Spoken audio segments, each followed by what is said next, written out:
Hello, everyone, and welcome to Gamers Without Borders. So happy to have you with us here on the weekend. It's the start of the final stages of this part of the show, and I'm so happy to have you here with us for all of it.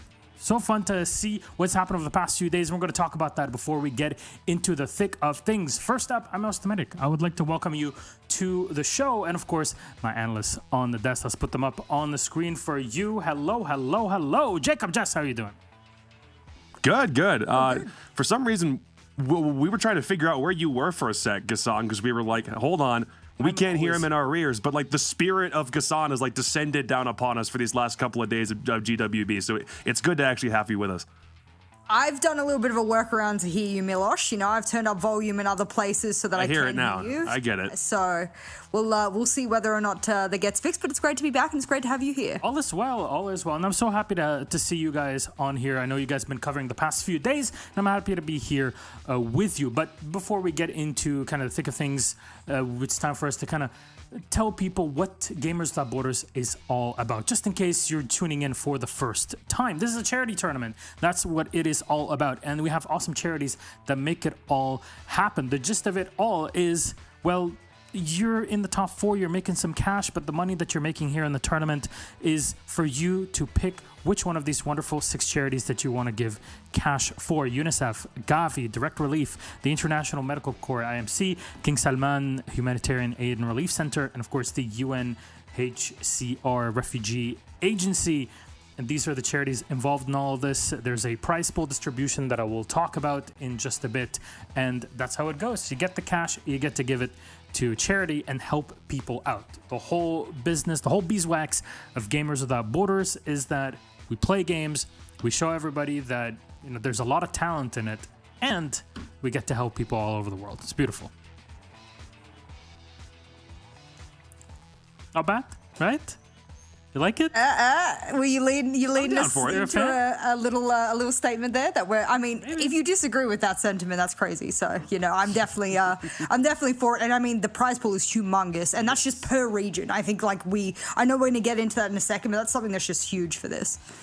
Alrighty then. Well, you know what? Let's talk about our format. So you've gone through these 3 regions that we have: EU, LATAM, and North America over the past few days. We got these 3 regions. As you see, 4 teams from each region are competing. Of course, there will be a difference of prize pool for each and every single one of them. And it's all a double elimination bracket. Pretty darn simple. You play in a best of 3, but our grand final is a best of 5 series with a 1-0 advantage for the team that comes up from the upper side of the bracket. Our prize pool, though, distribution-wise, like I said, you win some cash. Well, you can give it to your charity of choice. First gets 250,000 smackaroos dollars to give to their favorite charity. Goes down to 125K, 75,000, and 50,000. That is all equal across every single region. Not bad. Yeah, it's not bad. The fact that even if the fact that you're in this bracket in the first place means that you have the opportunity to then redirect 50,000 USD over to a charity of your choosing. That's the kind of number that you don't see very often in tournaments, regardless if it's a charity context or not. So the fact that you've got the ability to do that is an astounding amount of money to be able to put towards a good cause. And it's nice that these teams, so far from all the brackets we've seen, have been putting up monstrous fights. It's not been a question of how hard they're going to try, because all of them have been trying, and it seems like this is like plenty enough motivation for them to really give it their all. You also have to think you're a team and you're playing together and you're getting this nice little bit of competitive experience, but then you also get to say that you got to donate $250,000 to a charity, and I'm telling you, there is not a lot of people on earth that will ever get to say that. So I think that would be weighing on my mind if I was a player. I'd be like, yeah, boys, we got to win this one. 100%. So of course, welcome all to Gamers Without Borders. This is brought to you by Savvy Gaming Group, and it's time for us to go through our brackets one by one. EU is up first, which is what we're going to cover today, at least in the beginning of the show on European time. I think it's broken a lot of people's hearts to see Heroic being knocked out first, isn't it, Jess? I mean, you think about the first place, tier 1 team, and you think, well, this should be an easy bracket for them. We said that about North America. In fact, every region has those tier 1 teams featuring here and invited in on the bracket. But both teams knocked down to the lower semis, instantaneously having to then knock each other out and fight up the lower bracket. I think Rogue's done an excellent job to sort of bounce back. It was their first day of boot camp and they wanted to get in the hot tub. I get it, whatever. But they've been able to bounce back. And my God, Wild and Victus have put on shows. Like the aggression from Wild and the heavy strategicness of Victus. I mean, both of these teams really want to win, and you can see it. And it's actually really high quality siege, which I'm saying with incredulousness, but I'm saying that because it is not necessarily the tier 2, tier 1 competition that we're expecting. Usually, this is a charity tournament at the end of the day, but they're playing like their lives depend on it, and I love it. Perhaps it's a little bit of lack of experience for me with European teams that aren't at a tier 1 level, but I fully expect to see both of these squads at the Challenger League level when that kicks up later on in the year. Just based on the level of play that we've seen through this tournament, it feels like Wild have a really good backbone with 2 very experienced players like at the forefront of that squad, and Victus has been rather impressive, especially with the way that they defeated Rogue in their first series of the tournament. They're going to do that exact same game. A rematch of that initial game is happening just for Victus and Rogue later today. And if they're able to replicate that same kind of performance, then it's going to jump them up miles ahead of any other team in a European tier 2 context for quite some time. So I'm curious about what Victus is going to be able to do, and if the game today mirrors the game that we saw from just 2 days ago. Yeah, it's fight to survive here today, and of course, the winning team will make it to the grand final tomorrow, best of 5 series, and there's a difference of $100,000 between number 1 and 2, so quite a bit of bragging rights, but also a position to qualify as number 1 team to the tournament finals. Basically qualifies you to another tournament that adds all onto it with a massive prize pool in Riyadh, Saudi Arabia in August. So very excited to see which team will actually be joining some of the invited ones and local squad as well. But from EU, we can move on to our next region. Talk about LATAM for just a moment, because obviously big surprises have been happening all over. There's been one team that I've heard all over the airways that people are talking about, and I think it's pretty clear who it is, isn't it, Jacob?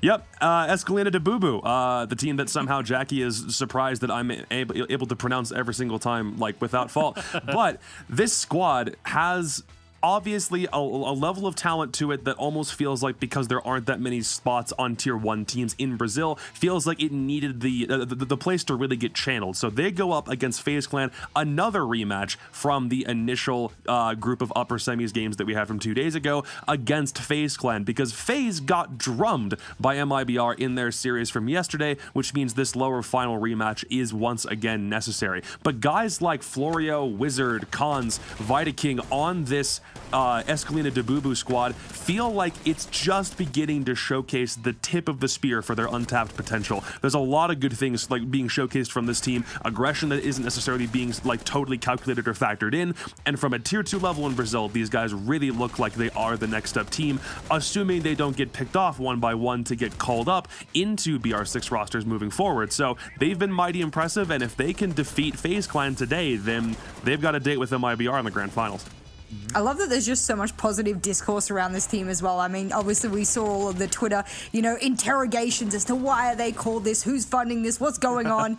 And I love that. I was like, yes, let's talk about this. I mean, obviously, Latin American supremacy is something that we've had to bow down to for quite a while now. So not a surprise that there are going to be other players that are trying to vie for those spots. And this, again, I keep harping down on this, is that this is pretty much a show reel for these guys as well. Whether or not this is the exact team they'll be on in 6 months is irrelevant. For them themselves working as a team and putting this on display, bit of showing off, that's going to do a world of wonders. And everyone's playing, from what I can see, pretty seriously here, so it's really good training for them. Yeah, it's massive for them, and like you said, you want to show off your skills in a massive tournament like this. Why not? Maybe you'll get picked up in the future. That's what you're playing for and more. And finally, North America. What does it look like in this region? Now, Jacob, you're someone that knows a thing or two about NA, so what's been going on here? It's been two teams from like that have a lot of tier 2 level experience in gaming gladiators and leftovers, but leftovers was the kind of pug stack that was put together specifically for this tournament, and the fact that they're still here is honestly just a testament to how well they've been able to gel together. It's Filthy and Butters on the team that used to play for Exit at the same time back in stage 1 of last year, and now they've got to face Parabellum, who they've yet to face, but PB is on their own run here because they've got 2 new players on the roster and they're trying to get them ready for stage 2 of the NAL this year as fast as possible. As far as Space Station is concerned, it's just business as usual. It feels like this is still very much the same squad, not always perfect in situations like this, especially given how volatile some of the talent and North American like tier 2 can be, but it looks like they're still keeping pace. They've got a ticket to the grand finals already booked, so it's just a matter of whether the pub stack can actually defeat a current North American League team, even if it's got 2 new players on it today. I still feel like they gave him such a run for their money. Like everyone that SSG has gone up against, I'm like, oh, that wasn't easy. That wasn't a walk in the park. I don't think you expected it. And I think I can't remember which caster said it, but they said it was almost like SSG weren't ready for the swings, and all of the swings that were coming at them 40-fold. And that's what I mean. This is just perfect practice for SSG as well, because again, in a scrim, not everyone's playing, you know, do or die kind of thing. They're practicing things they're throwing out. So for SSG, this is just like, whoa. The way in which they're swinging, the way in which we can practice our mechanical skills, our crossfiring, our trading. I think that's been really key for SSG. And the score lines, they haven't been necessarily dominant for them. So I really think that they've been, you know, really pushed to the 10th degree here. That grand final is going to be hotly contested. And of course, we're looking at today for all 3 regions who can make it from the lower bracket final in North America Leftovers versus Parabellum, like you saw. And the winner will go up against Space Station Gaming later tomorrow. So excited for that best of 5 grand final to come through tomorrow on Championship Sunday, as we like to call it. But our schedule for today, what does it look like? We talked about the matches, set it all up.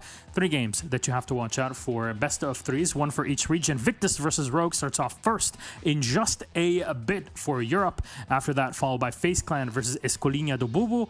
And finally, in our best of 3, it's Leftovers versus Parabellum Esports. We'll see how that one pans out. Jess, any exciting game you see just by looking at the names here? You know what? I sort of had to eat my words about Victus a little bit, because like I was watching Wild, and I like when they went up head to head in that upper bracket final, I was like, okay, Wild are going to storm over Victus here. You know, Rogue were barely in the server. That's the only reason. I thought the same thing, to be fair. Yeah. You and I were sitting here and we were like, you know, I felt like you weren't being too critical of what I was saying. So I was like, okay, yeah, I'm not the only one that thinks this. And Victus gets in the server, and like Skyscraper, for example, they're sweaty droning like 4 of them for like a minute and a half. They're picking people off. They're destroying every piece of utility. And I'm like, okay, so your girl has to apologize, firstly. Secondly, if Victus gets to the finals and, you know, everything looks beautiful there, I actually wouldn't be surprised now. So that roster is full to the brim of players I didn't really know before, and now I will absolutely pay attention. So that's probably going to be the game that I'm looking at. Alrighty then, from this point on, I guess we have to get into our matchup. Do we not? Let's then talk about our map ban and pool for this best of 3 series. Again, we're running with our updated Pro League, I guess, map pool with all 9 maps, and 6 of them will go away. First up, Villa Theme Park. Jacob, why don't you guide us through this ban phase? Well, we're looking at, again, a rematch from the first upper bracket semi from 2 days ago, so it's helpful to keep those maps in mind. It was Border, Chalet, and then Cafe. Honestly, because the map pool is so varied these days, if you wanted to go to 3 completely different ones for like a rematch, I wouldn't blame you. I honestly think that if Rogue, after having this much more time to boot camp, feels like it's necessary to try something different, they've absolutely got the ability to do so. Only difference here being Cafe cannot be, in this one, it was the decider. In that game, it was a 7-4 victory for Victus. Rogue decided it's not something that they want to factor in. They're also not like the biggest fans of Villa in the world. They've not played it over the past 3 months, so it doesn't shock me that they take that off the board.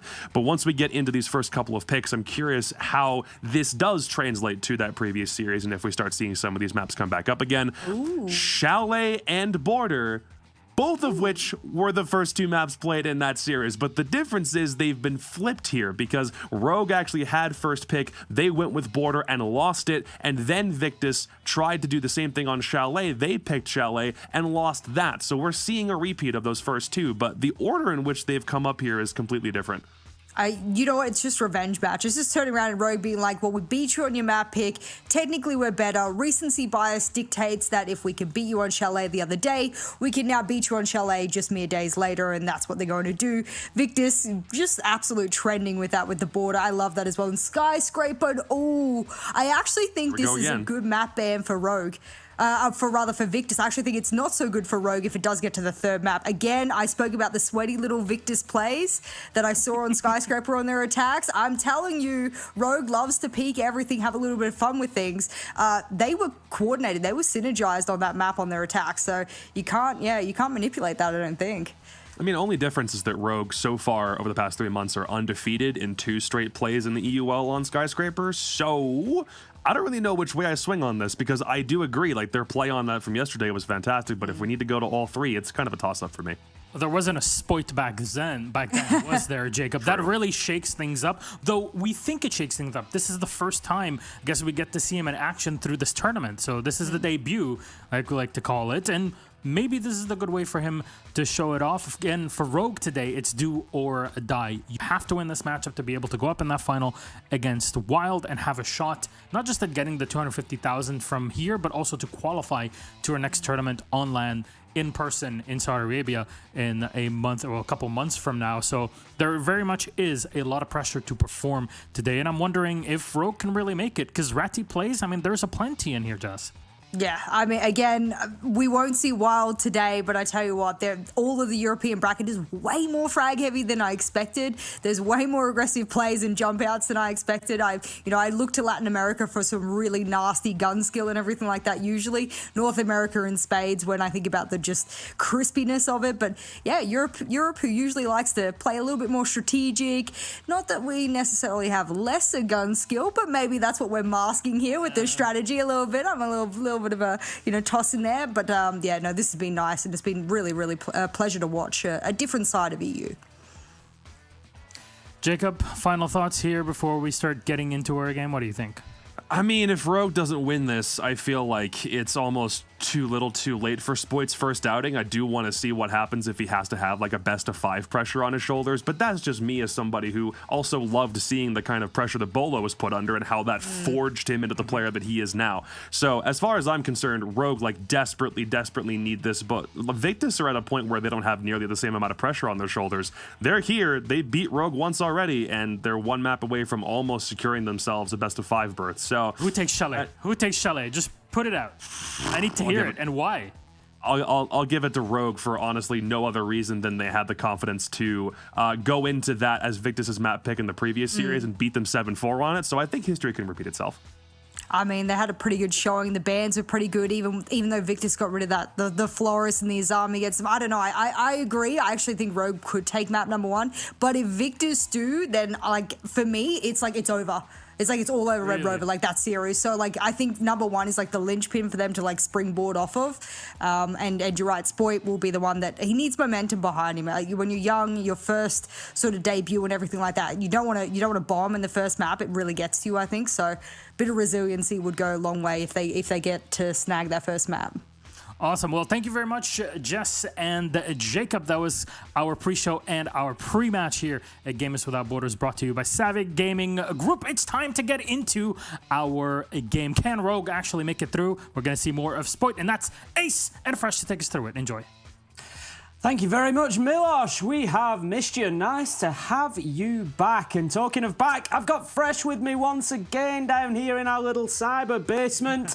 And we are ready to get another day cracking, Fresh. We've got Rogue versus Victus. I'm looking forward to this one. Obviously, a little bit of a rematch. And I think this could be spicy. I think it could be as well, and I think the initial thing to pick up on straight away was the analysis that Jacob said, is that these teams played each other 2 days ago in a best of 3, with one team picking Chalet and one team picking Border.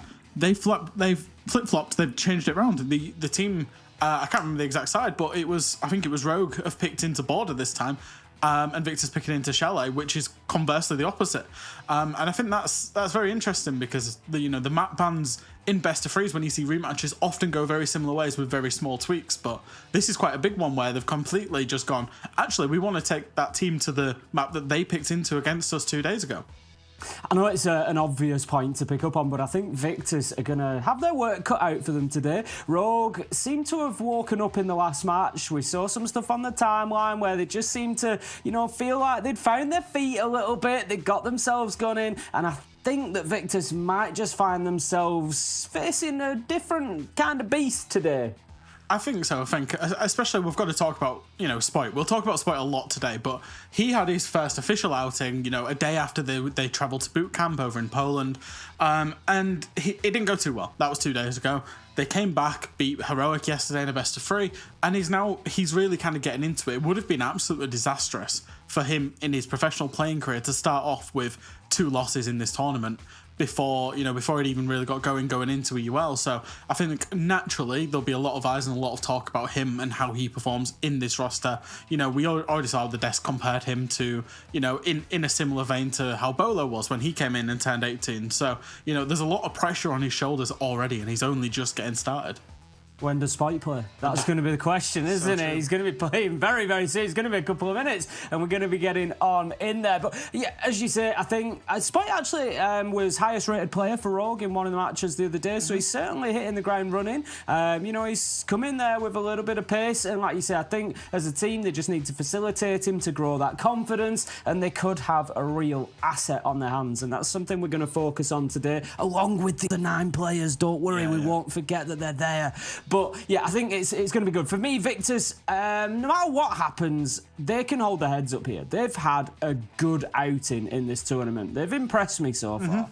I mean, even for a team that, obviously, if you don't know Victus, if this is your first time potentially seeing Victus, you weren't with us yesterday, you might be wondering who they are. And they're a team that played inside of UKIN, and they're now playing in NPL, which is kind of the UKIN Nordic merger that will give 2 Challenger League spots. So they're eyeing up a place in Challenger League come, the end of the year, and then eyeing up a potential place in terms of EUL, in start of next year, if it all went perfectly. And I think, but even for them, like you say, they can hold their heads up high, but how often do you get to play one of the top EU teams in a best of 3 twice, where it actually matters, where it's not just a scrim? And I think this experience for them will be absolutely vital. I think they've seen a few flaws found out when they played Rogue, and especially yesterday when they played against Wild. And I think it's shown them a side to their game of how teams that are potentially currently at a higher level can beat them, and where they need to improve. So I think they'll only benefit from this experience. Yeah, I think you're right. It's absolutely invaluable for them. Like, you can do all the scrimming you want. You can scrim against those top teams. There is nothing like going up against them in actual competitive formats, no matter what that looks like. So it is going to be getting underway for us right now, Fresh. It's going to be Rogue versus Victus. We saw this matchup on the first day, and they come back together in the lower bracket. Wild are currently sat waiting for the winner, and that will be our grand final tomorrow. So big moment for both of these teams. Victus particularly a real opportunity for them here, and I'll be honest, Fresh, what a surprise it would be to have neither Rogue nor Heroic in that final. Yeah, I mean, most people would be looking at, like you say, but either of the kind of EUL teams in the final, to go to the event in Saudi Arabia later on in the year, and to have either Victus or Wild, it would be absolutely monumental, because there's a lot of EUL teams that could have played it. There's a lot of existing kind of tier 2 high tier 3 teams as well, and these are 2 of the names that you wouldn't have expected and we could see. So yeah, it's always an interesting one going into the map, not the map bans, the operator bans. Victus, they've gone for that Flores. They basically have banned Flores on every map I've seen, apart from, I think it was Skyscraper. They absolutely despise that operator. They banned him on Cafe against Rogue as well. And Valkyrie again, they've been getting rid of that operator a lot, so it's no surprise to see those particular operators banned. Valkyrie will be our first defender to go. Second one will be joining us shortly as Rogue make up their minds. Time ticking by, maybe a little bit of a discussion going on. But the Nomad ban is going to allow us a little bit of aggression, not necessarily outside of the map. There's not huge opportunities for that on Chalet. I will come back to that. But inside of the map as well, it just allows rotations. It allows defenders to move freely on the flank, move up and down those staircases. There are 3 around the map, so plenty of opportunity to get up and down between floors, and those opportunities will remain open with the Nomad gone. I say not too much jump out, there isn't, but you always got that trench to worry about when you're on the double window repel for Master Fresh, one that you're keen on. Yeah, I absolutely love that one. And it's going to be weird because we're drawing comparisons to how these two played this map 2 days ago when they played against each other. Obviously, because it was different teams picking it, there was different starting sides. Rogue started on the defense on the attack 2 days ago. They're starting on the defense here, and their banning strategy, because of that, Nomad and Mira, in this particular instance, is different to the Maverick and the Valkyrie that they went 2 days ago. So even though they are playing the same maps, it might play out completely differently just due to the starting side and the differences in the banning order. And we're heading up to the top floor then for our first defense from Rogue. We've got the Azami in play. And just for any confusion for anybody, Spunk is Spite. So if anybody's looking, I can see the chat like, where's Spite? You said Spite was playing. It's going to be Spunk, so keep an eye on him. He's going to be on the Azami to begin with. Interesting one, as you said, we've been keeping a real close eye on this. The new operator coming in, available here in this tournament. So it's been sort of a fascinating point for us to watch. I see already a couple of Kiba barricades in piano fresh. Yeah, and I think so. I think the Azami is going to be so hard because, one, it's a place of safety to play behind. As you can see, you can stand behind them as defender, change the lines of sight away from the fort position, but also you can use them as kind of extra utility and or ways to, for example, to reset an ADS. So if somebody burns through a window to burn an ADS, you can barricade that window back up. They've got to kill the Keeper barrier. By the time they've done that, the ADS is then reset. So there's so many levels to Azami, and that's why teams are like, she is so good, and that's why we expect her to see banned out quite a lot. You see how Spoit's already using her to change the default lines of sight from that single window in library through to the box. It allows him such a safer space to play inside of. Going to be looking to move in here. Oscar gets himself established in the map. We've seen him playing that entry role so often now and so successfully, but it's not going to be the case here as Spike manages to open up with the entry onto him, getting that first kill, and that's a good start for Rogue on their first defense. Does take a lot of damage in the process, but not going to mind that with the Thinker being gone, because of course it is that big chunky LMG that is no longer on the board, as well as another boost, as well as those nades. Kanto manages to get one onto YZN as well, so very quickly into a 5 versus 3, and Rogue doing great at the halfway mark. And how do you deal with this utility now? You've got the Aruni, you've got the Azami, you've got the Wamai out. You basically can't deal with any of the utility because there's so much to already burn through. Habana's going to go for the breach here in terms of Skeptic, and Flex is playing on the windows. They've really got to hope that somebody from Rogue peeks them, because there's not too much else going to happen. As Flexi tries, I think, a hit and hope nade onto the door, might try and go through the breach pretty quickly. As Spoit finds a kill onto him, Flexi pushes through, does in the end get a double kill, and there is space for Victus, but Kanto shuts it straight down. Skyty's managed to push his way into Piano in the midst of the mayhem here, but he has hard work. He's got a shield, knows there's one potentially in bathroom, knows where Kanto is because Flexi did die, will put some shots in, and Kanto will swing on the sound cue and get the kill and get the first round for Rogue. The big problem for Victus there is they managed to get a couple of kills in the mid-round, so you get Leon, you get Spite, great. Look at the back line that you've got to play into. This is a problem. You've got Deepak, you've got Crying, you've got Kanto, all still alive. And it's just such a terrifying roster, and this is why I'm expecting big things over the course of the year from them. Because, like, yeah, right, okay, you get Leon and Spike down, great. You've still got 3 absolute gunners to go through as a back line. And we just saw it perfectly there. Those 2 went down, no more kills after that, because you've got to play into that final 3. And it's just a nightmare. How have we just gone through a round of Rogue and we've not mentioned Crying once? He was their best rated player throughout the last stage of a UL. He was one of the best players in the world through the last stage of a UL. And because he was playing the backline in that defense, as you say, Victus didn't even get close to challenging that backline, and therefore he just had a round of just sitting on his hands. As you say, that's why people expect so much, because Rogue they've gone for a bit of a change of identity of some like really frag heavy, almost superstar lineups. If you look at these players, where's the natural support player? Don't say the word super team, Fresh. I won't say super team. I won't say it. That's reserved for one organisation and team only. But where is the support player? Leon, back in his days, Fragger.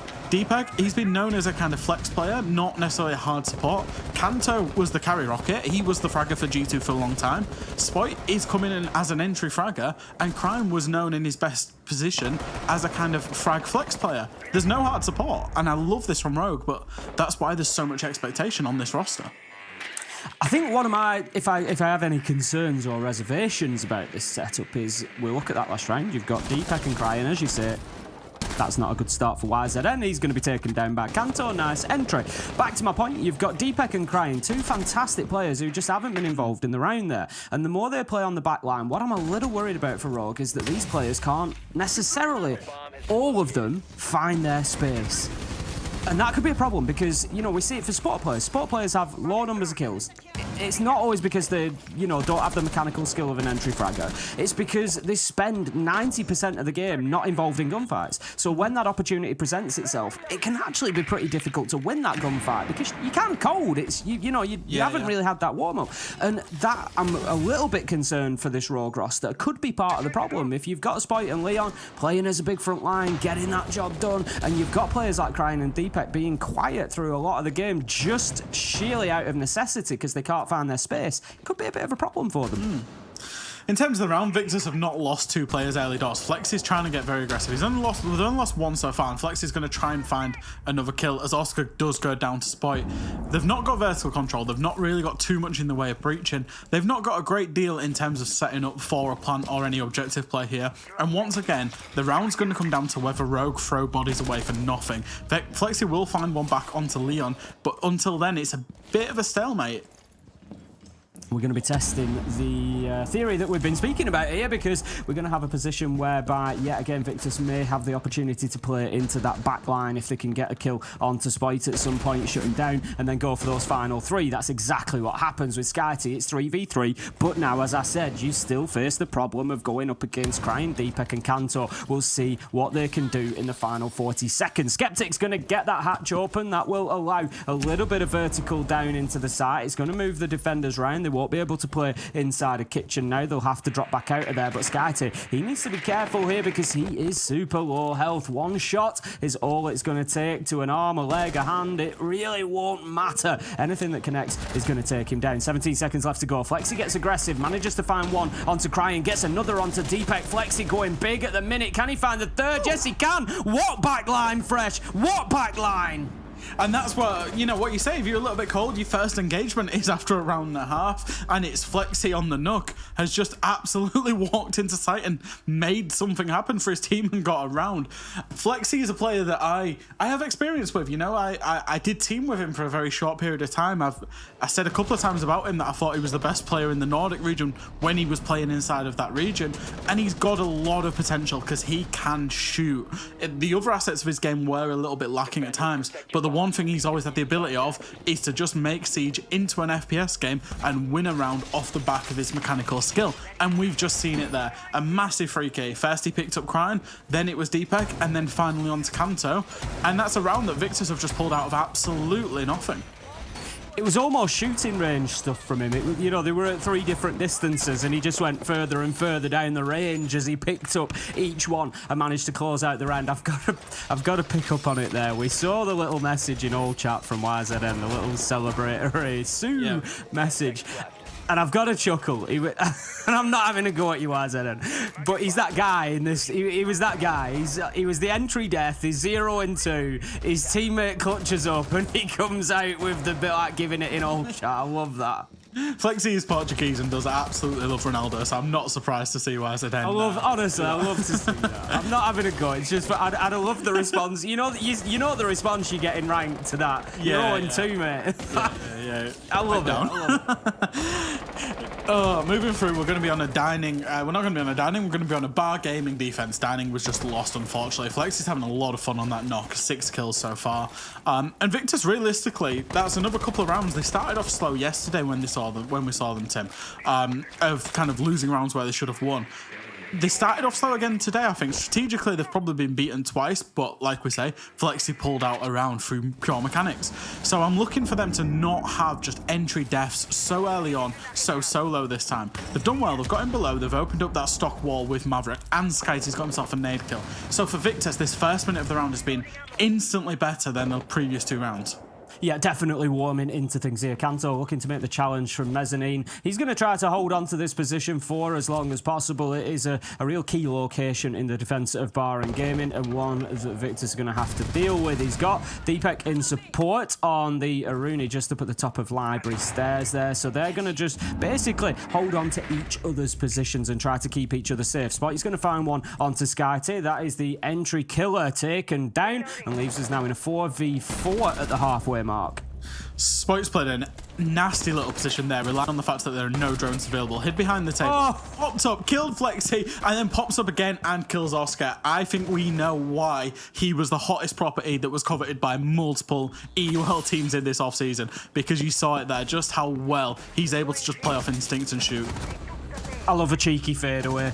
I absolutely love a cheeky fadeaway. Hit him with the shot and then drop down the hatch and off he goes. What a round, what a match we've seen so far from Spite. He's come out big, 6-2 in the first 3 rounds, and right now Victus are on the back foot. 2v3, 50 seconds left to go, trying to get themselves established into sight so they can have any hope of putting this diffuser down. But all that Rogue really need to do at the minute is just hold on to those hatches, because they know that the pressure is vertical. They know that both of the players are up there, so they just need to hold on to the angles and wait for the drop to happen unless Victus start to move vertically down, but they don't. Deepak manages to find YZN as he tries to transfer to the library stairs. He's going to get taken down. Skeptic manages to find one. Beautiful reaction there. Drops the hatch, but drops to death as Leon is waiting for him, takes him down, and Rogue are now 2-1. Yeah, good round from Rogue, and especially good round from Spoit, playing out on that extension away from sight, managing to pick up a 3k within about 20-30 seconds there, and as you say, with that fadeaway, that really was the turning point of this whole round, was Spoit playing from this position in dining room, and that kill, that fadeaway, I know why I loved it so much, Ace, because it was a bloody nice beauty. shot. Yeah. Absolute beauty. Yeah. Mate, you can't do too much from there, realistically. If you're Victus, you've just got to try and make things work. And it's another round where they've been in that position of just try and make something happen from a man disadvantage. That's 3 rounds in a row now. Victus needs to be finding kills like that, where they've got Spoit in dining. He wasn't, I want to say he was pinned down because he had the hatch open, but the challenge comes in. He's down to about 20 health. That's the gunfight you got to finish off. And I know that, yeah, he pops up over the box, lines up his shot, manages to get the headshot. But there was still, it felt to me like there was time there. There was time for that gunfight to be won by Victus. And yeah, they really can't. And the timing as well wasn't ideal. Flexi comes in. The challenge is just a little bit miscoordinated. You want both people challenging him at the same time so that he's not going to get away with his life, let alone with 2 kills as well. So, but well taken by Spoit, and he is going well, as we've said. If you look across, Kanto's keeping up with him. He's on 4, Spoit on 6, and they are a dynamic duo at the minute. They're going to be both up on the top floor towards the library. It's going to be a master hold, so it's quite an aggressive defense from Rogue here, not giving up any of that top floor. But once again, they're going to be on the Izami as well, and I love watching this operator play, and I think she's going to be so... When Mira hit the pro pool and hit the pro game, she was so redefining to how defenses were played. I think Azami's got that potential as well, and we're only seeing the tip of the iceberg so far. Spoit's up on it again. As we're seeing Victus, they're trying a slightly different approach. Last time they went directly for library. This time they've gone for bar gaming and to try these up nades on the yellow pings. One is sent, does get Kanto to 1 HP. I don't know if it was the nade or somebody peeking him from main door, but he is in a precarious position here because he's between a rock, a hard place, and 2 other operators. He needs to play this very carefully if they know he's here. This is it. We've seen from Kanto before over stage 1. Sometimes overstaying is welcome in places, and he did much better towards the end of the stage with that, not giving his life away, but he's just in such a difficult position here. There's nowhere for him really to go. He's likely going to finish off the man there. Nice kill onto YZN. So that is now a 4v4 as Flexi levels it up with the trade. Kanto getting the absolute most out of that situation that I think he could there, Fresh. Yeah, he played that very well actually in the end. I feel like Victus just completely forgot about him, especially with it being YZN just going into mezzanine without really thinking about the fact that Kanto was previously just occupying that position and therefore would be in proximity. But good trades for Victus. It's a good round, minute 30 so far. Get the flank drones established and the breach is open, which means they can start actually working towards a plan. Spoit's got a big role to play here actually, because he can lock off a lot of the default angles to allow defender movement to actually go and challenge the breach if they would want to so do that. Going to have to challenge Spite on that long angle. That's something that they're going to need to deal with to begin with. He's on the Azami once again. That's been a consistent pick for him so far.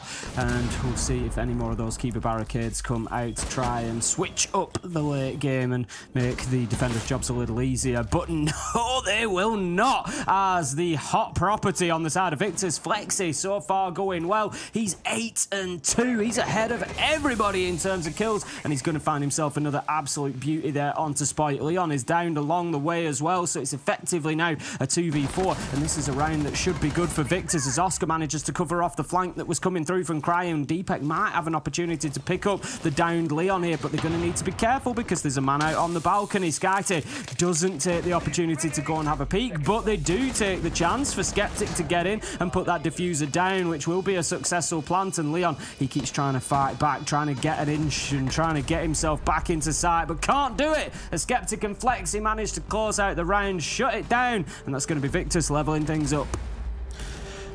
That was a really good round from Victus. Really impressed with that. They went through the motions, they got... And this is why teams don't generally like defending the top floor in terms of Chalet anymore. There's a lot of teams that simply just will not play it because when the attackers get through their processes and do the 1-2-3, that's the end result. Is you basically can't stop it because it's so scripted and so manufactured now. And Victus played it very well, and I want to give a shout out to YZN on the flank drones. And it's a really simple thing, and it's the whole team, but YZN was dead, and he was holding specific flank drones for that flank that Cryon did up the library stairs. You saw that there was 2 players, guns trained at top library stairs, deal with the flank first, then we go for the plant. That's exactly what happened. Cryon was shut down, and then from there it was easy pickings to just go in and get the plant down. It seems like a small thing, but that's the small thing that Victus have been falling foul of previously when we saw them, especially yesterday, tactically. So, you know, it's improvement for them. They're 2-2 on Chalet.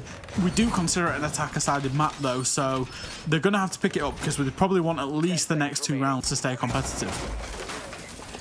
Round number 5 coming up, and I'll tell you what, this first half is absolutely whipped by so far, Fresh. I don't know about you, but it doesn't feel like we should be 4 rounds in. We've had some fantastic moments, and we've got 2 more defensive rounds for Rogue. They're actually not sitting too badly at the minute. Victus are on the attack, which is the side we would expect to be stronger here on Chalet. Victus chose the attack, given that it was Rogue's map choice. So if Rogue can stick to a 3-3 half on defense, I think they're going to be pretty happy with that. If they could get a 4-2 and lock out these last 2 defenses, I think they'll be ecstatic.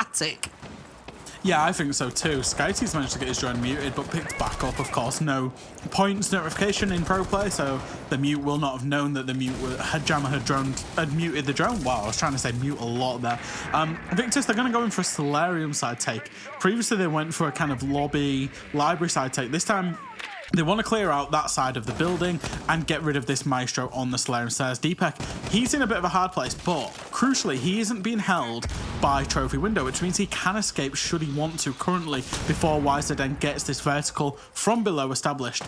Deepak's actually played very well to get himself off the stairs, but does get naded out by Oscar. That's good information from Victus. That's Solarium control basically established with the window play. It's now up to Kanto and Spoit to try and recover these frags. If they die, these are key engagements for these 2. If they die and they lose their lives, then this is full advantage to Victus. Absolutely, they'll have the top floor control that they need, and then they'll start working on towards side. But there is still a job to be done before they get that established. Scarty is going to be working up and down that balcony, supported by Skeptic and Oscar, who are now on the solo windows. We've got Flexi on the double window rappel, and the pressure is certainly mounting on the top floor. Spite and Kanto will drop back, but Cryon it is who manages to find Flexi, and that is a nice frag for him. That's from the main lobby, and he's actually going to head upstairs now to try and support this top floor defense. Oscar manages to find Spite on a long angle. Beautiful kill there, leaving us now in a 4 versus 3. That's vertical completely established. They don't even need to go past this point of office. They don't need to challenge Kanto and Cryon. Should they want to, they can hold it off, play vertically above sight, and then look for a plant. However, Victus, they might be getting a little bit excited to go and play for these kills right now. You're seeing the drones going in front of Oscar and Skyty. Looks like it has been a good call to just go back a bit. We've got all the advantage we need. Let's play the vertical and play for the kitchen side at the site. Kanto and Cryon, they will get themselves back to site because of this. They know they're not being pushed. It's useless being upstairs. Let's fight the fight that we need to, which will be onto site. Not terrible defending for Rogue so far. The problem that they've got is Kanto and Crying on such low health. Gonna have to be very careful about where and when those challenges are taken by them. You can see Crying just moving himself around underneath as the sledgehammer swings time and time again above him, and gonna shoot out one of those alibi decoys, which will give away the position, but it just doesn't matter as Rogue can do nothing with the information. Crying does manage to find Skyty. 8 seconds left to go, and Skeptic's in a position to start putting the diffuser down. Kanto Crying, they've got to do something, and they've got to do it now. Kanto, he's going to be downed. It's all up to Crying. He's about 2 HP and a dream here, trying to get himself back from Westmain, but no, shut down by Oscar, and that is going to be the round to Victus, and they manage for the first time in this matchup to actually find themselves a lead whilst on the attack. 3-2 now. And it's well deserved. They looked a little bit shell-shocked rounds 1 to 3, but rounds 4 and 5 they've came alive, and they've played 2 stellar attacks onto this map, doing everything almost perfectly. Even the judgment calls of not pushing for kills and going for the actual objective and hitting the site. Great calls from them so far. And it was a big criticism I had of them yesterday, was the first minute 30 was fine, but it was that second half of the round where they were struggling. In the last 2 rounds, that's been so much better from them. So we're going to head back to Bar and Gaming for the final defensive site for Rogue. They won it back in round number 3. It was pretty solid defense, actually. They took a couple of kills up on the top floor, and then they just dropped away, held it from sight, and just played those vertical angles onto the hatches in the 3v2 at the end, and there was very little that Victus could do to get themselves established. For me, Fresh, I think Victus's focus here needs to be getting on hold of top floor at a lower cost. They don't want to be losing the men that they did last time. They can't just have 2 players up there trying to work down towards site. They've got to do a better job in them gunfights. They've been changing their attacks up. Like I said in the previous round, they went for the Solarium side rather from the Library side, so I'm wondering if Victus might try a little change up, given the fact that they've already seen this setup before. Spoit was on the Alibi over in the dining side, and it looks, based on where they spawn, they're going to go direct for Library and then into Bar and Gaming. They're not going to worry about taking Piano and taking Dining and all that other side of the map that ultimately is pretty pointless. They're going to go direct, so the attack's completely been changed up, which again, I'll commend them for it. Their round to round adaptation has been pretty good throughout this tournament, choosing to do completely different attacks to the first one that they did. Established on the balcony now. Looking to get themselves inside of the map. It's going to be Library that they want to push into, but Kanto will be out on the mezzanine still and will need dealing with if they want to get themselves in there. Deepek's still able to use that connector at the minute to rotate back and forward. This time, Victus haven't gone and opened it up. Last time we saw the Maverick go and just draw the line across it, and that just prevents the defenders playing in there. But it's not going to be possible this time unless they can get Skeptic in position with the Hibana, but I don't think it's something that they're overly worried about. As I suggested, the focus is much more about that top floor and getting this dealt with, getting it cleared out without losing manpower. That's the important point here. They can't allow Kanto and Deepek to be taking kills along with them. So we've got YZN out on that balcony now, just looking to use that office window to dump some nades in, but they've forced them away. Fresh. Mezzanine is gone. Library stairs is gone. It is all theirs for the taking. Spoit's kind of up and down at the minute, actually gets himself back up onto the top of Library stairs, joined by Leon. So a little bit of a rotation, a switch up here from Rogue. And this is where Spoit, the ranked player, kind of comes in. And I don't mean this with any disrespect, but this is where Spoit, in comp, you've lost top floor. You don't try and retake it solo. You go 2 or 3 players. Spoit has that confidence right now to go up and try and retake the top floor solo. And this is where he needs to be careful in his play and not get punished. Does the right thing eventually, decides to fall. I'm liking this kind of youthful aggression that he's got, but it's also that experience as well that he needs to learn of, this is a team versus team game. Now you've hit a comp side of things. Yeah, I mean, it seems to be well-tempered there, as you say, taking the choice at the right time to drop himself away. But Skyte, he's going to keep things moving for Victus as he manages to get the kill onto Kanto, leaving us now in a 3v5 for Rogue. And what started out so well for them on the defence has become a bit of a struggle in the last couple of rounds, not really getting close to holding on. And Deepek doing everything he can from inside of that connector. He's being pressured from above, he's being pressured from double window, and he's just trying to prevent an opportunity for that diffuser to go down. With 30 seconds left to go, there is a long time to hold on yet. Spoit, he's going to have to disappear back into the basement if he doesn't want to lose his life. Crying manages to find a big kill onto Skeptic. This could be leveled up here. Skyty somehow stays alive though and manages to find the kill. Deepek onto Oscar. 3v1 as Flexi finds Deepek. Flexi finds Spoit. And how many times have we said Flexi finds followed by a name? Because he's doing great right now for Victus, who come out of the half 4-2. He's benefiting from the role that he's playing as well. He's been allowed so much freedom playing that knock, you know, presumably just setting up the flank drones for people and then just playing off information, playing off instincts, playing off how he's feeling. He's got a 1.5, he's got a good gun, and he's got nades and an operator that's hard to track with intel. And he's making the most of it. I think that's a lot of kills for Flexi, and that's a 4-2 half for Victus. I think this has been particularly the best rounds 4 to 6 I've seen out of them in a while. The second half of the first half, if you will, they came alive and then won 3 rounds. I think it was 4 rounds clear that they got. Here we go then, heading into round number 7. It's 4-2 Victus, second half coming up, and Victus now move on to the defence. They're going to have to do better than Rogue did. They're going to be looking for 3 successful rounds here. Otherwise, it will go into overtime, or worse, Rogue might pick up the map if you're a Victus fan, of course. Going to be starting off with Bar and Gaming. The setup is looking very, very similar to the one that Rogue played. So they're going to be playing somebody out on Mezzanine. I would expect to see somebody top Library Stairs, although we don't have a deployable shield there yet. So we'll see if that's the case. We do, of course, see, particularly in North America, some variations where you'll have players either in the Library box or in the corner of Library and they leave the stairs alone. But really, that Mezzanine player needs a second player up there to assist. Rogue, they're going to establish some time and information. You see the yellow pings coming out from there. It looks like they're going to go kind of Solarium across, which it is the default take. The straight take to Library isn't preferred by teams. Spoik's going to get himself established underneath on the Finker LMG, no doubt. Quick comparison, Oscar was playing Finker but was only playing the Spear, not the LMG, which is kind of curious given how good the LMG actually is. Spoik's got himself all the way up into West Main, will have dining control very shortly. Yellow ping does come out, so he is aware there's a player in kitchen. Does some preemptive wall bangs, looks at the door, and this is a fight that might get taken very quickly by Skyty. In a 1v1, loses his life. Spoik making easy work of the player there. That's a lot of map control and fast map control established by Rogue.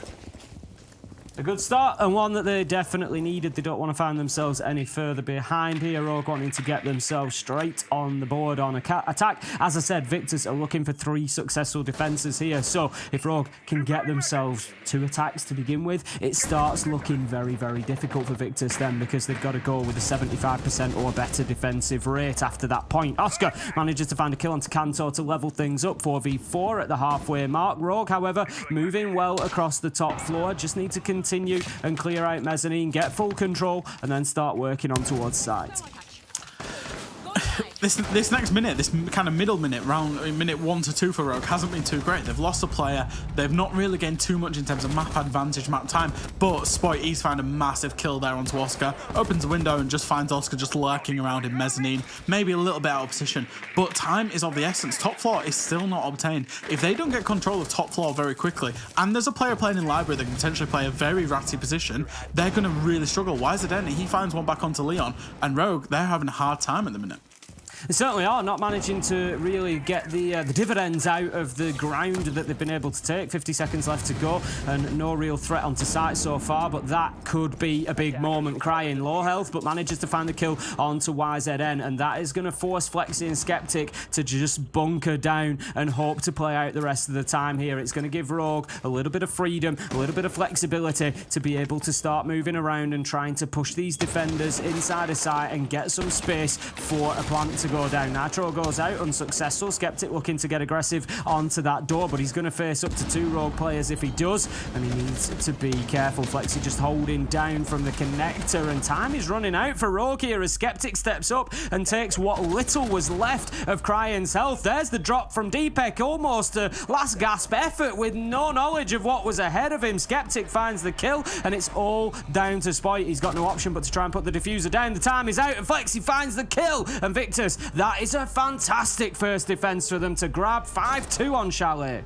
I think they've played that excellently in that 2v3 there. Very fluid, knowing that people basically would have to come can't drop the hatch, have to come from blue stairs, have to come from lobby stairs, and absolutely, I think it was Flexi, was it Flexi and Skeptic there?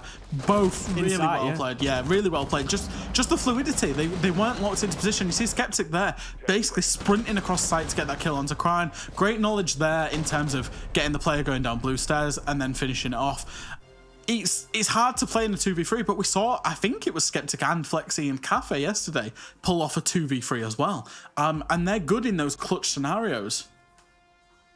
we're going to have, I think, a couple of things happen at the same time. I'm getting word that we've got a tactical timeout from Rogue, but it also looks like Oscar has dropped out of the game as well. There was just a message in all chat there that he'd just got a blue screen. Now, could be, I'm not going to start speculating fresh, but that could be a slightly bigger problem for Victus because, you know, not necessarily game related. If it's a bit of a hardware issue that he's facing that's causing a blue screen, it could be something that, you know, it could be recurring, it could be an issue. We'll see as we go on. Fingers crossed, hopefully not. You know, my experience of blue screens, they can sort of be an absolute nightmare that happen every 5 minutes, or it's once in 6 months. You know, you just don't know. So we'll see how that goes for Oscar. I was just about to say, you're saying from experience, Ace, because I know I've been in the ranked games. You were in the ranked games, you PC's fine, and then Ace goes, and it's like, oh no, we've got to play a 4v5. So hopefully we get Oscar back in, we get him sorted. Hopefully it's just one of those issues that is, you know, a freak issue. PCs are PCs, right? They will just blue screen from time to time.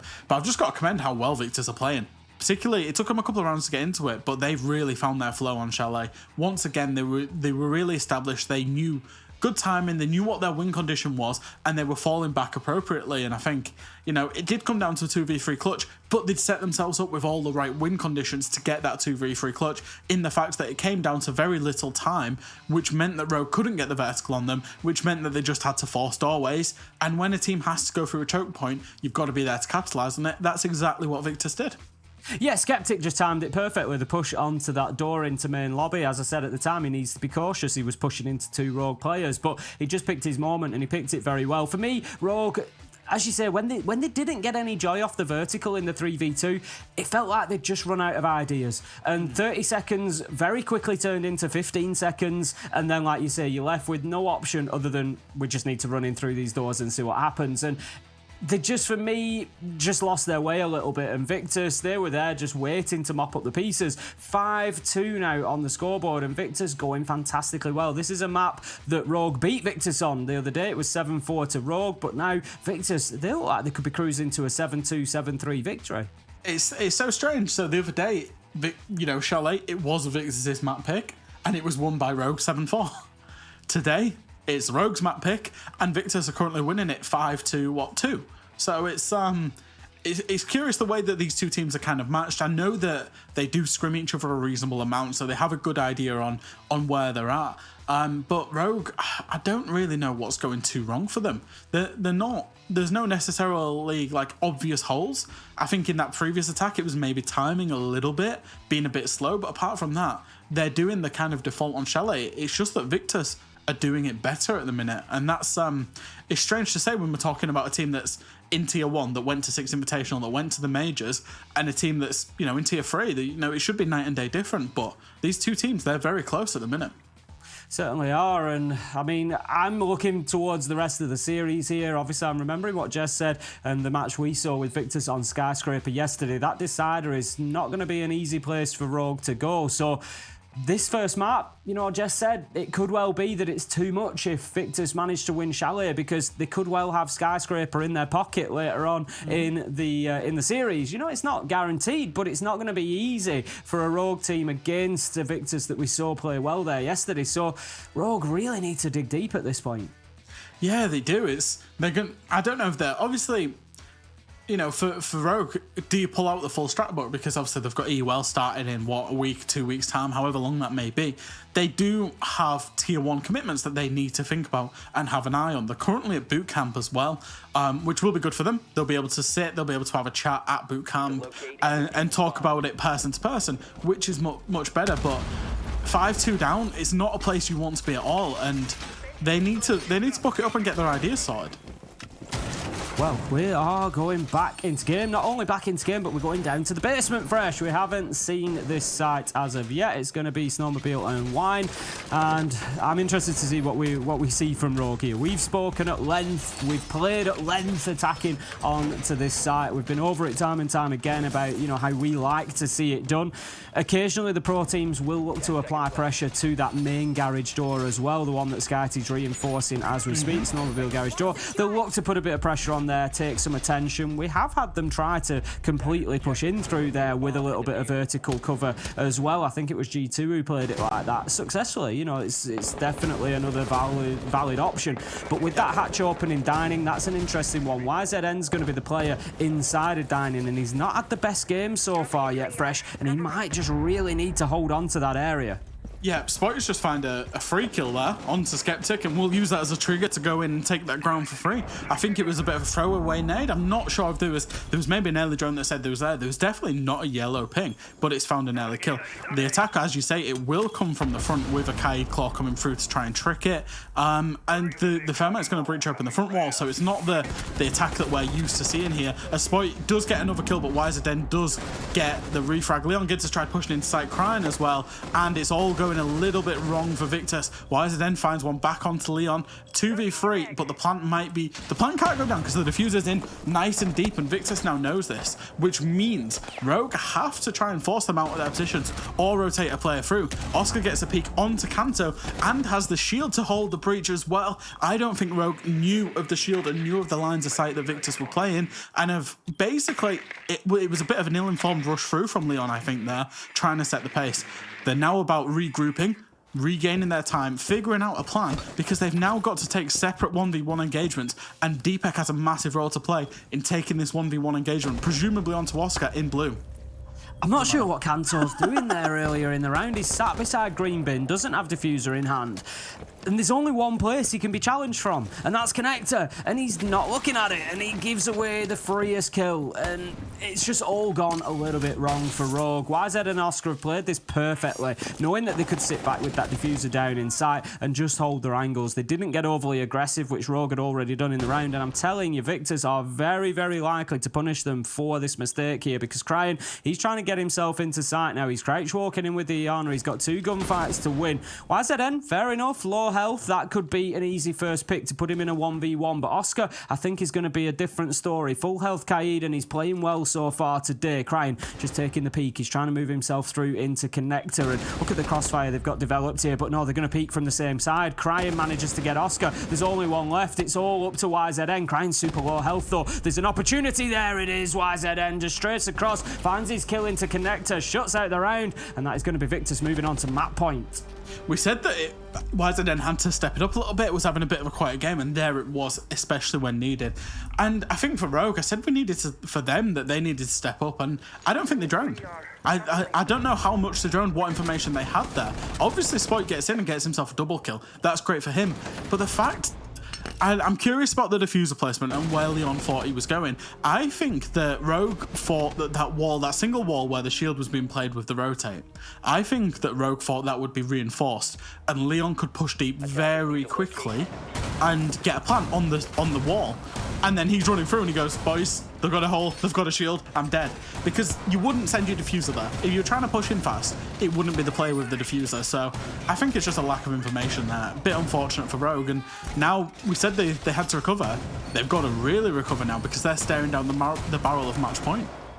I think that kill onto Kanto was quite a pivotal moment. I think just watching it back on the replay there, he's unfortunate. He's basically, I think he's gone in with Leon and then just, it's not worked. Can't escape. And he's found himself in no man's land. Yeah. But the last thing he wants to be doing, and I've been in, we've all been in this position so many times, is he's got a nade out. He's took his gun out of his hands. He can't make any challenge. He's thinking, I'm going to dump a nade into Connector. And I think that's then his opportunity to escape. If I dump a nade into Connector, I can't be challenged. I can get back out of this garage door.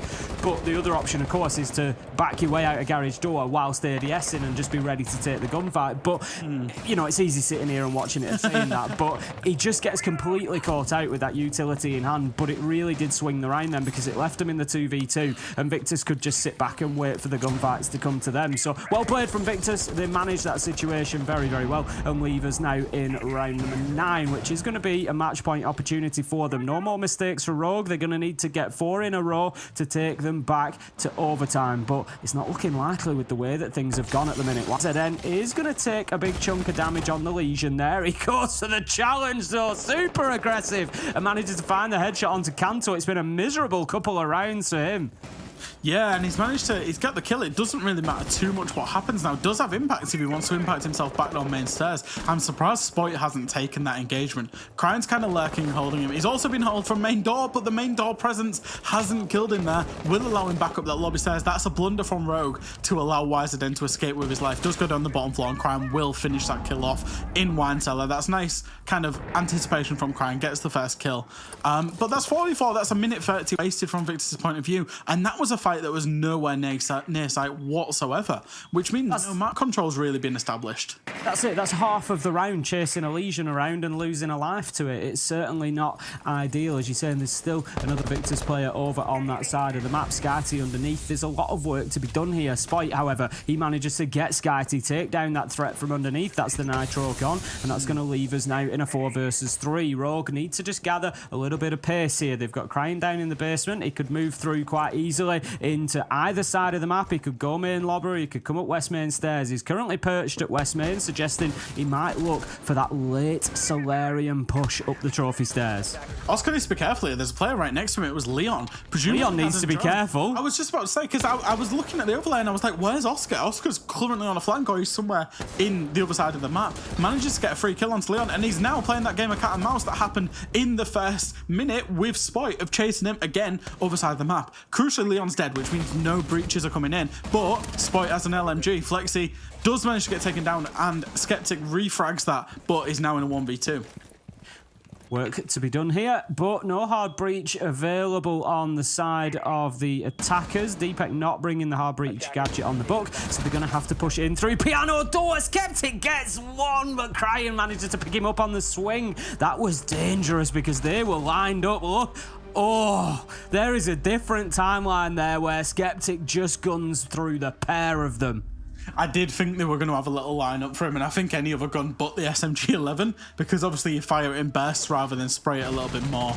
And again for Rogue, they'll be happy that they got away with that. Spoit just managed to kind of lurk and get himself a couple of kills and really kind of bring the round back, particularly that kill. I think it was on to, I want to say Skyty, in the kind of dining kitchen area. That was the kill that was for free that put Rogue in the man advantage. But not a great round strategically from them. They lacked kind of an idea of how they wanted to take that map, take the map control from which side they were going. It looks so much better for Victus as they go back to Bar and Gaming. If you remember, they played this site exceptionally well last time. They delayed in time. It did come to a 2v3 clutch, but that win condition of the delay of the time came through for them. Okay then, here we go. It's going to be round number 10. Rogue managed to get the first of 4 that they needed, but 3 more to go. Not going to be easy. This time they're going to be attacking into Bar and Gaming. They're going to try, I would imagine, to take top floor again. This is the site that we saw back in round 7. Rogue did manage to get themselves a nice advantage. They were 3 versus 2. They just couldn't really do anything with it. So I think the confidence is going to be there in their process, and we'll see largely the same from them. But Victor's, of course, going to have another opportunity to win out some of those gunfights. Rogue didn't have too much of a problem getting the top floor, dealing with mezzanine and library and moving in. So Victor's definitely need to be focusing on those areas. Spoit's going to spot some utility there. I think it's a not a Weeru alarm, proximity alarm. I call them Weeru alarms because I always forget they're called proximity alarms. Does manage to get rid of that piece of utility. Once again, the Finker LMG play, and we just see how strong that gun is. But Flexi, he's on the roam, lurking away downstairs. He's had a terrific game. As Spoit nearly gets that angle, upside down rappel over the cabinet. It's so hard to play against, and most of the time you don't even know a player's there. Wiseden does get away with his life though. He'll be thankful for that. I think, you know, off what we've seen so far, and I'm not going to over-egg it, I'm not going to, you know, put too much pressure on there, but I'm really glad off the first couple of full maps that we've seen for Spoit on Rogue that we can say, yes, he is pretty good. Because you never know, like you say, when players make that transition and they move into comp, you don't always know what you're going to get. But the 13 and 8, he's going well, and he's had some absolute beauties so far, and nearly kicks us off with another one onto YZM, but it's going to be Crying who goes in hunting for that entry kill to begin with. He's going to get himself inside of kitchen and dining and look to push and hold towards the main lobby and the fireplace there, just to prevent the defenders being able to rotate underneath, and Wiseden could get himself caught out, and he does as Crying finds that opener. I think his positional play wise, he gets himself caught out in a lot of places, dying to angles that he doesn't know exist or that there's a player on. I think it's very unfortunate as Spoit finds another nade kill onto Skyty. Although, as we said, 2 minutes have been wasted and vertical control's not established. So it's not like we haven't been here before. The difference at the minute is Oscar is still lurking top floor. He's still ratting top floor and he's waiting. He can have a massive impact on this round if he pops up and gets himself a cheeky little double kill or something like that, for example, because he's not been droned. He's got mute jammers. He's got a lot of cover.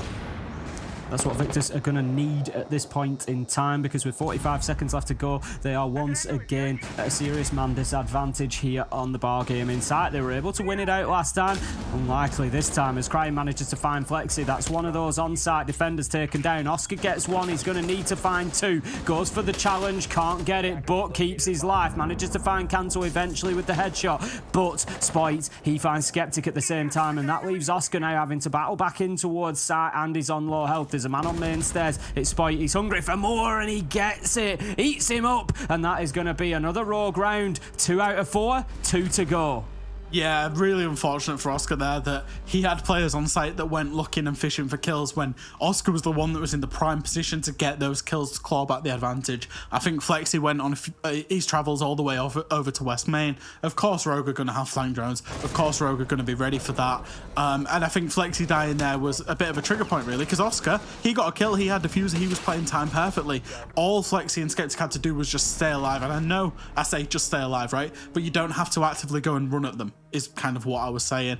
So I think a little bit of a misplay, maybe a little bit of miscoordination, but that's the pressure that a man advantage creates, right? Is that when you're in a 3v5, you need to go and try and chase the kills back. But I think if Victus just held their nerve a little bit more that round, they'd have had a lot more success given where Oscar was playing.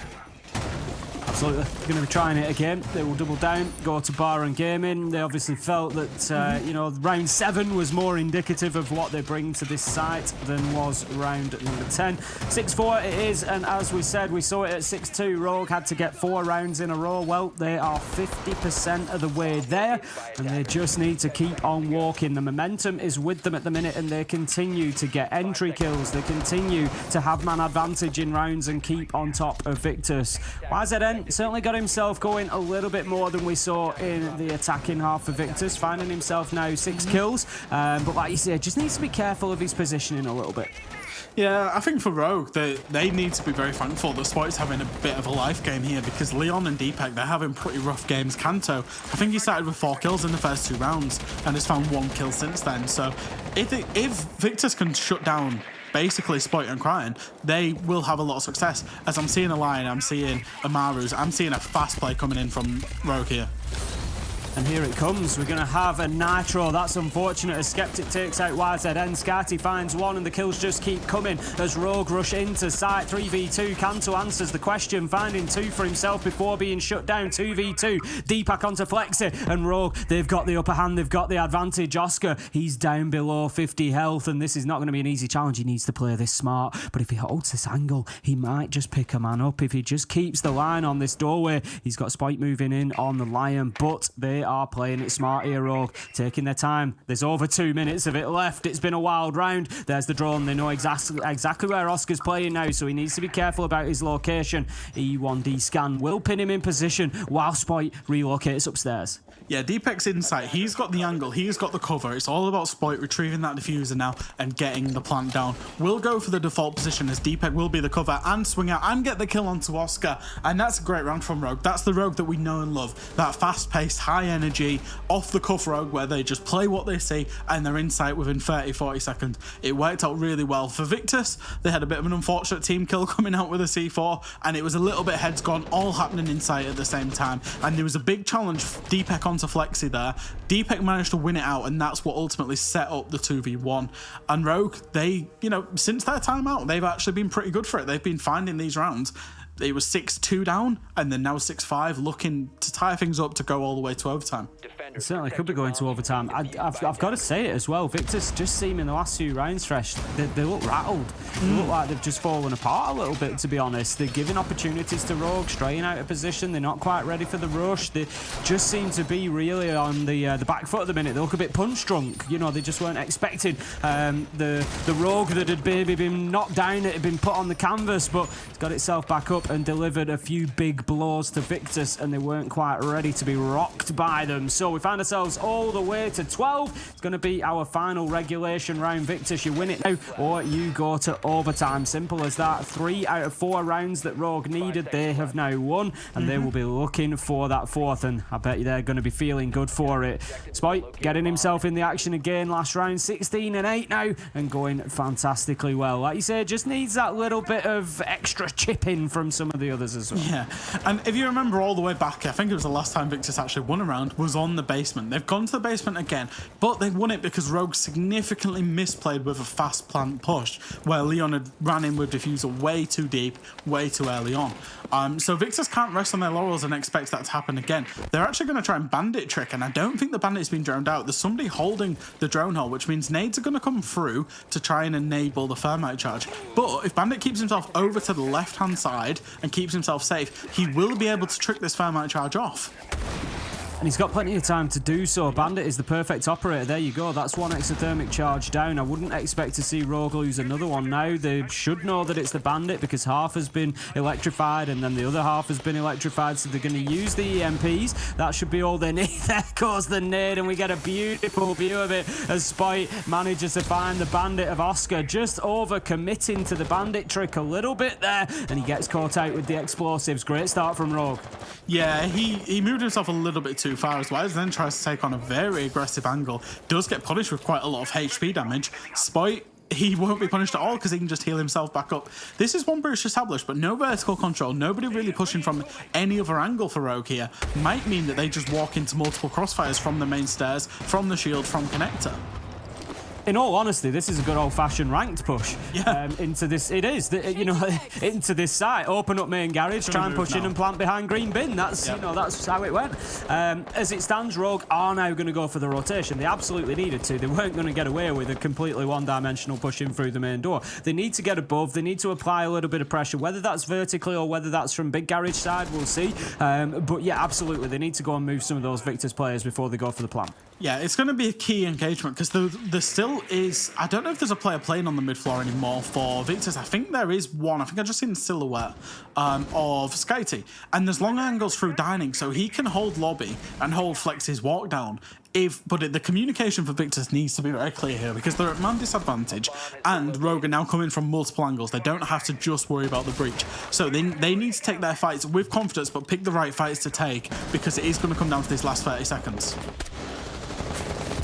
5 versus 3 now as Spite manages to get himself another on the board, and it's all falling apart for Victus as it's 2 versus 5, 1 versus 5. Could be a flawless round as Leon goes in and starts getting that diffuser down. Spite closes it out with another, and that takes us all the way to overtime, Fresh. Now, there's going to be a lot of EUL teams and players and coaches and analysts and managers and fans and everybody watching this thinking, my God, that Spite kid's pretty good. That's what? I mean, he's done all right so far. 20 kills over 12 rounds. Playing a Thinker LMG, yeah, sure. But yeah, that is disgustingly good. And him and Cryan particularly have been getting most of the kills between them. I'm not saying the other players aren't droning, aren't doing their bits with breaching and whatnot, but he is taking that mantle of being the guy to get all of the kills. And he's done it again there. Another 4K in that round. Pushing his way, taking the 1v1s and winning the 1v1s. Going to go into a best of 3 rounds now. Victus, they start on the defence, and that's really not ideal for them, given that Rogue have just won the last 4 attacking rounds in a row. It just allows them to carry that momentum. They won bar in round 10, in round 11. Victus have been able to do nothing to stop them. Sometimes we do just see that momentum oddly sort of shift when we head into overtime, so we'll see whether that is the case now or not. But Rogue, they just need to keep rolling. Spite and Cryan have 31 kills. Kanto, D-Back and Leon have 11. It's, I I mean, it's very similar on Victus, right, with Flexi and Oscar, 25 between them. Bit more balanced, but still, that's absolutely sensational. And I think, like you say, overtime for Victus, that's not been treating them well. They started off pretty well on their defense, but after that 4 rounds in a row, that's not where you want to be. And I think particularly on this bar gaming, they need to not give away the early picks. There's 2 or 3 times they've defended it now where they gave away such early picks that it was really hard to recover, and they haven't been able to recover it. That's it, a lot of success for Rogue on the entry, and they're going to want to continue that going. It has been Spite that's been picking up a lot of those early kills. Cryan sees the man, he's on his Gemini clone, don't be shouting at him to shoot, he doesn't have the option, that's just going to be a draw. Look at that from Spite, upside down rappel, finds Oscar through the office balcony window, and that is going to be yet another entry going to Rogue, and they just look unstoppable right now on Chalet. YZN thought he'd been misdroned, but that's great droning. Whoever was on that drone for Kanto to get that kill, that is excellent droning. They haven't sent the drone into the closet. They just saw a leg and they took the drone away, pretend that he'd been misdroned, he'll stay where he is, and Kanto got an absolutely free wall bang off the back of it. I said Victus, they didn't need to give away early lives. Oscar, he's died to the same place he previously died to Spoit on that rappel. He's already died there before. That's twice in a row now, and you do have to call that out. Spoit's walked in, got himself another one on the main door on Skeptic, and it's all falling apart for Victus. Passion skins or not, he will see his man inside a sight and shut him down. That now leaves us in a 5v2. Rogue getting aggressive from that top floor. They need to clear Flexi out. I don't know if they're aware of his position still inside of the library box, so he could have a big moment. He will not, as he's going to take a ton of damage there. Cryan manages to find Skyty, and it's all up to Flexi. Finds one on the single window. Beautiful little peek round onto Deepek, but shut down from Office. It's going to be Kanto taking him out, and that is going to be Rogue taking the round and find themselves back in the lead for a first time in a long time here on Chalet. One more round will do it for them. Yeah, and I said Rogue really need to sort their ideas out, and since that tactical timeout that they had, since they managed to actually have a conversation with each other and say, lads, what's going on, they've looked night and day different. They've looked better. Obviously they're enabled by Spoit, but also, like I say, I want to give the shout out to the droning there that got them another free kill. And they're just, all things considered, it's like they've remembered that they're a tier 1 team again. Took them a few rounds to get going, but here they are, and here's the Rogue that we expected to come through. Attackers need to locate and defuse as many bombs.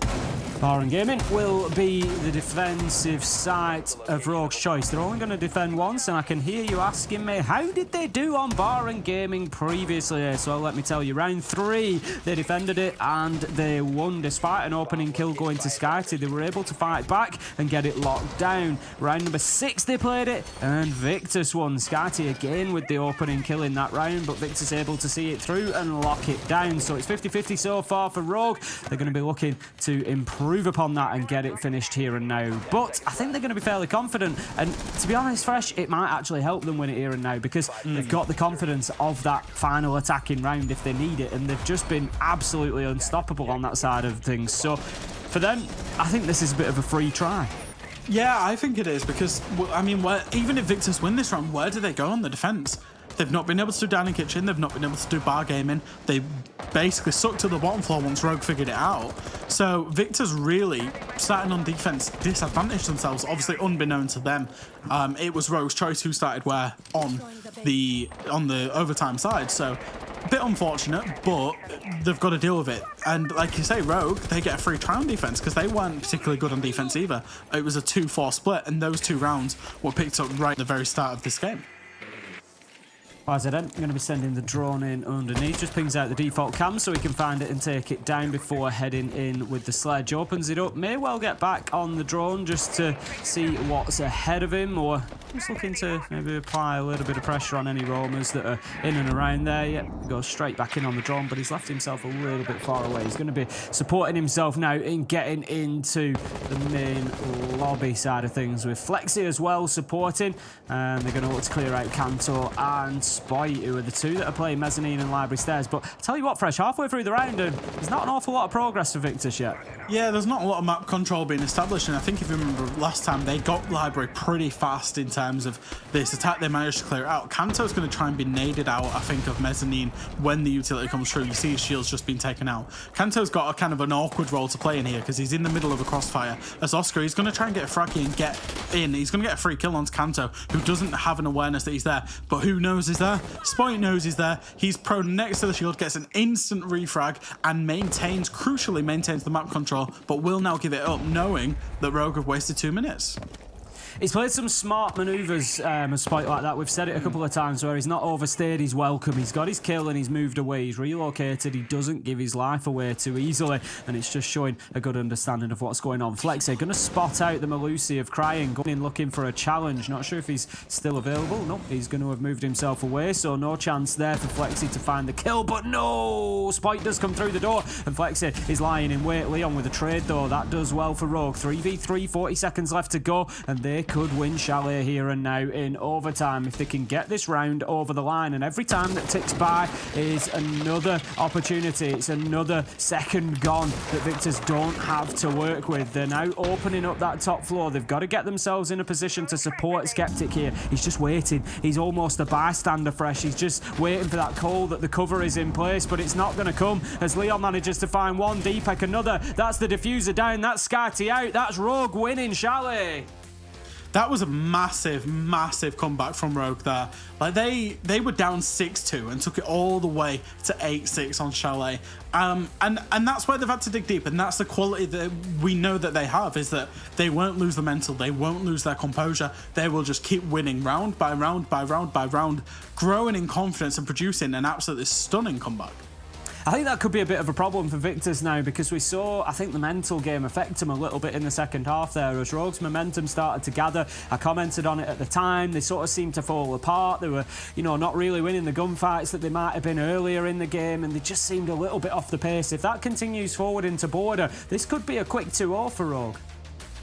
Yeah, I think so, and it kind of feels weird to say because Victus looked so good for so much of this map, and they really fell off. They're going to be hard to recover mentally from that, I think. And I think Rogue going into Border, it is a map, and both of these teams picked both of these maps across 2 best-of-3s, so both teams are really comfortable. But Rogue like this map, and it really suits into the Rogue that we want to play. We talk about how good they are with gun skill. We've got a team of 5 fraggers going to Border, which is a very gun-heavy map. So Rogue, they'll be feeling good, they'll be feeling confident going on to this second map.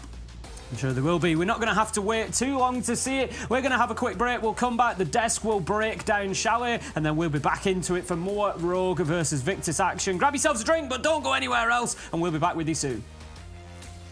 Progress is a race that has no end. After every finish line, another challenge awaits. How can we continue to push innovation in a sport at the forefront of technology? This is how.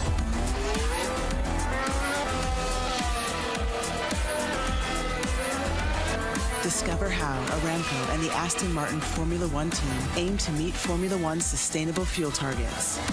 Aramco, powered by How.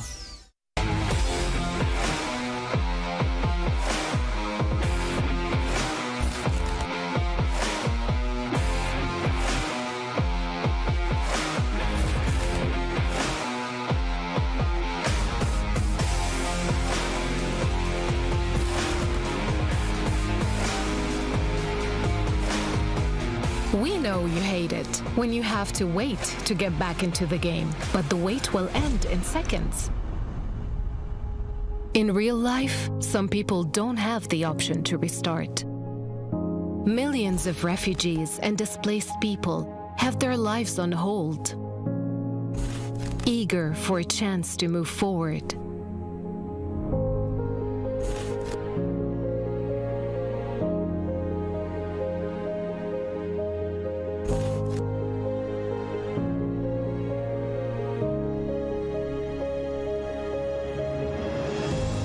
There are 84 million people around the world who were forced to flee due to war, conflict, violence, persecution, and climate change.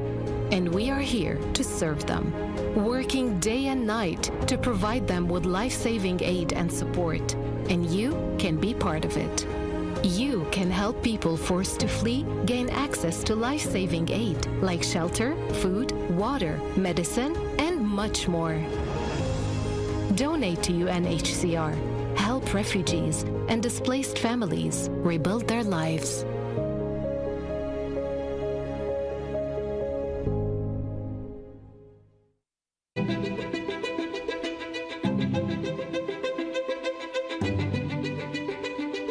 The divisions in the world are stark. Recent years have shown some of the largest natural disasters ever in history. And that really hits hardest the people who had the least to begin with. These people need help. It would be a real tragedy if all these advances in science and health and technology only benefit people in a position to pay for them. There should be no lesser standard if you happen to be poor. These problems can be overcome.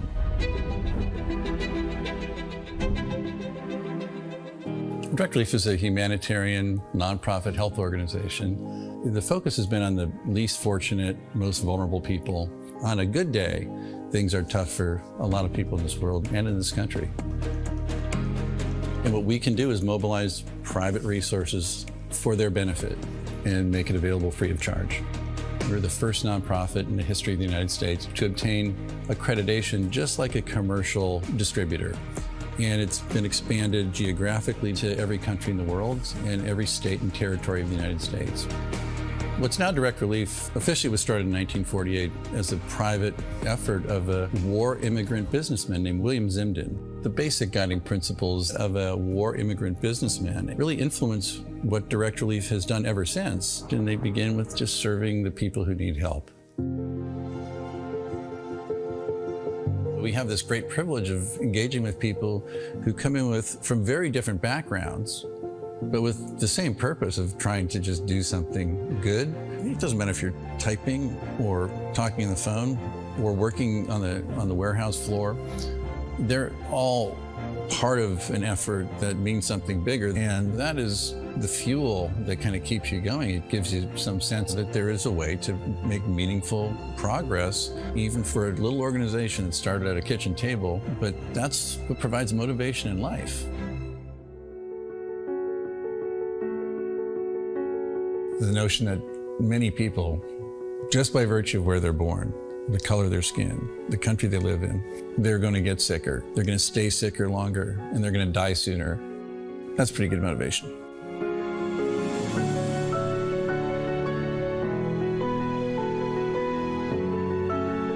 These issues are too big for any one organization to address. We really work hard to honor these guiding principles, invite people to participate, and we are sure thankful for the thousands of people across the country and world who have become part of Direct Relief by virtue of their participation.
Hello everyone and welcome back. After map 1 to Gamers Without Borders, brought to you by Savvy Gaming Group. I'm your host, Milosh the Medic. With me are Jacob and Jess.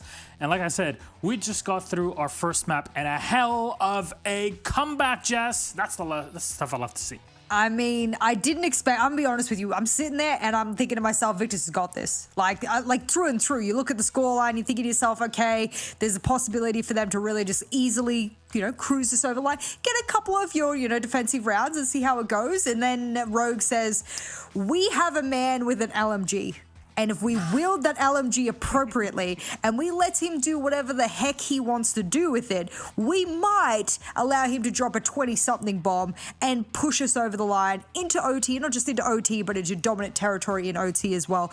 That is, I never say this, I think Milosh knows this, I never call something a throw unless it's actually legitimately a throw, but that was a throw by Victus that they could have stemmed the bleeding on. It's one of those things where this is just confirming something we already knew. We knew Spoit was going to do this. We understood if you utilize his mechanical skill and just have the rest of the team kind of work around that, then whatever team he's on was always going to do good. But the fact that it came this way in comeback fashion when he dropped 23 kills and it was 6 unanswered rounds that Victus just kind of allowed to slip through the cracks like that is the more worrying part of this. We knew what Spoit was capable of, but we didn't think Victus was capable of letting this kind of slide through. I mean, for a long time, we were looking at this match and thinking, whoa, dude, Rogue, you just keep getting diffed every single time. You just cannot get any space, and suddenly, once they get to the attacking side, you put somebody on LMG, they do a lot of work. Spoit alone, but who else was, at least in your opinion, Jess, was showing up or was integral for this victory? I think there was a lot of criticism I had early, when we thought they were going to lose, about them doing things sort of a bit solo YOLO. Leon had a bit of a quiet one. Shout out to my man Leon, but I got to put you out there. I think the rest of the crew, I liked what I saw from Cryde. I know he wasn't one of the big fraggers out there, but there's sometimes you need someone to be able to make space and take the space, and whether they're successful in the kill department with that is not necessarily always the most key. I think impact comes in different forms, and for Cryde, there was a necessity for him to be that pinch pressure on the opposite side of, what do we call it, Spunk? Is that what we're calling it? Of Spoit?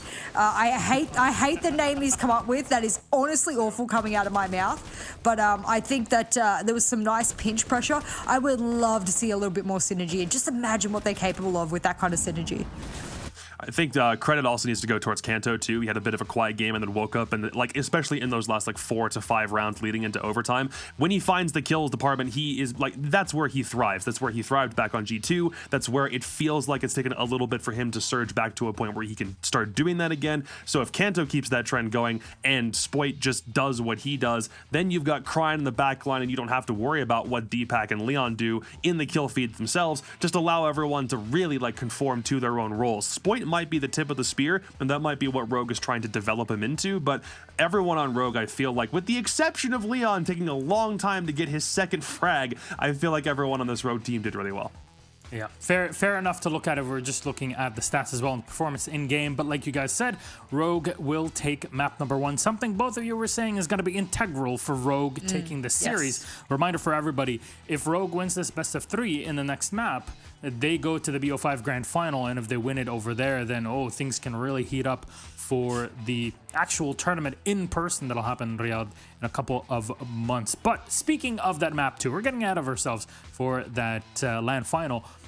Border is up next, and that was Victus's pick. So, Jess, your thoughts on it as we get ready for the match? I mean, if you weren't here for the pre-desk for map number 1, we preface the fact that this is pretty much the same 2 maps that have gone head-to-head with these guys in the previous matchup that they had. Now it's been flipped because they won each other's map pick, and as a result, both of the teams expected to be just as strong on the map as they were mere days ago. And I think since that's now been flipped on its head, I think Victus will be feeling a little bit of the pressure going on to the border and going, that's something we were beaten on. We chose that last game. Rogue are feeling themselves as a bit of momentum, and it's a very frag heavy map as well, so that's something that concerns me for the side of Victus a little bit, because I'm like, yeah, that's not what you want. You maybe a little bit more a strategic map, maybe that's where you'd flourish. But I think there's still an opportunity, and I would hope, resilience wise, that lights a fire under their butt, and they're like, oh man, we had that so close, maybe we just clean up a few things and we got this. Or maybe don't be so scared to gang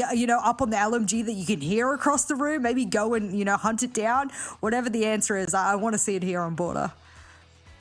Yeah, I'm in a similar boat. I was pretty impressed with Oscar's sledge play, especially in that previous series when they were on Border. That was a 7-2 victory for Victus when they played it against Rogue 2 days ago. And it also looked like Flexi really woke up in that previous matchup just on Chalet a couple minutes ago. He's in the server. He's doing what he needs to do. He was almost like the underrated hero I wanted to give more credence to had Rogue not given that, made that whole comeback. So I feel like the pieces are here in place for Victus. They just let one little thing slip. So So if you can shut Spoit down early, I think there's a real good chance for this to go all the way to a map 3. I'll tell you, Skyscraper is potentially in the books. Remember, map 1 had to go to overtime to be decided for Rogue, so possibility. Thank you so much, Jess and Jacob. Why don't we toss it then to our casters? Border is up next, and Victus have the shot to take it to map 3. If not, it'll be Rogue 2-0 to clean it all up. That's for our casters with, of course, Ace and Fresh on his 10th debut. Enjoy. Thank you very much. Milos, you're right. Fresh debut after debut. Spoits. Third or fourth debut as well now, going very well so far today, having a great first map on Chalet against Victus, and Rogue are going to be hoping for more of the same. They're going to be coming into Border. I'm really not too sure what we're going to get with this, but I've got a feeling, Fresh, that Rogue might just run away with things here. Yeah, I think Jacob said it quite nonchalantly. He said, if Victus can just deal with Spoit, like, it's absolutely no bother whatsoever. Just click on him. Just when you see him, just click on him. Yeah, he's over there. Just get him out the server. If Rogue play a 4v5, Victus might have a chance. But given Spoit has just dropped 20, whatever it was, 25 kills, let's say, it was something like that. I know it was at least 23 on them.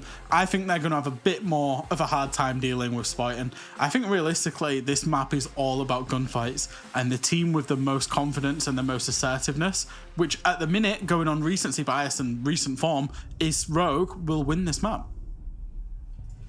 That's it. It's just they're just carrying so much momentum from that last the last 6-7 rounds of Chalet, so it's going to be very, very difficult for Victus here. I think one thing I can say for sure is that a good start is essential for them. We're going to have a Thatcher and a Zero ban. You've been talking about the value of Zero lately, Fresh, and we're starting to see that a little bit. He's got the Heart Breach gadget, he's got a good gun, he's got information utility, strong operator, and he gets taken out in the bans. And once again, comparison of the previous bans, the last two times these two teams played on this map, it was Thatcher, Nook, Azami, and Mira. So we've already got two bans that are different, both coming out of Rogue, going for different bans once again. And the Mira will be taken away. I think Mira on Border is a pretty much staple ban, particularly from the Armory side, the way you can play a mirror window inside of the box to hold onto the Armory breach, and then also another one potentially in Office, on that single panel to hold onto the Office wall and the door. I would be surprised if mirror wasn't banned, but this keeps Azami up. The last times these teams played, Azami was banned in all but one of the maps, so we might get to see a little bit of Azami play, and you know that I absolutely love seeing Azami.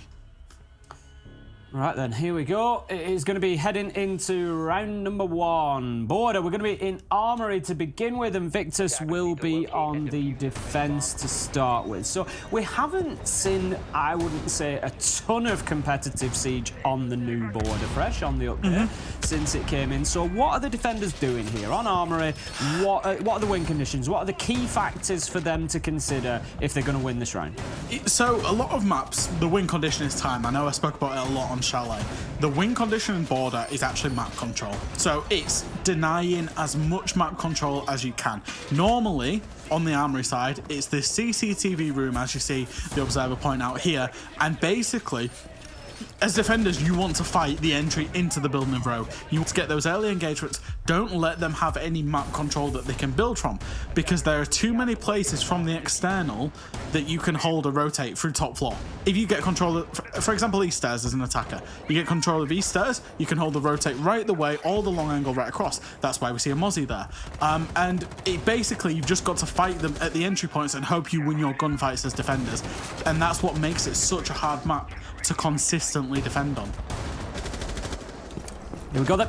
We are well into the action, 30 seconds, and Spoit is heading towards the archive side of things. He's on the Finker. That ain't going to change after the performance we've just seen out of him on Chalet. He's going to be using that LMG to maximum effect, no doubt. He's just looking to get that intel, get that information before he starts gunning on into sight, and Victus certainly need to keep themselves out of that line of sight. Need to be very cautious about their movement inside of the Armory there, particularly because he's going to have the long angle down through that soft wall. Gonna relocate a little bit. He did have a second man with him there. I think it was Leon that was just with diffuser in hand, so potentially looking at an archives door plant here, Fresh. I think so, given the way that they've gone 6 in the location. So for an Archives door plant, you need to have east stairs control, you need to have the window control, and you need to hold that soft wall from behind Leon. Leon's just going to waltz in and look to maybe get a plant on the concrete. He's tucked himself in. Now Spoit can completely cover him as the flurry of kills come out from the other side. Victus have no knowledge this plant's going down, by the way, looking at their player locations. They're going to have a panic in about 2 seconds as Leon does get the plant, does get taken out, but it now can be held in a post-plant situation from Spoit, and he's going to have to do it all from that window in a 1v3. Does have an LMG, can just hold mouse 1 and deny the line of sight, but needs to wait for the defenders to take action first. They're going to go out of office window by the looks of the silhouettes at the same time as a push and a smoke canister. Spoit gets 1, gets the kill, confirms the kill, jumps in, confirms the second kill, and the player jumps out of office window, knows where he is, and can now play from inside of sight, taking the engagement with the player on the outside who gets the kill. YZN will get the clutch in the end, and the defuse coming out. Victus, whew, they just about got away with that one. YZN pretty quiet on Chalet, and then comes out and wins the pistol 1v1 against the red hot Spoit, who had managed to get himself a couple of kills defending it. It was never going to be easy for him. 1v3 on the window. There's a number of options for jump outs there that he had to deal with. It was pretty smart play by him to go in through the window whilst taking that second kill, just change up the angle. He had the information then as the player who was outside came back in. He was pinged out because he was outside of the map, but still YZN able to finish that off, disable the activated diffuser, and get the round over the line for Victus. So a good start for them and exactly what they needed. I think just a little bit of a bookend, a little bit of an exclamation mark after Chalet. Right, that momentum of Rogues is done. New map, new game, here we go. I mean, you know what you're going to get with Spoit, and it comes from a very hard place to criticise Spoit right now. However, I'm going to do it, and I'm going to be very brave, because he has just dropped a lot of kills in the last map. He did the hard in that 1v3. He got the first 2 kills. In that scenario, there was 14 seconds left, and he had Archives control, knowing where the defender was, and 14 seconds. Obviously, a defuse takes 7 seconds, so he needs to waste another 7. He could have just backed off deep into sight and won the round. Instead, he took the engagement because he was feeling it, and I'm not going to criticise it too much, but he could have. It was a 100% round win if he'd just played properly for the round win rather than for the kill. And I think that's where he doesn't have the experience of comp, right? That's where, to an extent, he's still an 18-year-old fragger, and you will get that with him. And Rogue will need to. I guess what I'm trying to say is Rogue needs to not get on his back for that, because it will happen from time to time. But he is just that good that he will win you games, as we saw in the previous.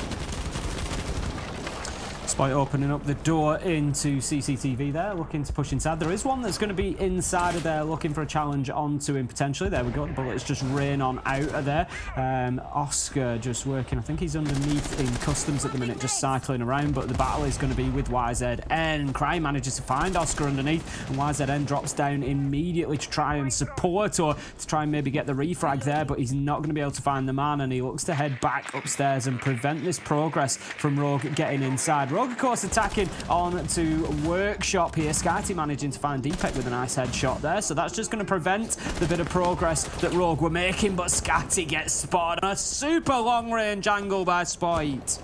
Yeah, and that's absolutely disgusting. Obviously, Skyty had hopped out to get that kill, got himself spotted, and Spoit just managed to hold. And as I said, there's so many places from the outside of border on the top floor where you can hold the rotate. Spoit gets an absolute freebie, holding a nice long angle through the whole of the top floor.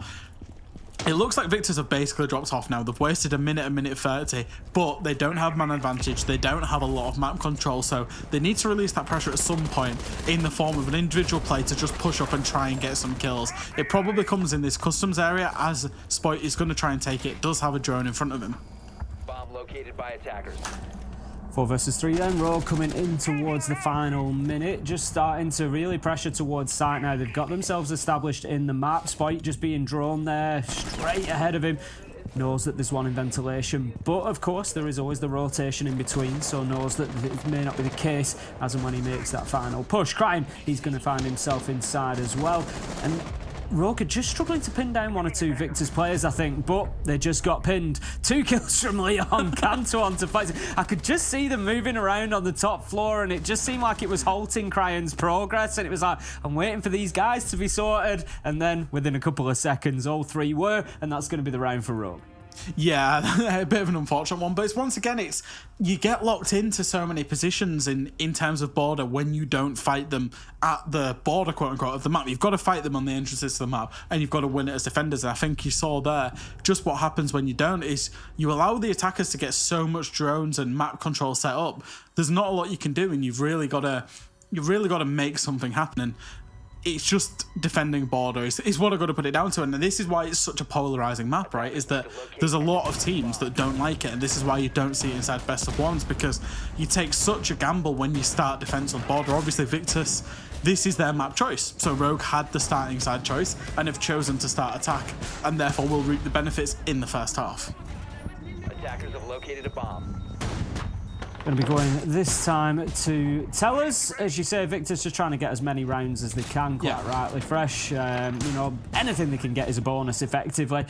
You know, even if they just get Armory locked down twice, they'll probably feel okay with that to then come in on the attack. It just depends how well Rogue can carry that aggression into the defence. I think you and I have spoken about it before. If the defenders can get up in the faces of the attackers, stop them getting into the map, really battle them at the entry points, that's when border becomes particularly difficult. And if Rogue are able to do that successfully on defence, having carried a good attacking round in and having that momentum and that sort of confidence in the gunfights, then it could be a problem for Victus trying to work that attack on the second half. But for the time being, it's round 3. There's still plenty of siege, plenty of border left to be played. Rogue 1-0 up overall, of course, having won the first one. Chalet went to overtime. They were able to fight their way back from 6-2 to get themselves the win overall. And they're going to look to continue that trend here, as they've just won the attack onto Workshop, and now they are looking at Bathroom and Tellers. So they're going to need to go upstairs. Rogue going to be wanting... Whoa, Kanto very lucky again there, but not the second time around.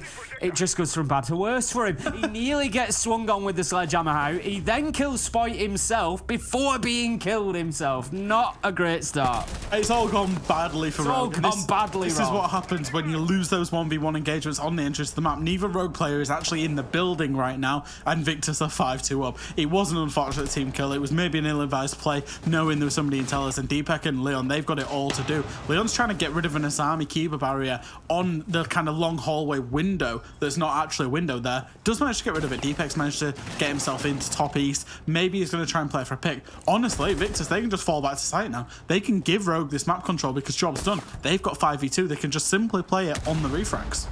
As you said, absolutely nothing needs doing. The more that they peak, the more opportunities that they give Rogue to find a couple of kills and bring it back. 2 versus 3 doesn't look anywhere near as bad as 2 versus 5. So right now, Victus just want to keep themselves in tight little corners, hold those angles, and wait for the pushers to come. The man in sandwich is going to take a little bit of damage there. Flexi just having a chip through the soft wall. Not an awful lot though, so he'll live to continue fighting. Drops himself down the hatch and gets himself onto site. Leon looking to get aggressive in towards Workshop. Oh, just being a bit unfortunate at the minute, not able to find anybody. Leon with a beautiful headshot onto YZ. Endo, great reaction, and they do have time. It's 2v4. They need to find another couple of kills before they can even think about sight, and there's a lot of utility and information for them to play into. Going to be spotted out by the bulletproof camera there. 40 seconds left for Rogue. The problem is they don't have a lot of information, because obviously there's a lot of dead players. The cams that they're using are getting kind of shown up. They're just going to have to try and walk into doorways and hope there's nobody in a rat angle, hope there's nobody playing a crossfire. You see him, Leon is joining for himself with his own Iana clone. Will potentially get hit by a mute jammer, maybe not, as Deepak's going to drop into server, get taken out by Oscar, and it's all on Leon. Deepak might feel a little bit hard done to there. Flexi gets the final kill onto Leon, and Victus pick up another round. And I got to say, that early engagement, it worked out very well for Victus there.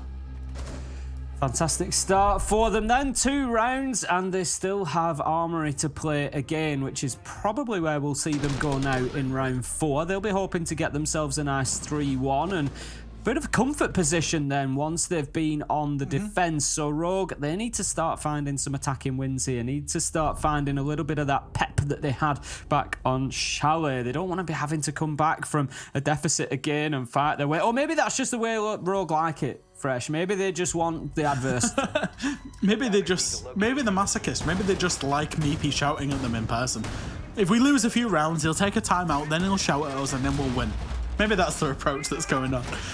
Who knows? And who knows? I mean, The one thing that I did like in that previous round as well was the composition that Victus brought. They brought his army, they brought Castle, they created awkward angles for Rogue to take rather than just the default angles, and it worked out very well for them. This time they've gone away from that, leaning into a much more conventional lineup of Jaeger, Wamai, obviously the Mute Smoke and Mozzie. It's kind of information denial, a bit of utility denial, and a little bit of breach denial, which I think is a very safe lineup. I'd kind of like to see Victus experiment a little bit more. I kind of want to see a lineup that consists of Castle, Azami, a Rooney, maybe Jaeger, and a Frost, for example. Get the 1.5s out, change the lines of sight, and then use the 1.5s back against the attackers. But I guess that's probably why I'm not a pro player, but, you know, here it is. Into the action phase we go of round number 4, and it is up on the top floor again. It's going to be Armory. Now then, Victus were able to win this one out to begin with. Rogue did manage to get the diffuser down. Leon was able to get inside of Archives and make a plant. We almost saw 1v3 from Spite, but he was shut down at the dying seconds by YZN, who was then able, still had time as well, to get that diffuser disabled. So it was well played from Victus in the end, if not a little bit scrappy, but they still got the job done that they needed to. This time, Rogue are looking to build a more conventional push, I think. There's not too much attention immediately towards Archives door. They're just clearing out those default cams, looking to take a little bit of control, get themselves inside a CCTV. They're going to need to kill somebody before they do, though. We've got one of the Victus players just holding hard in the southwest corner there, just making it difficult. But he just reveals himself to Spite from behind the shield, but Spite just can't react in time to get the kill. He's just toying with him now.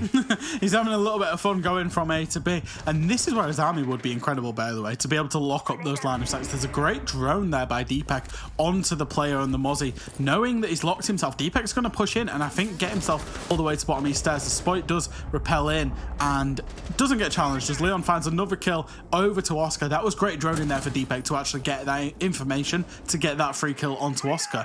Rogue, they've got themselves a 5v3. They've only got a minute to play with, but they know where their next target is.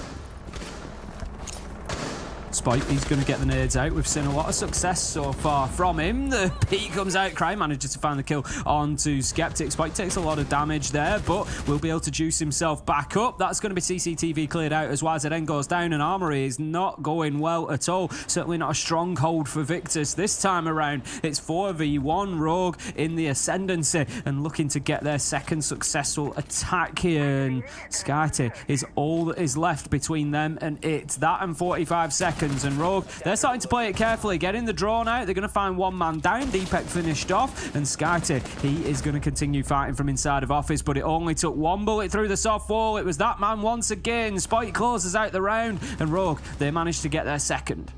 Yeah, it's a good round from Rogue. They really were ready for the aggression. It was off the back of a great intel game, great pre-placed drones, and they dealt with Victus pretty well. And I think that's what you see on Border is it really is those early fights and it's who wins them. In this particular round, it was Rogue that had the intel, won the early fights, and therefore ultimately won the round. Rogue then leveling things up. The thing is, on the attack, they chose the attack inside, so they're going to be looking for a 4-2 half. You know, that's the default that you're looking for when you choose an attacking half. Rogue have got it to do now because Victus, I think, probably go back to Armory. There's no reason. No, they've gone down to Workshop. Okay. I'd have expected they will use in the next 2 rounds. I think they will use Workshop again. So Armory again. So Rogue have got it up against them really because they've got that site that is the strongest site on the map, and Victus have already been able to win once. They're probably going to have to go up against that again. They want to win there, but they also want to win here. So there's definitely a lot of work for them to do. Rogue able to win Workshop last time around. So for me, it's not going to be an easy finish to this half for Rogue. They want the next 2. Whether they get them or not could be a bit of a roll of the dice, and I think might just come down to the entry. When they've got those first couple of kills, Victus struggling a little bit from that point on, but if they don't get them, Rogue not always finding a way. It's been a bit of a better split in terms of Rogue's kills going on this game. I know in the last game, Spite and Crine had something like 45 kills or something stupid between them. Maybe not that many. I think it was about 35. This time Leon's had a much better start. He's already got more kills in this map than he had in the whole of Chalet, which was 15 rounds. And also Kanto as well. Deepak's still having a rough one, but he does a lot of droning for his team as well. So, you know, it's going pretty well for Rogue. I really do think they've awoken. But like you say, it's that pressure of needing the next 2 rounds. Otherwise, they've not had another great first half. Spike just holding the long angle there from the ventilation units on into security and CCTV, waiting for that rotation once again. He's been teased by it before, and he's just trying to catch them out if the opportunity presents itself. Crying, looking for the challenge into Armory. He needs to be careful here. He's getting himself into a bit of a bad position. He could well find himself being challenged from CCTV and Armory at the same time if Victus play this smartly, but the man inside of Armory is actually just dropped back now, and Crying's going to send in the Gemini decoy to see exactly what's going on inside of CCTV. Rogue are posturing here. They want to get inside. You can see they're itching, and they are going to start pushing forward as Spike manages to get himself established. That's forcing a number of the defenders back down to site. They've dropped through hatches, and at the halfway mark, Rogue are going well, looking for the top floor control. They know there's one inside of office. The drone was just shot out. Can they get the kill? I thought Deepak was just going to flick his teammate there. He just flicked long and nearly killed 2 of his teammates that were crouching through long. It is going to be that player on the hatch. He might be able to get himself off clear, but he's going to stay stubborn on the hatch looking for those engagements. And it will he be killed? No, Flexi manages to find one onto Kanto, and he's still staying up there. I think, is it Oscar up there? I'm not quite sure the particular player, but Flexi's holding the backside onto site. As a flurry of kills come in, Skyty finds one, Oscar finds one, Flexi knows there's one playing on his office window, and it's all gone a little bit wrong once again for Rogue. Cran and Deepak, once again, they need to make something happen. This is perfect for Victus. They can get themselves onto that security of a 3rd defensive round, knowing that they're going to favour the attack, if anything, so they could be looking at getting 4 out of that. A flawless round to boot, shutting down Rogue and closing out Workshop. And this is what I said the problem was potentially for Rogue. They've lost Workshop, and now they might just face going to Armory again, which Victus have already won once. It's a good site, and it could be a struggle. That said, Victus might choose one of the off-sites. It's looking like Bathroom Tellers, but the option is there. Yeah, I think Victus, they played that round very well, and I think one of the things that they've been doing pretty well on the defense is they've been using a kind of, you might be able to call it bait, but I kind of think of it as like a satellite or an orbit around, you know, imagine that you've got one player that's the center of attention. That was Skyty in office. The whole of Rogue was focused on killing Skyty, which means because their focus was on Skyty, Flexi was able to get himself up into archives and find a couple of kills and release that pressure, being the kind of satellite player, you know, orbiting around Skyty. And it was really good. It kind of relieving pressure, playing together, and that's what you talk about when you want to see people playing together, is Skyty being like, okay, I'll just keep myself safe, they'll focus on me, you go and get all the kills, Flexi. That's what he did. It was nice by Victus, and Rogue, I don't think they paid too much appreciation. I think they thought that top 4 was clear apart from Skyty, and therefore they just put all effort into killing him. Didn't pay off for them.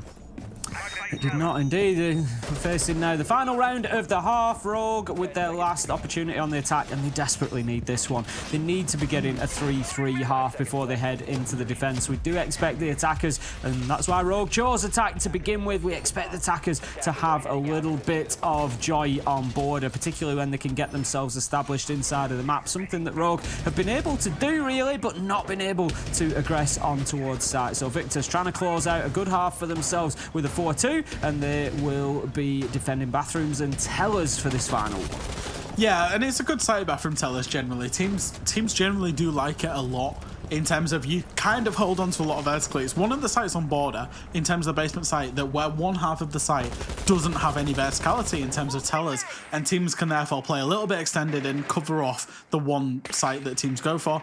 And you play across it top floor. Again, we're seeing Castle, we're seeing his army, and it's really hard to play against. You see these awkward angles that Victus have created. Why is it then? He's been able to play along pretty free. He has been pinged out, needs to be careful, as Oscar gets a double C4 kill. That is sensational stuff from him. YZN will be taken out by Spoit, but that's man advantage already achieved by Victus. What a great start. They couldn't have asked for any better realistically. 4 versus 3 now. It's up to Leon, Spoit and Crying, and Rogue just really seem to have gone off the boil here at the beginning of border, struggling to get anything going on the attack. They're just going to be hoping to get themselves onto the defense and do something, anything a little bit better than it has gone for them here. Leon working across that top floor. He's got Spoit with him supporting, and Crying moving in from office now then. The army of SkyTier is still inside of office. There comes the peak onto Spoit. Shut down by Crime with a nice trade, but still the damage is done. 3 versus 2, and this just gets more and more difficult for Rogue here. Victus can just take these kills one at a time and trade them out, and ultimately they will win. That was so well backed away by that player on East Stairs. If he gave his life away, this was game back on. Manages to get himself back to site. I think it was Skeptic just from the silhouettes. Once again, somebody has got themselves back up to top floor. It's Flexi. He's going to stay stubborn. He isn't going to be droned. Will find a free kill onto Crime, and it's all on Leon. Will need to take 1v1 engagements. He knows there's one in Tellers, knows there's probably one in bathroom and one top floor. So just needs to find these 1v1 that suit him. He's going to play for the Tellers player first. Does end up getting him. Oscar and Flexi, they need to try and play a pre-fire, and Flexi does get him a crossfire. Flexi finds the kill through the holes in towards Tellers, and that's another good round from Victus, another good bout of aggression, particularly Oscar on that double C4. Going to be heading into the second half then, and Rogue need to do something. They get themselves onto the defense. It is 4-2. Victus with the advantage coming out of that first half and playing fantastically well. Night and day compared to what we saw at the back end of Chalet Fresh. They've really turned up there. They've been getting kills, like you said. They've been playing smart, dropping away at the right times, not over-engaging in fights. Very, very good from Victus here. They've certainly been able to steady the ship, so to speak. So they get themselves now onto the attack. The question is, will this be the favourable side for them? They're first of all going to be attacking onto Armory, where Rogue are going to be trying to lock things down. We'll see just exactly how that goes. Nothing too wild on the defensive side. We've got the alibi pick coming in from Kanto. It's always one of those. It's a little bit questionable. It's always, you've got the shield, which you need. It depends where and how you're going to play it. You can use the decoys are more about preventing people getting in from the building normally. So you can see there one's just been positioned inside the window. Basically, it's kind of like a soft frost map. You can't come in through the window without triggering that and giving away your location.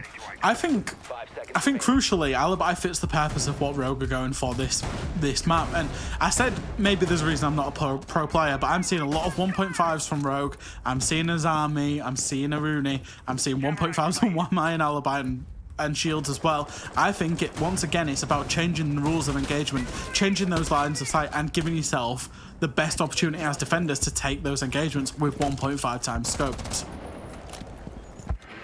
YZN just taking a few pot shots at the barricades there, make sure that there's no peaks coming through, and Flexi gets himself up onto the ventilation units, starting to open up Passport. I'm not sure if there's going to be any progress specifically made in through there. Seems like a little bit of information that has been fed into in there that just seems to be causing a little bit of concern, just flicking from one to the other, but there's nobody in a position to actually be making any sort of challenge there. Now then, the Azami use continues, and I love to see it. Crying just using them inside of CCTV there just to try and secure that position in the corner. Again, it's like we've said, it's about creating these safe spaces, and he's just making it more and more difficult for the attackers to go in there and clear him out. But the big question is, will it be successful? If Crying is taken out without too much of a problem, then no, it's not. But at the minute, he is safe. Spoit going to take a little bit of nade damage from underneath there, but he's absolutely fine. He'll live to fight another day. And the drones are continuing to just try and locate anybody in CCTV, but Victus not making too much progress on that top floor yet. I think they've been very slow in terms of a team, in terms of trying to take map advantage. They've gone for a kind of heroic play, this kind of approach of go in below and really force players out. Oscar does manage to find an upnade, and it is known that there is a player in Workshop. It will be the alibi of Kanto. Does manage to find the first kill onto Oscar. Has a massive role to play here. As gets the first kill and will have another player. Spoit's gone downstairs to try and help him with that 1.5. Does take the head off of Flexi, and SkyT has been killed by Kanto. It's all gone a bit wrong trying to get him below for Victus, because Kanto just basically said no and will not die. Skeptic is pushed himself into 90 to try and find a kill towards site, and it's all left up to YZN. Does get taken out top floor, top east by Spoit in a massive double kill once again. A little bit of a concern for Victus there, I've got to say. You know, yes, it's the primary site choice for Rogue, but there was a lot more to it than that. As you say, Kanto able to just run amok amongst them, and then Spoit at the end just picking up a couple of kills, running around that top floor pretty freely, and that is not what you want from Spoit at this point in time. We've already seen him have a 20-kill game, and if you let him get his head up and start firing, he's going to do it again to you. He's exactly the sort of player we've seen who is going to run over you given the opportunity. So Victus need to be careful to close that down. They had a good first half. They got themselves 4-2, but they can't let that slip away because this happened last time. Rogue able to just chip their way back into it one round at a time. They haven't let them get to 6 this time. They brought it back within 1. It's 4-3. And Rogue, I think they're going to just find a little bit of momentum, a little bit of confidence on the back of that round. Yeah, I think so too. They, it feels like a misplay rather than, Rogue going out and winning it. It feels like Victus went away and lost that map. And you see teams on border, they get in the map very fast. They get a lot of aggression on the go. They really try and dictate the pace.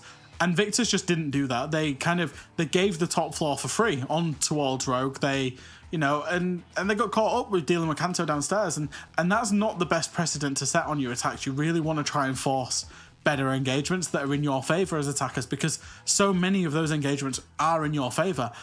So I hope that was just a blip on the radar for Victus going into the next 2 rounds. We've come back to us, Fresh. We've come back to us. It caught me out a little bit. I had to get the old glasses on. I don't wear them for casting the games. I was making notes at the time. I was busy scribbling notes after the end of the round, and I didn't see what was going on. So obviously a rehost has kicked in after round 7. We'll be getting back into things as soon as we can do. Don't you worry. But very much for me, what I'm a little bit concerned about. Victus crumbled in the second half of Chalet. I think it's fair to say they played very differently to how they played in the first half. And as soon as Rogue sort of put them under any pressure and really put them under a bit of a challenge, they didn't really rise to it. They just crumbled they started losing gunfights, they were giving up map territory, they just couldn't really do much with it. So I'm a little bit concerned for them here that if Rogue do the same thing, yep, they've got 1 defense, you can write that one off, it's armory, it's the primary site choice, no problem. But if Rogue are now able to pick up, say, the next 2 defenses and get that complete defensive sweep and go back there, Victus at that point could really be on the ropes. It could be a massive body blow to them. So next round or 2, particularly important. The one thing for Victus is they've done more. They've done better than good to get a 4-2 defensive split.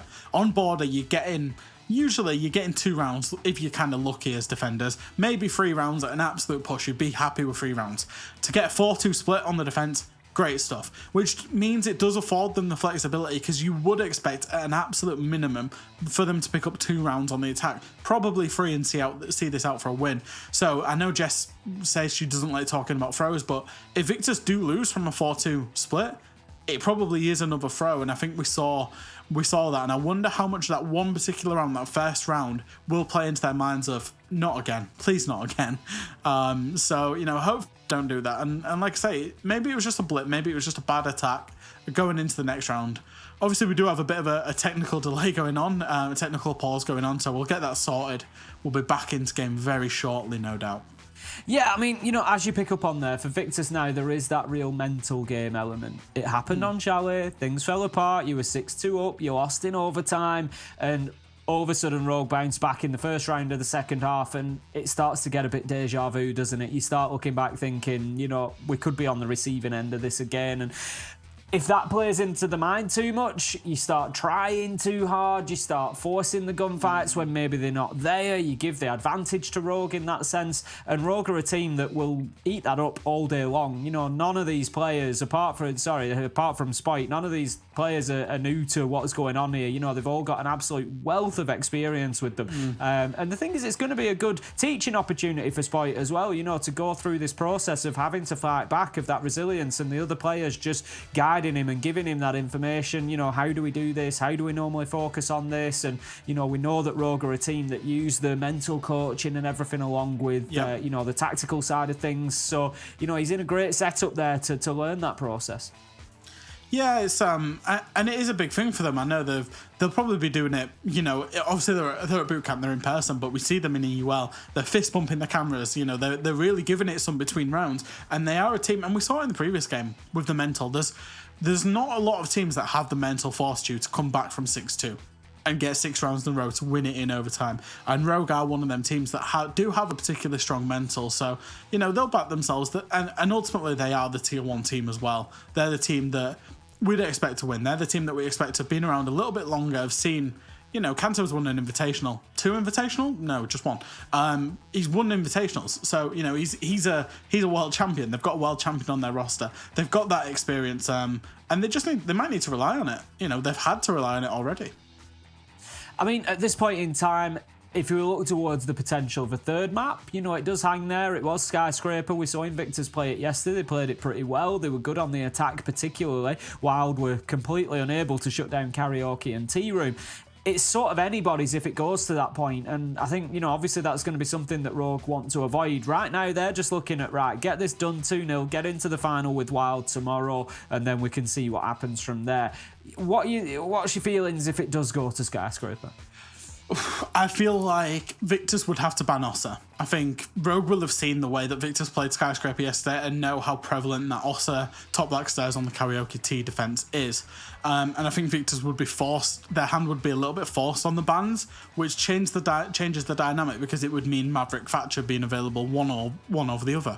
And I feel like Rogue, they play an exceptional Skyscraper. I remember they beat BDS on it in the regular season. They beat a couple of teams there where they looked really good on it. They looked really considered very decisive. So I feel like if it gets to a map 3, it's going to be hard for Victus, but not impossible, because Victus, they did show really good glimpses on it in terms of, especially the way they attacked. They were able to attack that map very well. Should have actually had a 4-2 attacking split on it. So yeah, I feel like I won't say a 50-50 map if we get that. I feel like Rogue will have the advantage purely because Victus have shown an Achilles heel with that Ossa and the Karaoke T. They've shown that, and Victus either have to take action on it, i.e. let another operator through in the banning phase and ban Ossa away, or they have to just find a way to deal with it, in which case Rogue will most definitely play it, have seen it, and most definitely play it. Indeed. Now then, we are continuing to work on our technical issues as we do. I think we've got a little video that we can play out for you, and then we'll come back to us and we'll see how we're getting on with the game. So you stick around, don't go anywhere. Someone like maybe like Bolo, I would say. I get a lot of comments about him in my comments, and I see a lot of comments about me in his comments, so it's because of us both being content creators, I guess. My biggest rival, I would say, I hate to say it, is Citizen.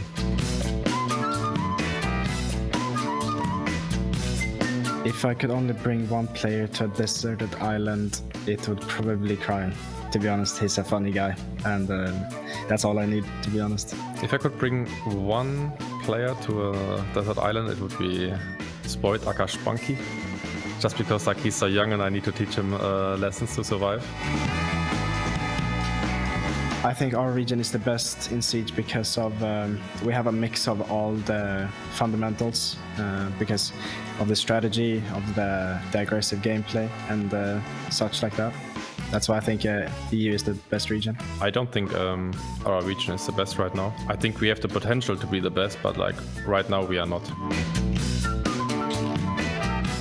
My past best memory with the Siege events would probably be when I won Nordic Championship when I was 16. My best memory for the past like Siege event was my first invitational in Montreal, because like I was relatively new to the pro scene, and then I met like all my idols on 6 invitationals.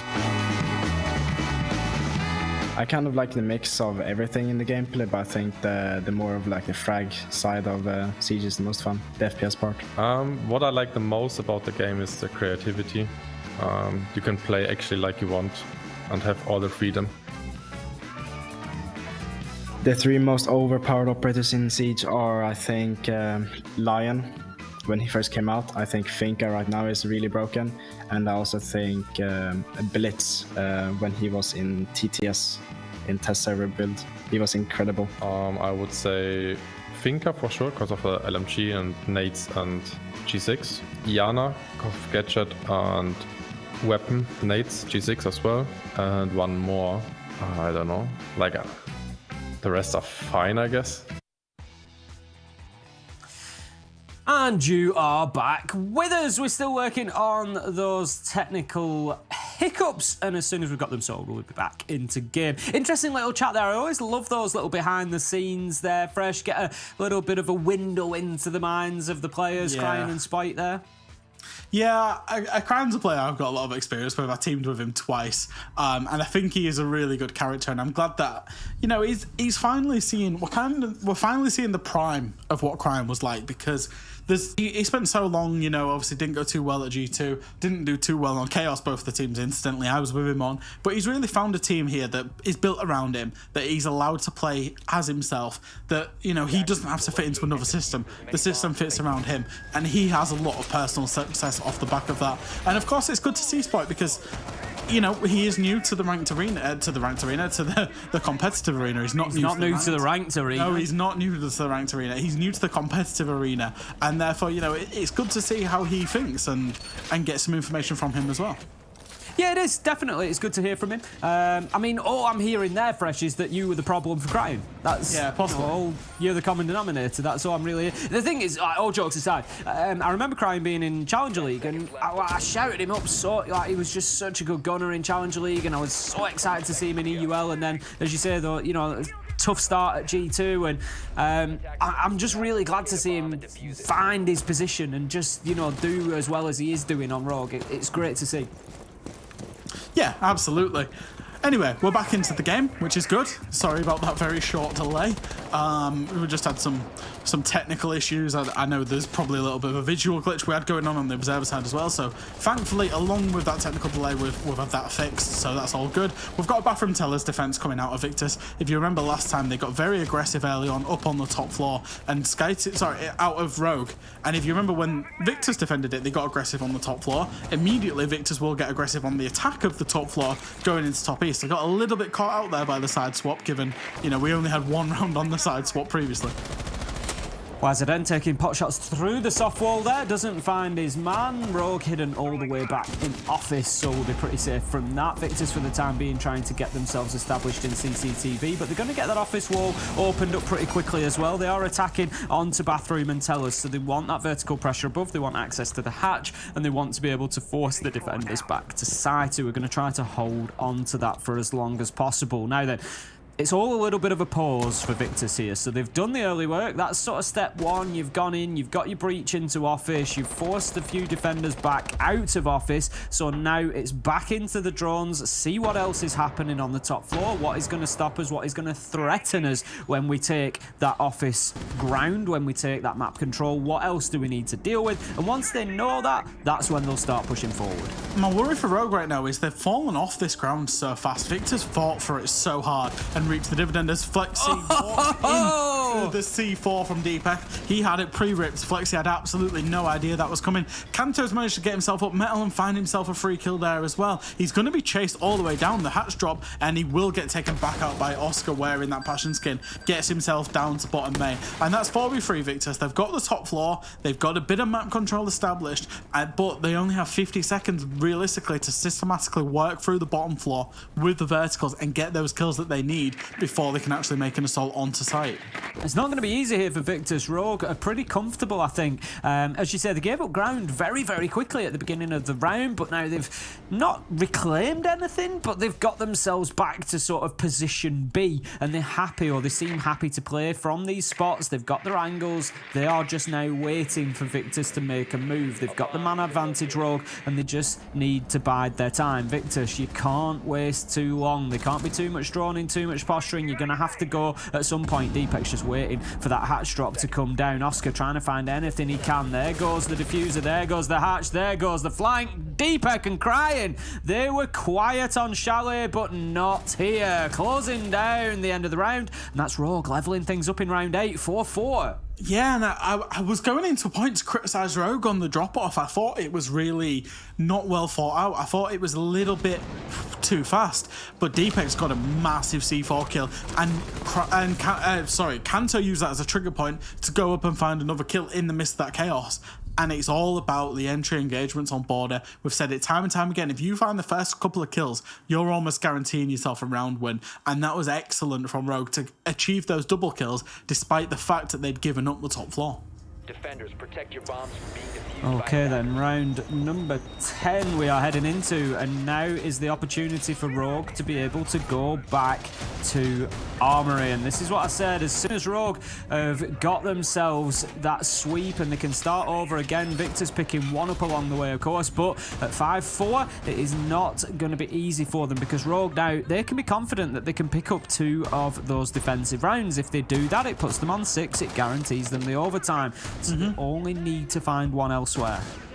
I mean, that's another round loss for Victus on the attack. It's a difficult one in terms of you don't want to start letting these attacks slip out of hand. You know, another good advantage for them that they might let away. Rogue, they're going to go to the top floor, and once again, I'm liking the Azami, I'm liking the 1.5s on the Wamai and the Alibi. I think Rogue have a really good handle on how to play this map, even if they did attack it in a bit of a disappointing fashion in the first half. Straight onto the drones they go for Victus. Skeptic going to be drawn in his teammates, as we would expect from the hard breach support. He's going to go and collect his utility before heading up to the balcony to support the push forward. But trying to get into attack armory, there's going to be two priorities here. One is to know what's going on inside of office and fountain, and to make sure that they've got that dealt with, but also to get themselves into CCTV and established. Now, the fact that Skeptic is over on that office side would suggest that we're going to see them looking to position themselves for an archives plant here. We've got others joining him from the top of east stairs as well, so I'm expecting most pressure to come from this east side, but if they don't get any joy, there's always the option to rotate later in the round. It's not a difficult map to do that on, isn't Border? Oscar's just sent a nade all the way through a window over the top of that little kind of alcove that you can see there next to Deepak, and tried to get the nade in for the breach. That's a smart use of the nade there. I know there's some really smart nades that you can get. There used to be some OG nades down the little rooftop skylights as well on this map, so just wanted to point that out as a good individual play. Oscar is now going to look for a challenge into archives. No, there's a player there, but takes tags and therefore does dip away from the engagement, choosing to save the fight for another day. Values his life in the nades a little bit too much. Leon manages to get away with his life as well. Both teams happy to take the engagement elsewhere, neither feeling that they were in a favourable position to go and aggress onto the other team. Leon just recognising that the attention is coming towards the east side there, so he's going to open up the top of metal stairs, the wall that looks through into fountain. Again, just giving the attackers something else to think about. There's another angle that they can be challenged from. Now, that could be an important draw on Oscar, just spotting out the Mozzie of Deepak underneath. He did damage with a Nitro last time. He's probably not going to get the opportunity this time. The question is, what do Victus do about it? Kanto's gone down to support because there could be a little bit of a Mozzie hunt that goes on after that, but for the time being, it looks like Victus pretty happy to just leave him down there in the cold. Rogue have done a really good job at denying quite a lot of map control and denying basically and not losing their lives because of it. It's been very good from them, as Victus have been worrying about people below, and there's only 30 seconds to go. This is going to be an absolute bloodbath as they go in for the execute.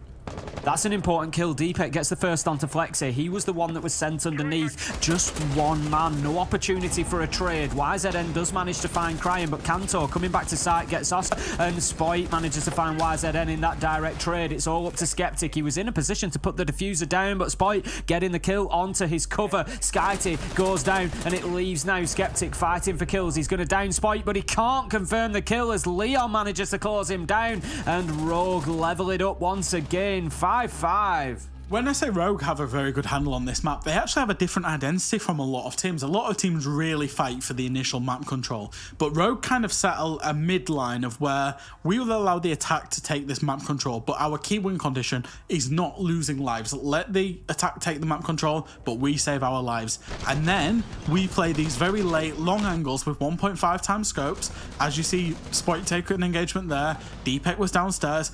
All those lives ultimately mean that when the execute comes in, they've got enough utility, they've got enough guns trained at the execute and can fight it. I really like this from Rogue because it's not the norm that you see on Border, but it's working so effectively for them.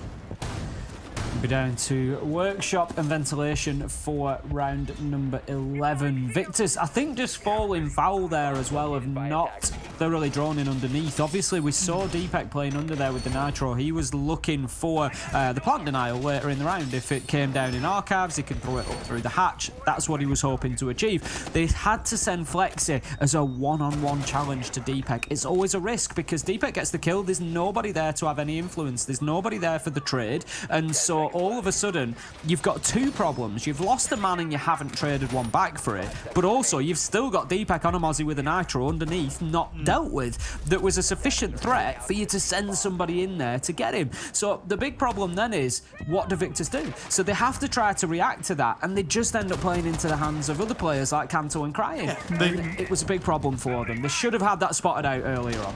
They get way too concentrated on you know, Deepak, even with a C4 below, is only going to get one. The plant can be retaken, etc.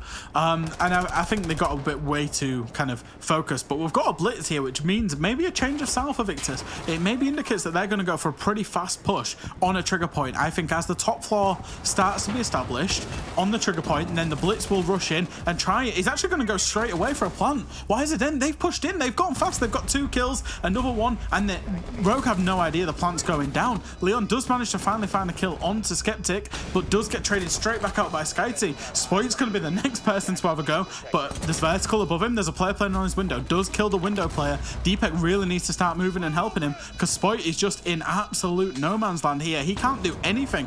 Deepak needs to try and retake the vertical, but I don't think there's many players playing up there now. All the players have gone laterally. Flexi and Oscar, they finish it off, and a fast play from Victus that paid dividends from them. They've decided, we don't want to try and systematically take you apart. We're going path of least resistance. We're going to walk in, we're going to plant, and this round's going to be over within a minute.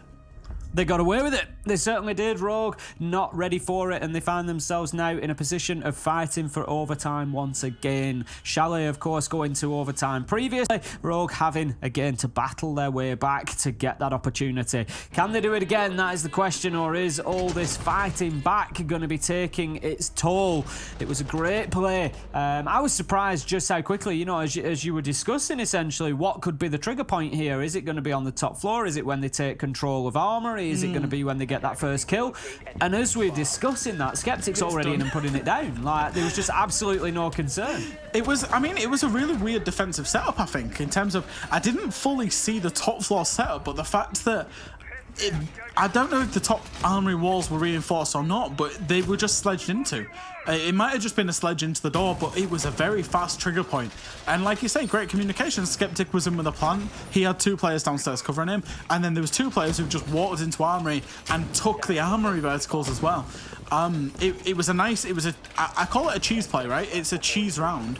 But Victus, that's all they need to get themselves on match point and secure overtime, because the tide was very slowly turning in Rogue's favour, and they've managed to break that momentum.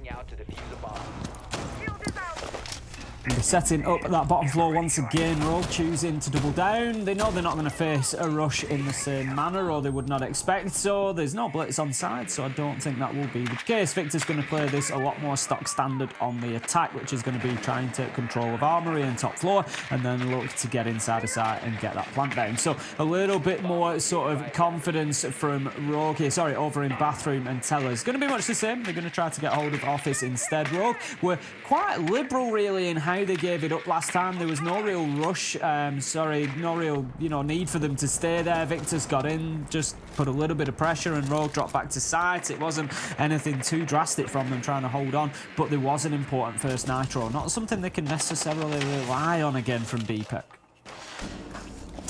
A minute's gone, and once again Rogue have done this thing where they allow Victus a lot of ground, but they don't lose their lives for it, a key utility that will work late for them. You see the kind of 3 of them creeping around site means there's only 2 in the top floor, and again, they're not getting too aggressive. Victus, it looks like they're going to go a little bit laterally here, a little bit horizontally, maybe another point of a trigger point and go. There's 1 bottom east, and there's 2 on the Teller's window, so this could be quite a quick play into Teller's as Oscar gets what sounds like a 1-tap onto Spoit.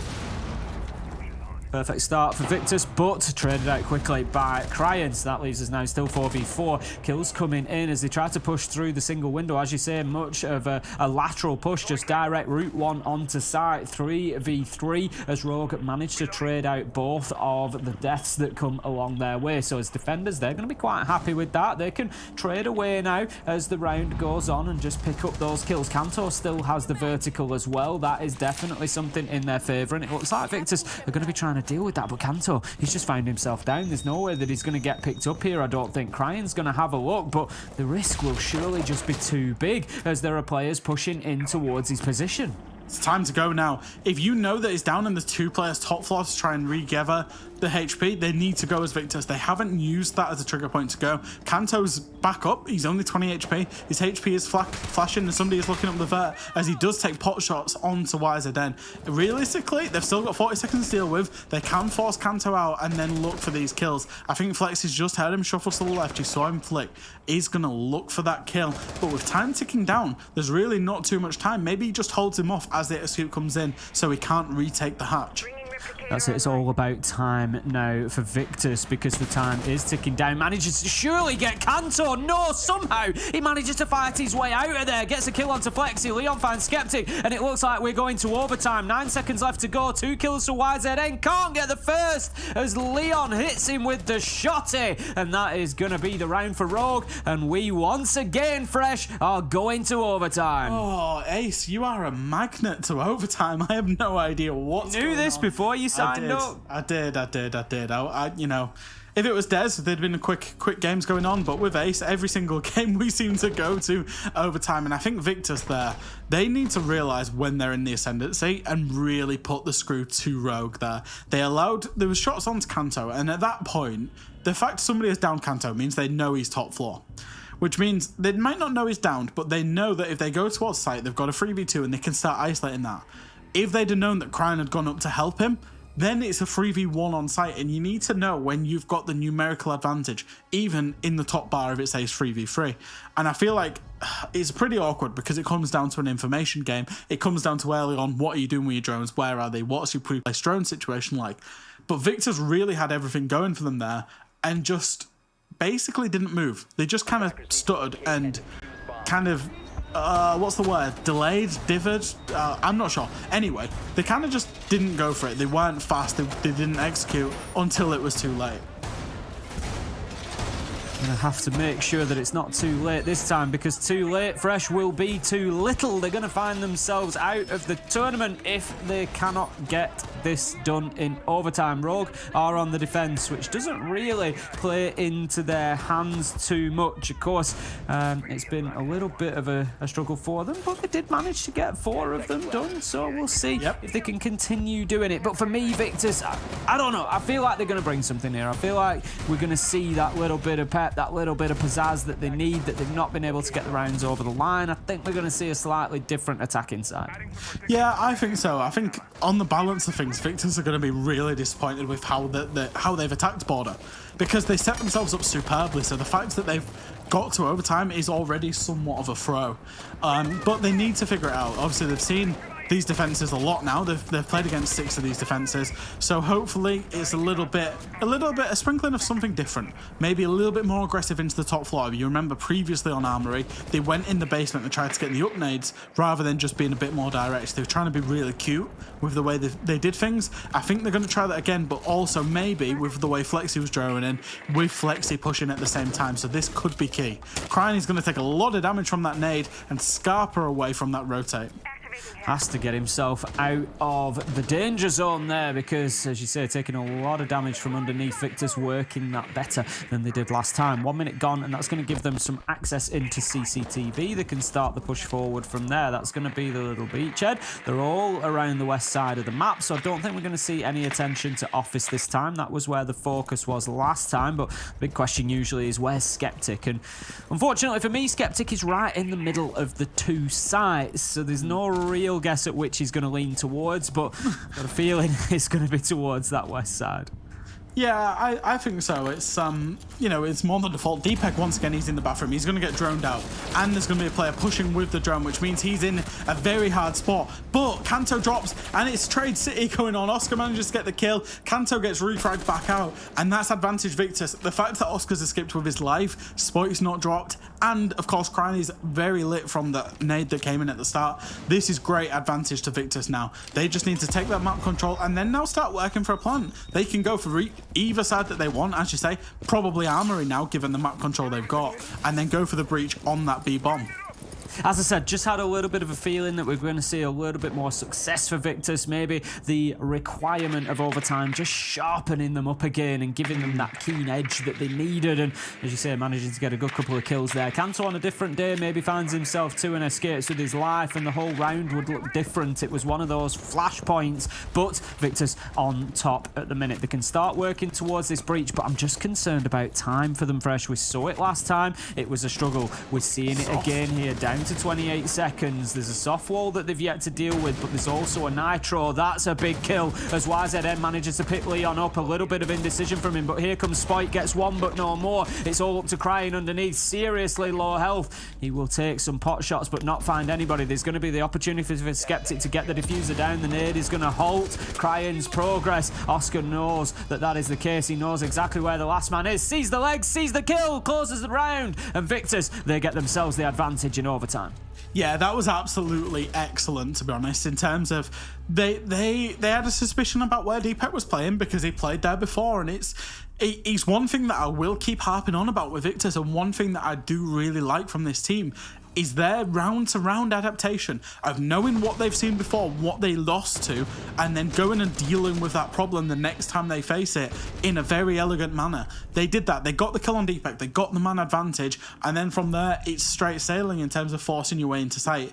And as we said, that man advantage is so important in a game of Border. Well, we've seen the defenders come out on top in both halves, and now Victus go on to the defence for their map point. This would take us to map number 3. It would take us all the way to Skyscraper, and the decider between these two, it's going to be Bathroom Tellers, interestingly, for Victus, not choosing to go for Armoury. They're obviously feeling more confident down here, and be trying to hold on to Office as well. Rogue, they struggled on the attack on the whole, and I'm not sure this bodes too well for them.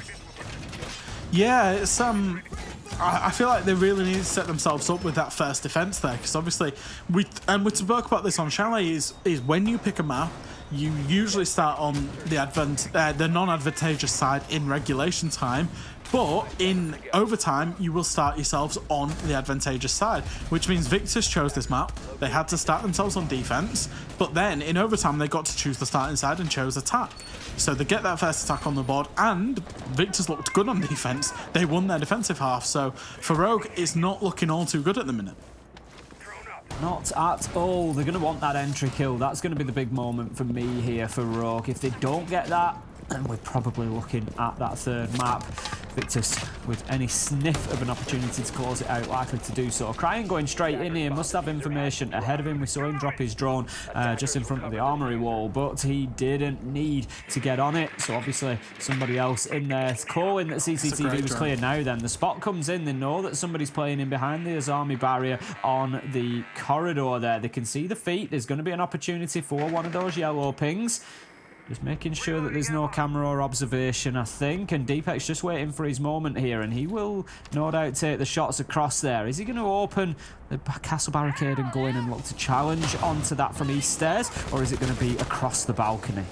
It's a great escape there, because there was a lot of information and a lot of utility was putting into getting a very quick kill on that spot in long. You still see nades going off, and I think the army, it's the Wamai actually, it's the Wamai of Why Is They Dead, realised that he was targeted the last time that this attack came in, and he did die. He did pay his life as a run out was coming in actually there, and it won't get much damage. Skeptic will actually get tagged back up, and once again we're seeing this Victus approach of really try and fight them at every entrance point. Deepak needs to be a little bit careful, because Skeptic has gone back up to top of his stairs and could get some shots on, and Rogue, they've not got any map control, they've not got any kills. It's hard pickings for them right now.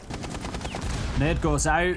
I was going to say, I'm not sure how well timed it was. Just a little bit of a long fuse left on it, but Skeptic already damaged, couldn't get far enough away. Caught in the radius and closed out for the round. That's going to be Skeptic down, and that important entry kill that I said Rogue needed, they managed to secure. Deepak closing out the castle. Skyty manages to find Spite, but Leon is in there for a trade, managing to find Oscar and continuing the push forward towards Office. But the Azami Kiba barricade just takes his attention, and the kill comes in from Skyty. YZN, Flexi, it's looking good for Victus right now. 3v1, 3v none as YZN finds the last man, and we are going to a third map.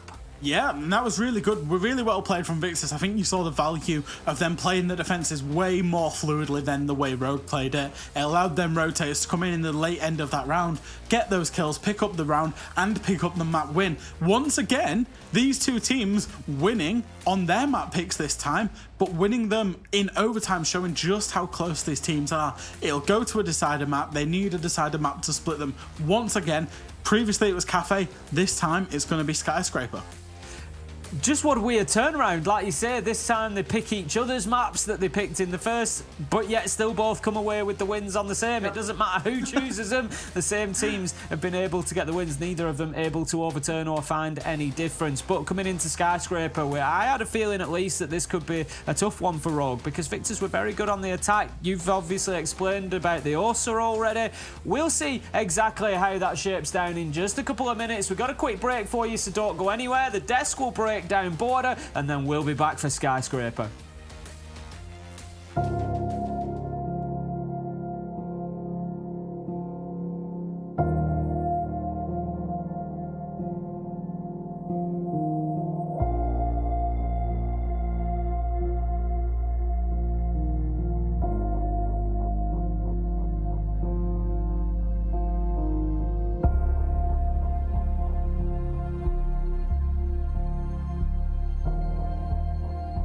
जब चढ़ाई में चलो चढ़ने में तो इतनी problem नहीं होती, तो थोड़ा सी बर्फ़ में यहाँ पे आंगन में ही थोड़ा सा पैर फ्रैक्चर हो गया था।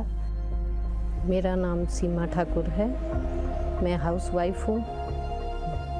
वैक्सीन लगवाने के लिए हमें टूटू जाना पड़ता है, नहीं तो नहीं आयुर्वेदिक वो भी है ऊपर। बच्चों के साथ आधा घंटा लग जाता है।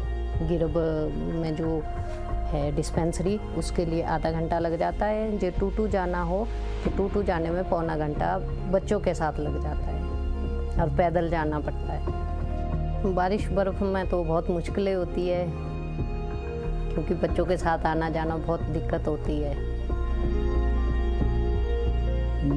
मेरा नाम कृष्ण लाल है जी, और मैं स्वास्थ्य विभाग में, क्योंकि कुछ साल पहले ऐसा होता था कि गांव में पता ही नहीं चलता था लोगों को कि क्या है, कोई पोलियो है कि कोई जानता नहीं था। अब जब सरकार ने इसके लिए इस तरीके के अभियान छेड़े, जब तक हमारे को पूरा कंफर्म नहीं होगा कि इस बच्चे ने यहाँ पे दवाई नहीं पी या पिलाई या नहीं पिलाई, चले जाओ आप दूर दराज के क्षेत्र में चले जाओ, तो हमारे को कोई ऐसा केस या ऐसा कोई बच्चा, अगर यहाँ बच्चा आ गया तो हमने यहाँ पिलानी, किसी कारणवश अगर बच्चा हो जाता, गांव में लोग रहते, क्या पता क्या मजबूरी है उसको, क्यों नहीं आया बच्चा, क्या पता वो बीमार है या कोई उसको कोई और प्रॉब्लम है। तो हमारा ये है कि भी हम, हमारे पास पूरी वो होती है लिस्ट बनी हुई ना, कि हमारा अब लोकल टीम में तो पता ही होता है सबको कि फलानी जगह बच्चा फलानी जगह, तो हमारे पूरा पता है कि फलाना बच्चा फलानी जगह से नहीं आया। वो तो हम क्या करते हैं, जैसे 4 बजे तक आज हम दवाई पिलाएंगे तो नेक्स्ट डे उसको घर में जाके दवाई पिला। वही जैसे मैंने पहले कहा कि भी ऐसा नहीं होता कि भी उसको उस सुविधा से वंचित रहना पड़ेगा।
Welcome back, friends, and let's be clear on this. We got 2 maps, we go to our third one, but we got overtime on both of our first. Victus versus Rogue continues and goes to the edge, but before we talk about map 3 Skyscraper, I'd like to debrief what just happened on Border. I'm Medic, your host. With me, of course, on this desk, my wonderful Jacob and Jess. Friends, what just happened here on Border, Jacob?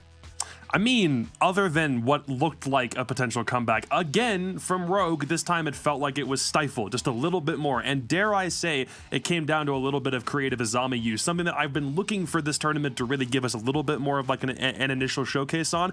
Instead, that entire last round is predicated on what happens when you use those Kiba barriers in really like creative or off-putting ways to distract your opponent from what the actual layout of the map is intended to be.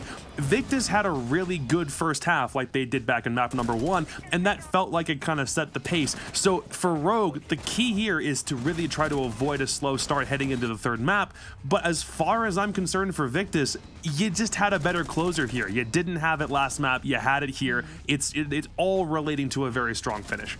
I'm really happy for Victus. Again, I don't know, I'm getting on this like Victus hype train. I don't know what it is, but I'll try and sort of break down where I think it stems from, is the fact that every single player seems to have a really distinct purpose. I put a shield here, I play in this position, I put a couple of discs here, I do this, I do that. This is my position, this is the power position.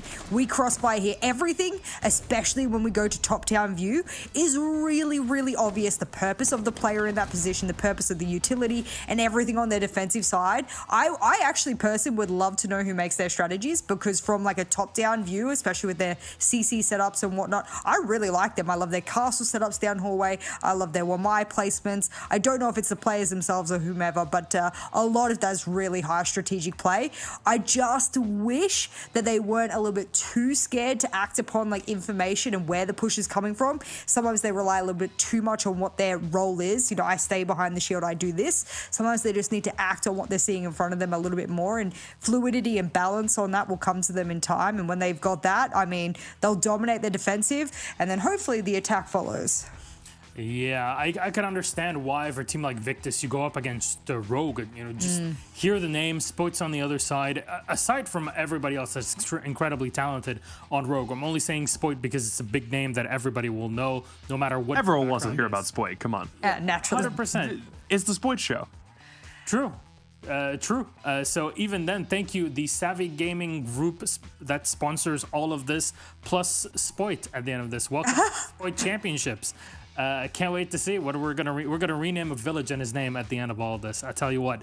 But this was a Border, and I want to turn to our third map. And we're talking about, my God, this might actually happen. It just has to start with Rogue taking map 1. We got that. Went to Border. Victus takes it. We go to Skyscraper. So Jess, what are your thoughts on the map? Because compared to everything else, it is still a more recent addition.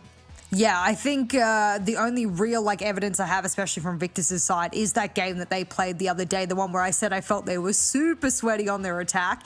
I actually think when they went up against Wild, that game where it was a lot of aggression from the Wild defensive side and their slow, steady pace about it, actually I felt was the kind of answer to that. Sometimes you fight fire with fire, sometimes that doesn't work. You know, yours doesn't burn bright enough. But for them against Rogue is kind of a mishmash of like, we have strategy, but we also like to be quite aggressive as well. So they're in the middle. I want to see how that like slow, steady pace from Victus is going to work on their attack, because they start on it. So I'm going to throw it out there. I think the first half, even though so far it hasn't been for Victus, but the first half actually will dictate who wins the matchup. If Victus has a good first half, I believe they take it, but that's just based off their attacking half, and their defenses have been a little bit. So they got to win a dominant amount of their attacks on Skyscraper for this to be a good one for them to take it. Jacob, do you want to say something? The only thing I'm looking at is Rogue's record on this map since it was reintroduced to the comp pool, which so far is 2-0. One of them was an overtime victory over BDS. The other was a slaughter against Team Secret, and that Team Secret game in particular is one they won every single attack round on. Now, credit where credit is due, this isn't quite the same Rogue team that we saw from the European League. Obviously, Rips coming out, Spoik coming in means that you're shifting your entire playstyle over to something different just because of the specialties of both those players. So I'm still inherently giving this to Rogue, if only based on that result. I don't know if for Victus it's enough to overcome, because remember, even though Victus might have had sweaty attacks before, it looks like Rogues are sweatier, and Victus didn't even win that Skyscraper game against Wild from yesterday. So to some people it might be a toss-up. To me, this should still be a Rogue game, assuming they follow the game plan that actually enabled them to win map number 1 today. So I'll give it to them. Well, friends, thank you very much. Let's see if Rogue can steal rounds as much as stealing checks. Let's get into game for map 3, Skyscraper. Enjoy. Thank you, Milosh, and we will be heading into this one momentarily. Rogue versus Victus. Fresh, we're going all the way to the third map. It's going to be Skyscraper to decide. We've had an exciting game so far. Rogue coming back from 6-2 on Chalet to get an overtime win. Border then being stretched to overtime as well. We are maxing out overtime. We've got it everywhere. Are we going to see it again on Skyscraper? Oh, I mean, I think Jess hit the nail on the head. The first half is completely going to determine this game, in my opinion. We've got Rogue starting off on the defense on Skyscraper, which is generally where you want to start yourselves off. But if you remember back to yesterday, Ace, we saw Victus on this map get a 3-3 attacking split on Skyscraper. They couldn't get it done on their defenses. The defenses look very shaky, and in the banning phase, we'll talk about why they look shaky. However, it's all going to be linchpin based upon the first 6 rounds, in my opinion. Oh, absolutely. Victus was stone cold killers on the attack. The karaoke T was just a no-go zone for the defenders. Wild could do absolutely nothing, and that's usually your primary choice. They were having to go elsewhere just to get rounds. Nock and Maverick are going to be coming out as our first 2 bans. So fresh. We spoke about Ossa. We did. Going to be in play. She is going to be in play, and that was why Victus's defenses were dreadful. They tried to defend Karaoke Tea Room 3 times in terms of their defenses, and Wild yesterday used Ossa so significantly in terms of doing a bit of a direct half clear of just taking control of Black Stairs, taking controls of the top of the stairs, cutting the lines of sight all the way down to Geisha, and then planting in Karaoke itself. Victus yesterday didn't have the answer, but if one thing that Victus are very good at is going away, working out what went wrong, and then fixing it. So they've left Ossa up, which means I expect them, even when they get to their defenses, if they play Karaoke T, to have an answer, because Rogue most certainly will try it. But we've got 6 rounds going off there, and we're going to start with Rogue on Karaoke T. And I want to talk about this site because Rogue actually have a very unique way of playing it that kind of developed into the meta. Rogue introduced a kind of horizontal extension strat using the Goyo in terms of EUL. They first started with the game against BDS, where obviously you're defending Karaoke T, but they push a lot of reinforcements out to the east side, and they basically delay, fall back, and then use Goyo canisters, which have a 25-second burn time, to really delay time for the attackers. And it's a very successful kind of strategy that a lot of teams actually across the world ended up copying.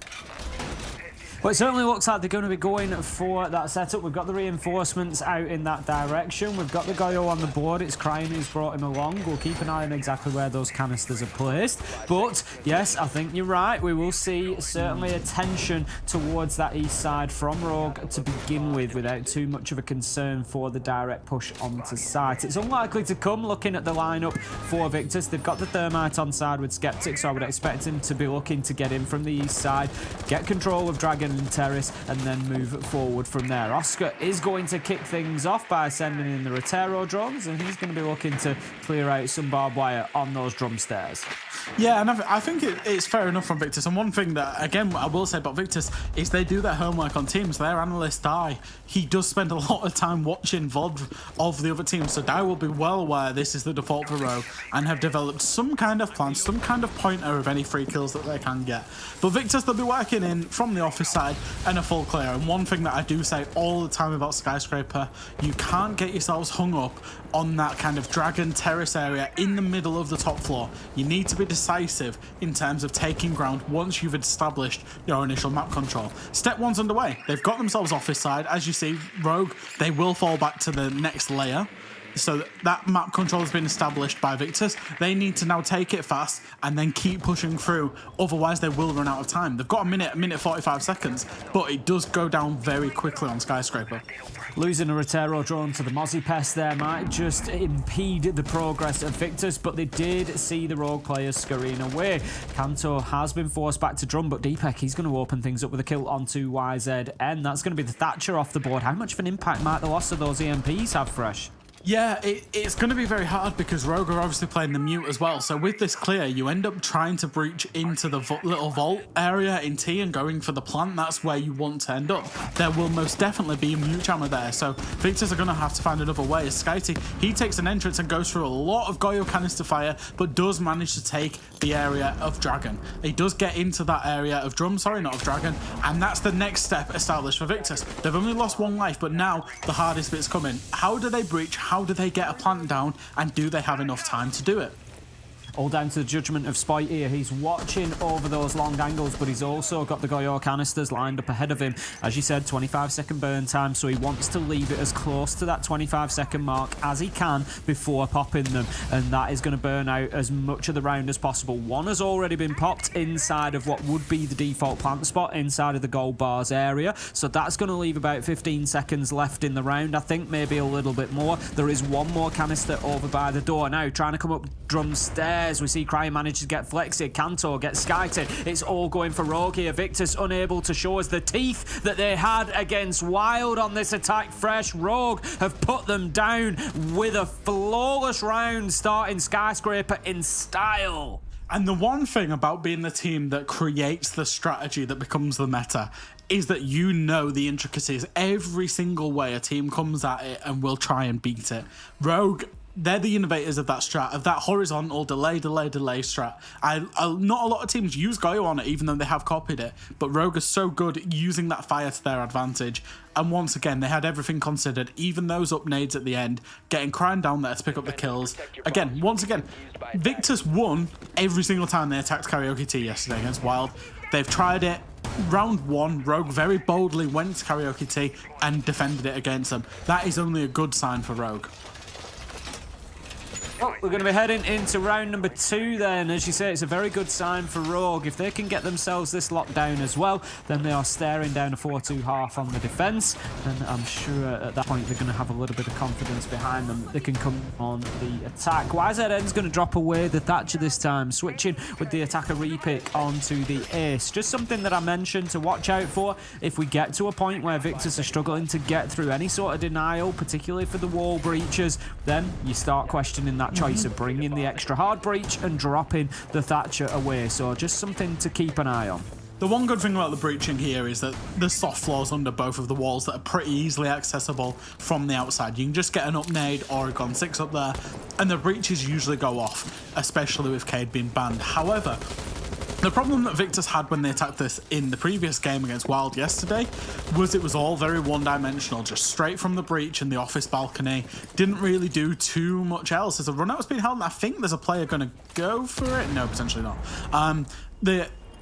It was all very one-dimensional. There was nobody on the backstab, and it's setting up the same way again, which means Rogue, once again, are going to allow these breaches and just use them as choke points back against Victus. So that's the biggest problem they have to deal with, is how are they going to displace these Rogue members that are able to hold crossfires onto the breach? So we've just seen the shield set up between Dragon and Reception there, going to try and make things difficult, and this is what I was talking about. We've got the electrification, but it is cleared off, so that Thatcher choice, not too much of an issue. Bandit charge applied to one side, but the Selma on the second will open up the breach, and that will now allow them, if they wish, to apply the third Selma charge onto the other side. And short of some explosives coming out of there, I don't think Rogue will want to throw nitros at it. That will be the breach completely opened up. So well played from Victus in spite of not having that Thatcher. They've still got it done quickly. Only halfway through the round, breach open, access to Reception. However, Kanto, he's going to find Skyty and shut him down from the main stairs, and that is not good for Victus. And this was Victus knowing that they needed to rotate, and then that was Rogue playing checkers while Victus were playing chess, in terms of knowing that they need to rotate, therefore put people over towards T. Oscar, he's going to drone from a very bad position, knowing that Kanto just got a kill on those stairs. He's going to drone in full sight of them and lose his life again. Victus, they're going to have to go back to plan A hasn't worked, plan B hasn't worked, it's plan C. They're going to go and try and lurk back on the breach and hope to get some kills over that side. But Rogue players, they have legs. They will rotate all the way back and take the action to where the fight is now. And for Victus, this is going to be a very tricky one to win. I mean, I'm no expert, Fresh, but Plan C looks a lot like Plan A with 2 men less. Yeah. Plan C is Plan A with 2 men less and 2 minutes less. Excellent news. So Victor's going to have to try and get something going here. YZN, he's going for the peek in around that breach. There's one playing on the bomb chassis, but the thing is Rogue aren't going to overpeak this. They know they don't need to. Toxic Babe canister comes out, closes off the window. Leon manages to get the kill. Skeptic in, manages to get the trade, but it's all coming down to Spoy. He finds a kill onto Flexi. Can he get himself another? No, Deepak beats him to it. And Rogue, they close out round 2, and this is not looking good for Victus. They could be on a slippery slope here. We've all wanted to see this team do well, show that they can compete with the big boys, and they've done that. But right now, Rogue are just showing that they've got that extra gear. Yeah, I think so, and Rogue have an exceptional understanding of this map. They've played it in EUL against one of the best teams in the world in terms of BDS, who also like this map, and beaten them on it. You know, they are absolutely no slouches. I'm very surprised it got let through as a map free, as a decider map. I feel like a Clubhouse or an Oregon would have been a much more 50-50 decider map to go to, for example, but here we are. Rogue obviously won the coin flip, got onto the advantageous side, and they're going to go through the full rotation now, and this is where Victus had problems. As much as they did attack Karaoke Tea well yesterday, they didn't attack Office well at all. They really struggled with the attack onto the kitchen site, barbecue kitchen site as well to boot. So, you know, they need to realise a way of attacking it. Otherwise, they're going to see a full rotation, and you start looking towards a Rogue that are going to be chalking up 4, 5, you know, dare I say 6 rounds on the defense, and Victor's really are going to start chasing this game. That's it. You know, it is a big risk, and it's not now or never, but now is certainly the time to start. Yeah. Like you say, you know, if it gets too far out of hand, then Rogue are almost certainly going to be able to shut it down. So Victus, they really need this round. This is the tertiary site. They need to be coming in here and getting this. We'll see how they do. We head into the action phase. Thatcher has been brought along this time by Flexi. I mean, they did well last time. They dealt with the denial. It wasn't a major problem. I don't feel that it was part of the issue that they had. It was the 2 deaths over on the west side that really cost them, because it forced Victus just to reshuffle and rejig, and it just didn't work out for them. So this time around, they're going to be heading very similar to the first round. They're going to want to get into the east side, push through Dragon Terrace Drum, get themselves over onto the west side, because ultimately, the room they really want, the prize, the jewel in the crown here is Geisha. They want to get that locked down, and then they can work towards that. And I think the Thatcher is particularly for that Geisha side. Maybe not. Maybe it's just Flexi, you know, a comfort pick for Flexi. But the problem is, or not the problem usually is when you get yourselves up to this kind of drum terrace area, is getting control of Geisha and breaching Geisha, because you can't get close to get the upnade onto that Geisha wall, because that's literally next to site. So Thatcher just enables, throw the wall, get the breach. So I think it's a nice pick onto Thatcher here. Victus, they're making pretty quick work, but there's a pulse on the side of Rogue, which you don't see a lot of the time. Leon will be feeding a lot of information to his team about the precise locations, and that drum area, plus there's an exposed area where Skeptic is right now, is very C4able with a C4 from below. Going to need one of those EMPs to come in from Flexi. That will be the case, and we will see the exothermic just activating. The good thing about the pulse as well in this position, obviously we spoke about the difficulty of using those vertical nades to clear off Geisha. If they try to push in through Geisha, Leon's pretty safe in his position to be able to use that nitro. He's not going to get pushed. He's not going to get pushed away from there, Fresh. He's going to get killed instead, so that's going to leave it. But it was an essential kill. It feeds into what I was saying, because if he's allowed to play in that area, which is very close to site, it's not easy for Oscar to go in and get that kill unchallenged, and he's done very well, because it takes away that threat, and they can now work into Geisha without too much of a threat. If they go in through this breach with Leon alive, they probably die to a nitro. Yep. They've not been too fast, but they have got the map control established. Spoy is going to try a C4, it will miss, and Flexi will shut him down. 5v3, and the vertical's now coming out for Victus. Somebody on Rogue needs to make a big play, otherwise Victus will just win it out by trading out man advantage. Not the end of the world for Rogue here. They will keep battling through this round. It is the tertiary site. Let's not forget Deepak low health though. Victus, they need to use this as a springboard. It needs to be a foundation for more. We see Kantor just in a little bit of a wrap spot up on the Boxers there, crying with a beautiful little vertical angle up through the hatch. Gets one, but shut down by Oscar, and Victus are trading out well, but Rogue able to keep themselves in this fresh. It's 2v3. That's the final kill, probably, as Deepek is found out. Thought it would be. Flexi with the double at the end, and Victus claws it down, but there was only about 5 seconds left on the clock, and it was certainly ticking away from them. But that is possibly the foundation that Victus needed to get themselves into Skyscraper. Yeah, absolutely. It looked a little bit hairy there when Crane got the kill on the person above the hatch that was looking to plant. But as I say, in the end, you can just trade out, and that's the one thing that Man Advantage gives you, is the ability to just trade out and trade out kills until you have won the round, even if you do have to use 2 minutes and 55 seconds of your allotted 3 minutes. But Victus, that's a good round. They'll go back to a karaoke T attack now, and they really need to figure it out because they were flawlessly dealt with by Rogue the last time they attacked. And I wonder if they could take a page out of Wild's book and go for a kind of path of least resistance attack of just taking control of that staircase, as you see, and then going for a karaoke only plant rather than trying to do the full clear, because the full clear didn't work at all, basically. Well, we've got a Glaz and a Monty, so I think we're going to be seeing something different from Victus. Five-person repick. Definite roll of the dice, 5-man repick. We've got Nomad as well coming along, which, you know, suggests that they're going to be conscious of flanks. So I'm just wondering where that concern is going to come from. Are they concerned that the players are going to push back from east? They could potentially just Nomad that off, and then they're going to struggle to come back through. But Monty is the one skeptic for me. Keep your eye on him. Where's he pushing? Exactly where is that pressure going to come from? I think this is going to be straight into kind of barbecue area below site and then up those back stairs, because it kind of, especially with where the Glaz is positioned himself, it's not an Ossa play, but it is going to be a Glaz play. Oh, it's going to be straight direct for the stairs as the shield is going up now from the smoke. That might be a quick play from the Glaz to just try and get a little cheeky peek. Maybe not. Skyty's going to hold the run out instead. But yeah, I like this adaptation. As we say, Victus between rounds, very good adaptation. They're going to go for a very path of least resistance approach as Oscar gets the first kill. Another nade comes in from the Glaz, using nades instead of smokes. I think it did get rid of the shield, can't be quite certain.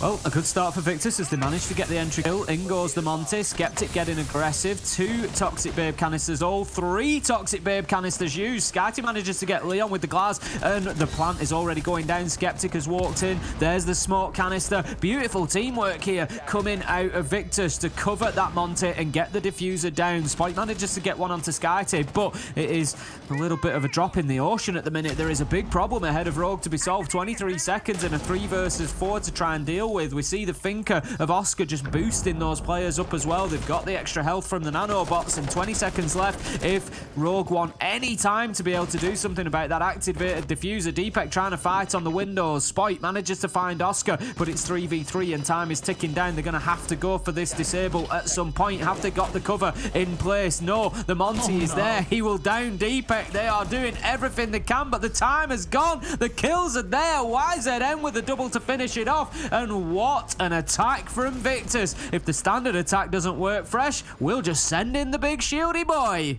Absolutely love it, and I feel like there's one misplay that came out particularly there. We saw Deepek throw a C4 right onto where the bomb chassis was, where the plant was, but it came out about 20 seconds way too late, unfortunately. And I think Rogue, that was so sluggish in their adaptation to actually get back to actually challenge site. His Victus were in and had planted before Rogue had even wondered what the hell had gone on there. Great idea to use the Monty and to go for path of least resistance. It's got them around. It's got them around on karaoke T.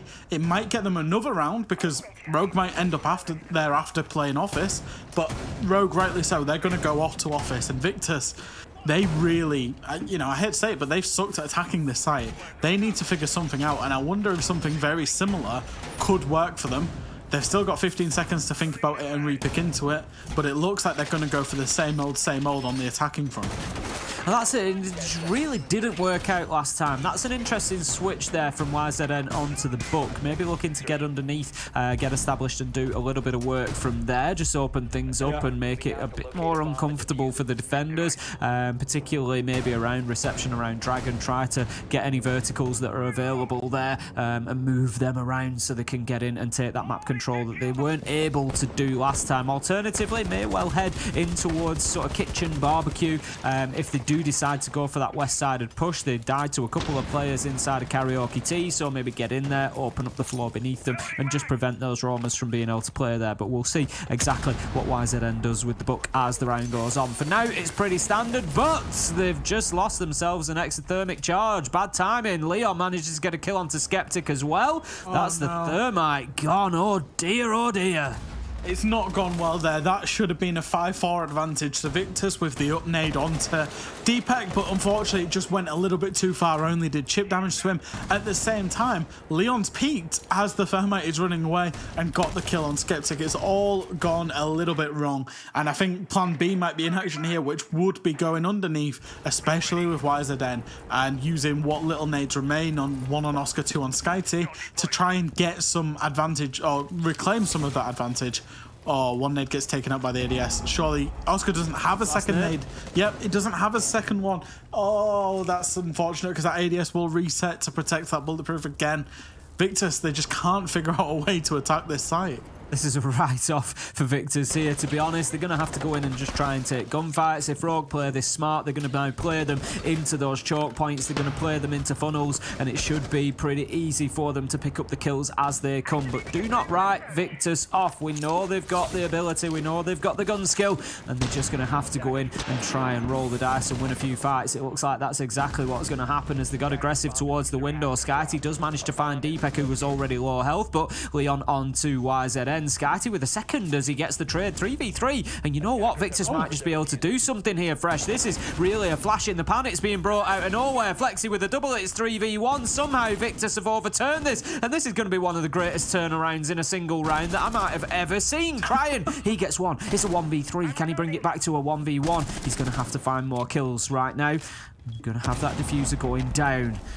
Can they stick it? He's got shots with a little bit of information there, but just can't find the man. That's going to be a successful plant from Oscar. 1v2 now for Crying, and they've dropped away. And that's that pesky bulletproof coming in, feeding the information to Crime, but he doesn't have much to go on. They've got away, they've got outside the breach. Does hear the shots, will take the first engagement onto Oscar, wins it, but he's now 1 HP. However, the breach is closed, which means Skyty, he's got to push in. Crime will come off and take the engagement. Skyty runs away and does manage to get the kill on Crime. It got a little bit close towards the end of the round there, but Victus, we were talking about them losing the first half, have now gone 3-2 in front on the attack of Skyscraper. I think that was a little bit of... I think we saw Throg come out there rather than Rogue. That was... Yeah. You get the exothermic to begin with. You get the thermite down. You avoid the nades of Oscar. They've got so little to play with. All they could do was go in through windows and doors, but somehow they just won every single gunfight. I always preface this when I'm going to call somebody out, because I don't like calling people out whatsoever. But... Kanto really let his team down there, because his whole job from playing in that drum area is to be the person that holds on to Terrace, which is on your screen right now. He needs to hold on to that room.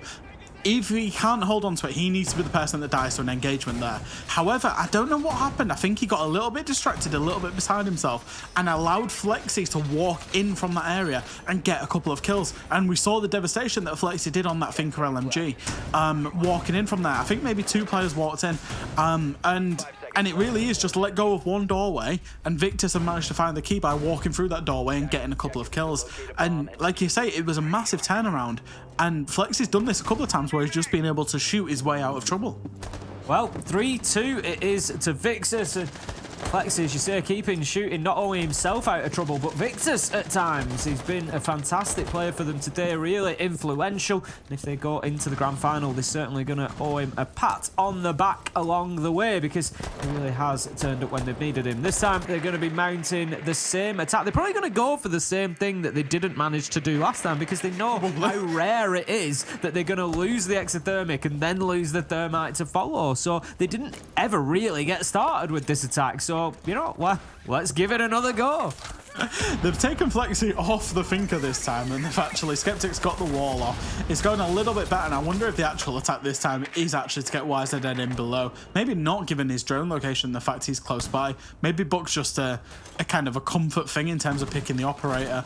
Rogue, they're going to kind of just try and hold on close to this bar area, and maybe even try and bandit trick that single wall. I think Deepek's playing there. They're going to try and play very aggressive onto the breach, so to speak. That's why you're seeing that rotate come off at completely the wrong time from Leon. That's a horrible one to take when you're a smoke. You're just trying to rotate and get through sight. As a push comes through quickly from YZN, does get punished. Deepek gets one, Spike gets one, Skeptic gets one back onto Deepek, and it's a 3v2. Victus, they've got all the answers after having none of them seemingly on this office exhibition side.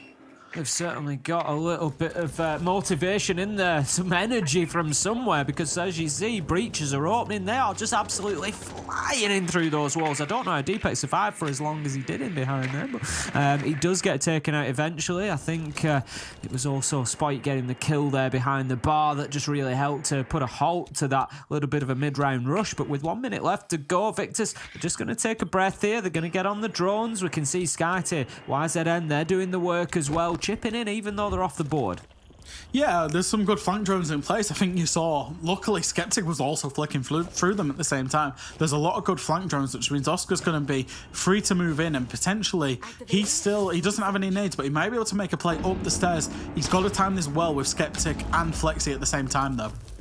Oscar going up, he's going to face the challenge from Dragon more than likely, just conscious of sight itself as well. In goes Skeptic through the window, looks to make a challenge, but he's shut down by Spike. Now in comes two more challenges, Spike with one, Crying with another, and that's going to be Rogue. A bit more of a flash in the pan finish from them this time, able to close out the round. And we said that the first half could be decisive in this matchup, and what does a 3-3 tell us?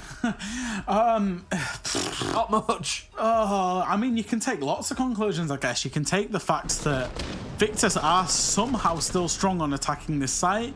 Could have had more, should have had more, but didn't.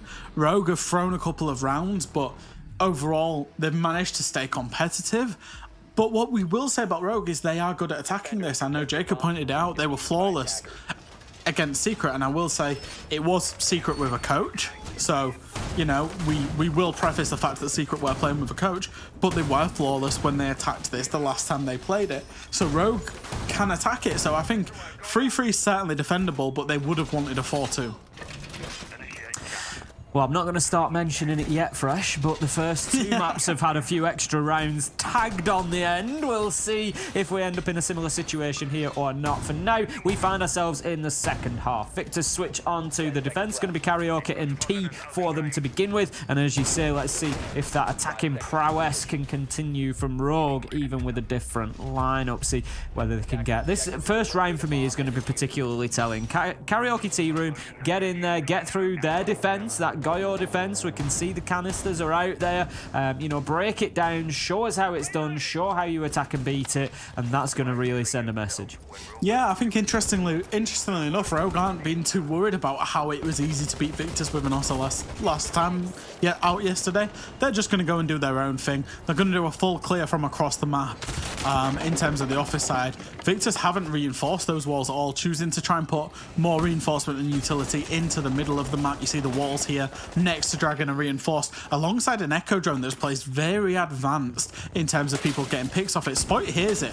You can see him looking around to try and find it, and also a pre-play C4. That's excellent droning. I'm not sure which player on Rogue droned that out, but Spoit was absolutely dead if that pre-play C4 didn't get spotted out. It was a good spot. They've gone and got and dealt with it, and that's a good start from Rogue, managing to actually clear out a lot of the map and not die to that pre-play C4. Well, they've got themselves established in reception. Need to push through and clear Dragon out now. They're going to have SkyTier to deal with in doing so. They could do with getting the kill, really. There's two men inside of there. They don't want both escaping with their lives. And if they can actually overlap on that left-hand side and get themselves up into drum and get established up at the top, they could well cut off the rotation back to site for the defenders inside of Dragon. It's just whether they can extend far enough round. They're still trying to fight their way past defences that are coming in from Geisha. YZN, they might have spotted one Nitro, but they don't spot the second. Leon taken down. 1 minute 20 left to go, and for so far, Victus are holding on pretty well. Yeah, there's a flank coming off from Flexi here. I don't know if there's a flank drone whatsoever. I don't think Rogue are at all aware that he's been led by an Echo drone, so he's actually been droned in. Cryon's actually getting attacked by the Echo drone, the charge coming out, but Flexi won't act upon it. Will just lurk down below. I think Rogue now know maybe there was a flank drone. And I want to say for Leon, he's had another very unfortunate death. He's just died whilst he's trying to burn and bait utility to a C4, which is really unfortunate for him. That's another death where, you know, not entirely his fault. Rogue continue to extend up that left-hand side towards Geisha, but YZM finds a second in the round. It is going to be Spite that was the extension I was talking about, and more kills come in for Victus here. Kanto gets one along the way, but it's 4v2 now, 30 seconds left to go. Victus are looking good to hold on to Karaoke T and get themselves back into the lead on Skyscraper. Rogue now have got a problem that they're having to fight players on both sides of them. Deepek and Kanto have got work to do. Deepek does, however, manage to find Flexi and cut off that side, push the flank coming back from Terrace, so that gives them a little bit of security, but Kanto, he gets found out and closed down. Deepek will have to go 1v3. It's now 1v2, 8 seconds left to go, but Oscar shuts him down. Victus take the first defensive round, and this one just keeps going back and forward.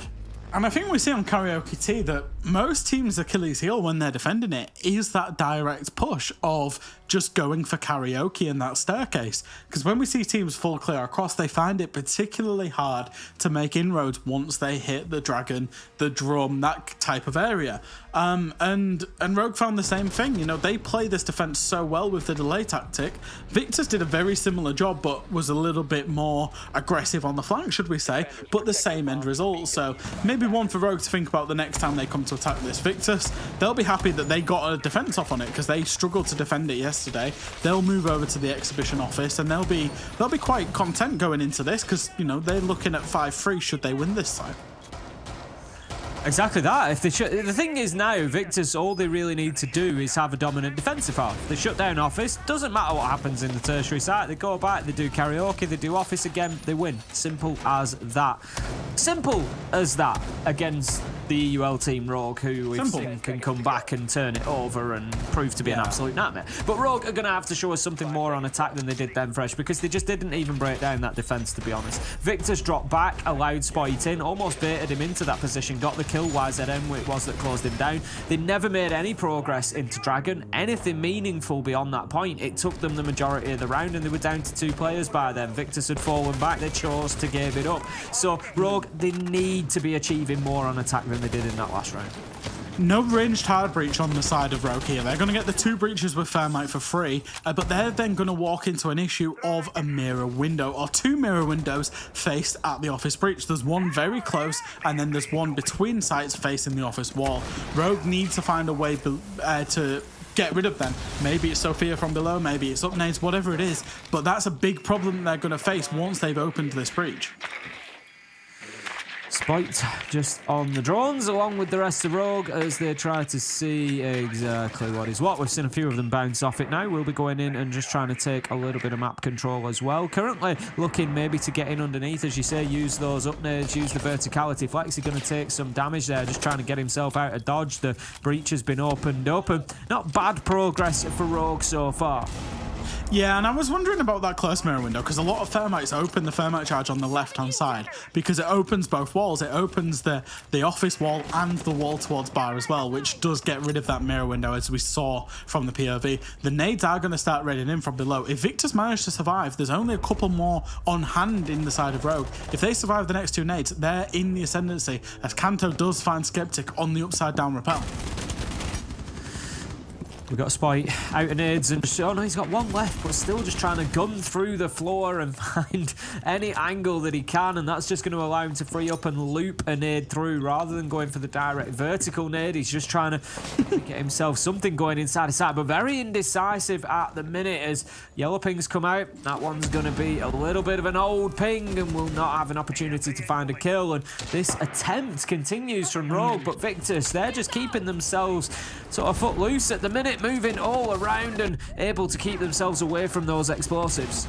Yeah, Kanto finding another one onto the rappel and a third one onto that rappel. Victus just seemingly want to peek Kanto when he's on a rappel with 150 bullets in the LMG. 35 seconds. It's all up to Oscar and Skitey, who are still lurking around sight, but still have that mirror window up towards the breach, which means Rogue can't go towards there. They're going to have to go for the window in the single wall.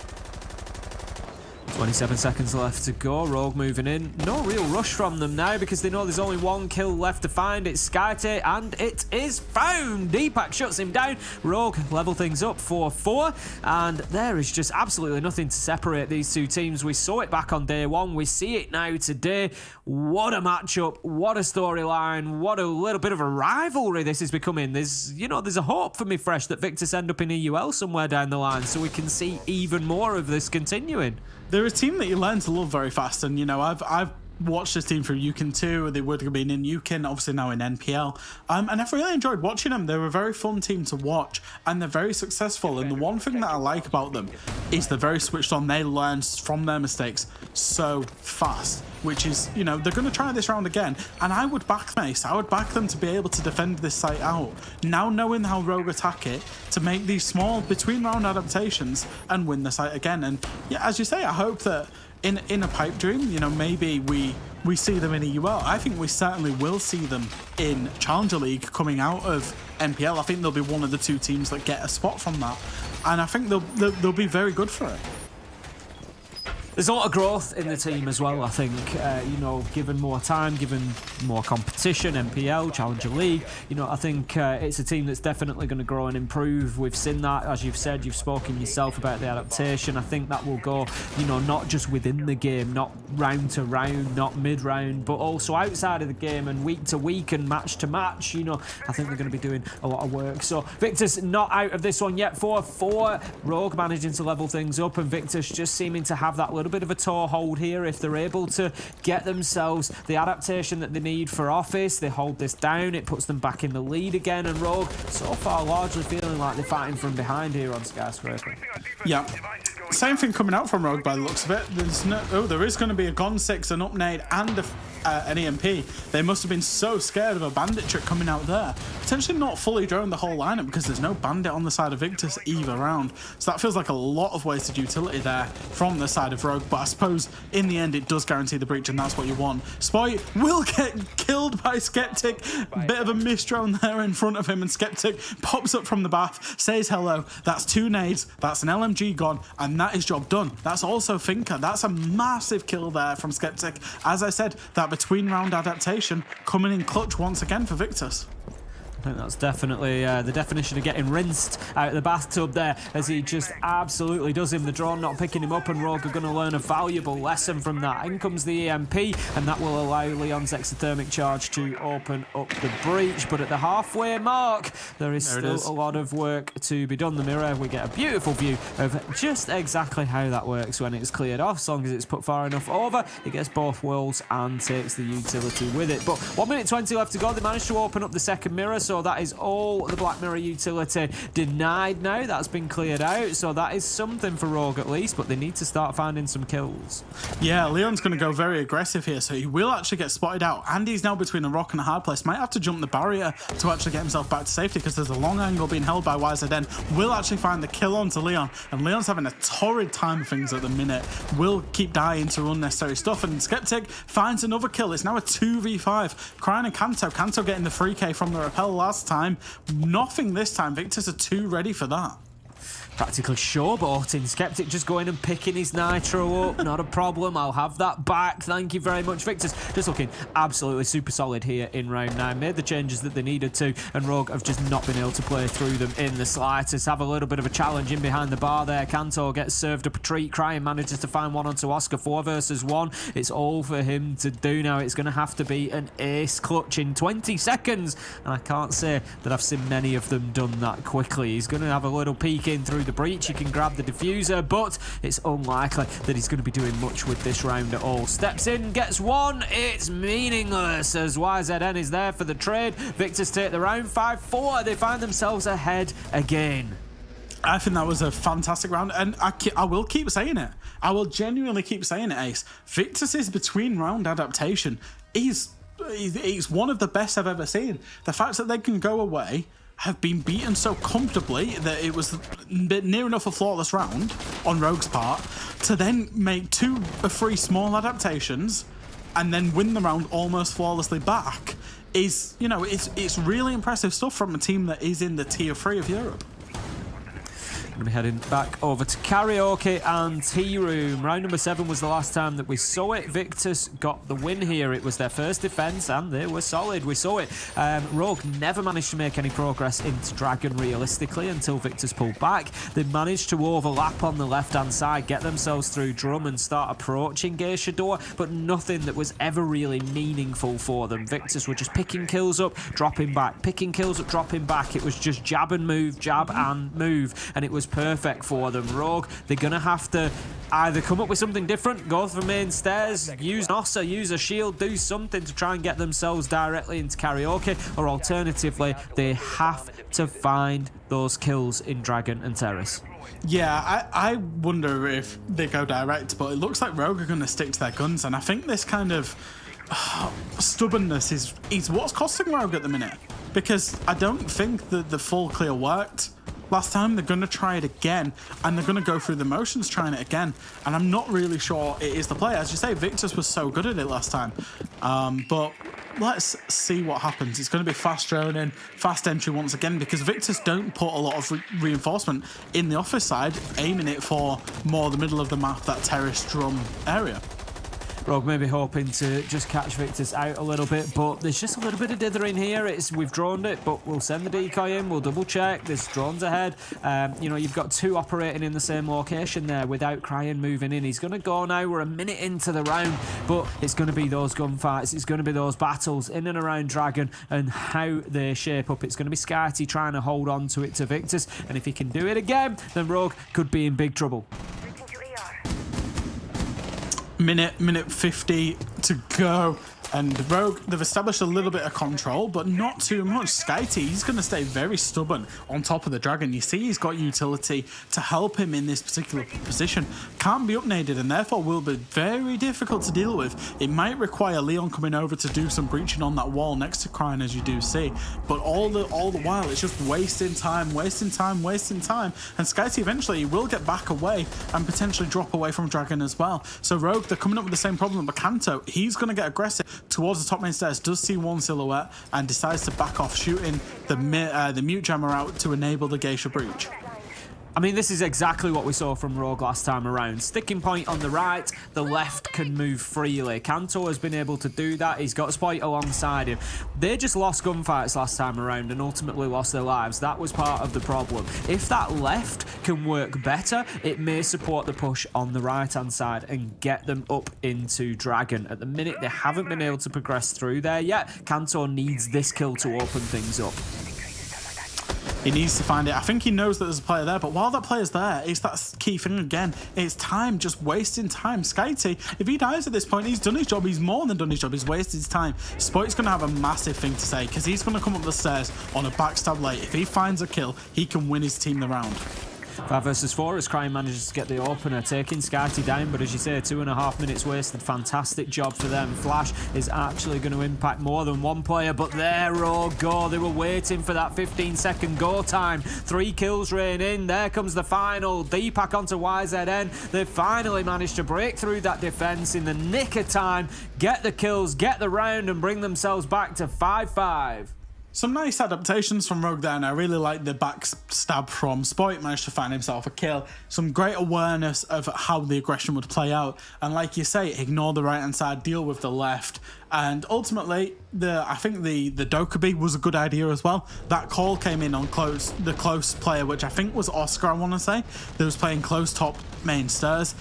You don't necessarily know that because there was a mute jammer there, would have been droned, etc. The Dokkaebi just gave that instant information, Flash, get that kill. And it was a really nice small adaptation from Rogue there, showing us that the full clear, finally, showing us that the full clear can work. We're going down to kitchen and barbecue this time around. Victus deciding that they will not try karaoke tea room again. They're going to mix things up. 5-5. We're going to see all 12 rounds as a minimum. We have seen overtime both on map 1 and map 2 so far. Chalet and Border both going the distance. Not quite making it to 15 rounds, but we did have 14 on each of them from memory. I think it was an 8-6 win both times. So we could well be seeing 3 maps, 3 overtimes fresh. 3 for 3. I think that might even be a record for me, and that's Yeah, we've seen a lot of rounds between these two teams, and it's not like Rogue is kind of just running around. Sometimes when you see that with a tier 1 against a tier 3 team, where one team is kind of just running around, you could see that, but Rogue, they're genuinely playing this to win, and Victus are right up there, giving them a little, not a little, a very hard run for their money, even if Rogue do end up coming out on top. But at this point, who knows, because both of these teams are so evenly matched. It's a toss of a coin. I wouldn't be surprised to see either of these two in the final tomorrow. I think Wild will be looking on and probably thinking, actually, this is pretty good. You know, what a slog to have to come through mentally. Yeah, it's going to take its toll, and then you've got to go in and play a final tomorrow. It's not going to be easy for them, that much is for sure. But Oscar just holding a tight angle out of the barricaded window as it's been opened up from Geisha there. He's going to try to maybe have a little peek out onto balcony, see if he can get any joy. But there's nobody there at the minute, nobody who he is going to be threatening. We've just got a little bit of movement laterally downstairs, but Rogue seem largely to be focusing on that top floor. Yeah, absolutely was it, and he's going to get a little bit aggressive, taking a peek outside of the dorm. Will be shot up to about 4, shot down to about 40 HP for his troubles. He needs to remember he is on the Wamai, and that Wamai's utility over time is so important. So will back off as Spoit makes a very quick entry towards Geisha. Does see Oscar. He sees, I thought he saw him then, didn't, and then he did. He does get the entry kill onto Oscar with that Finker LMG. Very easily could have been punished. Kanto goes for another peek, manages to find a kill. That LMG just keeps on firing as Spoit is now pushing across, and this has been quite a good top floor clear from Rogue. I think it's been very opportunistic, but they've managed to find the first 2 kills, maybe even the first 3 if Spoit finds the next one, and they've got top floor to themselves. It has, and we're just starting to see a little bit of a dip off from Victus again, similar to what we did on Chalet. It's certainly later in the game this time, but not ideal as you're coming into those final 2 rounds potentially. Rogue having a good attacking round in round 10 and continuing in round 11. 5 versus 3 now. Crying, he's looking to continue this pressure. Out goes the MP grenade, Flexi, and this is what I mean. Victor's just unlucky with the timing there. If he peaks that a second sooner, he gets an absolute freebie, but Crying getting away scot-free. There's not much time left for Rogue here. They're going to have to force in sight, and there's been a miss-drone on a player in sight here, which might mean that he can capitalize and get an absolute free kill on the Silhouette. He's going to tuck himself back in the corner as Spoit might walk into sight and give him an absolute freebie. Only 20 seconds to get an execute from Rogue's point of view. Flexi with an important kill there, bringing it back to 3 versus 4 and at least giving Victus a chance. As you say, the clock is definitely going to be the 6th man here. Deepak manages to find Flexi, and that's now 4v2, and Rogue are going to have to get themselves into sight. Diffuser is in the hands of Leon, but is he in sight or is he heading in that direction? Manages to get Skeptic, and yes, he will start putting the diffuser down on the ground. Deepak just watching on the cover. YZN is 1 HP in a dream here. 1v4 becomes 1v3. Diffuser down and planted. Surely he can not turn this around. Everybody's off to his right, but no, shut down by the first man. Crying behind the bar, finds the kill, headshot, and that is now going to be Rogue who have the opportunity to take this one and get themselves into the final without overtime. They did fully drone sight. I did say there was a miss drone. They must have caught onto him on the vertical, or however they've seen him. Did manage to get the kill, because that was a crucial kill. Leon ended up getting it in the end onto the player, kicking around his side. That was a Spoit nearly missing the shot onto Oscar, not knowing he was there. But yeah, I think a good attack. They managed to clear the top floor. They got the vertical work done. They got the plant down. When you dry run an attack, pretty much that's how it would go from Rogue's point of view. They now need to go across, and a bold call coming out here from Victus, to go to Karaoke Tea, because they would have had office available to them and have chosen to go to Karaoke Tea instead, hoping that they can defend it out against the full clear. If you remember just 2 rounds ago, Rogue, they managed to clear this with absolute ease. So I'm intrigued as to what adaptations Victus are going to come up with. Otherwise, they're going to really struggle, because Rogue had the better of them last time. as we've seen, they have been a team able to change things up round to round. Can be a little bit more difficult on defense sometimes, but we'll see what Victus are able to bring, or whether they're just going to try the same again and just to do it better. If they're going to do that, they need to hold on to that drum side more, because that's where Rogue really focused when they couldn't get themselves into Dragon. They didn't worry about it. They just overextended on the left, got themselves established outside of Geisha, worked underneath with the great rotation from Spite, and were able to open things up with kills from there. So Victus, they're going to have to focus on that, and they're going to have to deal with that side of things. I liked how aggressive they were with the Echo when they played it earlier on in the first time that they played the karaoke tee, and I'm wondering if that's a key linchpin for them. Once again, they're loving the Goyo, and I think Flexi and Oscar are going to be so much... Sorry, Flexi and Skyty are going to be so much more aggressive over to the office side. As Rogue look like they're doing kind of a split push here. There's going to be some presence on the repels. Crine, you see the silhouettes, Crine, Deepak, Leon, and they've brought that Ossa as well. So Rogue have definitely changed things up, and it's about how ready Victus are for this.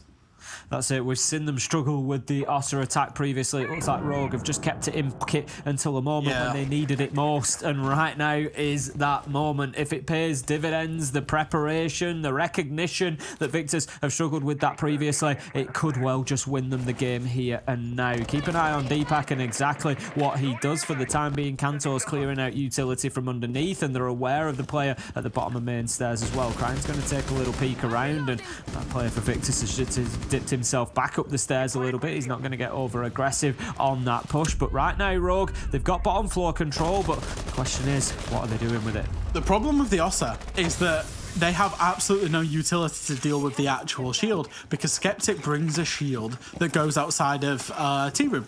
It goes outside of T room towards the T room. There's no impacts, which means this Ossa can play for free once the black stairs control is established. The up-nades are coming in. It's not looking great for Victus right now. It might be a 5v5, but they need to release pressure somehow.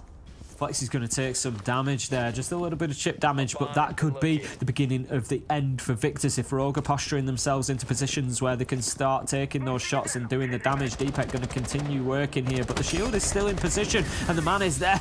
As the Toxic Babe comes out, Spite is in position to move up. Smart play. Deepak just baiting the utility to give a free kill to the Finker. 5v4, 4v4 as Flexi finds one. It's going to be a bloodbath as they rush into site. 3v3. Is this going to go all the way to overtime, or Rogue do they lock it down now? Leon, he's going for the plant, but something pulls him away. I'm not sure if there was still an echo drone, but YZN, he's going to get taken down. No, Skeptic was dead, so Leon obviously just got spooked, but there come the final kills. That's Rogue locking it down inside of 12. They don't have to go to overtime, and the EUL team managed to get themselves into the final, but what a run Victus had, Fresh. We've got to give it to them. Fantastic performance from them. Yeah, they can absolutely hold their hands up and be proud of what they put in on the server today, but across the whole tournament. They beat Rogue, they went 3 maps against Wild, they came down very close, and then the rematch with Rogue, they got it to a 3rd map. They'll be ruining the fact that they let that 6-2 lead go on Chalet, because this could have been tied up in 2. For Rogue, I think it was a really sloppy day at the office, genuinely very sloppy from them, not what we expect, but in the end, when it matters, they know how to get those round wins over the line, and they got the 2 maps that they needed to advance to the grand final. As you say, when it matters, they've managed to turn those rounds out. We've said, no, they're probably not going to be coming and showing their entire strat book here, so getting themselves through to the grand finals without doing so is a very good achievement for Rogue, and it's just giving them an opportunity. Let's not forget they've got a new player in there as well in Spite. He's done fantastically well, and they're just starting to synergize as a team a little bit more. We've got some highlights for you, and we're going to pass you back over to our beautiful desk, who will break that series down, and we've got plenty more coming for you tonight. Thank you so very much, Tim, and of course, Fresh. Congratulations on your 17th debut. Here we are again, and Rogue are able to bring it across the line. No overtime on map 3. Skyscraper will go their way, and Rogue, congratulations, they go to the grand final. Big things for them will be happening tomorrow as they play against Wild. Very excited for that one, but we're here to break things down after Skyscraper. Jess, your thoughts? I really feel like when Jack turned around and said a sloppy day at the office, it just sort of hit me in a different way, because you're right. When you look at a tier 1 team playing and you watch them in a best of 3 or a best of 5, there's a little bit of an expectation that they should be able to take things, at least on one of the maps, quite easily. But the fact that they've had to tooth and nail a lot of this stuff and just really like claw it over the line, even going into OT, it was a little bit worrying there. At the end of the day, though, I think Jacob's right. There was just a little bit too much expertise on Skyscraper, a little bit too much familiarity with that map as a whole. Victus, they had good attacks, like I said, but the moment you get to that defensive side, if you haven't dominantly won that attacking side, I mean, it's all over Red Rover at that point.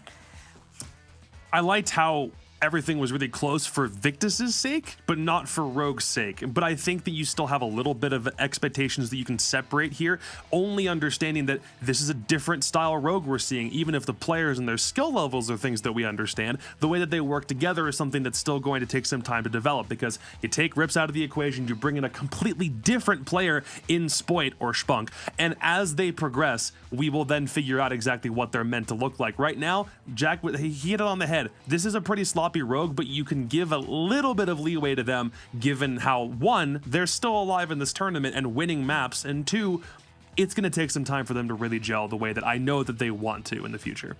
Yeah, I mean, like, just to go back for just a second, Spoit and Rips do completely different things in the game role. So this really upends the way that Rogue are playing. Understandable, that would take a bit of time in preparation for example, the start of Stage 2 of the year in EU League, and in preparation for potentially making it to our big tournament, LAN tournament in Riyadh, very, very soon, next couple months. Here is what they still need to do. Go up against Rogue, that is, against Wild tomorrow in a best of 5 grand final. There's $100,000 difference between the two. Remember, this is Gamers Without Borders here, so it's all about charity, and our 6 charities, and all brought to you by Savvy Gaming Group.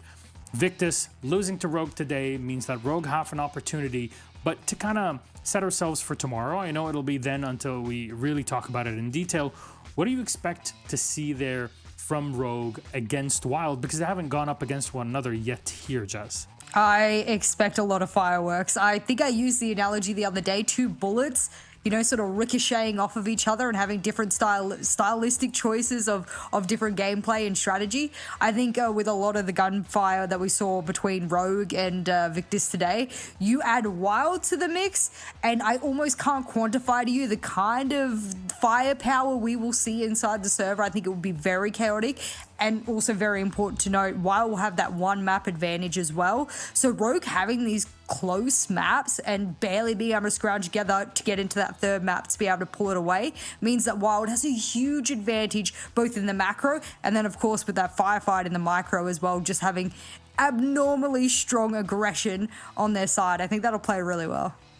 Yeah, you can expect it to be a really close back and forth contest. The only thing is you're prepping for a marathon, not a sprint when you go into a best of 5. And you're liking this to, like, Wild having a very aggressive play style. But the question is, how long can you keep that up in a format like this? When does the fatigue set in? When is Rogue finally going to trip over themselves, even if they have a good strategy, like relating around Spoit, just picking Finka and pressing mouse 1? There has to be a way for one of these 2 teams to see through the plan of the other and maybe even use the fact that this could be a very long series to their advantage. So obviously, like you mentioned, we'll get into that more once the game shows up tomorrow. But on paper, given what we've seen from both squads, that is almost guaranteed, I think, to go to all 5. That's going to be crazy. Remember, Wild has Aces and Corey on the squad, 2 players that used to play on a Rogue before, so there's something to look into. Revenge Tour, exactly. That's what I love to see, and it all culminates in a BO5 Grand Final. Thank you very much, Jacob and Jess, for being here for our first game. We still have 2 more to go, but this is it for me for this moment. Jackie will be stepping in, and she'll be taking over the show, so thank you so much. Get ready for our next matchup. It is on to our next region. See you in a bit.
has no end. After every finish line, another challenge awaits. How can we continue to push innovation in a sport at the forefront of technology? This is how.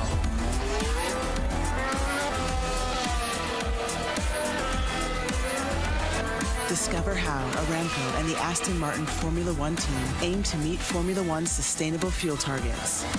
Aramco, powered by How.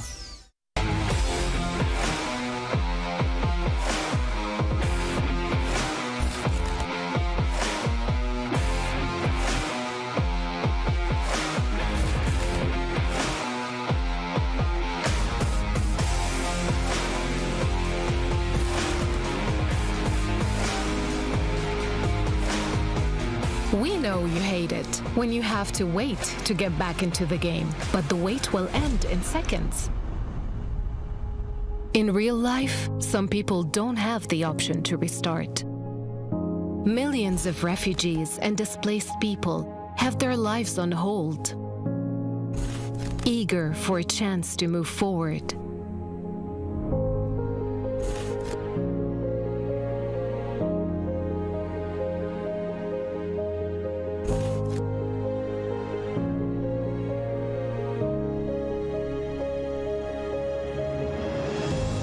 There are 84 million people around the world who were forced to flee due to war, conflict, violence, persecution, and climate change. And we are here to serve them, working day and night to provide them with life-saving aid and support. And you can be part of it. You can help people forced to flee gain access to life-saving aid like shelter, food, water, medicine, and much more. Donate to UNHCR. Help refugees and displaced families rebuild their lives.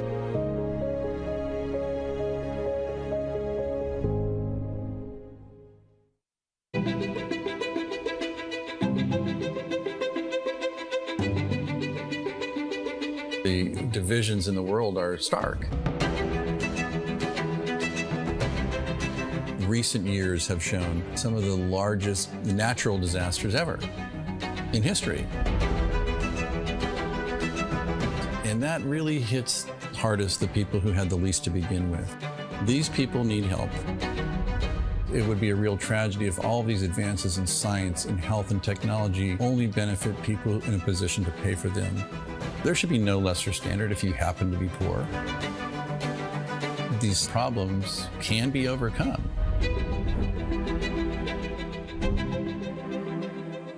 Direct Relief is a humanitarian, nonprofit health organization. The focus has been on the least fortunate, most vulnerable people. On a good day, things are tough for a lot of people in this world and in this country.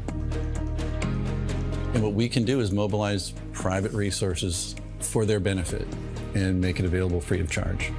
We're the first nonprofit in the history of the United States to obtain accreditation just like a commercial distributor.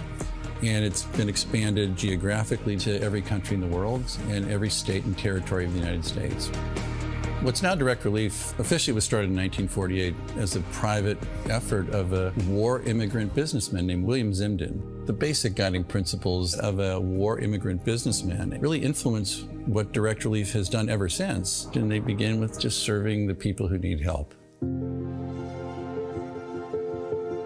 We have this great privilege of engaging with people who come in from very different backgrounds, but with the same purpose of trying to just do something good. It doesn't matter if you're typing or talking on the phone or working on the warehouse floor. They're all part of an effort that means something bigger, and that is the fuel that kind of keeps you going. It gives you some sense that there is a way to make meaningful progress, even for a little organization that started at a kitchen table, but that's what provides motivation in life. The notion that many people, just by virtue of where they're born, the color of their skin, the country they live in, they're going to get sicker, they're going to stay sicker longer, and they're going to die sooner. That's pretty good motivation.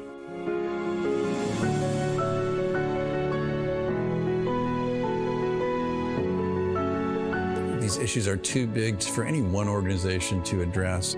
We really work hard to honor these guiding principles, invite people to participate, and we are sure thankful for the thousands of people across the country and world who have become part of Direct Relief by virtue of their participation.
Hello and welcome to Gamers Without Borders. Watch, game, learn, and donate. And it is day 3 of this charity Rainbow Six Siege tournament. I'm Jackie Jing and I'm with Jesse and Jacob. Hello. It has been a wild day so far. I'm taking over for Milos. Miss him dearly. B-Boop, did you take care of Milos? Okay, good. I'm glad to hear it, B-Boop. Well, we have a fantastic day ahead of us, like I was saying, but we got to jump right into things. The records show that B-Boop was not mentioned a single time when Milos was on the desk just now. So I bet he felt unappreciated. Wow. Jesse, for the love of God, it is June the 4th and you're in a turtleneck. I'm in Canada. It's minus 30 up here. Give me a break.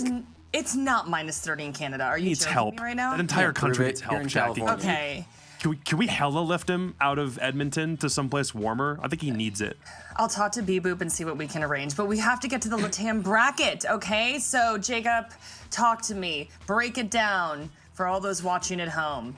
Well, MIBR kind of put FaZe Clan through their paces yesterday and delivered a 2-0 pretty swift victory, one of the only times that we've seen a 2-0 on the mainstream so far for any of these brackets for Gamers Without Borders. So they're in the grand finals, they're locked in, so now it's a rematch between FaZe Clan and Escolinha de Bubu. The final decider to figure out who the last grand finalist was going to be. It has been very interesting watching this Escolinha team claw their way through after getting more of an understanding of who's actually on that roster, and now they've got FaZe again, and that was a 2-1. So is it going to be the same level of closeness for the second game?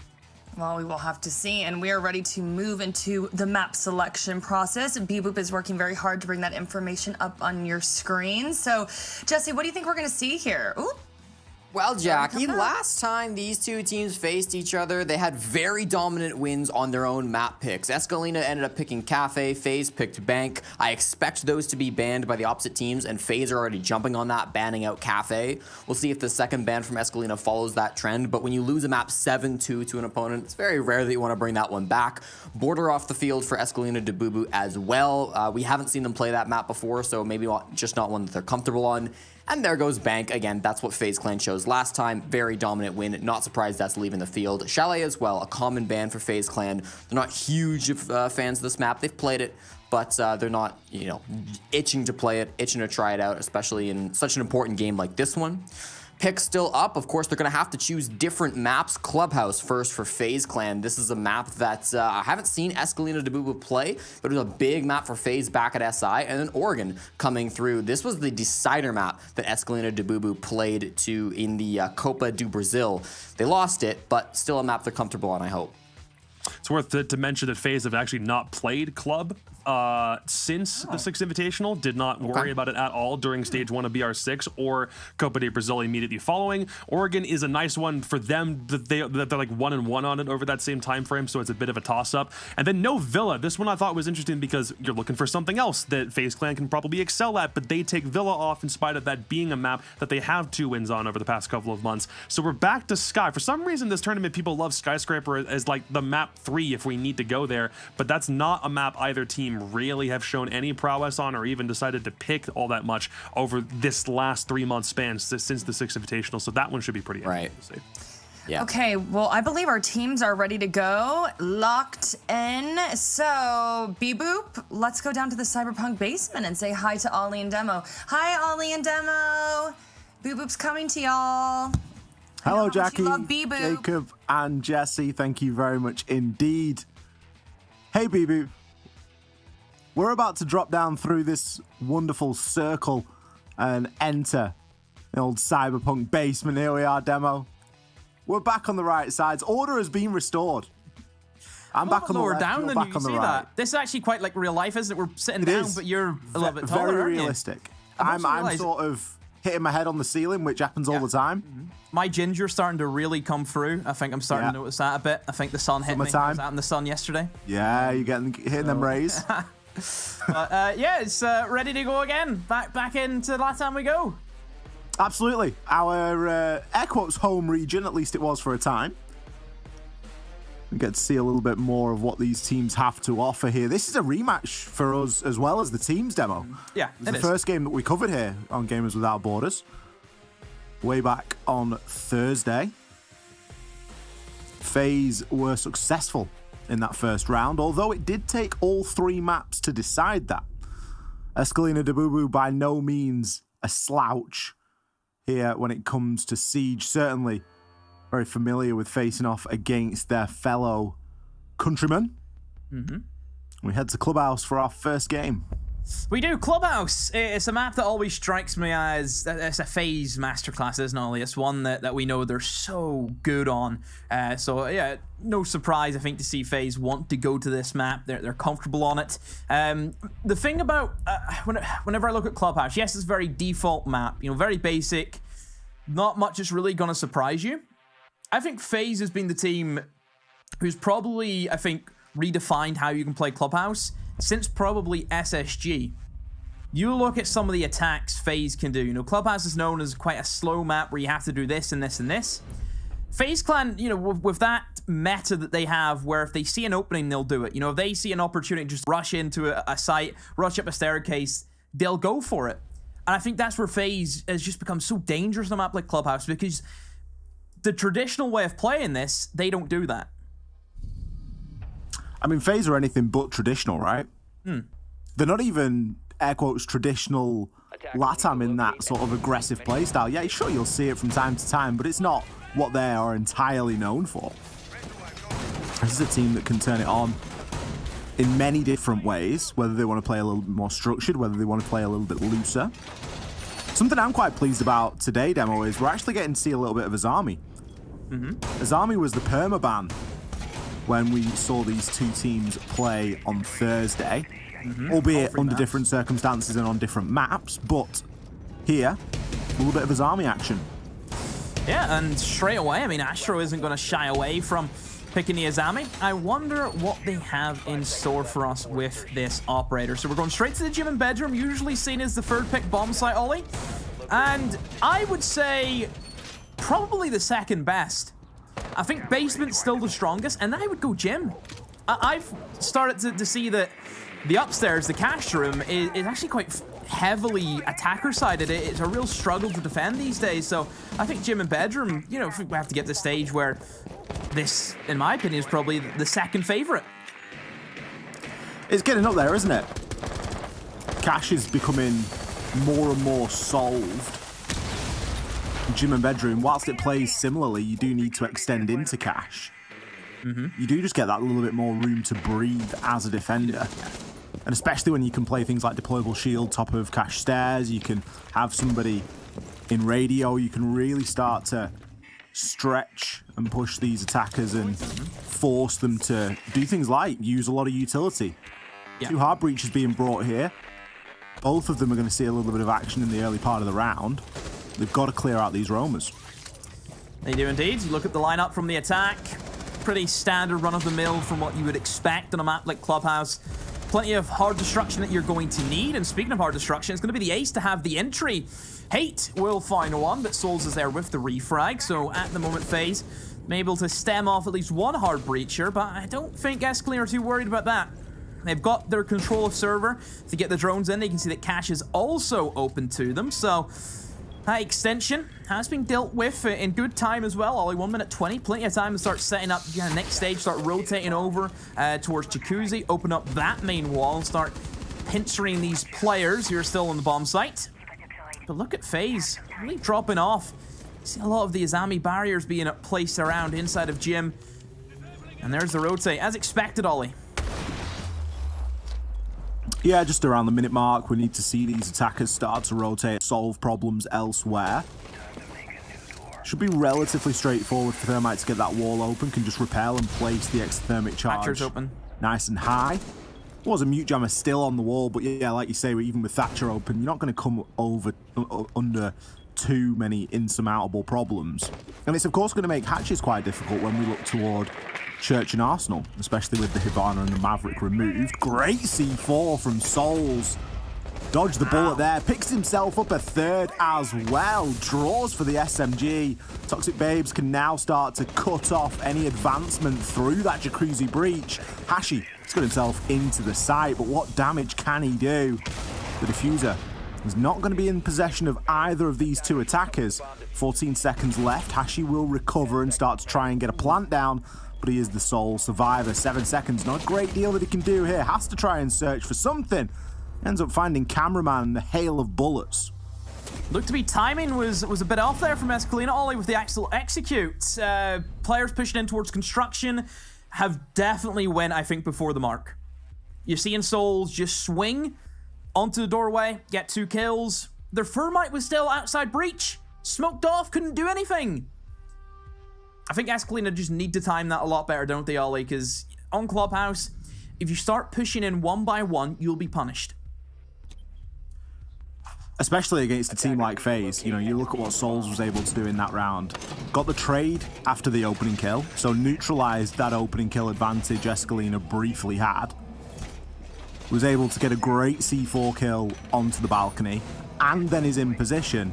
As you mentioned, the timing, while it was slow, it was also just a little bit off tick for Escolinha. They were just not in the right place at the right time. A couple of seconds earlier, and instead of picking up 2 kills, Souls probably gets taken out with a C4 in his hand as he's throwing it.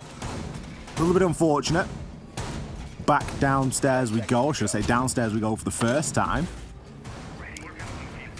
I already mentioned, Demo, that with the Hibana ban, the Maverick ban, and the Cade ban, it's going to make these hatches a little bit tricky. Impact tricky is now where we kind of look towards, but you actually look at the lineup from FaZe. No real signs of any intent of impact tricking. And yes, you see a Vigil with impacts. He's roaming. He's not going to be sat in sight. A lot of C4s, though. Triple C4 setup from FaZe, so I think FaZe, they're happy enough to give hatch control, and that's because they're just going to try and deny it from a bit of a roam game upstairs. The classic SSG that we see time in, time out. You have this extension upstairs, you play in towards logistics, you open up the flooring inside of logistics, and that looks straight down in toward kitchen, so you can stop anyone trying to open up the hatch from that position.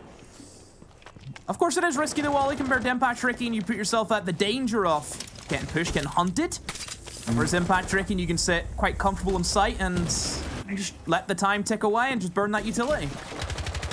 Oh, look at Cyber. He's going to go for air. Picks himself up one onto King. It's funny we mention impact tricking because Cyber actually used that one impact he had left to impact trick one of the Selmas off the Jacuzzi wall, forcing 2 to be used. Well, there's going to be none left now as Hashi will fall. Cyber, he has done his job and more, and he knows it. Scurrying back down to the basement. There is no need to stay on this extension anymore. You have only got 1 exothermic to worry about. That's 1 hatch that will be opened at best at this point. Yeah, I look at this round and it has to be locked in for FaZe now. 2 massive kills in the beginning. Didn't lose anyone for the troubles as well. Hatches are obviously going to be an issue still. Thermite has to risk walking into kitchen now, Ollie. C4s are still on the board. Could be used just to C4 him.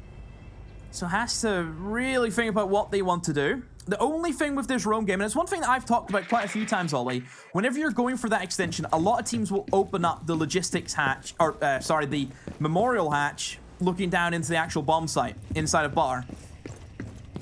Whenever you open that up, why go for the roam game? Because right now, if that was reinforced, what would the options really be right now for Escolinha? It could be a lot worse for Escolinha, couldn't it? You know, fortunately, they've got 2 hatches that have been opened by the defenders, so they can actually play off those now. Yeah. Kitchen hatches, you mentioned, very unlikely to be open, even more so now that we actually see Florio dropping and turning his attention toward that church wall. The wall will be open now.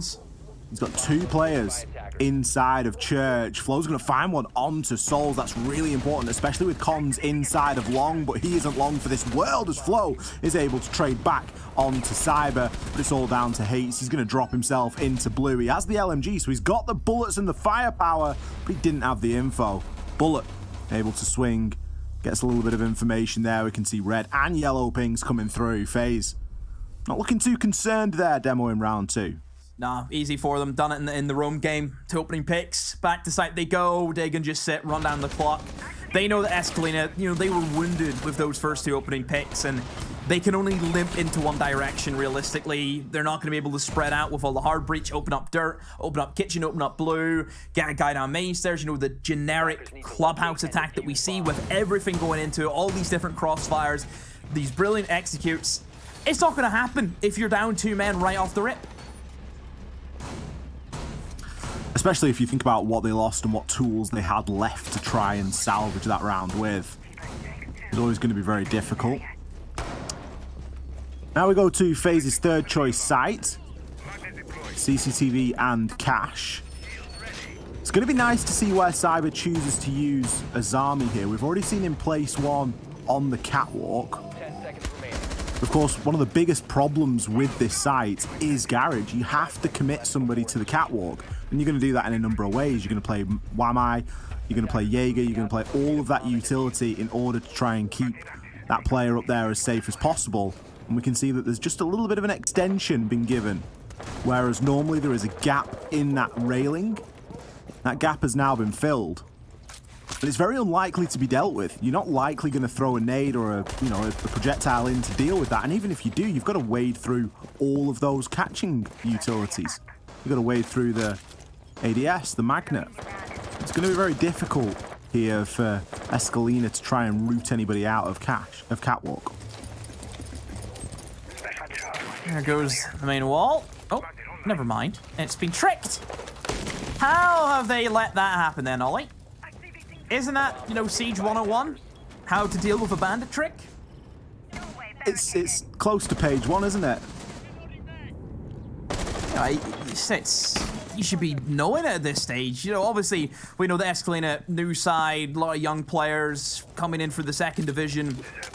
Getting caught up by a bandit trick, it's going to slow you down massively. And on Clubhouse, you need all the time that you can get. Whenever generically there's so much denial being brought in by defenders, you think about C4s that can happen from below, over the top, onto the default plant and server. That's always going to be a factor that you need to play against. So the time's always against you as the attacking side. So just little moments, little slip-ups like that, it can be the make or break. It's unforgivable given the lineup as well. You've got the Zephyr, you've got 2 hard breaches, Thatch is available for goodness sake.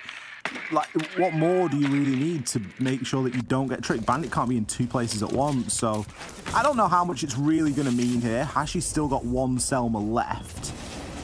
Of course, it's maybe not going to have the impact that Thermite would have done if they do choose to pivot and target construction, which is where Cons is playing right now. Astro just on the other side of that hard wall. The hatch open from below, as is the norm. This is where the Azami really comes into its own. Cyber's already chosen to block off the majority of that doorway into sight. Oh, there seems to be clutch. Potential for an impact trick here, as well as FaZe doing a fantastic job of tearing through this utility. Why is he swinging onto the main breach? I don't think they needed to go for that, and this is where FaZe are starting to get desperate. They're getting put under pressure, so much hard destruction, opening up all these different angles, and they think, you know what, we just need to get out of here, but you're going to straight into crossfires. This is where the upstairs, all I mentioned before, it is not favored for the defense. It's so claustrophobic whenever those walls start getting opened up, and there's not a damn thing FaZe can do against it. Escolinha, we were worried, couldn't even do a simple opening against the bandit trick, but they still managed to make it work. FaZe just desperate, and Ollie, that just kind of proves my point. Upstairs, it's not favorable anymore. I don't like it. I don't. I mean, it's not favorable when you've got people swinging main breach for no good reason. You know that someone's going to be on repel there. And then you've got Souls, who, for all intents and purposes, was almost in kennels. He was almost in the attacker spawn where he was running out to. He's going to be notified for ages. Not a chance of picking up the kill onto the player on repel. He's happy to roll the dice there, but it only was ever going to end one way. They could have held on. You know, you talk about how claustrophobic it was. It was definitely claustrophobic, but time was running out, and it was really on Escolinha to do something. They had to make a play there, and they didn't. They just let FaZe fall into their lap. That's not really something that you can rely all too much on. Still, not a bad first rotation for FaZe. Only dropping one out of the first 3 sites. They go back now to gym and bedroom, where we kicked this game off. This was kind of the polar opposite, wasn't it, Demo? Mm-hmm. I think you look at Escolinha and how they're playing, it's very by the book. What we expect from Clubhouse, and I think we have to commend the young side. Whenever you're starting off, do the basics right. How many times we said this, Ollie, during grassroots level competitions? You do the basics and round wins will happen. It is. It's a simple formula to follow. Not always easy to execute. Cyber. Let's punish there for a little bit of early aggression. This is where Escolinha, I think, can really take advantage of this matchup. FaZe Clan are obviously going to be very confident in their own. They know that they can beat Escolinha on any given day. Everyone will say that. And whenever FaZe then start to have that overconfidence, they can start to get punished. And Escolinha, they don't need to do anything flashy. We know FaZe are that aggressive side. They will go out and hunt kills if they feel like it. Escolinha don't need to rush things. You know, it's Clubhouse. Like we mentioned, it's by the book. You sit, you hold your angles, you get your drones in, you aggress whenever you have that information, but don't be going in being the hero. FaZe will give you opportunities. FaZe will have missteps. They will play solo at times, and this is where you can really start punishing them. Moments like this, Ollie. You don't need to be going for him. What threat is he realistically going to do to you from inside a boiler? Difficult gunfight to take. Bullet's likely going to pick himself up another, but no, fluffs the shot. Hates. He's going to be credited with that one. Look, why are they hunting and Astro? Well, Karaman and Astro have both made a cracking rotation there, really. They know that the players inside of the basement were being punished, and, you know, if you can waste time fighting where the site isn't, you are going to drag these attackers all over the show. Flo is going to be inside of construction here. He could look to try and crouch walk through. He does have a little bit of cover as the nades start to fly in from Victus. Victus going to look to try and back him up, maybe approach somewhere through logistics. 50 seconds, there's still a bit of time to gather some info here. Karaman will be playing inside a Logi though. Not going to be the easiest push on into sight, especially if there are any of those Goyo pockets well placed. Smokes now to stop any advancement through logistics. All of this doing a great deal to burn the clock further. Souls has got his sights lasered, and he's going to use a C4 to finish the job. He knew that Victus was going to have to push through there at some point. Flo now just getting a little bit of aggro into the smoke. 1 versus 3 here, 15 seconds. Cameraman, he was anticipating him to be prone. It's not even going to matter. Picks the first, but gets taken down by none other than Souls. Not taking any chances there. Laid prone and happy to collect. Mm-hmm. Good stuff from FaZe. I mean, Escolinha, why are they looking to hunt kills downstairs, Ollie? For what purpose? What is the Goyo going to do? What, maybe flank up blue, try and C4 you guys over you're in cash? Just sit somebody in lounge. That deals with him. You don't need to be going downstairs hunting for that. FaZe, we know they're going to be aggressive. We've seen the double man rotation because they know Escolinha is going to fall into that trap of, oh, we see one guy, we have to hunt him, we have to kill him. But in reality, they don't have to. Escolinha do not have to. Down to the basement we go. This was a site that Escolinha came up against quite a lot of obstacle when attacking onto previously. They really got torn apart on that roam game. Cyber playing upstairs. I think he was on the Vigil last time.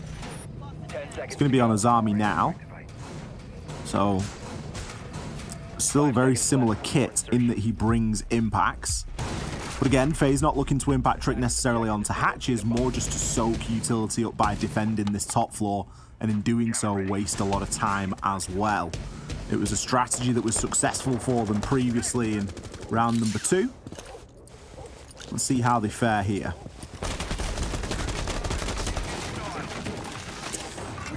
FaZe. Happy enough, I think, to see that basement open up for them again. Escolinha last time, Ollie, just struggling with that opening engagement. Roamer's doing good work for FaZe. Just Escolinha, how well can they tighten things up and make sure that the entries are doing their job? They'll get caught out by Cyber just jumping out windows and catching you with your pants down. But they'll take a bit of time, get the drones in.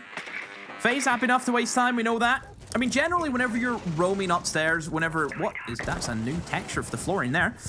Whenever you see teams extend upstairs in towards logistics office, in towards bedroom, those players in those positions know that they will likely die. They are happy to die there, because as long as they can waste time and get a bit of utility, get some kills, they're happy to do that.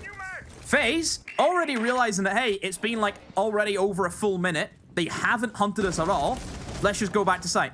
Which is probably the correct call. You've wasted your time. Nobody was looking to actually aggress from Escolinha. Go back to site, play that man advantage. You have tons of C4, deny access to kitchen. So once again, you're forcing Escolinha into this triple wall take. Hates looks like he'll be framing up for a drop here into church. Just throws the nade on in. He's going to pop one of the Goyo pockets. FaZe doing a great job of this denial. They've really been using Goyo and the smoke in conjunction with one another. Hates maybe looking to make a bit of progress now down blue. Typically somewhere that you would see as a Fear or a Finker play. It's important that you've got at least one gun in the fight over there. Something with a little bit more destructibility might be a bit nicer. C4 through there from Bullet. Not going to dish the finishing blow, but will chunk Victus down significantly. Toxic Babes now looking to try and cut off anybody dropping in through Memorial. Victus will be successful onto Bullet, though. Finds that vertical kill onto Kitchen. That relieves a lot of the pressure in that area. Cyber's pushed up a little bit more aggressively into blue. Is he going to be able to find the kill? Yes, he is. Hayes gets himself taken out. Brilliant play by Cyber. Look at him go. Impacts through, has a perfect line of sight in onto Church and finds the third. How does he get away with this demo? Picks himself up 4 kills on the round. Souls collects the last. Fantastic hold there for FaZe. Oh, just John Wick mode, isn't it, Ollie? One player comes, bang, spin around, find another, bang, another one, spin around, bang. Wow. Good game from Cyber. We know the potential that guy has. We've seen some of the numbers, record-breaking numbers that he's had, Ollie, throughout his career in Siege. And, yeah, he's just... I mean, what can you say? What can you say? He's certainly up there with one of the best that's ever done it. And on his day, I suddenly wouldn't like to be going up against him. That's a bold claim, that. You can't argue with Cyber. Has it ever done it? I said he's up there. I don't know. He's got to be in a top 10. Top 10 best of all time? Not best of, best, flashy fragger. Oh, right, well, specify. Because whenever you say best of all time, that's I didn't say best of all time. I didn't. I said best that's ever done it. Best that's... Okay, that means the same thing. Yeah, I should have defined it. Like to say, there's a lot of strong players in the time. I didn't realize this was a deposition demo. It is. You can't be saying that. Redditors will have you by the neck. I feel like you've got the spotlight on me now, and I'm being interviewed in a room with a big mirror. You're about to send in good cop, bad cop on me. God, if only. Anywho, back up to the dreaded bomb site, as I think we'll dub it now, Ollie. FaZe really struggling last time. Probably the only time that FaZe have looked weak inside of this game, Ollie, would have to be this round. Or the last time we've seen this round play out on the cash room. Once again, walls being opened up. No issues at all from Escolinha. So FaZe, already, they're going to be feeling, feeling the pressure, feeling the heat. I wonder what their approach is going to be, because you simply can't just leave the bomb site undefended. You have to try and put up a fight. You have to do something. You looked at how Escolinha played it last time. They had no interest in any garage pressure. They were happy enough to let the guy in Raptor sit where he was. They were more focused on moving in towards construction, opening up in towards bedroom, yada, yada, yada, the kind of second push that we see a lot of the time. So I just wonder what FaZe are going to do. Are they going to put up a fight inside of bedroom? Are they going to try and maybe go for some light flanks? I don't know, but they can't give Escolinha this control. It's a very easy bomb site to attack whenever everything's open. You get the impression that FaZe are playing this one a little bit more reserved. Things did start to go badly for them in the previous attempt at this site. And as such, they kind of just started to throw the kitchen sink at solving the problems. But as we've mentioned, whilst it isn't the best site for defenders, if you just play the power positions and dig in where you are strongest,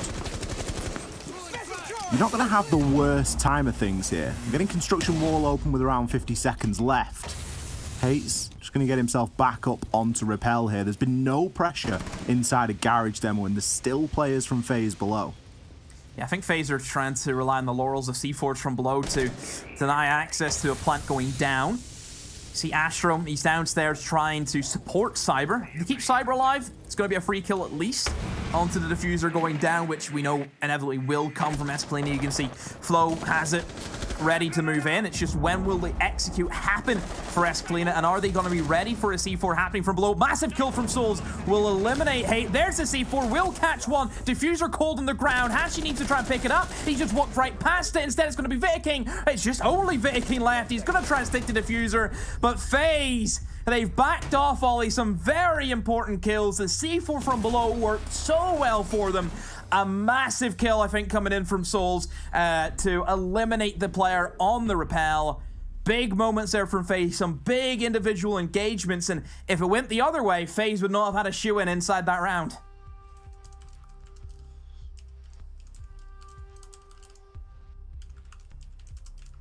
Great round there from FaZe. I think they did fantastically to really back themselves off. We commented about the, play from below as well, and it was just something that Escolinha just hadn't even accounted for. Back down to the basement we go, as this is going to be the first attempt for Escolinha on their defensive half. They need to have a pretty standout half here, Demo. I understand that Clubhouse of old was seen as somewhere that could be fairly defender-sided, but for me, in recent memory, it's very 50-50. Attackers have got a lot of good tools now to deal with a lot of these problems. Especially a well-coordinated team. FaZe have put himself in a great position. It's been a while since I've seen a 5-1 defense. Long really time has. in Clubhouse. I think 4-2 was the last defender-sided thing I've seen, but 5-1, boy. That is rolling back the years. So FaZe, how are they going to approach that? I mean, you look at their lineup straight away, Ollie. You're seeing 2 picks, which are probably new compared to what we've seen Escolinha bring, which is very old school, very old style Siege. We're seeing a Nuke coming in, and we're also seeing the Buck make an appearance. Buck is a solid pick. I think whenever you look at the fundamentals of Clubhouse, he's going to be great for self-destruction, opening up that kitchen flooring, but also he has the double hard breach gadget. So if you do lose your ace, which we know sometimes does happen, he's there to substitute. And also, if he needs to get a hatch open, he can do that with ease. Yeah, I think that Buck's in quite a nice place. I know the big meme of, you know, give Buck back nades sort of thing. Yeah, nades would be really nice, but in reality, the secondary hard breach gadget is invaluable.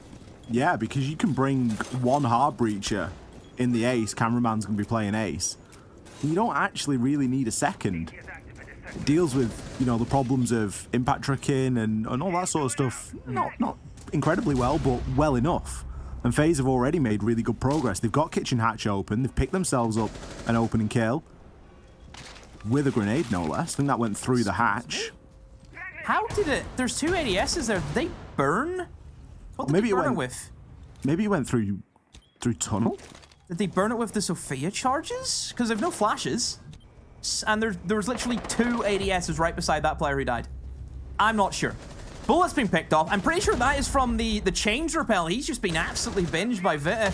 And that means that FaZe are maybe lacking there in a bit of the flank watch, and that may put them on ease at the moment. Astro has made a bit of a solo play down in through the oil pit. He will be finished off. Cameron just dropped into the bomb site, has the fuser in hand, but isn't ready to go for it. Maybe waiting for the Buck to rotate down on towards main stairs to give that cover. Now he will go for the plant. So FaZe, all they need to do is hold these players at bay while this diffuser's going down. Cyber inside of dirt. As we've seen the Buck rotate down to main stairs, there will be a challenge on main stairs, and it's going to be Souls who wins it. Viking finds Cameraman, and that's a 2 versus 2 in the post plant. Make that a 2 versus 1, and Vita is on a tear. 3 kills for himself, but Cyber is upstairs, and the diffuser is going to be right below him in a great position for him to overwatch it from the hatch. How's it going to go? There needs to be some big plays from Escolinha now. I think we are going to play a rotate there up the main stairs. Flo still looks very unsure as to what's going on. He's going to have to try and stick this diffuse. Cyber needs to win the gunfight. Can't prioritize both. Can he get the finishing shot on Cyber? You've managed to do it there. He needs 7.5 seconds. It might be a quad kill, but it's going to be a round that goes to FaZe. It's going to put them onto a match point. Oh, my heart sings for Vita King, Ollie. A quad kill, and he still walks away with a round loss. Oh, that has to sting. That has to sting. Demo, I told you, Cyber's one of the best that's ever done it. No, stop that. That prioritization there is what makes an incredible player. He knows that he's in a gunfight, and he knows that it doesn't matter if he loses the gunfight to the guy on kitchen door, because he could win that gunfight and still lose the round. The only win condition there is to stop the diffuser from being disabled. And he did everything in his power to make that happen. Sure, you're going to take death, but it doesn't matter. It was like 7 or 8 seconds at the point where that final kill came through. Maybe 8.5. You need 7.5 seconds to counter defuse. There was not enough time. Great prioritization from him. 10 and 5 on the map as well, Demo. And we've only seen 7 rounds. It's nuts. Absolutely nuts. 10 seconds to go. FaZe just went for their very typical kitchen dirt. Not much more you can say. It's a classic in Siege that we see time and time again. But yeah, Vita hit some great shots. We didn't actually see the kill, but he managed to kill Cameraman, who was on the nuke on the change repel. That is a tough shot to hit. So the fact that he's even done that to begin with, yeah, the guy has some good mechanical skill, Ollie. But I just don't think the scoreline's showing at the moment for Escolinha. It feels like they should have at least like 2 extra rounds, but that's just me. I don't know. Yeah, it's still been very one-sided for FaZe, but I do get what you mean in that I feel like Escolinha have had a few chances. They've had opportunities. We might be about to see a bit of a classic from FaZe here. That's just what I'm talking about. Like moments like this from Clubhouse, it's not your typical Clubhouse. They do things like this. Dropping into logistics immediately into the arms of Hates. Escolinha, they knew exactly what was coming to them there. And look at the position Souls has got himself in now. Astro's going to have to try and assist. Manages to find himself one. Immediately drops the hatch to get himself out of danger. But Hates has already picked up his second. Cyber and Souls both currently down. Astro, around 20 HP to speak of. It's not going to be an easy round from here on out for FaZe. Cameraman will be able to get this wall open into construction. Bullet from below. Might be able to make something happen with the nades here. At least give himself a couple of lines of sight to be working with. But that initial burst of energy is very quickly dissipated. It's good info there from Bullet. Able to see one man on catwalk. I wonder if he's going to use that information to maybe just find an easy kill. Sure there is going to be teammates on that drone. I'd hope so. Just readjusting it. They should know where he is. It's just when will they make the play? When will they make the plunge? You see those keeper barriers up and alive, Ollie. That's going to make things very, very difficult for Bullet to have any chance of a swing. Where Zami can be quite useful just to reinforce even stronger positions that we know could be very tricky for attackers to go into. And Victus happy enough, but never mind. Cameraman just strolls casually through the breach, eliminates the player in catwalk, and all of a sudden FaZe now are in a great position to get this defuse down. Bullet has full control of catwalk as well. He can look to advance onto that. Cameraman is in the default plant spot. There's going to be one C4 in Hates' hands. Bullet can provide a little bit of overwatch here. Picks himself up a great kill onto Hashi. Fuser at 50%. Bullet just needs to keep him alive for a little bit longer, but the C4 does come through. Bullet, no option now but to try and aggress on up. The keeper barrier is making it difficult, just changing the landscape for him here. Gonna have to try and hop on through and pick up that kill, but he too will fall. Astro, he's been cut off, finds himself one, has recovered the diffuser. There's no time left to get kills. He's got no other choice but to get that plant down. It should be down just in the nick of time. Can he swing onto Hates here? He's gonna lay prone. Demo goes for the pre-fire, but Hates with the quad looks to finish off the kill to pad his own stats as well, just to ensure that hell of a round. My, oh my. That was so close. What a roller coaster of a round. Both teams just having opportunities. You know, it starts off well for Escolinha. FaZe trying one of their classics, just trying to rush in, snap a kill or two. Didn't work out for them. You can actually see that the impact from their own team there got Hashi killed. Opened up a line of sight. Diffuser somehow being planted, but then, wow, Hates the confidence to take that swing. My, oh my.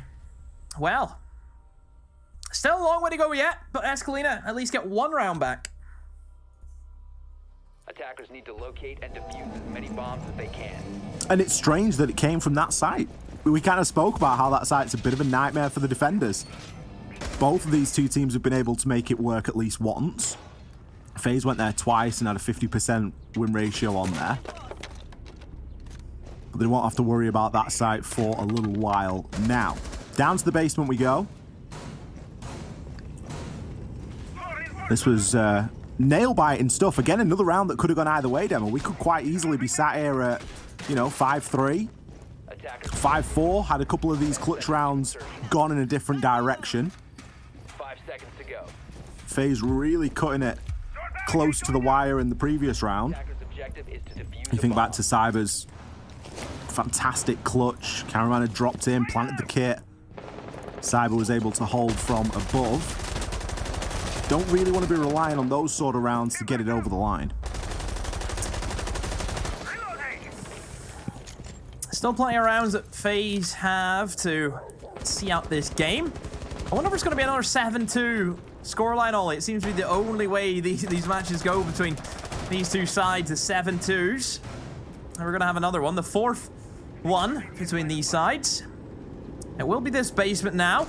Last time it was a very classic kitchen dirt from FaZe. I wonder if they're going to stick to that same formula or maybe change things up. We've seen much more of a triple wall oriented attack from Escolinha whenever they were attacking this bomb site. I think just the fact that you're missing the Habana is naturally going to... It's always going to like be a little bit hesitant on your decision making because you have to really think about what hatches you want to open up. You just can't open all of them as easily as what you would with Habana. You really need to pick your poison. FaZe did prioritize fairly well in the previous round. The cameraman going to move in here and get an exothermic down onto the kitchen hatch. That'll be impact. Look to be prepped for an impact, but say again, it's going to be impact regardless. Narrowly dodges out there as well as the floor gets opened inside of kitchen hall.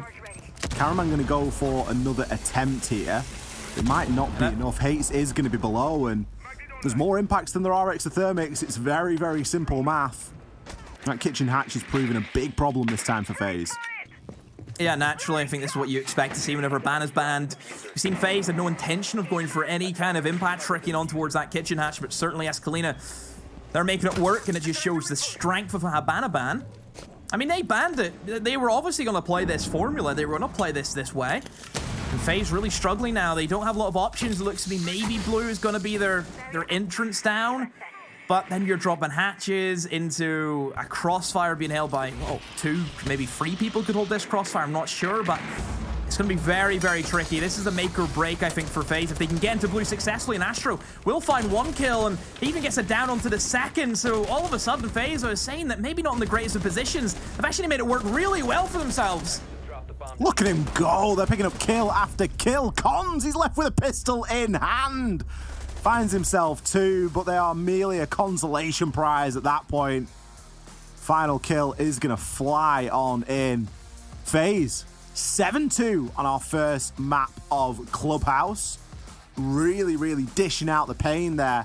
In what was a round that didn't look very straightforward, Demo, they struggled to get kitchen hatch open. You could maybe, you know, if FaZe had lost that round, I'd be sat here questioning their prioritization of not ripping open the whole floor with Buck before attempting to get those exothermic charges off. There were a couple of things maybe, if you were nitpicking, that they could have done better to give themselves a better chance.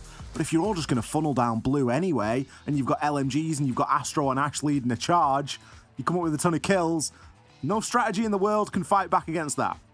It was just gun skill. That's all it was in that final round. You just brute force your way through all of that utility. You seen the concrete barriers just constantly being replaced and replaced. It was a never-ending supply, but then it was the breakthrough coming in from Cameraman on that Ash, leading the charge, and just everyone else that just followed from that. FaZe, it just shows that the gun skill, all 5 of them we know are capable of that. They're one of the very few rosters you can look at and think any 5 of them could be entry if they wanted to. They really could. They have got that level of skill, and I love to see it. We're going to hit a very short break. After that, we'll be back with our desk to break that game down and to set us up for our next map inside of this best of 3, which is going to be Oregon. Don't go anywhere. We'll be back in just a few.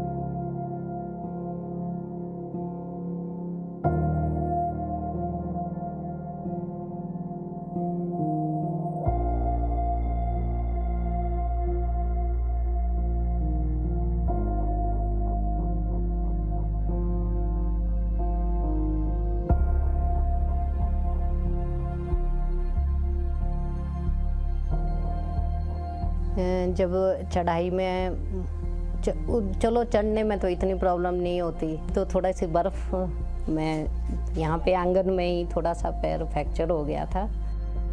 मेरा नाम सीमा ठाकुर है, मैं housewife हूँ।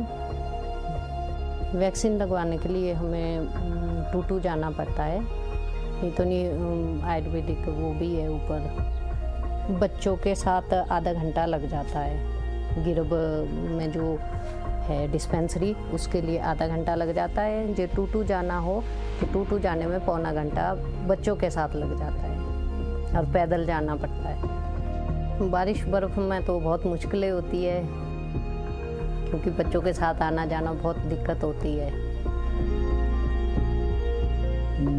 मेरा नाम कृष्ण लाल है जी, और मैं स्वास्थ्य विभाग में, क्योंकि कुछ साल पहले ऐसा होता था कि गांव में पता ही नहीं चलता था लोगों को कि क्या है, कोई पोलियो है तो कोई जानता नहीं था।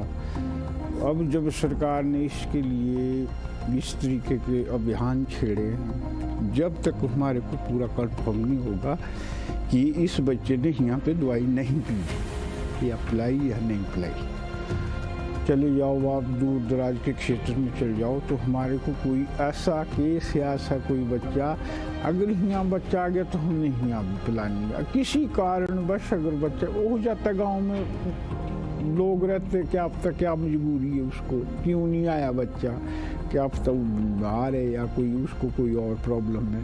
तो हमारा ये है कि भी हमारे पास पूरी वो होती है लिस्ट बनी हुई ना कि हमारे अब लोकल टीम में तो पता ही होता है सबको कि फलानी जगह बच्चा फलानी जगह, तो हमारे पूरा पता है कि फलाना बच्चा फलानी जगह से नहीं आया। वो तो हम क्या करते हैं जैसे 4 बजे तक आज हम दवाई पिलाएंगे तो नेक्स्ट डे उसको घर में जाके दवाई पिला। वही जैसे मैंने पहले कहा कि भी ऐसा नहीं होता कि भी उसको उस सुविधा से वंचित रहना पड़ेगा।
Welcome back, everyone. It's Jackie Jing, it's Jesse, it's Jacob, it's the Triple J's, and we are talking about FaZe stomping Escolinha.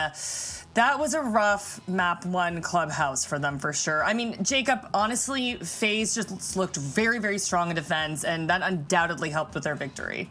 Yeah, they just looked super comfortable in that first half, and I feel like that carried over into the second, even when it looked like there were some chances for them to claw things back, and then Cyber just kind of does some Cyber things, and there's a couple of clutches in there to close the map out, but it's mostly because of how that first half went. It was a 5-1, and based on how like the first 5 rounds went, I said, if we somehow see FaZe Clan go up 5-1 on the first half, I don't really think there's a chance for Escolinha to come back.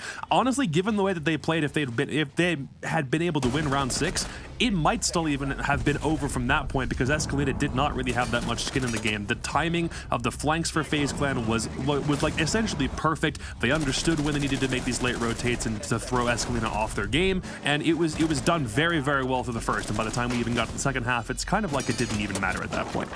Yeah, and Jesse, we heard Jacob talk about Cyber a little bit. I mean, Cyber was really leading the charge for FaZe. What stood out to you about his performance? I mean, what didn't? Just main character energy from Cyber all throughout this game. For the first 5 rounds, he either died first in the opening engagement or he got 3 kills and basically won the entire round for his team. Then round 6, he also had a 2K huge clutch to start off that second half as well, denying the plant from inside a kitchen and then just buying enough time so that the other player couldn't go down and disable. Cyber had a crazy play here, and I mean, that's kind of expected, right? When you are that kind of roaming player, you're going to get into a lot of those early fights, but when you can live, you can get back to site, you can clutch it up, and yeah, there are very few players in this game that are as enjoyable to watch as Cyber, so I'm glad he got to go off today. Yeah, really great performance. Let's talk about Oregon, though. That is Escolinha's pick. Jacob, I mean, I hope they turn it around here. It is their pick, so how are you feeling? Hopeful for them? Or you're like, no, FaZe got this? I mean, I don't necessarily think FaZe looked that dominant, despite it being a 7-2 score. I do think there are some moments that you're very obviously sloppy. You can clean some of those things up. You don't want to put that many people into clutch situations as often as you did. So I feel like if Escolinha play maybe a little bit more of a stringent game, that might be the kind of thing that FaZe Clan can't counter as effectively, especially when we move on to defense on that side.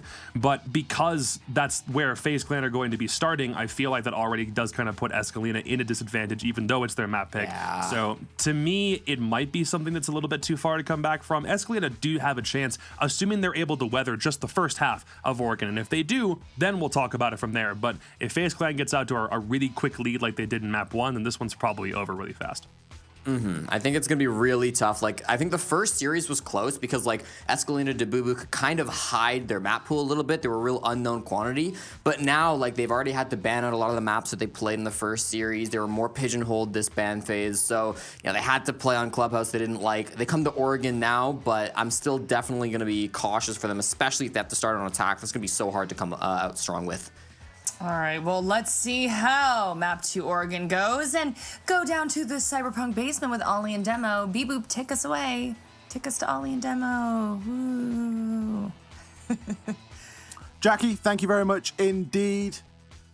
Let's get stuck into our second map here tonight. FaZe versus Escolinha de Bubu. Looking forward to getting stuck into this one, Demo. We are going to be headed over to Oregon. Oregon, of course, you know, Oregon and Club, so bread and butter for a best of 3 series, right? This is a big throwback. It's what you kind of used to seeing at more of a tier 3 level, isn't it? These have been like the 2 most common maps to be played, in the past 6 years since really esports has always been these 2 maps, and it's still here today. And I think for good reason. It's always going to be maps that teams can rely on and fall back onto.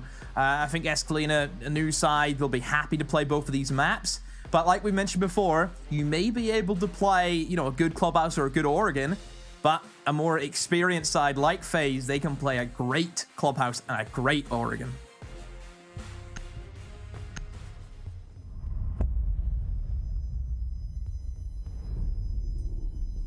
Absolutely. Let's see what we get in terms of bans. Flores, the first to be removed. Flores ban's becoming a lot more popular. Obviously, we've commented on it a little bit yesterday when we were going through the NA games demo. Flores is such a handy tool to deal with this extra soak that the defenders have now got. You think of Azami, you think of Goyo pockets, everything that you want to be dealing with, it's so pressured onto those throwables. It's pressured onto burn, it's pressured onto nades. Remove the Flores from the equation. somewhat eases that for the defenders. And the flip side, you get it a little bit easier as an attacker, especially if you remove a Wamai. One thing I think you have to remember about Flores and just how potent he can be is not only does he get the ability of the actual gadget to explode deployable shields, any bit of utility, but he also has flashbangs as well, Ollie. There's a lot of operators that we see be brought on a regular basis. It's going to give you not only explosive damage, but also the flashes as well. Who's the only other person you can think of that would give you both? Flashes and explosives. Yeah. Zafir. Why? How would she give you flashes? Attackers need to locate. You got the lifeline. It's similar to. Or a are you flash. just using it? Or are you talking as it in like burns? Are we going? Yeah, I was talking about it. Okay. Yeah. Okay. Right. Fair enough. Yeah. Okay. Who else? Somebody like. I mean, I don't know. I feel like it's a difficult question because I feel like you've already decided that there's not very many people that do it. No, there's not that many. That's the point I'm trying to make. It's a potent combination of having that burn alongside being able to clear utility with explosives. It's really, really handy to use. Even using the drones to open up like an Ash charge or a Sophia launcher. You can hop onto a wall, a soft wall, and open it up. That's another feature that Flores can do. He's very, very flexible in that department. What about if you brought a recruit demo? You can't pick recruit. What if you brought a recruit with flashes and nades or flashes and C4s? You can't do that no more. Those are the days, eh? It was indeed back in the day whenever you had the 2-speed shields. Remember those? Yeah. That was fun. But gone are those days. Look at this lineup. He's managed to get this so that they're on defense here. What do you mean? Like, the fact that they've got the side choice? FaZe have had side choice in the last. It feels like FaZe have had a good side choice in the last 2 games. Like they had defense first on club because Escolinha would have chosen attack, and I'm not sure why. And now we flip round here and they've got defense again. I mean, it's not done anything for them in this opening engagement. Cameraman's just been slammed out of upstairs. Let me see. On Oregon, it was Escolinha wanted to go attack. They had the choice, so they've wanted to go on the attack first off. I mean, I don't really think it matters too heavily on Oregon what side you want to go with. I think both teams, you're gonna have to play both of them quite well. So looking at Escolinha and their setup, you've got a very potent final execute. You've got Capitao and you have Ying. We know those two operators can be very dominant on Oregon. I mean, 2 operators that we see sometimes associated with FaZe. For example, if you can get the utility burned and make sure that these Candelas are not going to be chewed up by any ADSs that may be lurking, it can be a really strong operator that you can have just to flood into a bomb site. You think about Oregon, these rooms are very small, Ollie. They can cover a wide coverage. Just those Candelas get popped out. No one is safe. Absolutely. And, the same can be said for some of the defender utility as well. I'm kind of surprised to not see FaZe choosing to run the Goyo. I think this is probably Goyo's best site, especially in conjunction with smoke, and you start thinking about choke points, things of that nature. You can really start to run a team down on time. Speaking of time, though, 35 seconds left to go. The defenders still have a lot to be working with here. They've got a lot of the utility. Finally, we're going to see Candelas come in. Off the back of that, though, what is realistically going to happen? Astro, he's happy to sit there and wait. He's activated his glasses, and he is not going to be concerned about being flashed out at all. Hachi, he's going to take out Bullet. Astro makes good on the Warden. Is able to find one in return. Cyber has been downed and will be attempted to be picked up here as Souls goes for the revive, but the plant is going to be going down. There's a ton of information available, but FaZe can't act on it. The plant has been successful. They have a player to deal with inside of Freezer, who will be dealt with very swiftly by Souls. But it's allowed Escolinha to make that rotation. Cons going to try and get himself into Freezer as well. Hate stood inside a cubby, can find these for free, picks up one and the second. Great opener from Escolinha. A great double kill there in the final few seconds of the round. Escolinha, you look at how that attack went, it was almost like a full bait ollie. You had one player in the backside trying to pressure in towards that electrical hatch, and then everyone else going in towards Laundry and Freezer, and FaZe just kind of got their priorities wrong. They put a lot more players towards the backside of the bomb site, where in reality, they should have had more people at the front. Great bait and switch from Escolinha, caused a lot of panic with that Ying coming in. And from there, I think Hashi just coming in free Freezer with that LMG. You see that every day of the week from the Finka. Yeah, good attack. Very, very solid game plan. You don't often see a Laundry Freezer work, really. And there's multiple reasons for that. One of them being if Mirror's available, you probably ought to be playing Mirror downstairs. That can be really difficult to then gain any ground in Freezer and Laundry, depending on where you choose to play them. You can choose to play one looking into each of those rooms. And of course with the Goyo as well, you can secure somewhat inside a bunker, and you can make basement very defensible, especially with the bans that are available here to work with. 5 seconds to go. FaZe not looking to give it another go downstairs. Instead, I'm going to rotate up onto that top floor. See if they can try their luck here. But a great start from Escolinha. Maybe that's one of the reasons, one of many reasons why they have opted to start off on the attack here.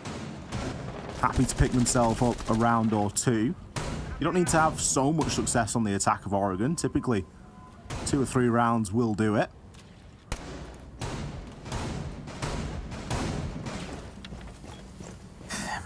So, FaZe kind of says a lot to their character, the fact that they're not going to attempt the basement again, just clear the slate, back to an upstairs site now for them.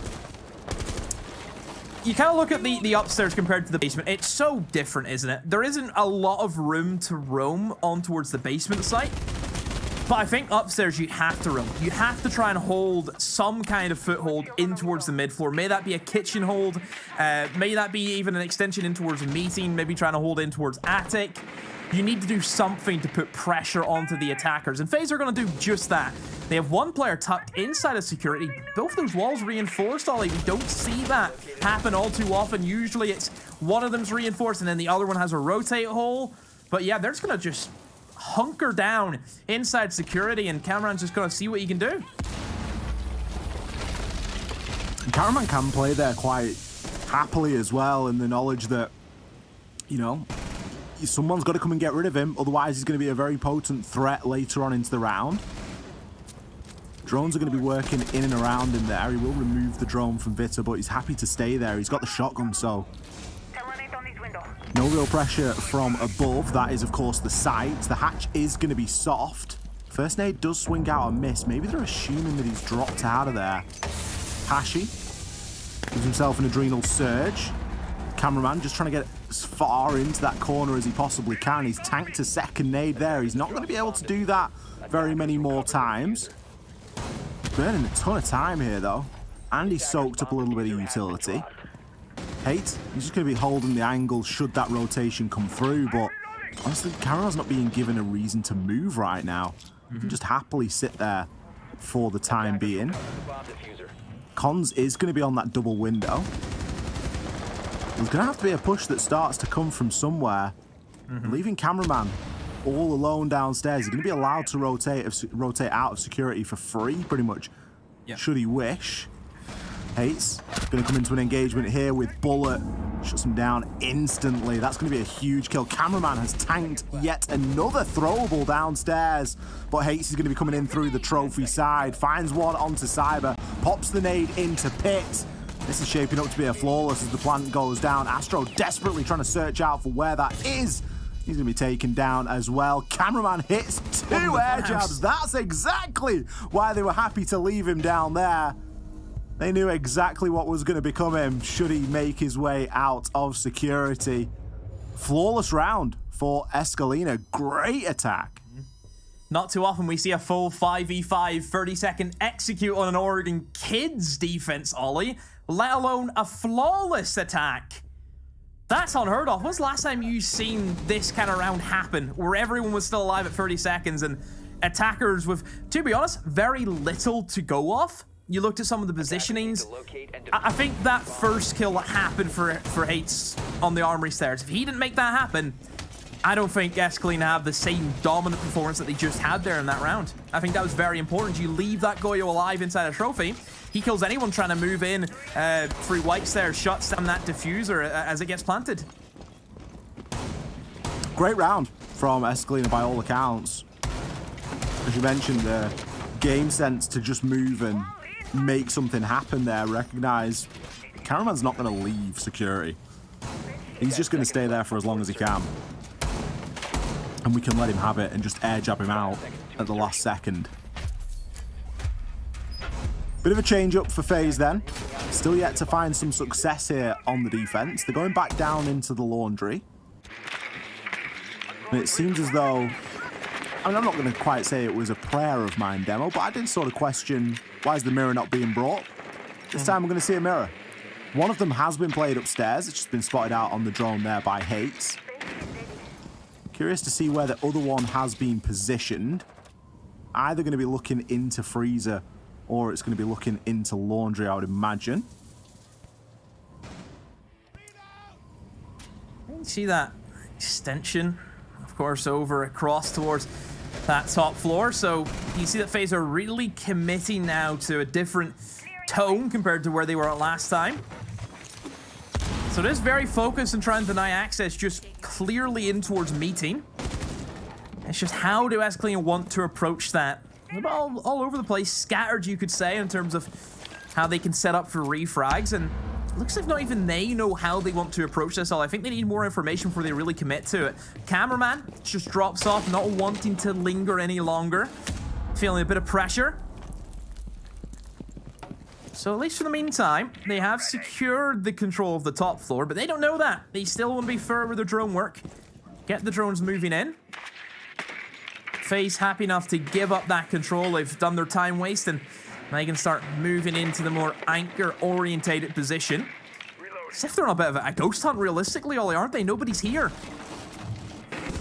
FaZe are definitely playing this one a lot differently to the first round. You can tell they don't want to slip by 3. That would be a pretty disastrous start to any phase of any map, regardless of attack or defense. But it makes sense. Basement's powerful. It's very defensible. You've got to let these attackers burn the time, and there's a very belt and braces approach to make sure that every single corner was cleared there from Escolinha. Now that they've got that control, they can start to try and work on some of these problems. There's going to be hatches that need opening. Hates, he's going to rotate himself round to bunker. He knows exactly what's going to be the other side of that partly broken barricade. Cyber already with the Toxic Babe canisters, trying to cut off anybody that wants to drop into electrical. It's a good time to start using them. 35 seconds, you're going to be able to cut out a large portion of the round. Cameraman, he's going to lose his shield in freezer. He's got a very important gunfight ahead of him, though. He's going to get swung on there by Hashi. He will fall, but kills elsewhere have gone in both directions. FaZe currently 3 versus 1 as Hashi, he gets smoked out. Final kill being credited to Cyber. There's of course his Toxic Babe canister as well that forced Hashi to make that push through freezer. FaZe happy to sit on their hands there. I remember an interview once with Cameraman. I'm not sure if you recall, Demo, but he said, sometimes teams just need to know when to take their hands off their keyboards. And you just get the feeling that that was the call at the start of that round. Let's not move too much. Let's just stay where we are and let them come to us. Yeah, you look at FaZe and how they adapted that time. They got caught out in the basement before because they didn't apply enough pressure towards freezer and laundry. This time, just one small change. You whack a mirror window on laundry and it just solves all your issues. That's literally how you define that round. Just one extra layer of a defense. No problems. Just a very strong operator. Well, now they've got a different problem to solve. They've got to figure out exactly how to deal with Escolinha's attack onto that top floor. And we know that Escolinha haven't showed us their entire hand here. We know that they've got it in them to mix things up and maybe start to go for more of a games room push or put a bit of pressure in onto Attic. But the approach that worked for them previously was this west side clear, getting himself into small tower, moving through, trying to deal with any roamers that were present inside of kitchen and dining, and then a last second rotation up those armory stairs, which was really the finishing blow. Look at the lineup that they're bringing this time. They have got the Maverick. One of Maverick's great strengths is going to be opening up that attic wall, and with the focus and the drone work that's currently going on, you'd anticipate that that's maybe something that is on Escolina's to-do list. Has to get the drone work in. Has to make sure everything's going to be covered off. It's all about the flanks. We know FaZe, they're a team where if they see an opportunity, Ollie, to go for a flank, they'll take it every day of the week. They favored C4s quite a lot this series so far as well. Only one, though. Bullet has the C4. Jammer gone. Main wall opened up. So that's a good start from Escolina. That's kind of step one completed. Open up that main breach. But now they need to start looking for picks. Oh, they need to start trying to weaken this defense. You cannot allow FaZe to have a 5-man hold on towards the kid's bedroom site. Also looking to work in towards attic, so kind of run-of-the-mill Oregon attack, Ollie. There's nothing here that I think will catch FaZe by surprise, but Escolina, if they do everything correctly, if they play their cards right, they should be able to win a successful round just using this attack, because it is so easy and it's very, very strong. We know that. It's a straightforward approach. It's not as straightforward to execute on. Astro going to pick himself up a great opener onto Hashi. Vitiking, next player to fall. Souls is coming under a bit of pressure from that kid's rappel. Hates will find one back in return. That was Astro below, but Cyber is going to be there for the refrag. Has he got the patience to really pull this off? He's going to be going up against Hates here. Hates activated his silent step. Finds himself a freebie. A little bit of hesitation there. You almost wondered, is that a teammate? Is it a clone? What is going on? He pulls the trigger, but he's still got a long way to go. 1 versus 3 now. I doubt he's going to be able to truly break all of these engagements down. He doesn't even get past the first bullet. Just a slight off position there inside of Master. Just hidden in behind the bed. Hates knew it was worth a check, but I don't think he was fully anticipating to be fired upon as soon as he crossed the door. I think FaZe have done really well to come back after those first 2 rounds, because let's be honest, Ollie, the first 2 rounds were very convincing on the side of Escolina. FaZe really had no shot in those first 2 rounds, so it's good to see FaZe have adapted to it. They've played different strategies on each time now that they've replayed those bomb sites. So credit to FaZe, they've adapted very well. And we've always talked about FaZe, Ollie. They know every trick in the book. They are a very long-standing roster. They didn't make any roster changes so far inside of the stage. They're ready to play again in stage 2 with the same lineup. And I think obviously you look at the kind of split that FaZe had. Not making it into a major, we know, was a huge disappointment after what this side has been able to do in the past 6 months. But I don't think it would warrant a change. We know LATAM roster changes are not as frequent compared to other regions. We know that. And I think, you know, the big teams like FaZe, NIP, Liquid, whenever a change happens, it doesn't just happen within 3 months. You know, it's a big, long-standing process where it has to be over multiple tournaments, multiple stages, where we can really pinpoint and say, okay, yeah, maybe a change is needed.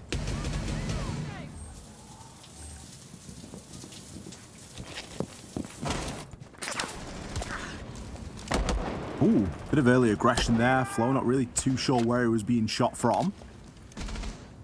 Just took a stray bullet. FaZe just letting them know that we're here, we're waiting for you, we're happy to receive. They've gone for potentially one of the less popular sides here. Fitzking going to pick himself up a free opener. There's actually a plant going down already. Demo, we've seen 45 seconds and already Hates inside of the kitchen. That plant will be confirmed. The second kill onto FaZe coming in before Cyber is in position to respond. Bullet, you are in sight. He is behind you. How has that kill been allowed? Hashi, you have been done dirty by your teammate there, I'm afraid. Hates, lets one slip. Could it be crucial? Hates, 2 will be taken down. Cyber, downed in process. Souls, Now got 2 players to find, one on either side of flags, and he knows it. Going to be getting heavily pressured here as he goes for the swing, tries for the flick, but is unsuccessful. FaZe being taken advantage of there. Bit of a surprise rush out of nowhere for Escolinha, and it's proved to provide them with a round.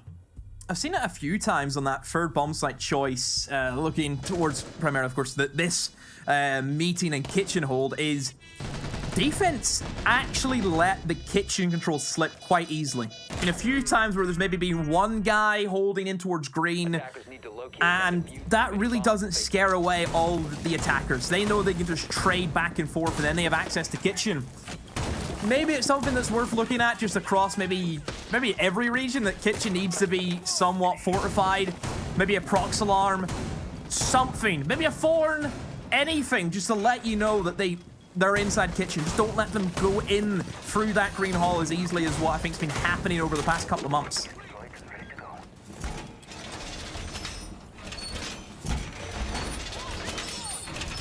Well, FaZe are now looking to try and salvage this by all accounts.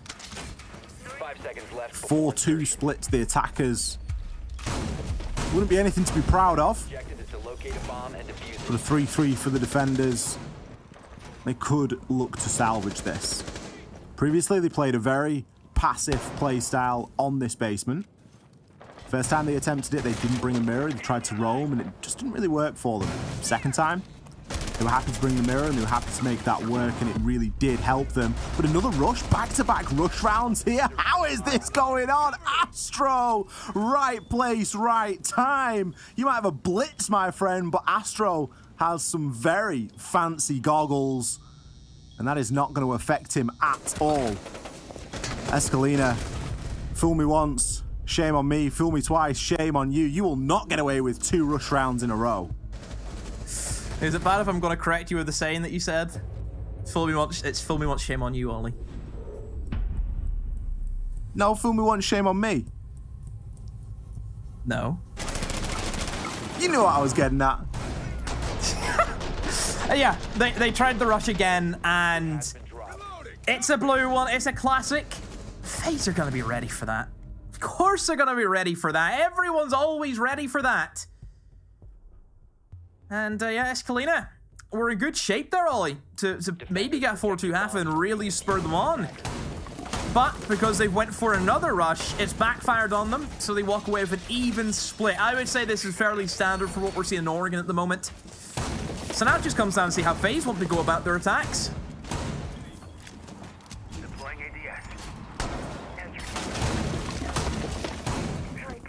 I feel like Escolinha maybe were anticipating a little bit of a different setup there before they decided the rush. I know that attacker repick is a thing, and they could have seen that there was no mirror and made a plan off the back of it. But I think they just got a little bit bloodthirsty. They were like, yeah, that last rush round was perfect.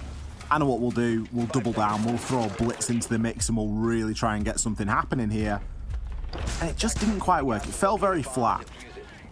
I was a little bit worried when I saw the lack of a mirror for FaZe in that round. I was thinking, oh, we could be about to just see a replay of round number 1 and the way that that worked out. FaZe maybe need to count their lucky stars a little bit there. Good information there for Astro on the drone. A nice one that's hidden on one of the beams inside of tower. This is a great example and a great view of how these opening nade kills come through. That early drone information. If you can place that drone in a good spot in the prep phase, you can pick yourself up a freebie off the back of it. It's invaluable. Cyber, he's just decided to Terminator his way through meeting. Not a big deal. It's just one of the things that he can do when he has the LMG and Finka. Very quickly. 45 seconds seen. Already 3 players down for Escolinha. And not a good start for them. So much time for FaZe. They can just toy with their food at this stage, can't they? Although they can go anywhere that they want to. 2v5. Not going to be an easy task for Cons and Vita King. Cyber, just waiting for the call, I think, for this rush maybe just to come in. I think they're always going to try and hit the site at the same time. On 6, and here they go. Straight down into blue. Souls will find Cons, and Vita all by himself, who will find 2. Take down with him to the grave, but cameraman will see to him eventually.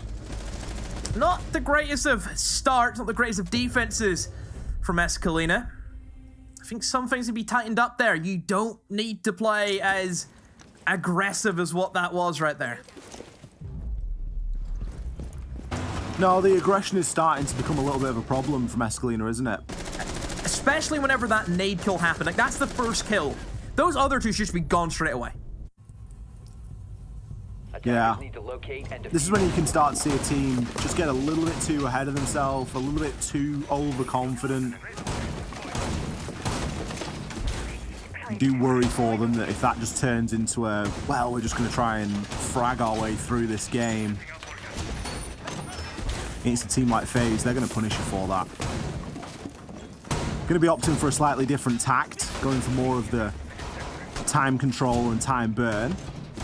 Hashi placing out his Goyo pockets. Got a couple in some hot spots. One in freezer, one near the default plant spot, and then one at the entrance to bunker. 5 seconds left before insertion. Most of which can be dealt with, if we're being honest, but it's still going to cause the flame effect. It's still going to cut off that area for a good 25 seconds. I'd be really concerned about this opening pick because we know that FaZe's information can be extremely good. And already there's yellow pings getting dotted around. You just know that they're framing up for something. Very patient whenever they want to be. Other times, Ollie, we know FaZe have some wild tendencies, we'll say, where they can just go off the rails. They don't really know what is going to happen to them or what they're going to do. But whenever they need to, they can slow it down and play that more structured play style. So what we always say about FaZe, you know, they can play any kind of siege. So flexible in their play styles. Yeah, anybody can play onto anything as well. There's no real hard and fast rules. You look at Bullet, Cyber, and Astro as a trio.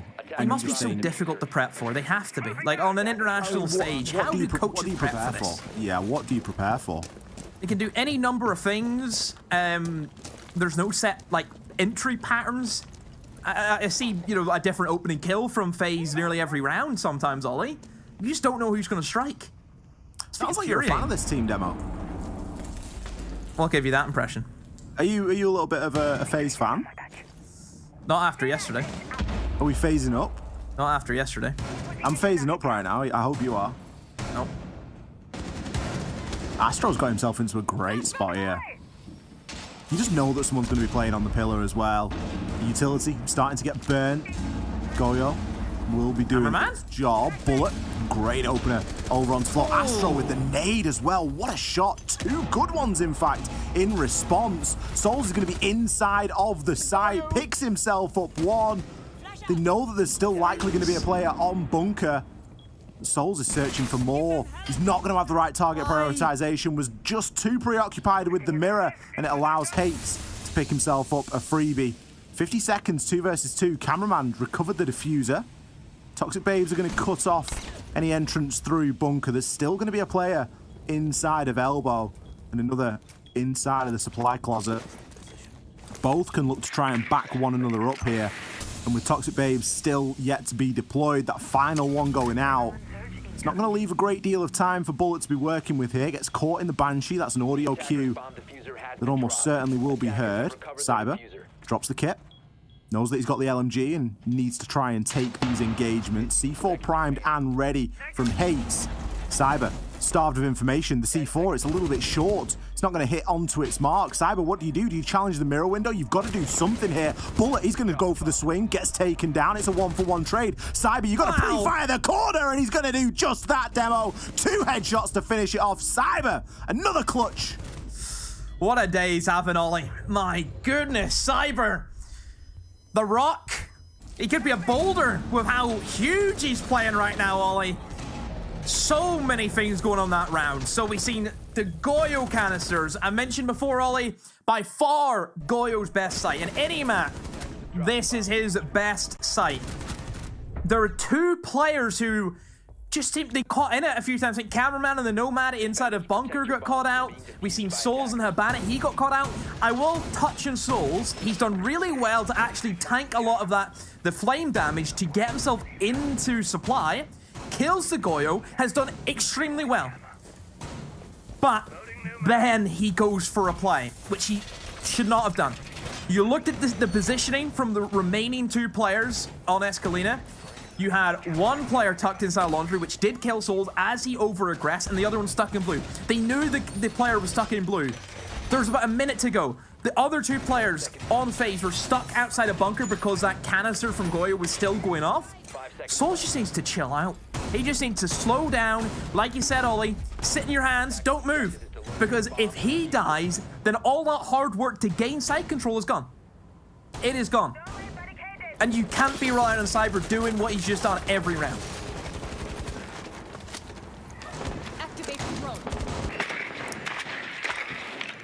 Anybody can clutch on the side of FaZe, and they can play in the knowledge of knowing that. Souls, I agree. I think he did a fantastic job. And it's difficult when you find yourself in the middle of the site because what do? Do you move forward and try and pick up another? Or do you retreat and risk getting shot in the back? You know, you can't just walk backwards. You need to be aware of your surroundings. Cyber certainly on a bit of a tear today, though. He's had some magnificent rounds. Attackers have recovered their diffuser. Got to be one that stings for Escolinha as well. FaZe, they're not showing any signs of slowing down. Nope. They've got another job to do. Another round, another site. Upstairs is where they're going to turn their attention. They've already been able to get the games room wall open. Seen around a minute, so good progress for the time being. A lot of info available for them as well. You can see yellow pings kicking off there. They know that somebody's going to be occupying that tower area. Just going to play Cyber on the breach for the time being, but it's going to be Bullet credited with that first kill. Attempting the nade through the drone hole as we've seen him do before, but this time Hates is just a little bit far back. That's one way to deal with somebody playing inside of security, is just to Candela them out of there. That's probably Cameraman's worst nightmare when he was here only a handful of rounds ago. With the plank going down under the cover of Cyber, Cameraman, he knows that somebody's inside of Z corridor, and he's just going to wait for his time. Bullet picks up the final kill. A flawless round from FaZe. They are looking unstoppable, Demo. Match and series point. Getting kills for fun. Escolinha. Is the tank out? A lot of gas? Fuel station stop. It's going to cost you a lot these days. It would. But it's sometimes cheaper just to get a new car. Buy it with a full tank of gas. Oh, Escolinha, where do you go? 3 defenses in a row, all lost. FaZe, look, it's so strong. And now FaZe, they have that big buffer zone again. You know, they can afford to lose rounds if they want to. I doubt they will, just with how they've attacked some of these rounds. How are Escolinha going to change things up? They will now head back downstairs. They were really reliant on the Goyo canisters helping them out. I think that caused FaZe a couple of issues. I would like to see, I think, Escolinha don't play into FaZe's, you know, attack strategy. Play it safe. Just control the flow. You have the canisters. If at any point these players from Escolinha feel pressure, pop the canister, pop a smoke, pop a C4. Whatever it is, just to keep yourself safe. I think that's been the biggest issue for Escolinha, is keep themselves safe.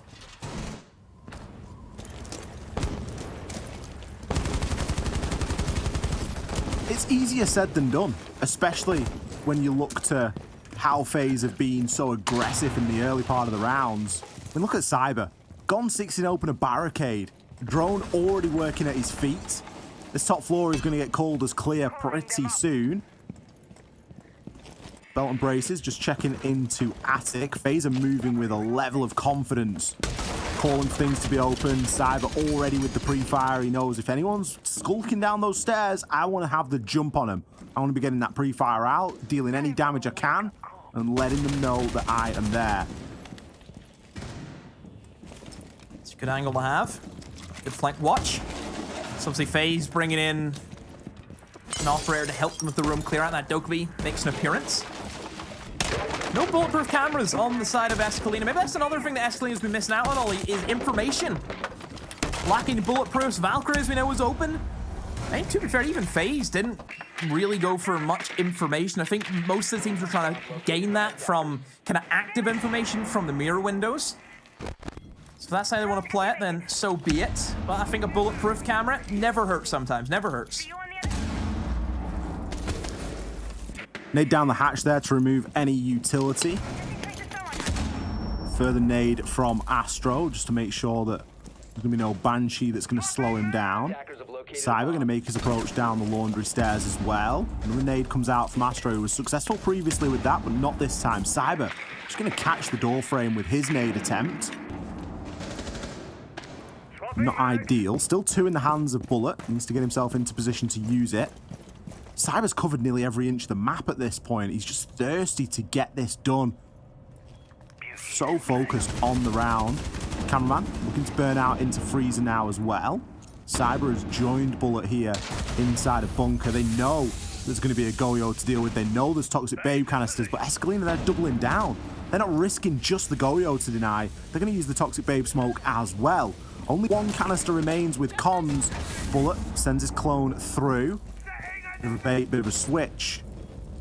Astro could be looking toward electrical hatch to see if he can get something done there, but Cameraman's going to get cut down. Hates had the angle on him there. Cyber fearlessly powers on through, juices himself up after taking significant damage, but Hachi is going to trade out onto Astro. Cyber just misses out there at the player inside a corridor, but Bullet is going to be there. Picks himself up, a beautiful 2 kills as Flow is caught looking the wrong way. 3 versus 2, 8 seconds, diffuser cold. Cyber has to find this final kill. He was closer than he will ever realize. Bullet swinging around the corner to do the same. There's 1 second on the clock, Demo. The final 2 kills come in. Escolinha hang in for 1 more round. Oh, Hates has no idea how lucky he is. I would have loved to have seen his perspective, Ollie, because surely he would have thought, I'm dead here, because there's just that barrage of bullets from Cyber's LMG.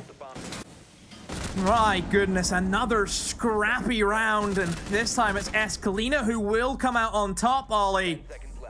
They controlled a lot better, didn't they? They were using the Toxic Babes in a better fashion. They were using the Flames. They didn't allow FaZe to have that same prowess. They really put FaZe under pressure. You know, FaZe are feeling the pressure of that clock slowly tick down, and they have to try and run in, make these plays. But my goodness, just Hates hanging in there. That's all you can say.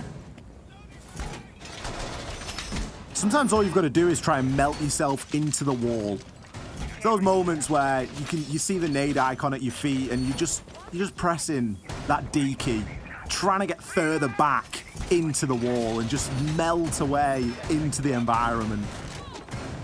You get the feeling Hates was doing just exactly that there, just hoping that that corner could become a little bit bigger so he could get a bit further tucked in a way. Skin of his teeth stuff. Impressive, given the fact that FaZe moved so quickly. Escolinha were able to hold them off for so long. It was quite a frantic round. FaZe were looking to get it done fairly quickly. Flo gets away with it there as Cameraman was wasting no time, was he? Straight into tier 3. I think even Flo looked at it and say, hold on a minute, was that an Amari? I think he'd done the double take, didn't he? He was like, did I hear that? Is that right? Doesn't want to stay around to find out if it's true or not. So that is big tower control for the meantime for FaZe. I mean, last time FaZe just kind of steamrolled through this bomb site, didn't they, Ollie? There was no real opportunity for Escolinha to do anything. But FaZe, as flexible as ever in terms of their operator lineup. We've seen the Yin come in last time. Now we're seeing an Amari, for goodness sake, just all over the place. Mute Jammer will be eliminated, so that gives free access to the Thermite to move in. Open up that main breach. Cyber getting nades tossed in also. So just the general utility clear, maybe find some picks if they can. Bullet has been the kind of lurker, hasn't he, so far this game? For FaZe, he's been by himself, droning himself in a lot of the times also, which sometimes can be risky, Ollie. Whenever you're on those drones, you never know, you could get flanked at the same time. Many a times have we seen somebody on a drone and they've been shot from behind while they were on it. Such a few things that Bullet needs to be worrying about, but we know the caliber of that player. I'm sure he's well aware of that.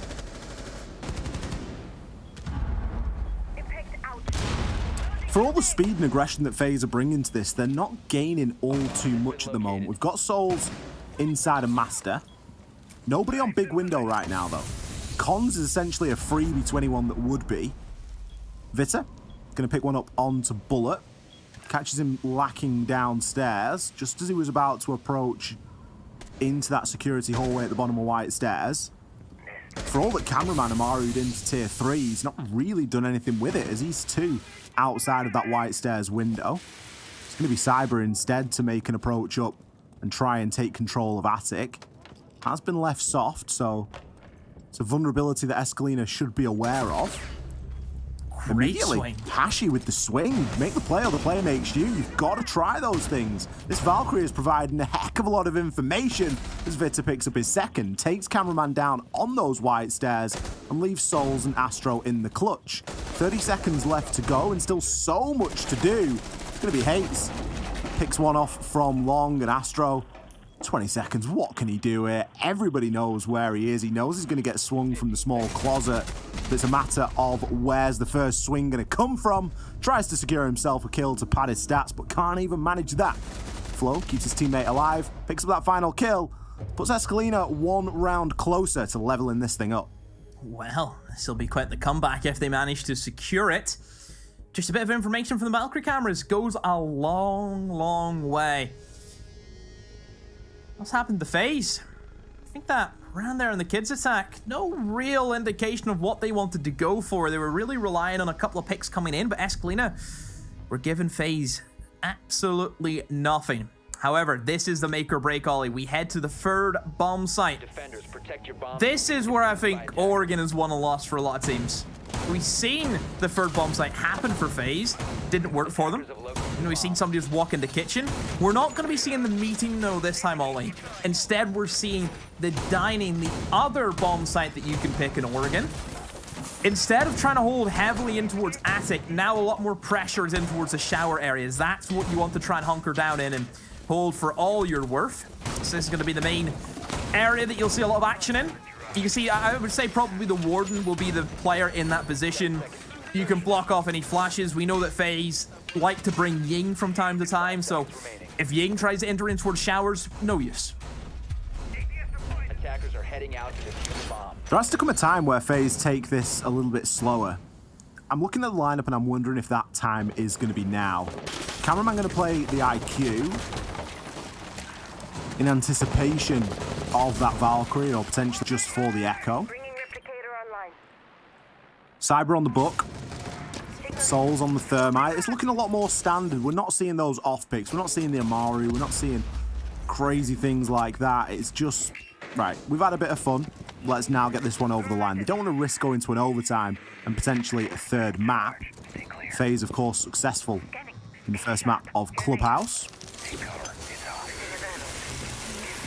It's a thermic charge there, going to go off. The wall is going to be booked on open, but immediately Bullet is sat down. It's not even a trade demo. Hey, look at him go. Picks himself at 1. Victus comes to collect the second.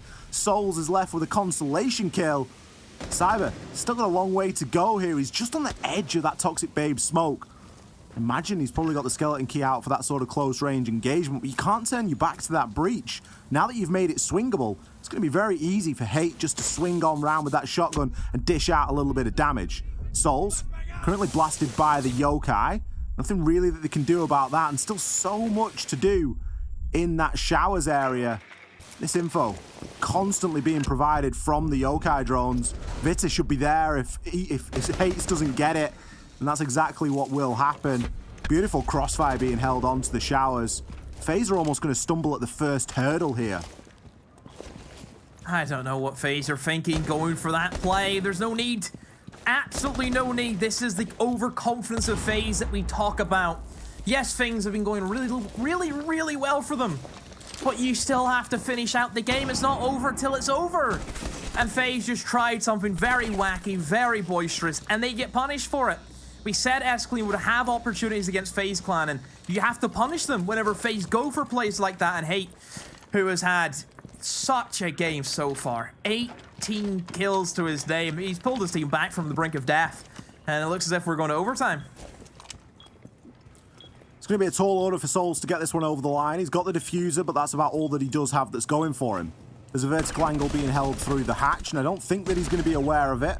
We've also got a player tucked in behind those white stairs. Cons from the hatch will dish the final blow.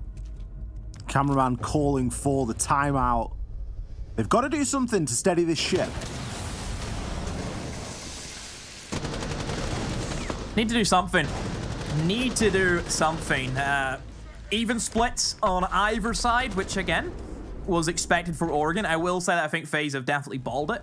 3-round buffer zone looked great in the opening attacks, and then the second attacks you started getting again just overzealous once again, Ollie, that we've mentioned with FaZe. And yeah, now they're here. Now they're in overtime. They will get the attack. Is it going to be a first half FaZe attack where we see them play really good siege? Or is it going to be that second half phase where they just try things which are never going to work? I mean, after a timeout, you'd hope it was the first time, wouldn't you? You'd hope that they use this minute or 45 seconds to really get their heads together and figure out what's going wrong, because it all seemed to fall apart after that hate clutch downstairs in Laundry. You just got the feeling that was when the wind really got knocked out of FaZe's sails, and they then tried to play every round from that point onwards in that same manic fashion as how that round finished.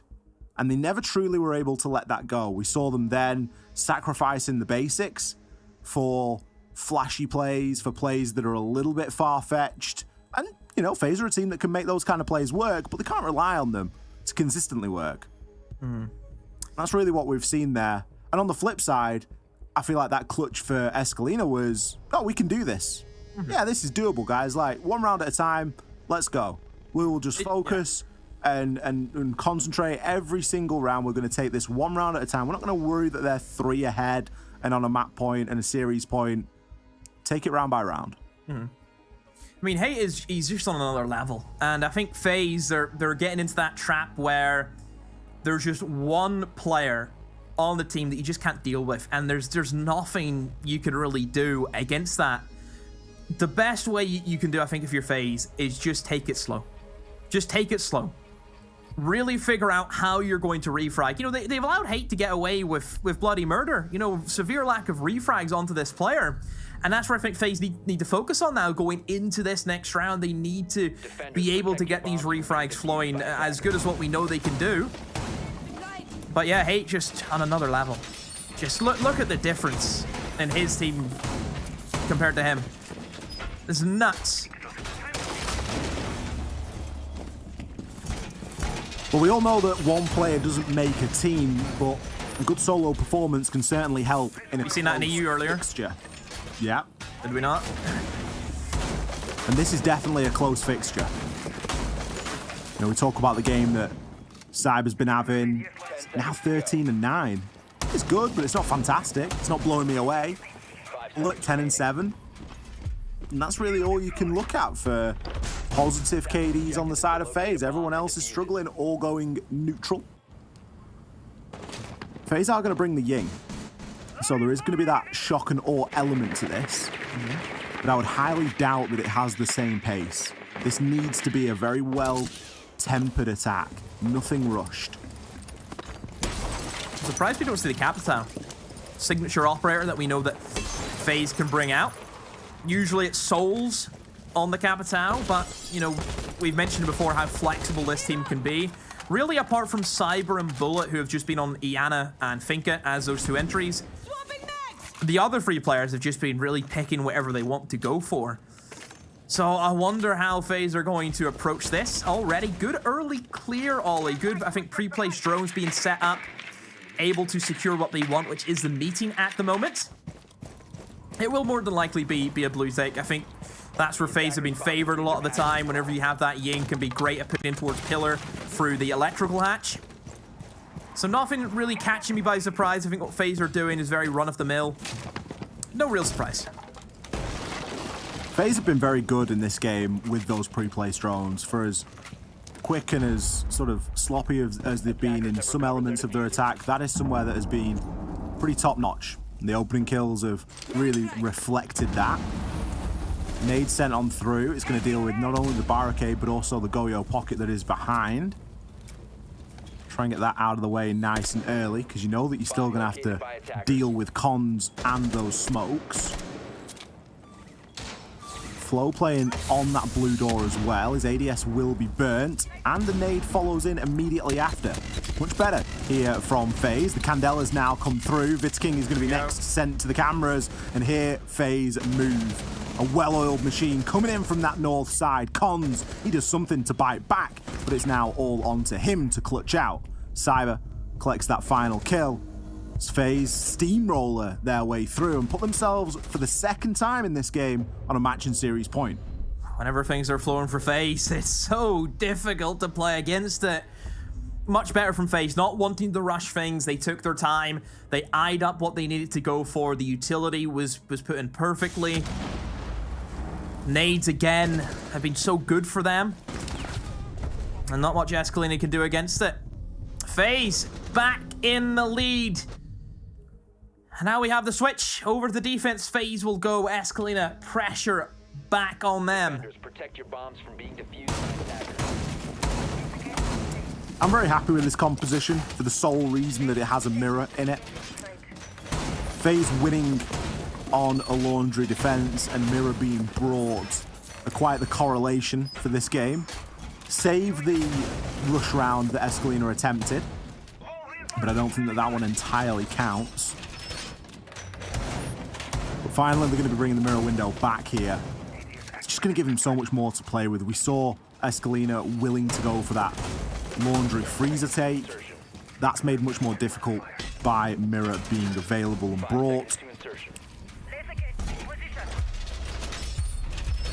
Now, Demo, why would you suppose that Flow has sixed from Maverick, which could be seen as quite handy for this site, onto Amaru? He's 3 and 11. So maybe he's thinking G8, good gun, I can get some kills, perhaps. Or just gives them early access into Big Tower, I suppose, is what's happened to them. I mean, it's, you know, we've seen FaZe, they brought the Amaru in just to gain control of Big Tower. But as we know, FaZe, whenever pressure starts to hit them on this roam game, they're very quick in rotating back downstairs. So I don't think they'll be really scared of the Amaru, to say, but they won't hang around for any longer than they need to. Yeah, happy to drop off. And kind of rightly so a lot of the time. Much more valuable to have another gun in the fight later on than find yourself a little bit too short. Hate's going to get a bit of value out of his shock drone. Manages to remove one of the canisters in the mirror window played inside of the kitchen. Pocket shield. Already, as you mentioned, Demo. Rotate. FaZe happy to drop off. Yeah, rotating utility as well, Ollie. Moving that shield out of elbow now in towards freezer. Clearly seeing that Escolinha, they're after the laundry freezer take. So rotating that bit of utility could prove quite valuable for FaZe Clan as we start to move into the final couple of seconds, because generally it's a tricky shield to get rid of. How are you going to get a nade in there? I have no idea without exposing yourself to the open holes that have been made looking into freezer from laundry. So yeah, very tricky to get rid of. Just need some picks now for Escolinha. Need to start getting some nade kills sent in, similar to what FaZe done. We've seen how important it was for FaZe to get an opening pick for their basement attacks. Escolinha now need to try and do the same. That's a great pick from the Twitch drone. Hops in through, nobody home for FaZe, and that was a big saving grace whenever we've seen FaZe defend that basement the last time. That mirror window caused a lot of issues for Escolinha. And now with that gone, will this change the fate of how this round plays out? If you're going to bring the mirror window, you've got to use it. You've got to try and defend it. Powerful position now that you've just given up and arguably made a little bit weaker. Great cameraman. The shield will be burnt. Second nade flies in. It's only going to leave one in the hands of Victus. Astro tucked into default spot as well. Cameraman, he's got such an important engagement ahead of him here. Draws for the shotgun at close range. Oh my goodness. Hop up onto the box. Gets the down, but is downed himself. Hashi, he's going to be able to pick himself up here. Cons, he finds one over onto Cyber. 3 versus 1 now. Hashi did manage to self-revive, but it is not going to matter. Souls collects 2 very important kills from over inside of Harry Potter. Just has to sit and wait for the second to come on in. FaZe 2-0 on the series. They've booked themselves a place in our grand finals tomorrow. Oh, we got a rematch from a 6 Invitational tomorrow then as well, Ollie. FaZe Clan versus MIBR. Souls and Bullet backs up against the wall. Bullet had incredible kills in those final few seconds. Really dragged his team out of there. FaZe Clan just so scrappy right to the bitter end. Whew, what a game. What a game. I mean, it's exactly how you want that game to finish, isn't it? Scrappy, a little bit messy, comes down to a bit of a clutch, comes down to a bit of a firefight that's quite confusing on the face of it. There's people hopping up onto boxes, double downs going down. There's everything that you could want and more. And FaZe, after that timeout, credit to them, were able to right their wrongs. They steadied the ship and they picked up 2 clean rounds inside of overtime, not requiring us to go to a third map like we did on Thursday to decide a winner between these two teams. FaZe in 2. Yeah, I think FaZe coming in, always were going to be the favorites. We knew that. We've seen them beat Escolinha before. I think Escolinha, honestly, good siege. I think they had some really solid rounds. I think they were able to punish FaZe in areas that they needed to. But other times, I think they're over aggression sometimes is happening for them. I think Clubhouse, maybe some of the basics needs to be tweaked a little bit, but overall, I think they played some good siege today. Well, it was good to see FaZe wake up today. They did suffer quite the defeat yesterday, I believe it was, so it'd be nice to see that game replayed tomorrow in our grand finals. We're going to throw this one back to our analyst desk. They're going to break that one down for you. All right. Ollie and Demo, thank you so much for your amazing casting. And FaZe does it in 2 maps, setting home Escolinha. FaZe looked comfy, but then Escolinha had a little comeback there. I liked what Ollie said. They steadied the ship, Jesse. They steadied the ship. They did, and once we got to overtime, definitely FaZe Clan took over for those last couple of rounds. It was not a flawless map for either team by any stretch of the imagination, but I'm still really proud of FaZe for being able to lock this one down. I do think the better team came out on top today. I love that round 13 Ying rush they were able to pull off. Just not the most uncommon play, but making sure that you can get so much space down in the basement, opening up past all that utility. I thought it was really nice from them. They weren't the only team going for rushes. I also saw Bubu's school in the first half to end things out after FaZe Clan got a little bit of momentum. They tried similar strategies where they were rushing in onto meeting, they were rushing into laundry. The first one I thought looked really good. They were able to identify that cameraman was the only player there. They pinched him in through garage and they got the kit down. Second time it was less effective for them, and I think that's kind of where we're seeing the difference between Escolinha and FaZe Clan. Those laundry rushes just not really working out when they're bringing in the blitz and there's players in the hallways. So really nice from FaZe Clan to be able to nail down those fast, aggressive pushes, and I think that's a big reason why they took home today. Yeah, FaZe good game overall. Win there. Definitely. Here's what I wish could have happened, though, just from this. Escolinha is a team that in the qualifiers defeated 3 BR6 teams to even get here in the first place. They killed Furia, Double Zero Nation, and Team 1 in best of 1s and best of 3s. And then they got here, and somehow it was just FaZe Clan that was their kryptonite. They never got a chance to face MIBR. I feel like that game probably would have been really good too, but it just feels like this Escolinha to Bubu squad, they can do so much more than what it has been demonstrated on paper through just this tournament. Their qualifier run was fantastic, but I don't think it's going to be a very long time before we're going to get the chance to see them again. All right, well, let's look ahead, Jacob and Jesse, and let's roll up the bracket and break down what we saw today. Jacob, how do you see FaZe versus MIBR playing out? I'm like, going to the grand finals.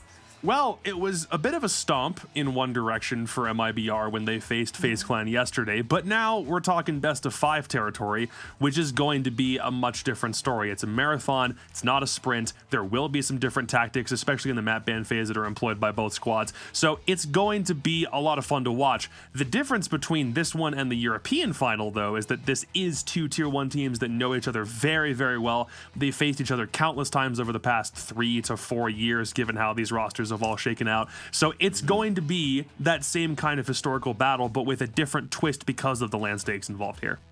Yeah, and I mean, FaZe Clan, they have a bit of experience winning best of 5s. Not a lot of players and teams can say that, so MIBR, this could be a first for them.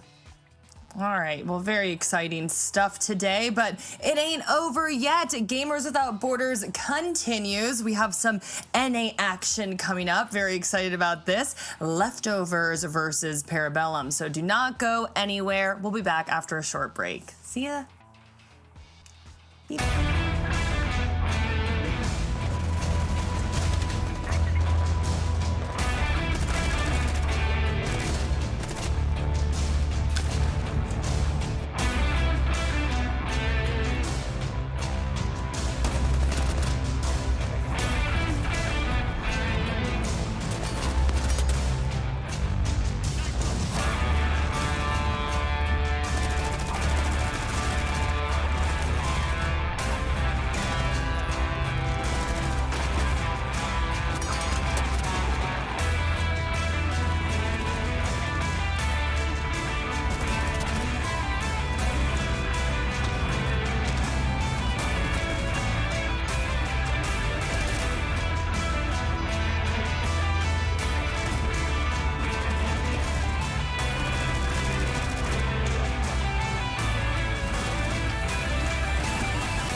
Progress is a race that has no end.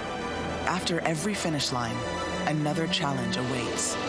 How can we continue to push innovation in a sport at the forefront of technology? This is how.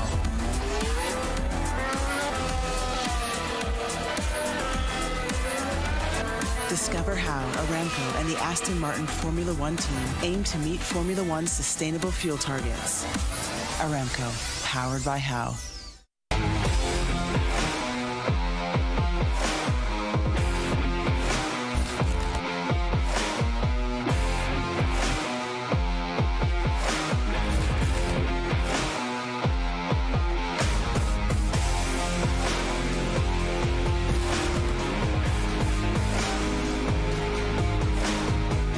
We know you hate it when you have to wait to get back into the game, but the wait will end in seconds.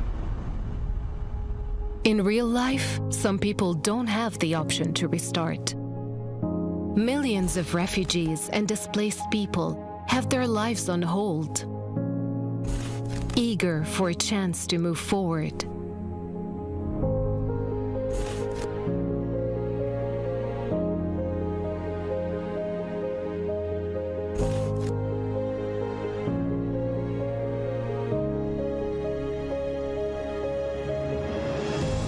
There are 84 million people around the world who were forced to flee due to war, conflict, violence, persecution, and climate change. And we are here to serve them, working day and night to provide them with life-saving aid and support. And you can be part of it. You can help people forced to flee gain access to life-saving aid like shelter, food, water, medicine, and much more. Donate to UNHCR. Help refugees and displaced families rebuild their lives.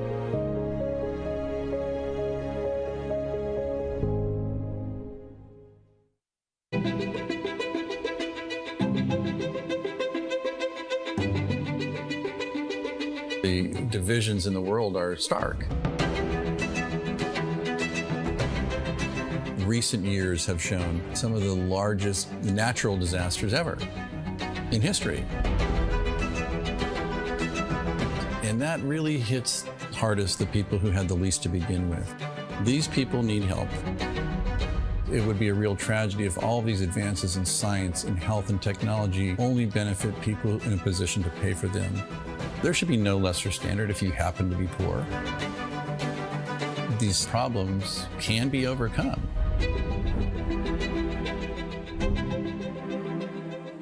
Direct Relief is a humanitarian, nonprofit health organization. The focus has been on the least fortunate, most vulnerable people. On a good day, things are tough for a lot of people in this world and in this country. And what we can do is mobilize private resources for their benefit and make it available free of charge. We're the first nonprofit in the history of the United States to obtain accreditation just like a commercial distributor. And it's been expanded geographically to every country in the world and every state and territory of the United States. What's now Direct Relief officially was started in 1948 as a private effort of a war immigrant businessman named William Zimden. The basic guiding principles of a war immigrant businessman really influence what Direct Relief has done ever since. And they begin with just serving the people who need help. We have this great privilege of engaging with people who come in from very different backgrounds, but with the same purpose of trying to just do something good. It doesn't matter if you're typing or talking on the phone or working on the warehouse floor. They're all part of an effort that means something bigger, and that is the fuel that kind of keeps you going. It gives you some sense that there is a way to make meaningful progress, even for a little organization that started at a kitchen table, but that's what provides motivation in life. The notion that many people, just by virtue of where they're born, the color of their skin, the country they live in, they're going to get sicker, they're going to stay sicker longer, and they're going to die sooner. That's pretty good motivation.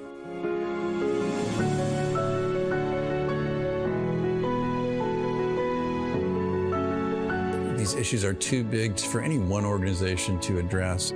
We really work hard to honor these guiding principles, invite people to participate, and we are sure thankful for the thousands of people across the country and world who have become part of Direct Relief by virtue of their participation.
I started as an aid worker. Actually, I was working for NGOs, and I spent many years in the field moving between war zones and disaster areas.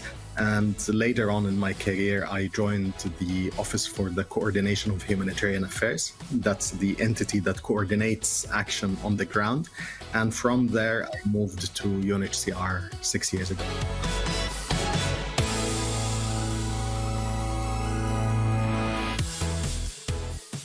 I mean, honestly, it started by coincidence. I wanted to do something else, and it didn't happen. Then a group of friends actually asked me to apply for a Danish organization in Egypt. I was based in Egypt at that time. I'm Egyptian originally. And I applied, they accepted me, and it all started from there. And then I realized that this is what I am really created to do. That's the field I love. And I never tried to do anything else. I started working in the development sector in '95, and from there I moved to international aid and relief, and until now. It's really something that requires passion, and it's something that is also very emotionally rewarding, despite the dangers and the difficulties and the miseries we see on a daily basis.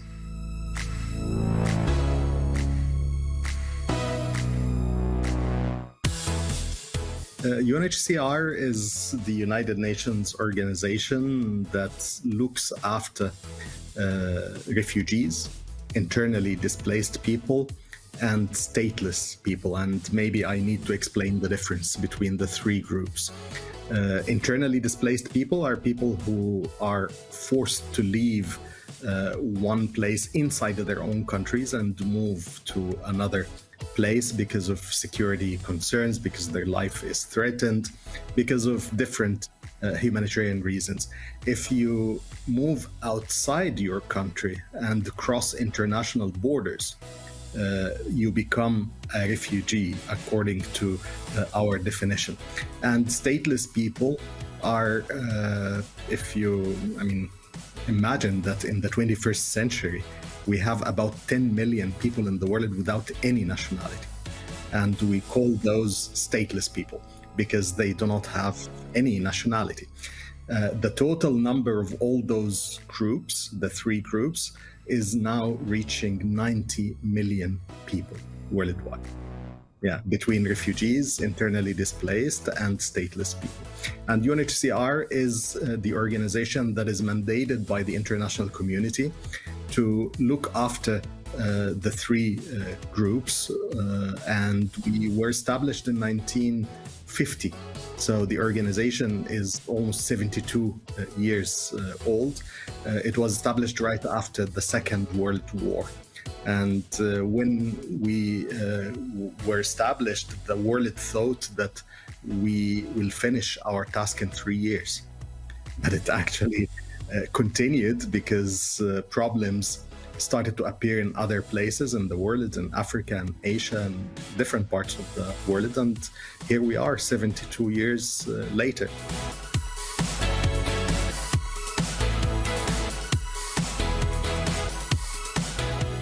And as I mentioned, we are now dealing with an unprecedented number of forcibly displaced people. And you can imagine that over the last 10 years, the number is increasing. We are not witnessing any decrease in the number of forcibly displaced people. And the large majority of those people are displaced because of armed conflicts, not because of natural disasters. They are not displaced because of earthquakes or floods. I mean, there is a small portion of the number that is displaced because of natural causes, but the large majority are displaced because of armed conflicts. The distribution of this number across the world is also not proportionate. We have a huge percentage in the Middle East. About 40% of this total is actually in the Middle East, but we are now witnessing an increase in Europe because of the Ukrainian crisis. Since February until now, we are talking about more than 10 million people who have been displaced within and outside Ukraine overnight. What I would like to say probably in this context is that nobody is immune to this type of problems. People can be displaced without even thinking of it. I think Ukrainians never imagined that overnight they will have to leave their homes and be refugees in other countries. They are now spread over 5 neighboring countries to Ukraine. And the same happened to Syrians, the same happened to Iraqis in the past, to many nationalities. So nobody is immune to such problems in the world, and we need the support of everybody because this is becoming a global problem, and the numbers are increasing not year by year, day by day. And that requires a very large number of supporters, and we are very grateful for Gamers Without Borders to partner with us on this initiative and this noble cause. And I think it was not for no reason that UNHCR won Nobel twice. We won Nobel in the mid-50s and in the early 80s. And that is because of the sacrifices and the great work our colleagues are doing in the field.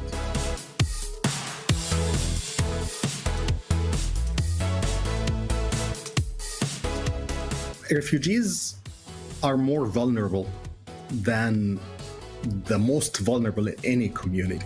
You know, we organized some studies to kind of measure the vulnerability levels amongst refugees compared to the most vulnerable in the communities where they live.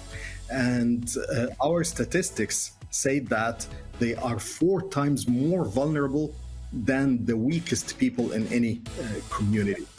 They need food, they need shelter, they need education, they need health.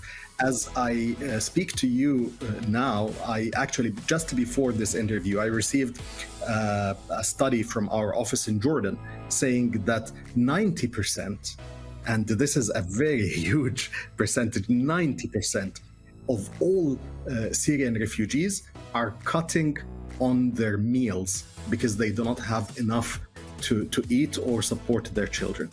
And that's where the money goes. We support refugees financially to buy medicine, to send their kids to school, to put a roof over their heads. And this money that can come from Gamers Without Borders will make a huge, huge difference in the lives of thousands of people worldwide. If you speak about education, and I think this is an important issue for the gamers constituency. The refugees are not going to school because their parents cannot afford sending them to school, because their parents need them to work in order to support small children and the elderly, put food on the table. There is only 3% of all refugees worldwide who make it to higher education. And 3% of all refugees. It used to be actually 1% less than 5 years ago. And because of partnerships like the one we are talking about now, the percentage increased from 1 to 3%. And we are actually very, very happy with that. Any progress, whether big or small, is very, very appreciated.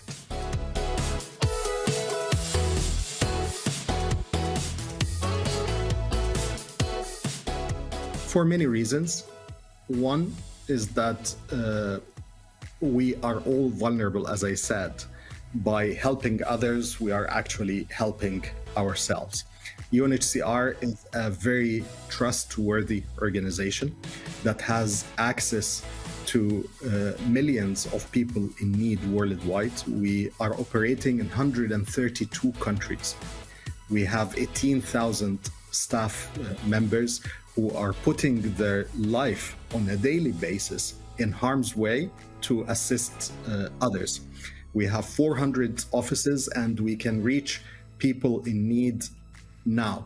So if anybody would like to support the refugee cause, to support people in need, UNHCR can deliver this support in the front lines immediately.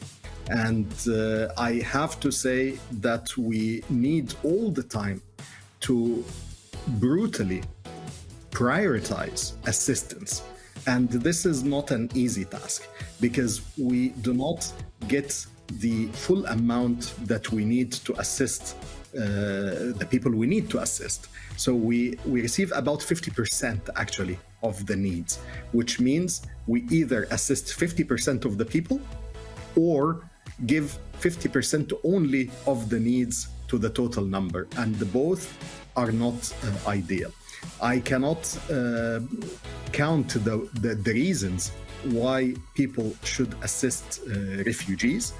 I think they are, as I said, the most vulnerable who amongst the weakest groups in the community who need assistance, and we are making a difference. So the picture is not doom and gloom. I think one good reason why we should consider assistance through UNHCR is that we are seeing progress. We are seeing some positive transformation and some positive changes in the lives of refugees. And this is heartwarming. We cannot, as I always say in my interviews, we do not have the luxury, we cannot afford the luxury of despair. Because if we give up, millions of people in the world will die because they will lack the assistance. And we count on people like gamers because they have massive outreach.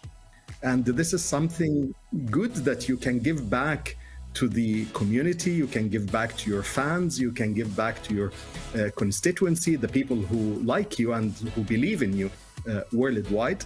And you have better outreach than us, actually. You can influence people's hearts and minds maybe more than we do. So we are not only talking about money, we are also talking about influence. We need your support in advocacy. We need your support with messages. We need your support to tell people the story of refugees.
Welcome to Gamers Without Borders. Watch, game, learn, and donate. Elimination on the line today. Who is going home from NA? I'm Jackie Jing, and I am not quite yet with Jesse and Jess, but they're going to be here in a second, right? Boop, we're going to bring them in. But very, very excited about this NA action that we are about to see, and there they are. Perfect timing, Boop. Oh my God, Perfect I got timing. motion sickness. I'm not used to roller coasters that fast. Boop's got to slow it down for me. I mean, we're going to work on the speed of that next time, Boop. I'll tell you what, because I'm going to need a little slow. I'm getting old now. Okay, Boop, you got to get it together for Jess there. But Jesse, I know we were chatting during the break about this. You're very excited. It's a rematch. Yes, Leftovers versus Parabellum. Okay, I mean, you gotta act more enthusiastic. I just amped that up to 10, and then you were like, yeah. I didn't. All right, fine, Jackie. I'm mad excited because we got Leftovers versus Parabellum, and they played each other already. They played in the qualifier to get to this event, and Leftovers actually won. It was a big upset. They took down PB, and then Parabellum got the invite anyways. They shouldn't have qualified, but they were let in anyways because we had an extra spot. So they're now here in for the rematch. They wanted to prove that this was not just a pity invite. They deserve to be in that grand finals, and there's a reason why they're a tier 1 team. Yeah, and Jess, we do have the bracket up right now, and it's been quite a journey for NA. So recap everyone at home. I mean, look, the biggest thing is that possibly, there was no real shocks about, the Tier 1 teams both being knocked down to the lower bracket. It's just PB fighting out of there, as you heard from Jesse just before. Space Station, however, it's not without a hard fight. I'm going to tell you that much. None of these games have been easy in both Europe and North America. There's been some smashings in the Latin American region and whatnot, but at least in these two regions, the Tier 1 teams have, essentially had to fight tooth and nail to get some of these wins. And whilst the 2-0 might look dominant from Space Station, Leftovers are no pushovers. So there might be leftovers after dinner, but I tell you what, they're spicy ones, and I'm waiting to see what they got to show against PB, because rematch or not, I think there's a lot being learned in the past couple of days. Spicy Leftovers, I love it. Yeah. All right, well, our teams are almost ready to go. Again, Leftovers versus Parabellum. So we're going to boot up the map bands, Boop. Bring them up. Come on, let's get them going. What were the maps, Jesse? I want to know what the maps were when they last went head-to-head. I'll tell you, Jess. I don't have them on me. Leftovers won the first map. It was Theme Park. Then Parabellum won on Villa. And then the decider was Chalet, which, of course, went the way for Leftovers. So definitely going to be looking for those maps to start us off. But Villa immediately banned out by Leftovers, and that's, of course, the map that PB won. So they don't want to try to go back to that. They already know that they're a weaker team on that map. They'll take it out of the pool. Bank going to be eliminated as well from Parabellum. Surprising, they have been big Bank fans in the past. They haven't won it a ton, but maybe, I guess, in recent times, not wanted a favorite. Skyscraper and Clubhouse then coming out next. Have we seen Clubhouse together yet? I feel like I've not. I don't think I've seen any Clubhouse personally in any of my games. There's been no Clubhouse. We saw it the last season. I feel like I haven't. I'm happy it's not coming back. Oh, never mind. Jackie's got short-term memory loss, the next but that's okay. last series. It happens. Whoops, yeah.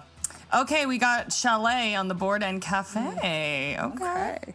Chalet being the decider, so that's good. And you said that went the way of Leftovers? Yeah. Okay. Not a surprise they pick it then. Cafes, Matt, we've seen so much in this tournament. I wonder what the preference is with Cafe. Is it just such a middle ground map? It's not hated by teams, but it's also not loved by teams. So it's such an easy one to pick as a predominant sort of, we can go there and know we can fundamental it. But I've seen a lot of Azami plays. That can't be things that are hidden. I've seen some things from SSG, for example, which I'm you would do that in Pro League. I know for a fact you would do that in Pro League. So they're not really hiding things either. So I don't know which way to look at it. I mean, Parabellum did win this map against Space Station, which are a very strong opponent, so I can understand why they'd be confident on it. Then we see Border, Theme Park, and Oregon being our final map. This is one that Leftovers actually lost the other day, but it was 7-5 and it was against SSG, so I still feel like they've shown a lot of good stuff on Oregon. And then for Parabellum, they lost SSG as well, came back, beat Gaming Gladiators yesterday. So a lot of history for these two teams on that decider map. A lot of odds to review. We'll see which of these teams did their homework if we get that far. Okay, so we got Chalet, Cafe, Oregon locked in. Prediction time. Jess, what you thinking? Who's coming out on top here? If I don't back my boy Butters, then I'm a traitor. and your girl is loyal. So I think I'm just gonna have to put my vote behind, you know, the boys on Leftovers. Plus, they have the coolest name under the sun. So I feel like all Great of those name. reasons are absolutely logical, and none of them are biased whatsoever. So I'm gonna go with Leftovers. Okay, All right. Jesse, what you thinking? I mean, I know Leftovers won last time, but Parabellum are a new roster, and I think they've really grown throughout these qualifiers. Blaz and Gunnar have been so good, especially in their most recent game against Gaming Gladiators, which they've had to play to get to the spot. So I'm feeling PB. I feel like they've improved since that last encounter, and with the deeper map pool, they might be the ones coming on top here. Okay, well, let's see how this ends up and go down to the Cyberpunk basement and join Ollie and Demo. Beep-boop, take it away. And a little slower for Jess, okay? Hello, everybody. Thank you very much indeed. Jackie, Jesse, and Jess. We are going to be covering the second best of 3 here tonight from myself and Demo. We are, of course, going to be dealing with Leftovers versus Parabellum. Demo, you're looking very pensive, my friend. Is Demo good? We're good. Some minor issues. My feed was just frozen. My feed was just it went down, but we're good. I'm here. You're giving us like the real deep in thought, like, Leftovers versus Parabellum. Yes, I remember this one. Yeah, it's just some minor issues. But no, yeah, Parabellum. I'm excited to see this team again. I think that they put up a really good fight against SSG. Both teams obviously losing to SSG, as we know that throughout the course of this competition. Which, are we surprised SSG are top dogs? No, of course we're not. It's SSG at the end of the day. But yeah, this Parabellum team, we're still figuring things out with this side. You know, we've seen glimpses of what the new players can prove in this side. For Leftovers, again, I think another solid team that we have to give a nod to and say that, you know, they can have a good chance here against Parabellum. I really don't know how this is going to go. No, it's a difficult one to call, isn't it? I really don't think that it's very clear-cut at all. Leftovers, of course, we saw them play, and they gave less obstacle to Space Station. I think, you know, Parabellum on paper should be the team that take this one realistically, but as we know, anything can happen in Siege. It's all about whatever team turns up on the day. And, you know, through the looking at this through the lens of what it is, which is a charity event, you're never really too sure exactly what teams are going to be bringing. Are they going to be bringing their absolute A game? Are they going to be, you know, looking to play a little bit loose and fast and really enjoy themselves here? Or are they going to try and, you know, really militantly get this one over the line? So a little bit difficult one to call there, but I think for me, at least my money, it's got to back Parabellum. Yeah, I think Parabellum, I think they've shown us a lot more in SSG, gave them a really good fight. I think you look at some of the players in Parabellum, Blaz and Gunnar were the two players that we had to look at. You know, we know the other three, they've been there for ages, but those two, that was the big question mark. Me and you we had a suspicion what Blaz was going to be up to because his playstyle hasn't changed since he was in Europe. But it was more Gunnar who we wanted to look at and see how he would perform. You look at that cafe game, I think against SSG is probably what we're going to be basing that a lot of, because that was their first map. That's the first time we've seen that new team gel together. And in terms of attacks, I think there's things that they certainly need to work on. I think the biggest thing that we took away was whenever Blaz is going in for his little crouch walk play to get you a guaranteed kill, if he dies, somebody needs to be there to trade off. I think that was the biggest issue. And I think Gunnar, I think he's shown that on the attack he was struggling. I think it was 1 and 6 in that first half on the attack. On defense is a different story, but on the attacks, that's where I want to see Parabellum improve today. Yeah, it was a comment that we kind of called out quite a few times, wasn't it? Blaz is more than capable of getting himself in and playing that aggressive entry, picking up kills where he can, finding that little niche and chink in the armor to really start to exploit it. But on the flip side, was he playing too fast? Was his team playing too slow? That desync is something that will get smaller over time. Granted, this is, you know, a new transfer, so, you know, we're not expecting, you know, super duper levels of synergy like a team that's been together for 12 months or more, but you've got to really nip that in the bud quite early. You don't really want that to become a common trend or a consistent pattern that you see starting to develop. So that's certainly where I'll be keeping my eye here tonight. And then if you think on the side of Leftovers, you know, we think about their game that they played against SSG Demo, and whilst there was sort of glimmers there, again, it wasn't as fireworky as we would have kind of hoped. 7-4, 7-5. Oregon, there was a little bit of a chance, I felt. But SSG really just started working through the gears, and I don't really ever feel like we saw them at full throttle yesterday, but you better believe that Parabellum are going to be coming out and giving it to them tonight. Yeah, I think both sides want to have that rematch with SSG, don't they? They want to say, you know, yes, we lost to SSG, but we know on another day, another given time, SSG are there for the taking. Whenever you look at SSG in a best of 5, though, that's a whole different story that will unload tomorrow. But for the meantime, both these sides wanting to get into that grand final, have that rematch against SSG, but they have to go through each other before we do that. I think you look at the entries is probably where it's going to be decided upon. I think if you looked at Leftovers, if they didn't get the opening kill, SSG just tore them apart. SSG were so patient. They played no set positions. It's all about the opening kill for Leftovers. If they don't get that, they really struggle to get that round going. Whenever they get it going, good. Very good strategies. You can see how they can flow throughout a map, how quick they can be whenever they need to be. But that all-important first kill is really the make or break, it seems to be, for Leftovers. Yeah, I would agree. I think, you know, Leftovers do often find themselves in that position where if they fall behind, it very quickly becomes a big problem. Some of their speed on, you know, speed and pacing on attack was something that we questioned a little bit yesterday. You know, we think back to the maps that they were going to, and they tried to go back to Cafe. That's where SSG lost. That's where Parabellum were able to get one up on SSG. And you would have thought that Leftovers would be a slight bit more prepared for that. I was wholeheartedly expecting to see Cafe here tonight, and it's no real surprise that Parabellum have picked it map 2. That's entirely to be expected. And obviously Leftovers, they took Chalet as map number 1, which realistically means that we could be looking at all 3 here. If Leftovers come out with a very solid Chalet, then we might be looking toward Oregon for a bit of a decider, which, I mean, realistically, I don't believe that it favours either one or another. I think they're going into that fairly equal. Parabellum have had some success on Oregon here inside of Gamers Without Borders. They did lose it to SSG, but they were able to pick up the win over Gaming Gladiators. So both teams having a little bit of Oregon experience there as well. We know Leftovers played there yesterday against SSG. Chalet is an interesting one. I'm just flicking back and looking through previous results, just in Gamers Without Borders specifically. And we see that Leftovers did play Gaming Gladiators on Chalet. It was a game that they managed to win, but it did go all the way into an overtime demo.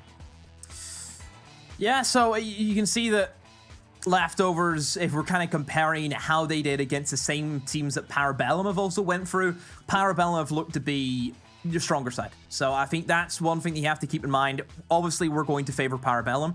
They are the NAL side. It's not as if there's no disrespect or anything that we're going after Leftovers, but there is a gap. Yes, we know they have some experience on Leftovers with players who have also played in NAL, but they also have new players who are only just starting, you know, out their Siege career, going into Challenger League. And as we know, there is obviously always going to be a gap between Challenger League sides and also NAL sides. And keep in mind, Challenger League hasn't even, you know, really got off to the races yet. You know, we're still figuring things out over there at NA to see who's going to be the next up. For a long time, it was Parabellum, remember? Whenever we looked at towards last year, Ollie, we seen them at Invitational 21. We said, okay, they're a shoe-in to make it into NAL. To be fair, we said same about Makers, who, you know, that didn't hold up their end of the bargain, you know, the EU counterpart. But yeah, I think if Leftovers can have that same trend, that same trajectory that Parabellum have had, then who knows where they could be in a couple of months. Absolutely, and that's what it's all about. You know, I like to see these teams that make roster changes, get some real young blood into the side, and start to cause a little bit of a ruckus straight from the off. That's exactly, for me, what it's all about. I want to see these teams, you know, make changes, come in with fresh and new ideas. And that's what I look at that Parabellum side and see. And it's a very similar flair to what I see when I look at a team like Exet. You know, Exet is that sort of young, aggressive team. They've just done really well at a major, considering how long they've been together and how long they've been playing for. So you look and you think, yeah, there are opportunities for up-and-comers here.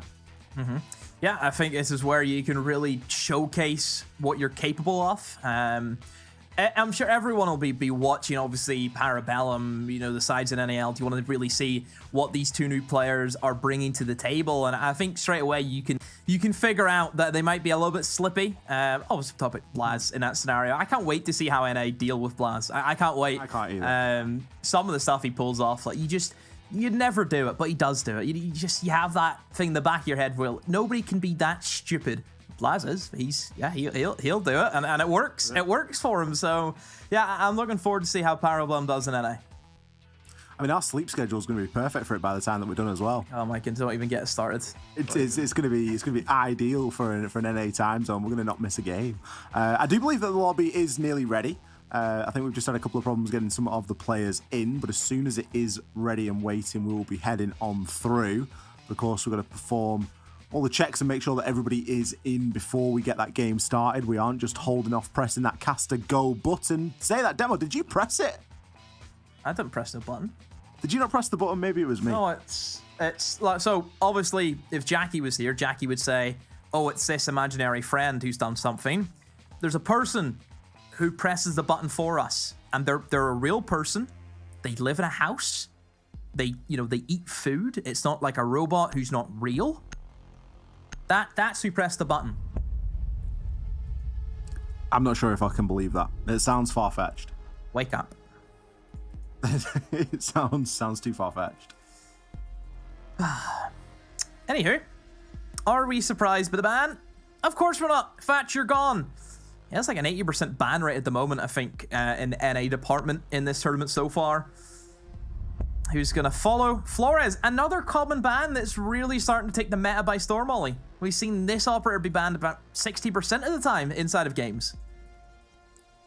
Teams really not wanting to deal with the Flores, or what the Flores can deal with, maybe is a better way of putting it. We all know that Flores is a utility burn machine, has the Rotero drones, and can remove various bulletproof items, whether that be a shield, a camera, or even just clearing out things like ADSs and magnets. You know, you're not susceptible to those things exploding drone, so you can really get away with quite a lot. Aruni, Mirror, going to round out the defender bans here. So we do have that slight balance. Typically, if you see the Flores removed, you're going to expect to see a Wamai or an Aruni moved in instead. Is Aruni enough for a full ban? That would maybe be one of my questions. I think Chalet is certainly a map that you can get a lot of value out of an operator like Aruni. But with the full ban coming through, it leaves you open to something like a Valkyrie. We've got a Zami as well now that we've got to contend with. A lot of options for the defense. I always see Aruni as a soft replacement to a Wamai or a Jaeger. That's how I see her. Whenever Aruni's banned, surely Wamai just gonna be chosen then. No? Just me? Surely. Like, that's just why I look at it. I think Aruni is good, but I don't think she's that good to warrant the ban. Unless there's a specific team who's crutching that operator and it's a target ban. I don't know. Sure, it's nice as well, I think, to have some form of soft destruction, help site set up if you need to, but during this meta, when are we not seeing at least a mute or a smoke? I just don't think it warrants it. I think there's stronger operators. I think there's a lot of stronger operators that you can choose to ban. Kaid's another one. Yeah, especially when you're starting off on the attack, you just remove absolutely anything. The game was played long before Aruni entered. And sure, changes are good for the meta in the sense that it gets people thinking about the game in a different way, and you can think about different interactions in a different way. But yeah, a little bit soft. Certainly not going to have the value that you could have got elsewhere. For the time being, we'll have to see if Parabellum do choose to exploit that and bring things like a Valkyrie or try and gather a little bit more information. We've certainly not tripled down on the burn like they could have done. They could have brought the Wamai in conjunction with the Jaeger. But instead, they're going fairly soft. Now, already, Blaz has made his way outside. We saw the flash on the screen for a couple of seconds. Almost in perfect synchrony with the first kill coming in. Filthy is going to be removed. I can only imagine that Blaz jumped himself out of library demo. Yeah, it seems to be that case. The hatch will be opened up. Sometimes that's left open, but it will be reinforced this time by Parabellum. So obviously with that man down, you have to really think about what you want to commit to. You don't have that extra man who you could send maybe down blue, down the main stairs, in through lobby ollie. You now have to put all your eggs in the one basket. Oh, that is a bad peek from Kool-Aid. Was there a need? Definitely not, but he gives himself up, and that man advantage that Parabellum had done what Blaz had done to get back, it's now gone. Certainly not ideal. Kool-Aid just getting a little bit too aggressive. Kool-Aid was someone that struggled as well when Parabellum played against SSG. Great bit of information there from Butters. He doesn't need telling twice. The yellow pin comes through the wall and he dumps half a mag onto it. Dapt uses some flashes, is able to cross wine cellar door. Starts now, maybe put a little bit of pressure on. It's a thermic charge, will go off. Gunnar going to be waiting just behind the deployable shield. First one is going to be a clone. And Azami's keeper's there to block up that hole. Really great use of this Azami. Especially when the breaches are so pressured. And a lot of angles can be found here. You've got someone playing behind a deployable shield. You change the shape of that breach a little bit. Makes things entirely different. Yeah, it was a great pick, and now that puts it into a 3 versus 3. That shield is still going to be up. They needed to get a nade in. A great swing from Penguin at that.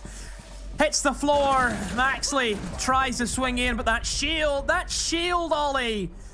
Parabellum, they needed to target that with everything that they had, but they just couldn't burn through the double ADSs. Didn't have enough.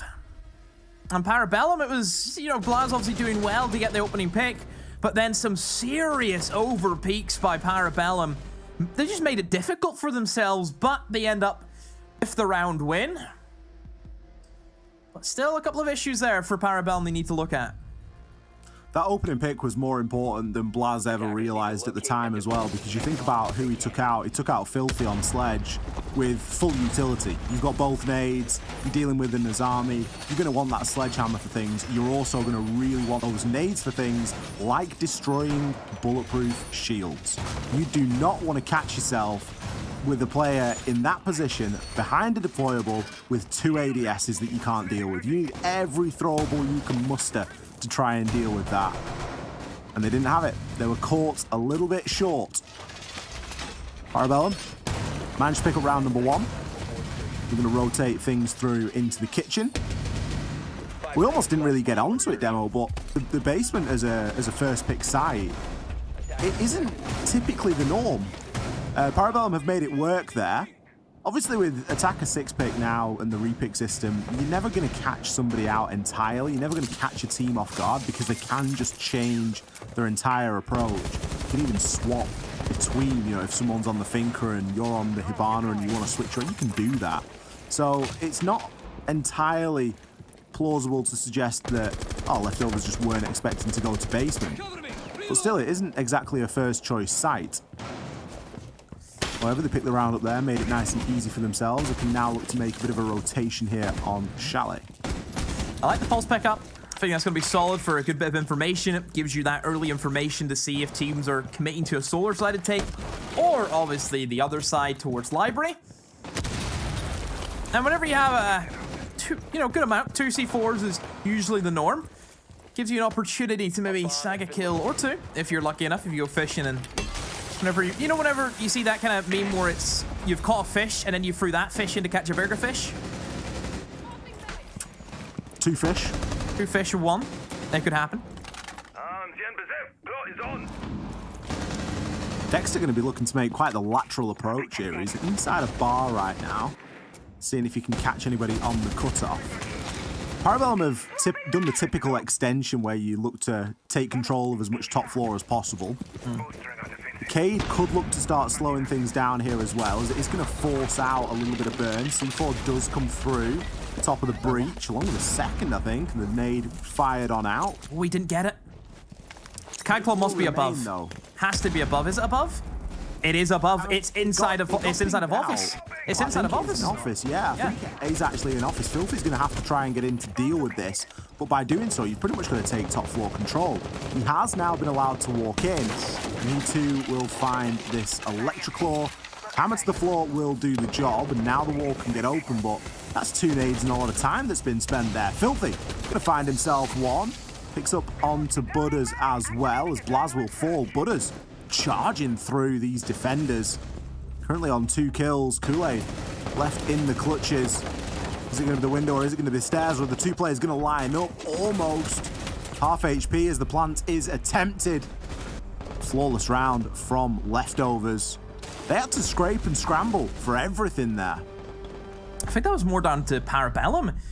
Upstairs, the players inside a bedroom, they were surprised that attackers would come in above. That's what it felt like. How are you letting that happen? You know you have the Electroclaws. Does Gunner need to swing there? Probably not. I also think Butters needs to be commended. He came in with a bit of a solo play, up in through West Main, won a very strong engagement against Blaz.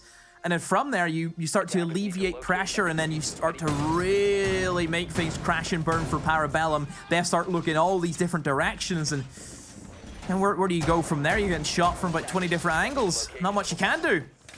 So yeah, Parabellum, I think, need to have a tighter grip in that top floor. And again, Blaz, somebody needs to be with him, it feels like.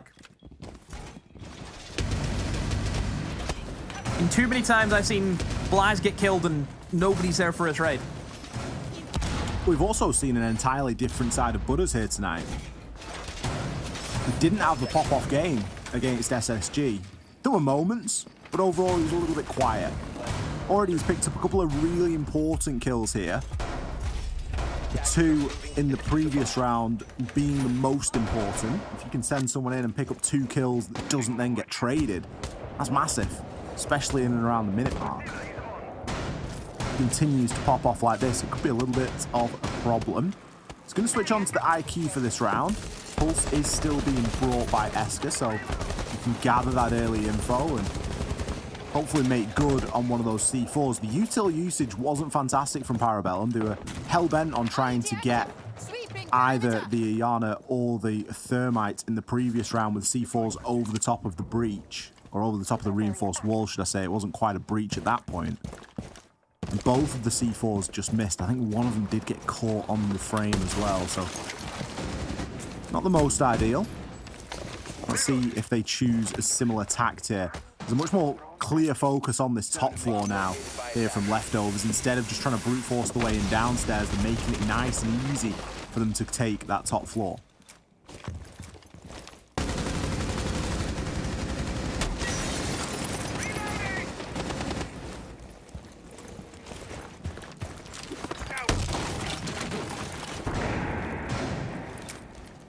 Filthy, going to be looking to try and play through.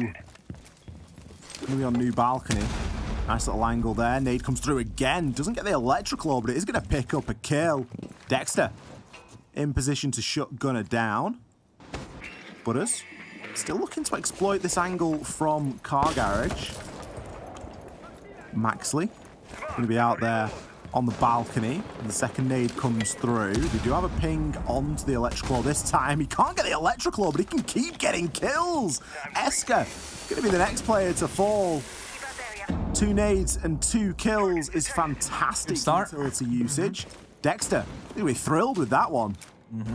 Will be indeed. I mean, Esker not having the greatest game so far. 0-3 is where he falls right now. Blaz has got 1 kill back, but Maxley still keeps his team with that 2-man buffer zone. Blaz also rotates upstairs, trying his best to get another kill back, but immediately being shut down. He has to go back down the stairs now. Fires out a smoke grenade. Kool-Aid does find Filthy, and maybe there's a bit of a bite. Certainly there is. Kool-Aid finds the top of the noggin. There goes the Thermite. Now it will be a 2 versus 2. I say that, a 2 versus 1 as Dexter has found Blaz. Kool-Aid has to clutch. Has to make this happen. It will be 4 kills in the round if he does that for himself. Diffuser is cold. This is good from Leftovers, taking the time, using the Gemini clone, sends it in. Trying to figure out where Kool-Aid is going to be positioned. He will spot him out inside of West Main. Now they need to try and pick up the Diffuser. Almost has the snap, but Maxley is ready for it. That was good stuff from Leftovers, taking the time to find out where that remaining player is and use that information to swiftly finish him off. Close round there. Kool-Aid giving it as much as he could. Leftovers, night and day difference in the push there for me. Really coming up against quite a lot of obstacle to get rid of those Electroclaws. It's not something that's coming to them too easily. Dexter couldn't get the Electroclaw for getting kills. All he's trying to do is remove utility here, and he picks himself up too. Unbelievable stuff there from him. It's one of those situations where you're like, right, I'm going to get the Electroclaw. Where is it? Right, I've pinged it. Okay, nade gets sent through. Oh, well, I got a kill. Well, it's all right. The Electroclaw's still there. You need to send another in. Do the same, like, literally batting him away. Yep.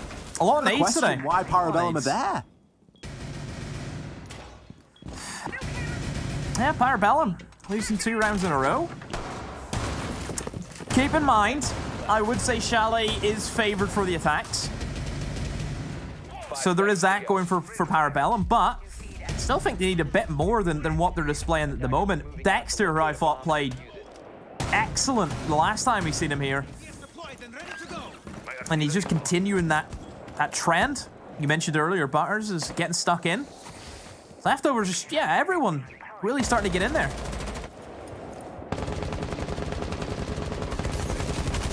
Certainly bodes well for Leftovers if they can pick up a couple of rounds here on this attacking half. Especially if they can continue to do so. I think one thing that we've seen, Demo, has been a trend in all the games that we've covered so far is the late use of a timeout. Now, I'm not suggesting Parabellum want to be using a timeout right now. But I would like to see it used before it's too late, if it does start to become a consistent problem. Although with an opening kill as a C4 onto the star player in the previous round, you've got to be feeling fairly good about yourself there. Valkyrie being brought is almost certainly responsible for that information. Yep, Eska finally gets his first kill. Let's see if he can add any more onto that tally. So once again, we see a similar situation for Leftovers where they're on this basement attack and they've lost a player very early on. Parabellum did give them a chance to get their foot back into the door. But I don't think Parabellum will give them it this time. I think if Parabellum just now kind of sit, do, you know, very similar attitude to what we've seen SSG do in the past, or if they have that opening pick, it's just come back to site, don't move, don't give them anything, that would work a lot better. Oh, but they've done the opposite of that. They went for a swing, and Filthy has found a kill. Careless stuff, really, when you can't continually trade that advantage. And it's a comment we made about both of these two teams, is that their ability to trade just wasn't quite there. That means that if you do get an opening advantage, you need to try and keep hold of it.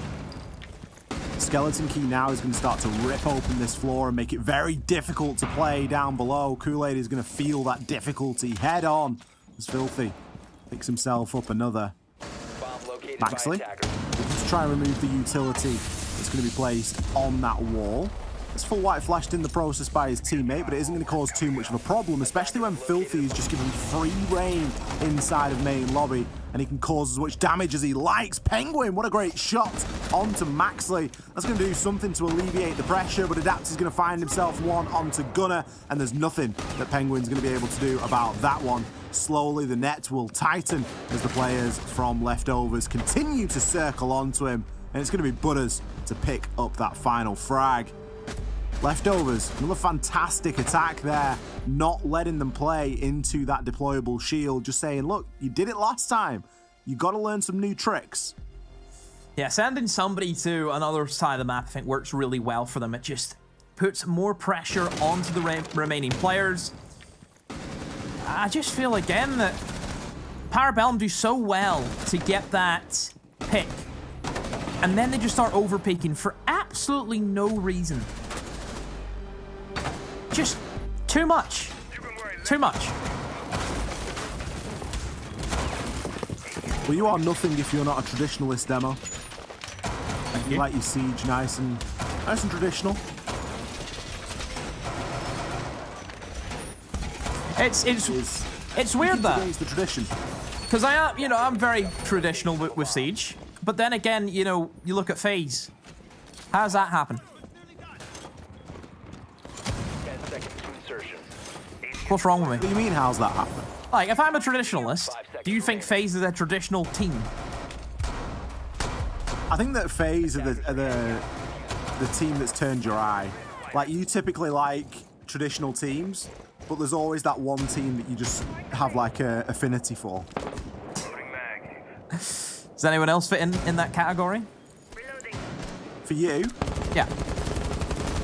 I can't think of another team, no. I think all the other teams that you like play like the Plowman's Siege. The who now? Plowman's. Who is Plowman? Plowman's not a man. Plowman's is a sandwich or a meal. That's a very bad superhero name. Plowman. Well, so is he only working in winter? It's not as good as the Under... There's the roads. What was it? The Underhill? The Underminer. Underminer. Not as good as Underminer from yesterday. Bit of a downgrade. So, straight into the action. Leftovers wasting no time securing their beachhead. Into library they will head to. Also are going to be targeting the players inside of kitchen and dining only. They've opened up that double wall. Leads into lobby. And now that does give them a bit of space, a bit of maneuverability, and to start trying to hunt these players from below. Keep in mind that the default plant position you would like to get yourself into as a Thermite, as Adapt in this scenario, you can be C4'd from below. And if you give the defenders that access to below, they will punish you for trying to go for those plants. It's always frustrating when an ally gets sent outside.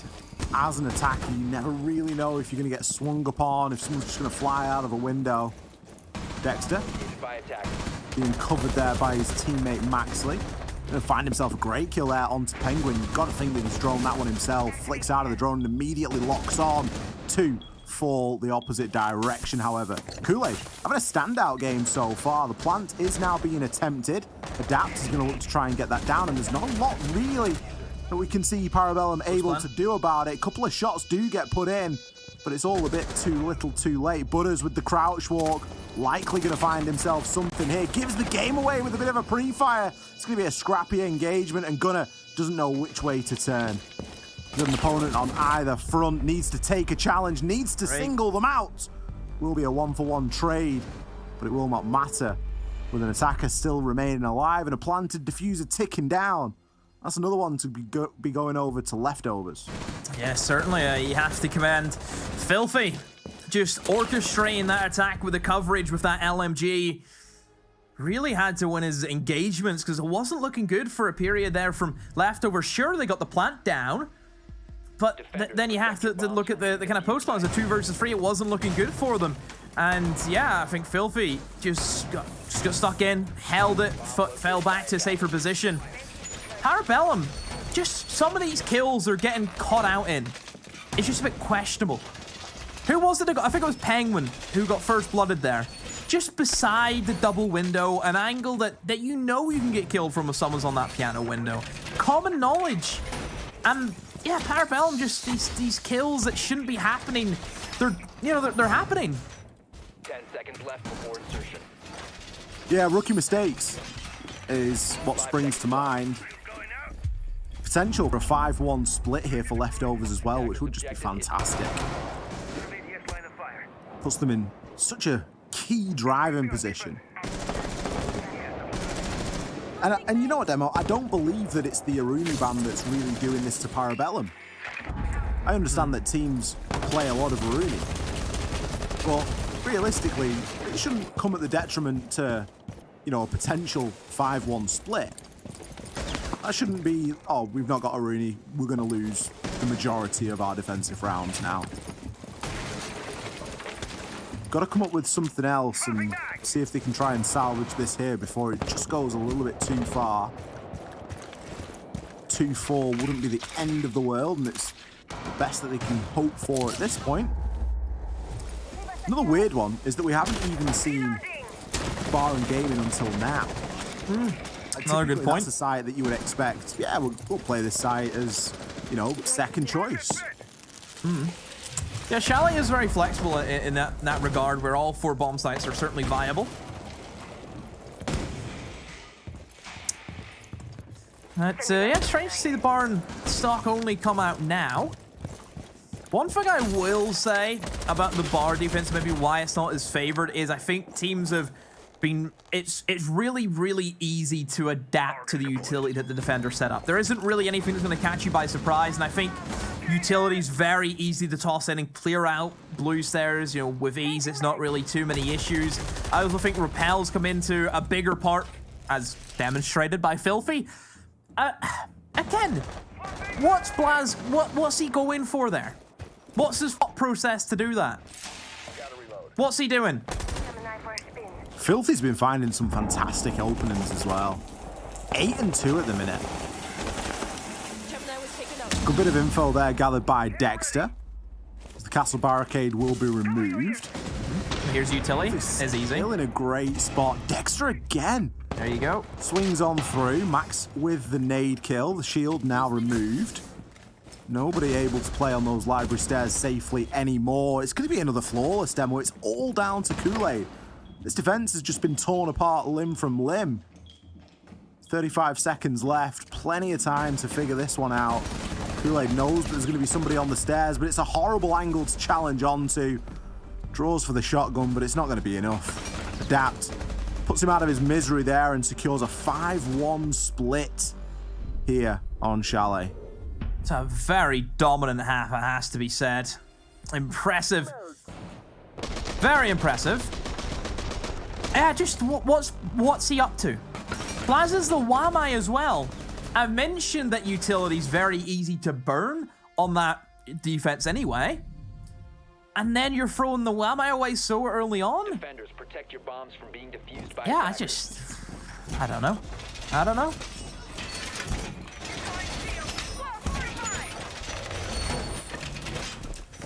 Well, we switch sides. Leftovers, they're going to take us downstairs straight away as well. Azami could be a big part of this basement being a little bit more popular. With some particularly nasty placements for the Kiba. You can obviously block off the drone hole into garage. You can place an Azami inside of blue, which actually debilitates you from getting down the stairs. You have to destroy it before you can, and you've just got a horrible line of sight where they can see from your waist down, and you've just got no idea what's on the other side. So there are some really nice little placements. It wasn't enough to stop Leftovers, though. They were more than happy to take rounds down here. Granted, it's one of the only side, well, it is the only side that they actually lost an attack onto. But it just feels as though Leftovers are playing a totally different game at the minute, Demo. Yeah, it does feel like that. It does feel like that. When you look at Parabellum, you know, we highlighted Gunner and we highlighted Blaz. Either have not really taken to the same heights as what we've seen them do against SSG, where almost the opposite has kind of happened in many regards to Leftovers. I'd say probably apart from Dexter, who we knew had a good showing against SSG. Everyone else from Leftovers is really stepping up, and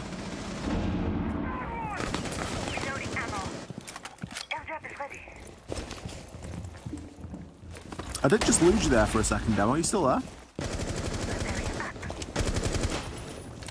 I think I'm here. Yeah, I can hear you now. You just sort of cut off mid-flow. It's just there's a little lag on my end. I'm just having a having connection issue. Just some issues. Some late-night maintenance, potentially. Maybe. Let's see how Parabellum choose to approach this. They've got the hatch open inside of Dining. They're able to throw a couple of nades down, deal with some of that utility. There's still going to be a couple of electroclaws to get rid of here. It's a disgusting setup there with the Gemini clone and concrete barrier. You just know that that's just free information. And better yet, you can sit in that yourself. You have to waste a nade in that, by the way. You've got to deal with it. You can't afford to have something like that the defenders can just spring up from behind at a moment's notice. We are going to see the wall opened. Further burn has to come through now. Missing They try and deal with the Cade Claw, but it doesn't actually go off. And there's more Kibas in pocket. Great big breach open here and a push and a flood on through. Kool-Aid going to try and get the plant down in and amongst this chaos. His teammate covering him well, but not well enough. Filthy with the swing.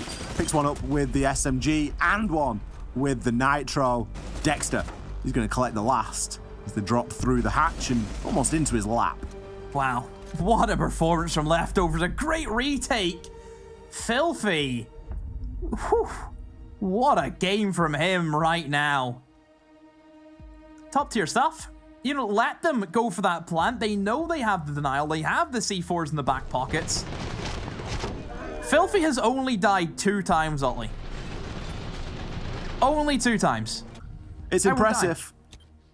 We've seen 7 rounds. We're going into round number 8 here. Incredibly impressive. I mean, he started off on attack very strong.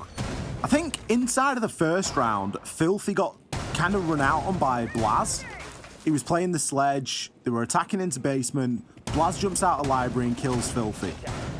And it's almost as if from that moment on, he was just like, nope, not tonight, not today. I am not having one of those games where I just enter the server and everything doesn't go my way and I get hit by every piece of bad timing there is. He's just flipped it on a switch and gone, no, I'm the bad guy tonight. 11-2, pretty much unstoppable. Leftovers, match point already. We could be about to see our second map a lot sooner than we initially thought, Demo. Yeah, I wasn't expecting to see such a one-sided performance, especially whenever we pitched Parabellum to kind of be the favorites. Of course, we knew that if Leftovers rock up today and they've been able to get some of their players, you know, really hitting the mark, it could be a completely different game, and that's what's happened for them. Leftovers have stepped up. It's an entire team difference right now. It's just been very, very strong performance. So Parabellum, five rounds in a row. That is not easy to do. And whenever the pressure, I think, is starting to get to Parabellum, who can you highlight from Parabellum, Ollie? Not a single player has passed 4 kills. And that's the big difference, isn't it? You know, we gave Parabellum the benefit of the doubt going into this one, but we also preferenced it and caveated it by saying it's going to be about who shows up on the night. And so far, Leftovers have really shown up. Parabellum, they're nowhere to be seen. No one's standing out for kills. We've had a little bit of flash here and there. And it runs even deeper on the side of Leftovers, because whilst Filthy's had a good game, Dexter was phenomenal on the attack. First trades come in. Still even at the moment, so Blaz goes down. And again, nobody's there for the refrag, Ollie. Another issue that I had was if Blaz is dying, somebody needs to follow up with a kill. If he's traded his life, you need to get a kill back for him. Dexter under a lot of pressure, walls starting to be opened up for him, not hitting real area that he can sit that would be safe. Gunner, oh, lets the man run across. Butters finds one. Penguin falls, and there's another one. Adapt onto Gunner. A 4 versus 2 now. Great stuff from Leftovers. Parabellum, don't know which way to look. Dexter still fighting, this time from Piano. I mean, top blue isn't even cleared, Ollie. Filthy, what was he thinking? He goes for a swing underneath the hatch. Jeska, he gets one back, but really at what cost? Still a minute to go, 2 versus 3, and I think Leftovers still, with all the utility that they have, that top blue shield is still up and alive. Where do Parabellum go?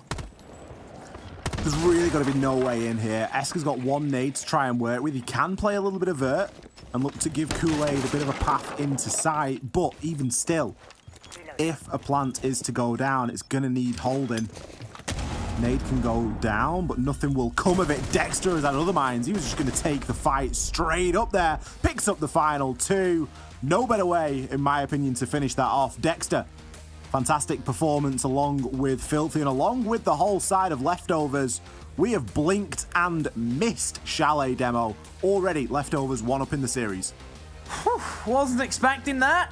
7-1, it's as clear-cut as it can get. I mean, 7-0 obviously would be a lot more clearer, but 7-1 is equally just as good. Not bad. Yeah, Leftovers, complete team def. I don't know if you can pick the best player at Parabellum. I don't think you can do that right now. Nobody stepped up to the plate. Nobody stepped up to the mark. And because of that, they didn't win the game. That's just it. Parabellum got, what, the first round? And that was it. That 7 in a row. Good. I'll be honest, it looked good. Parabellum played behind the deployable shield. They were able to get an opening kill. And you looked at that and you got, Parabellum are here for a good bit of siege. And slowly but surely, one round turns into two for Leftovers. And it just seems as though Parabellum are getting beaten at every single turn. Leftovers' synergy on the attack for me was something that really stood out. Their ability to deal and use their own utility was fantastic. Now, we commented on the Aruni ban at the start of things. I don't think it played that big a difference into it, but I would imagine that Parabellum would have brought the Aruni had it been available. But realistically, Leftovers there for me. Entirely better, leaps and bounds. Parabellum really need to wake up before they go into map number 2. Yeah, they need to do something. This is where momentum can really start to spiral out of control. Parabellum, they need somebody. They need coaches in there. Start waking these boys up. Get them under the coffee drip. Start smelling the coffee. Wake up, boys. You need to get stuck back in there because Leftovers, like we mentioned, Leftovers whenever they played against SSG, Ollie, no pressure. Not a single bit of pressure. These guys are here to play some Siege. Absolutely. I mean, Demo there, you speak about the coffee drip. I feel like I need to get myself under that as well. Certainly ready for another cup at this point. But we've got loads more Siege here coming, at least guaranteed to be going to one more map. That map, of course, will be Cafe. You think about Cafe as a map and you look and you think, yeah, Parabellum did pretty well in there against SSG. By no means was it a stomp. It was an all-out war, but they were able to get a victory over there. Are they going to be able to find that same footing again? Because they need a real big wake-up call here. Hit that mental reset button. Deal with Chalet on another day. VOD review it, whatever you want to do, but not tonight. Not at this moment. They need to be getting themselves in the right headspace for that next map. Yeah, and we'll see how the next map rolls in. We still have a break to go before then. Hopefully Des will be back to break it down for you as we'll be back in just a few.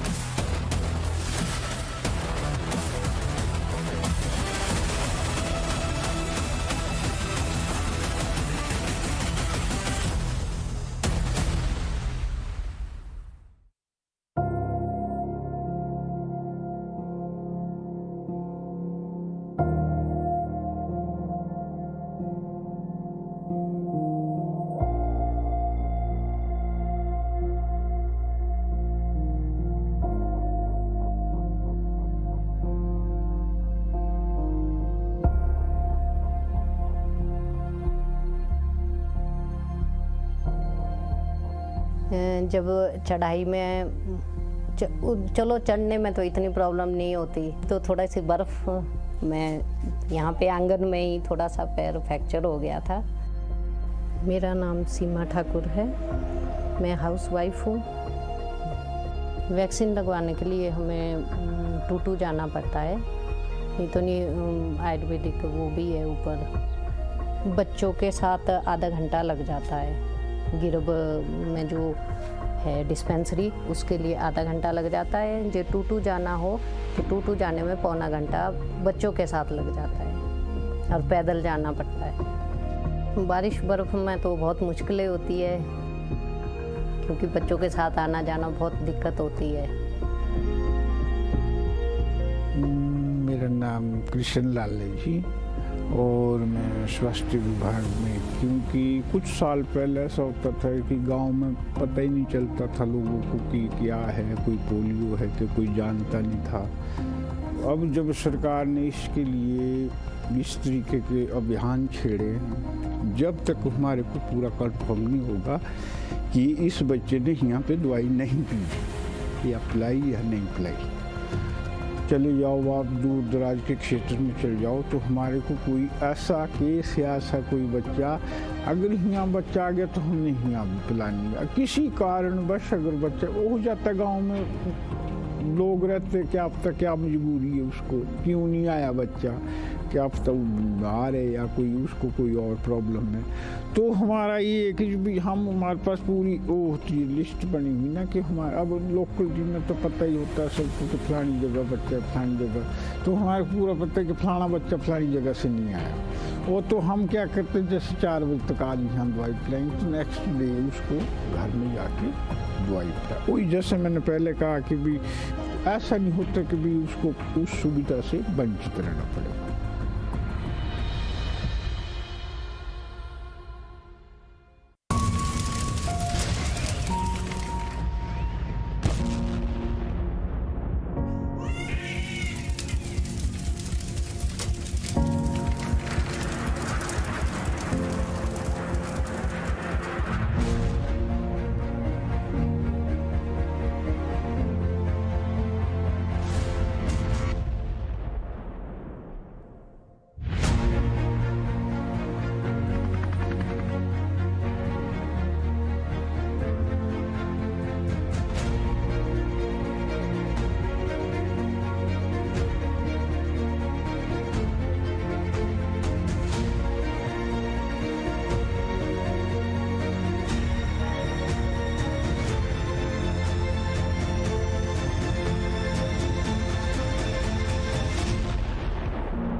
Welcome back, everyone. It is Jackie Jing and Jess E.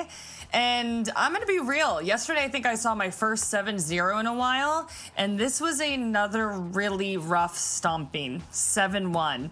Leftovers just domination station there. Filthy went Nuki, as Jess likes to say, Jesse.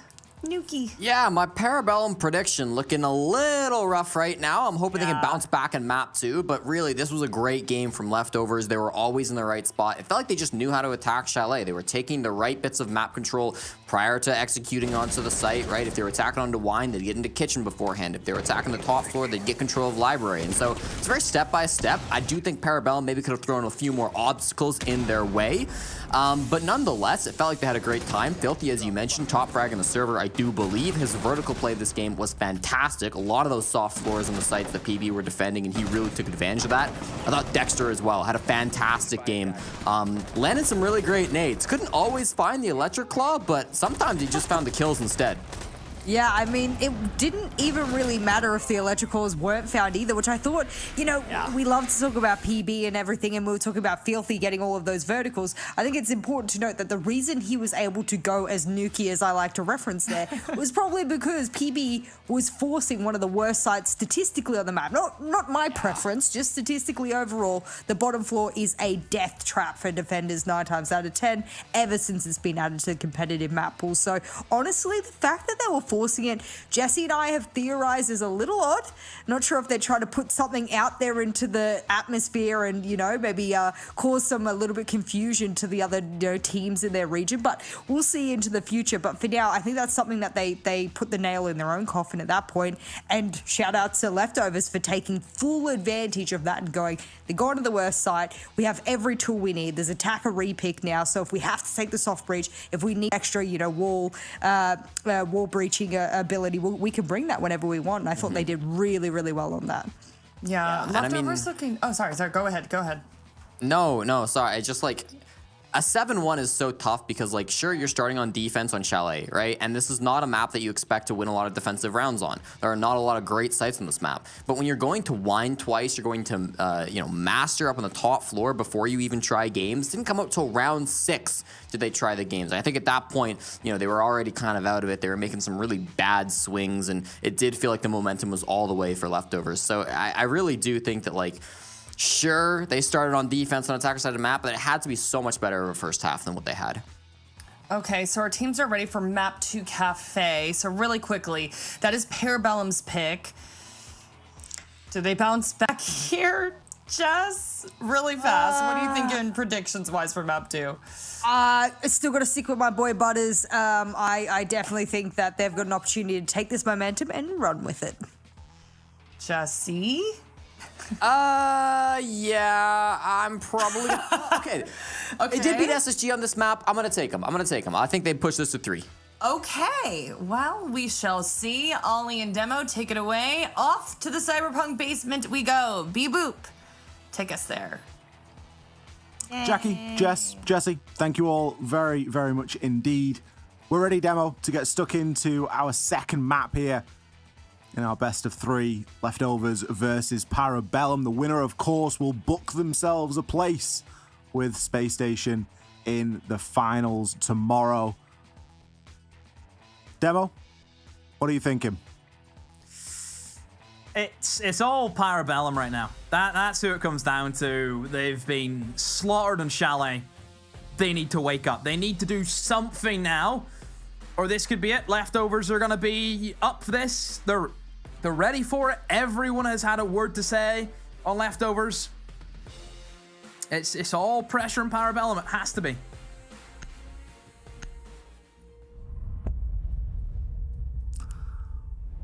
Let's see. Nook ban Demo.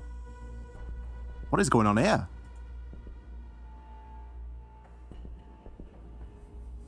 Harry Demo Dempster? Target ban, perhaps? Leaving me hanging? Target ban? A little TB? Flores. The age-old. So, Flores removed again. It's a serious propensity for NA teams to ban Flores out. Not getting removed, though. Like, this is Cafe. I understand that you don't need to take away Thatcher.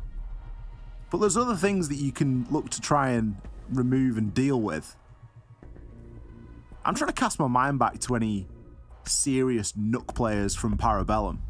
I know that Blaz dabbled a little bit when we saw them play this map against Space Station.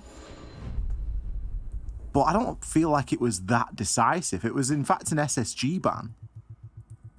So potentially Parabellum are a little bit known for this Nook play, and they just don't want to take any chances. What's the secret, Demo? What are we not understanding? I mean, there isn't much really to go into, I don't think. I don't think there is. But for two teams to ban Nook against Parabellum on the same map when Nook sees what it must be like a 5% ban rate. But I'm expecting look at the players. Look at some of the players in Parabellum.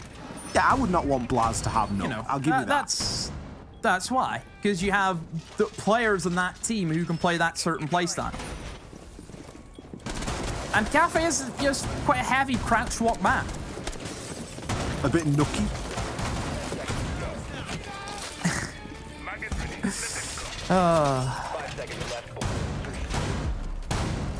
Azami removed as well.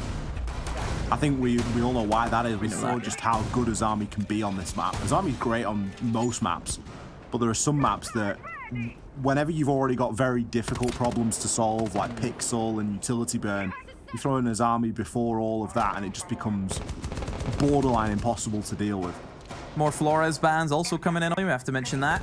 A recurring theme that we see, honestly, so much more than I think we've ever seen with Flores getting banned. It's insane.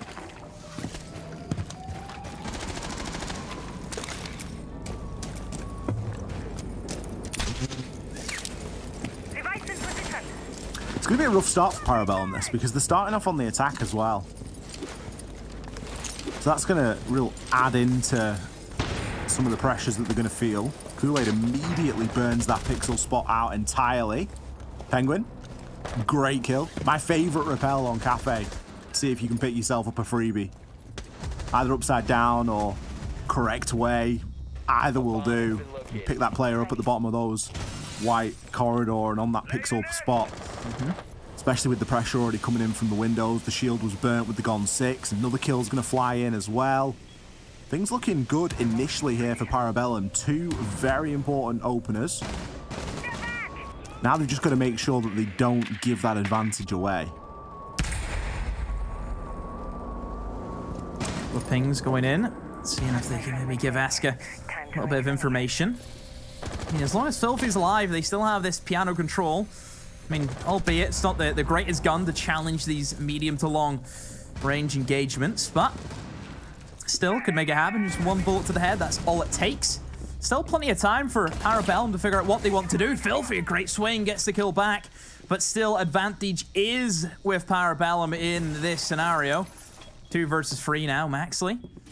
That's an MX4 Storm, just tiptoeing around. There's some yellow pings coming in, so it looks as if Kool-Aid has information on a player. Eska on that window repel. Here comes the swing in. Maxley has to be able to win this engagement. Eska in a very strong position. Kool-Aid swings, finds Filthy. Maxley will win it against Eska, but now he's in a very difficult 1 versus 2. He has some information. We've seen some yellow pings come in. Reloads the MX4 Storm, a flashbang. I think they know exactly where he's going to be. Ollie goes to the swing! Gets full blinded, and Kool-Aid will pick up the pieces. Parabellum back in 4th round, Ollie, but they win it. Looking very good as well. Kept that advantage from those opening couple of picks for a nice amount of time there before things started to get a little bit sticky. Picking up attacking rounds on Cafe isn't the easiest thing in the world to do. You know, we speak about the attackers having a lot more option now. But you've still got that big problem of spending 20 to 30 seconds getting up onto the roof, sometimes even longer, before you can really get the round going as an attacker. Leftovers, happy to give it another try. Obviously feel as though those couple of opening kills that they, or opening deaths that they suffered, are somewhat avoidable. And let's be honest, they probably are. We're going to give it another go upstairs.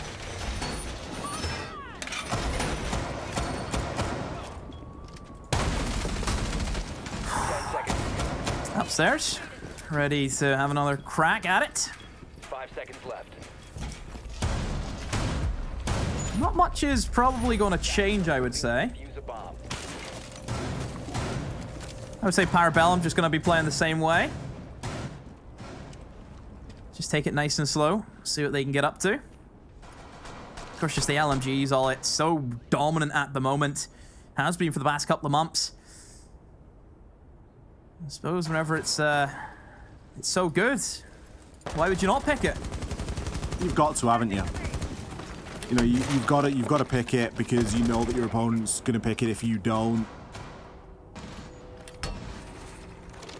LMGs and passion skins demo. That's what it's all about. Give yourself every possible advantage. Disabling Parabellum did a fantastic job of clearing Pixel previously. We're going to do that again now. Penguin. The EMP on the roof. Of course, EMPs do work in a sphere, so it will destroy any electronics within that range. Blaz going to be able to take down Butters. Catches him just off guard there. Dexter will find one in response, though. He's been playing Warden quite aggressively here. Two will be picked off by Blaz, though. Surely must have known that Blaz was inside a shop. Blaz has already taken so much ground here. Finds himself a third gunner with the cover on Repel. Maxley finally puts an end to Blaz's rampage. But he will still be in a 1 versus 3 with just over half the round remaining. He's got a ping to work with. The diffuser's in Kool-Aid's hands. Could look to try and get a plant down here. Looks like he's got plenty of info to be working from, but realistically, it was only ever going to be a matter of time with the way that Parabellum flew themselves at that one. Yeah, sloppy holding the piano. I mean, Blaz just walking in, finding kills, Ollie. That seems to be it. Parabellum. I think they got the coffee, Ollie. I think they found it. An espresso. Because that's how rapid these rounds are going right now for Parabellum. Just walking in, blitzing their way through it. I mean, we mentioned about Blaz didn't really get off to the races that we were expecting to see on Chalet, but on Cafe, my goodness, he's here to play. 4 kills already. It kind of seems to be the way with players in both of these teams that it really depends on how they start. You know, if they start a game pretty strong, they often carry that momentum through the whole way. Or if they start a little bit slow, they never really get going. Yeah, we see, you know, peaks and troughs. We see players have a pop off a couple of rounds and then go a little bit quiet. But it's nice to see a team that has essentially just been stomped out of Chalet now come and start to really contend a little bit. They really let that go, and the young Gunners are doing exactly what they've been brought in to do. Gunner 3-1, Blaz 4-2. Providing a lot of value here. Leftovers don't want to chance their arm at a third try upstairs. Instead, they're going to take us into reading.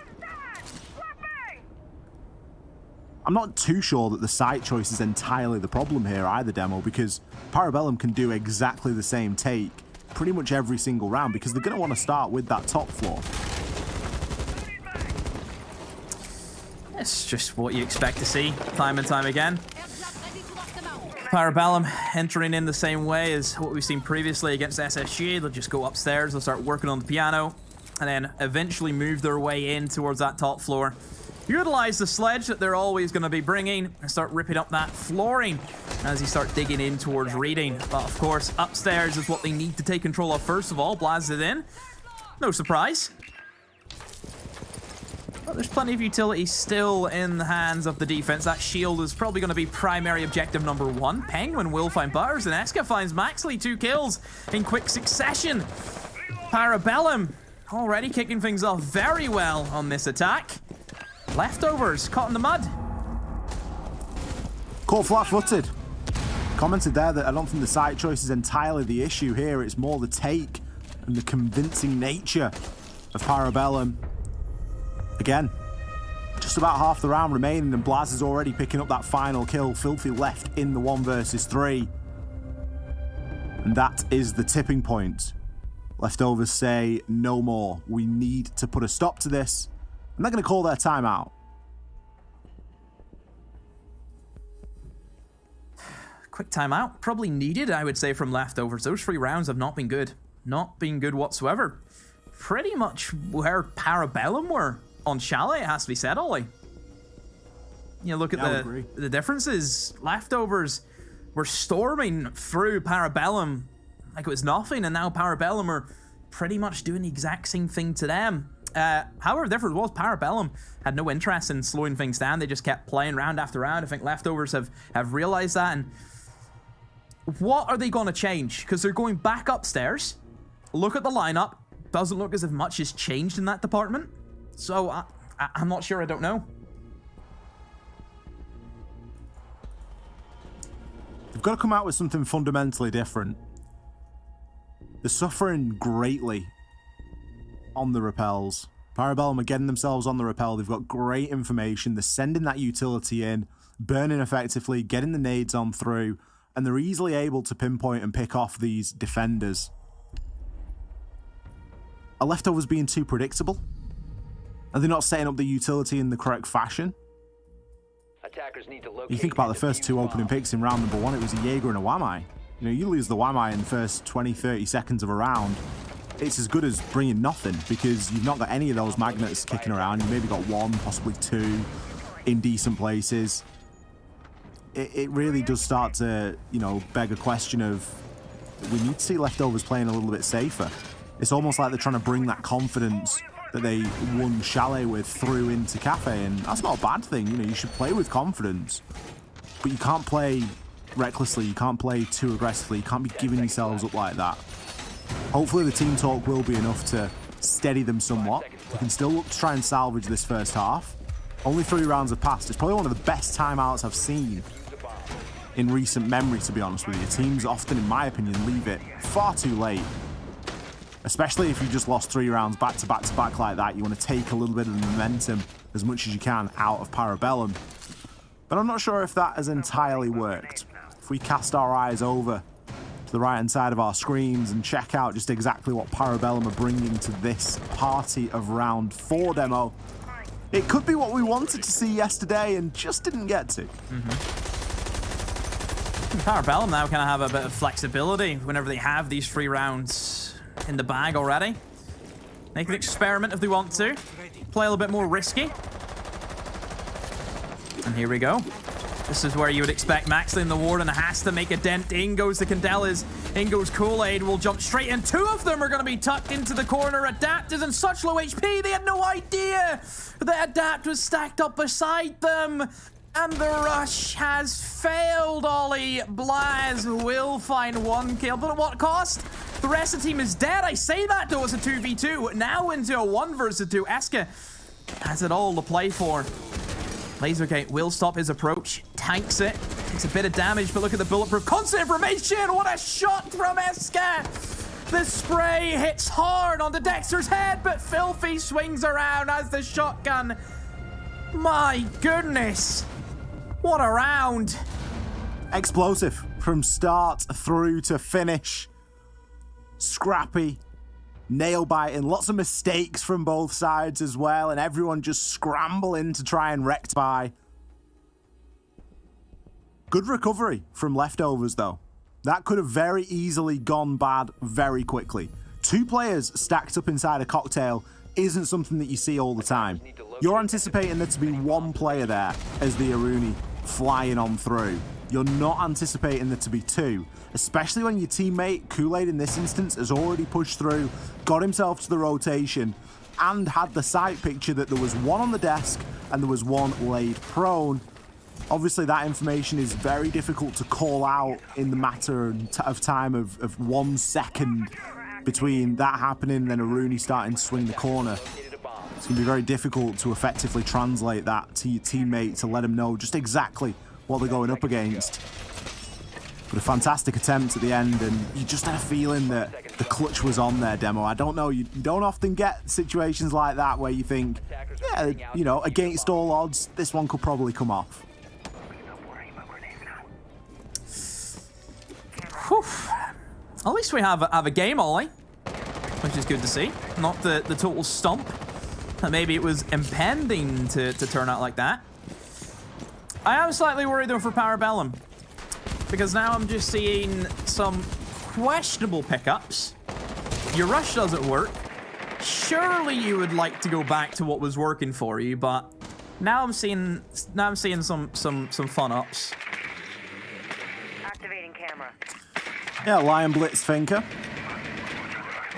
It's not quite a strategy, but it's something you can choose to bring.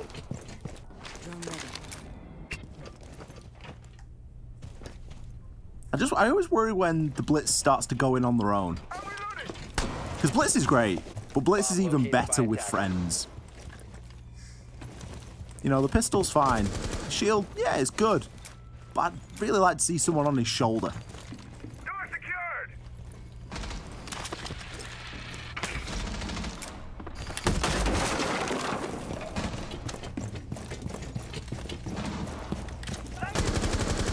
Blitz moving in, clearing at that mid floor. It's just what kind of idea do they have with the Blitz? Because sure, Blitz is good at clearing roamers, kind of scare people away, can be decent in that department. But other than that, you know, what is he really going to bring to the table? You know, dropping hatch is always going to be risky because then, you know, legs are exposed, you know, parts of the body are exposed, you get picked off quite easily. Sure, you have the smokes as well, which I suppose is nice, but if you need smokes, there's bundles of operators you can choose. There is a man still upstairs, Filthy. I thought he was going to go unchecked, but Eska will see to that. A minute to go. First kill for Parabellum. It's looking okay at the moment, but they need to get some soft destruction done on this floor and Ollie. Yeah, time for Eska to start swinging that hammer. Penguin going to take a very aggressive stance here. His teammate there to pick up the kill. Goes for the pistol on to adapt. Fortunately, Blaz is there. Isn't going to matter too much. Butters with the fight back. Inside of sight, it's an important kill there, but will be taken out before he can detonate that C4. Dexter, right place, right time. Is he going to continue? Inside of Wedding at the moment, knows that there's going to be players inside of sight. Kool-Aid is one of them with the diffuser. How much info has Dexter got here? He's going to get swung by Kool-Aid, it turns out. The info was on the side of Parabellum there. Ooh, pre-fire on through. We barely got a glimpse of Dexter before he fell. The timeout seemingly good enough for only one round demo. Parabellum, they've got the option to do exactly to Leftovers what they did to them on Chalet. We could be looking at another 7-1 here if things don't book up. Attackers need to locate and defuse as many bombs as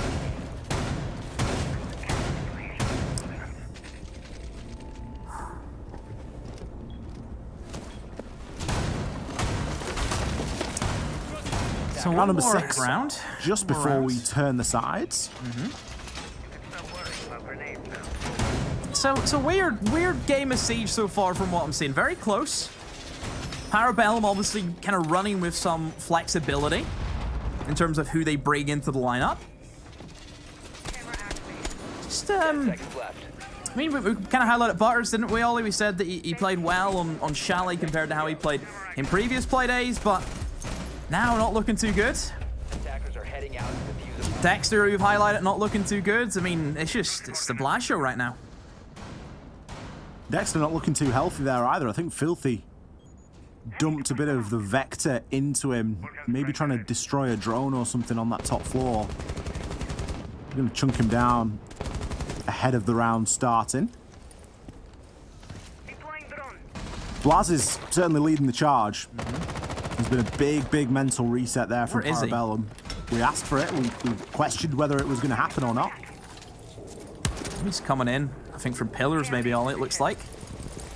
And that's what he'll do. He'll lurk down looking for a pick as best as he can. It's just very French. We've mentioned this before.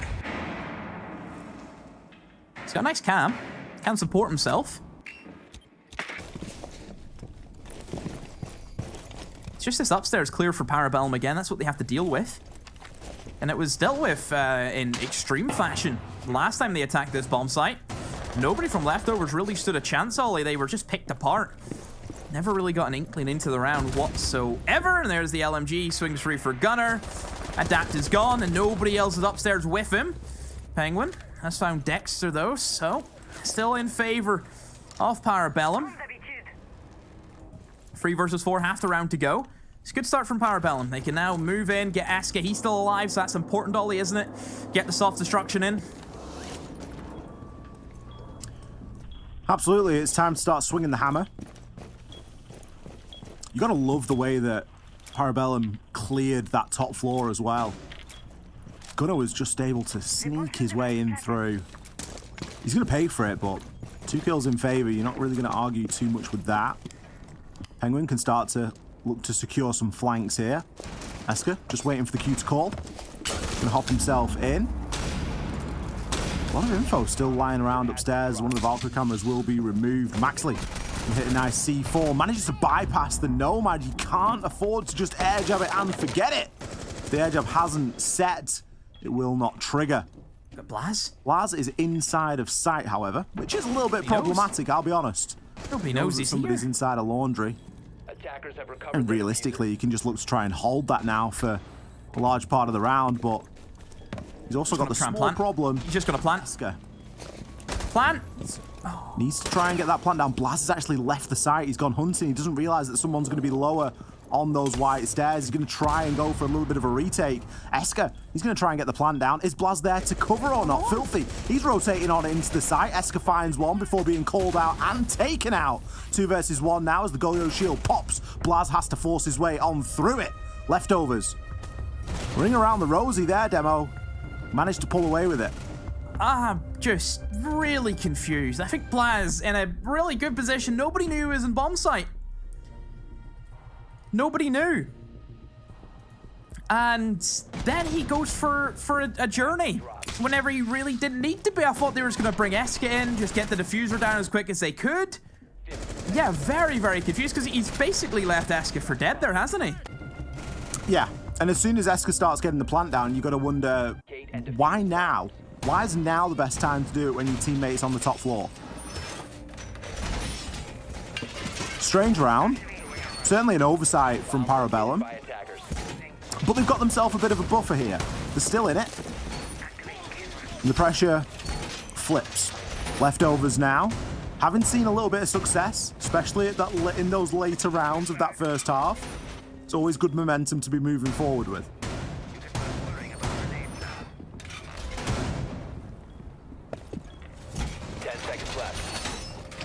Whew, whew, whew, whew. 5 seconds to go.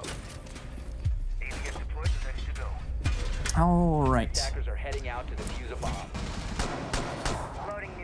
Upstairs, kicking things off. No surprise from Parabellum. All pressure now falls to Leftovers. They are down. A 4-2 split. And keep in mind that Cafe is attacker-sided, defender-sided, should I say, Ollie. Usually what we see is the more 4-2 splits for defense, even 5-1s at stage. So it hasn't been good from Leftovers and Parabellum now. They certainly have the easier side.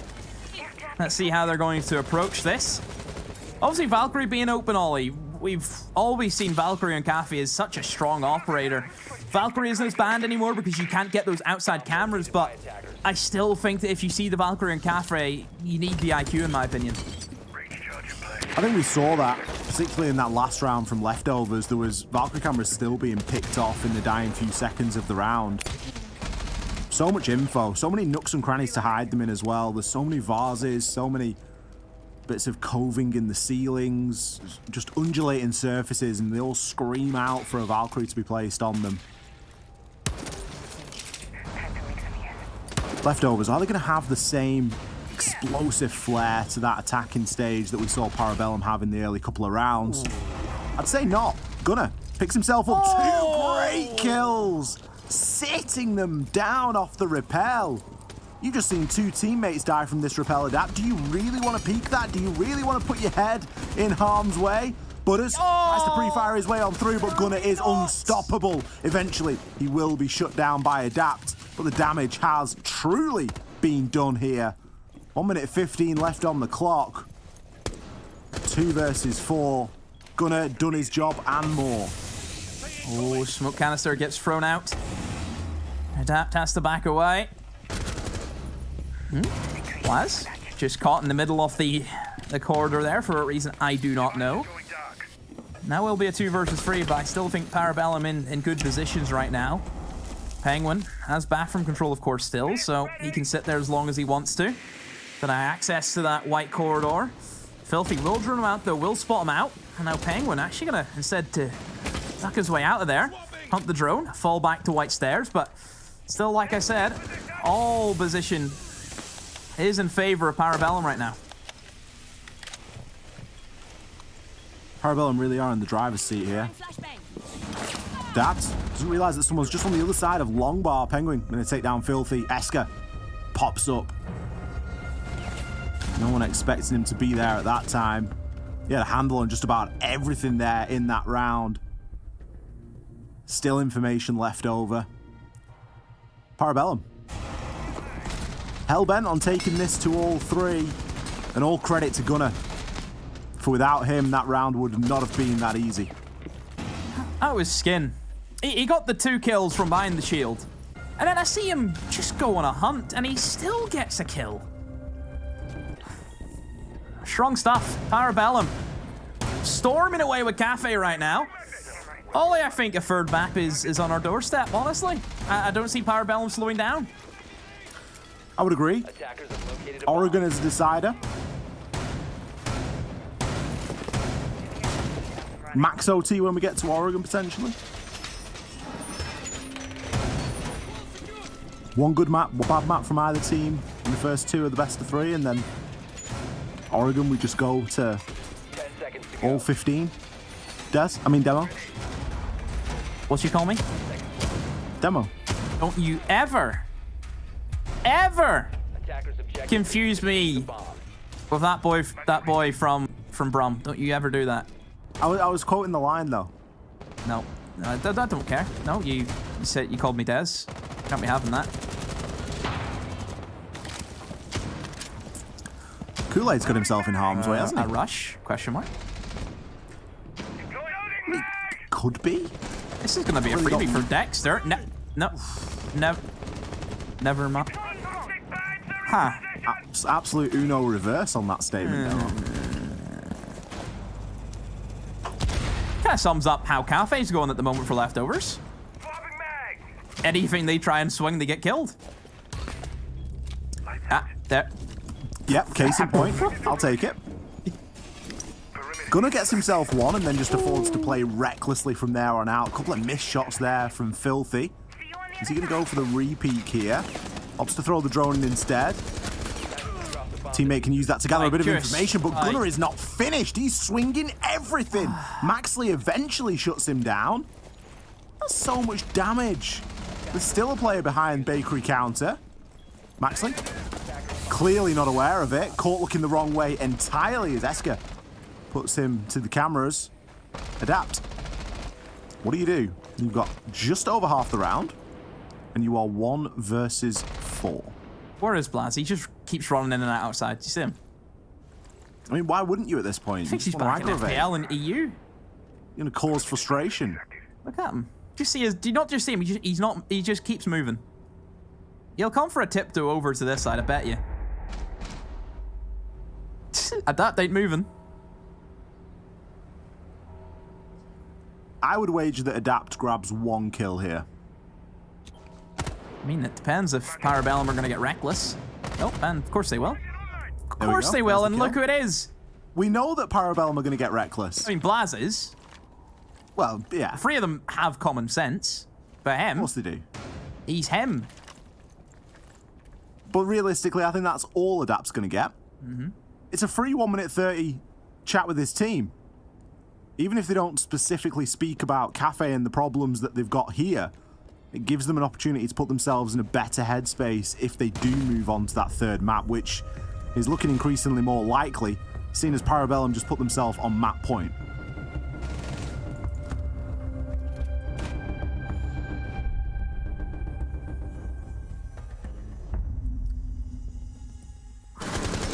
Match point, Parabellum.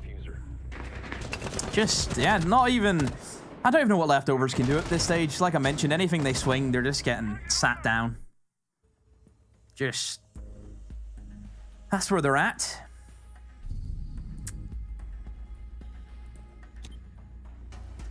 Attackers need to locate and defuse bombs. 4 rounds they need. 4 rounds in a row for leftovers to at least take it to OT. I don't think Parabellum are gonna... I don't think they're gonna fail that hard if it goes to overtime. Bomb located by attackers.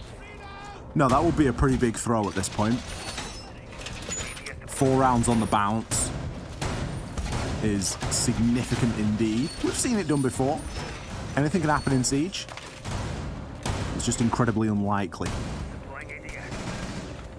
10 seconds to go. Parabellum have too many options to get this one over the line. 5 seconds to insertion. For all that we'll have seen, all 3 maps demo would not doing too badly on time, given how quickly both of these games have gone. But a 7-1 and potentially here a 7-2.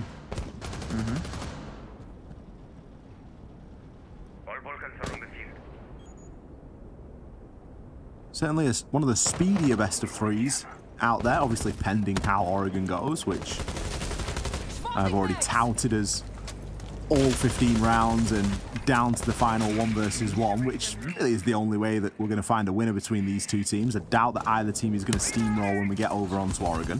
I mean, it's a tale of two halves, isn't it? Right now, from what we're seeing, it's just we need to find out how the final chapter ends. Banner pellets used to open up the hatches. Keep in mind, this is a mid-floor defense, but generically, a lot of teams will like to push in from upstairs, clear across piano, move in towards cocktail bar. You know, we've seen, obviously, Parabellum. That's the way they attacked this site. And leftovers are also going to go for the same approach. There's the nades in, get rid of the shield. That shield and pixel is always going to be there. And, you know, there's been a few times, Ollie, where teams, they've really struggled with actually eliminating that shield, and it's caused a lot of issues for the attacks.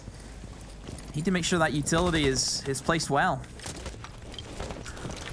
And that's something that both of these teams have done particularly well, is dealing with that utility. Leftovers were fantastic on Chalet. We've not got to see them all too much here on CAF, but certainly Parabellum, especially when it came to dealing with Pixel, were top tier. Just always good to see. Gonna go for some X-Kairos pellets there onto that freezer wall just to try and open up into Cocktail. They know that somebody's going to be playing in over there. Butters takes a more aggressive stance, immediately pushes on through, gives himself the adrenal surge, and can watch the top of those white stairs for any player that wants to rotate. Nade getting cooked and sent on through, but wasn't anticipating the ADS. Still, a second will be there to do the job, and it doesn't do anything but push the player further down white. Top floor control has now been gained. No C4s remain in the hands of Parabellum. Can't do too much to affect onto that at this moment in time, but Blaz is there, and he's going to find himself not one, but two. SMG 11. Good enough for 2 kills if your name's Blaz. Kool-Aid can shut down onto Butters. Filthy going to be the next player to fall. Where is Blaz getting all of these kills from? Adapt. He gets lit as well. Looking to now take the engagement at the top of white stairs, but we know that the player is going to be rotating around aggressively because that player's name is Blaz. Eventually he will be put out of his misery as Penguin collects that final kill from just in and around pillars and brown stairs area. Parabellum, what a masterclass on Cafe. What can you say? Just complete different turn of events compared to what we've seen on Chalet. We said that Parabellum needed to go and get the coffee. They've done that. You know, what a turnaround, what a dominant performance. Great stuff from Parabellum, and now you have to look at leftovers and think, okay, now where do they go from here? Parabellum got the coffee, they got the Red Bull, they got the energy drinks, you know, they got everything that they might need to get themselves through that one. It was almost as if we changed the names of the players, because Parabellum played like Leftovers played on Chalet. We're going to go to a very short break before we come back with our desk, and there we will be breaking down the game that we've just seen on Cafe. It was a bit of a blink and you'll miss it, but we have got a third and final map inside of this best of 3. We're going to be going to Oregon to decide who is going to book themselves a seat with Space Station in our finals tomorrow. Don't go anywhere, we'll be back in just a few.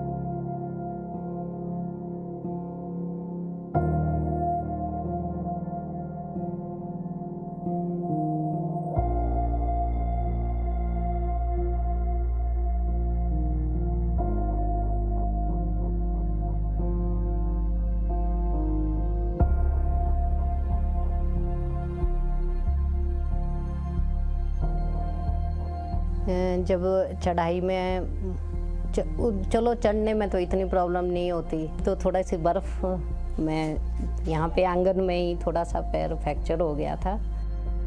मेरा नाम सीमा ठाकुर है, मैं housewife हूँ। Vaccine लगवाने के लिए हमें टूटू जाना पड़ता है, नहीं तो नहीं आयुर्वेदिक वो भी है ऊपर। बच्चों के साथ आधा घंटा लग जाता है। गिरब में जो है डिस्पेंसरी, उसके लिए आधा घंटा लग जाता है। जो टूटू जाना हो तो टूटू जाने में पौना घंटा बच्चों के साथ लग जाता है और पैदल जाना पड़ता है। बारिश बर्फ में तो बहुत मुश्किलें होती है क्योंकि बच्चों के साथ आना जाना बहुत दिक्कत होती है। मेरा नाम कृष्ण लाल है जी और मैं स्वास्थ्य विभाग में, क्योंकि कुछ साल पहले ऐसा होता था कि गांव में पता ही नहीं चलता था लोगों को कि क्या है, कोई पोलियो है कि कोई जानता नहीं था। अब जब सरकार ने इसके लिए इस तरीके के अभियान छेड़े, जब तक हमारे को पूरा कंफर्म नहीं होगा कि इस बच्चे ने यहाँ पे दवाई नहीं पी या पिलाई या नहीं पिलाई, चले जाओ आप दूर दराज के क्षेत्र में चले जाओ तो हमारे को कोई ऐसा केस या ऐसा कोई बच्चा, अगर यहाँ बच्चा आ गया तो हमने यहाँ पिलानी है। किसी कारणवश अगर बच्चा हो जाता गांव में, लोग रहते क्या पता क्या मजबूरी है उसको, क्यों नहीं आया बच्चा, क्या पता वो बीमार है या कोई उसको कोई और प्रॉब्लम है। तो हमारा ये है कि भी हम, हमारे पास पूरी वो होती है लिस्ट बनी हुई ना कि हमारे अब लोकल टीम में तो पता ही होता है सबको कि फलानी जगह बच्चा फलानी जगह, तो हमारे पूरा पता है कि फलाना बच्चा फलानी जगह से नहीं आया। वो तो हम क्या करते हैं, जैसे 4 बजे तक आज हम दवाई पिलाएंगे तो नेक्स्ट डे उसको घर में जाके दवाई पिलाए। वही जैसे मैंने पहले कहा कि भी ऐसा नहीं होता कि भी उसको उस सुविधा से वंचित रहना पड़ेगा।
Welcome back, everyone. It is Jackie, Jing, Jesse, and Jess. I love that. Girl, I told you guys. It sounded like you forgot my name there. I was like, it's not difficult. No, I told you it's very easy because I can always just be like Jess, E, or Jesse, Jess. Okay, wow, Yeah, we're off topic. person, We are but, like, so split. off topic. Yes. Anyway, okay, we got a map to talk about here, folks, and definitely flipping the script here. Leftovers taking it.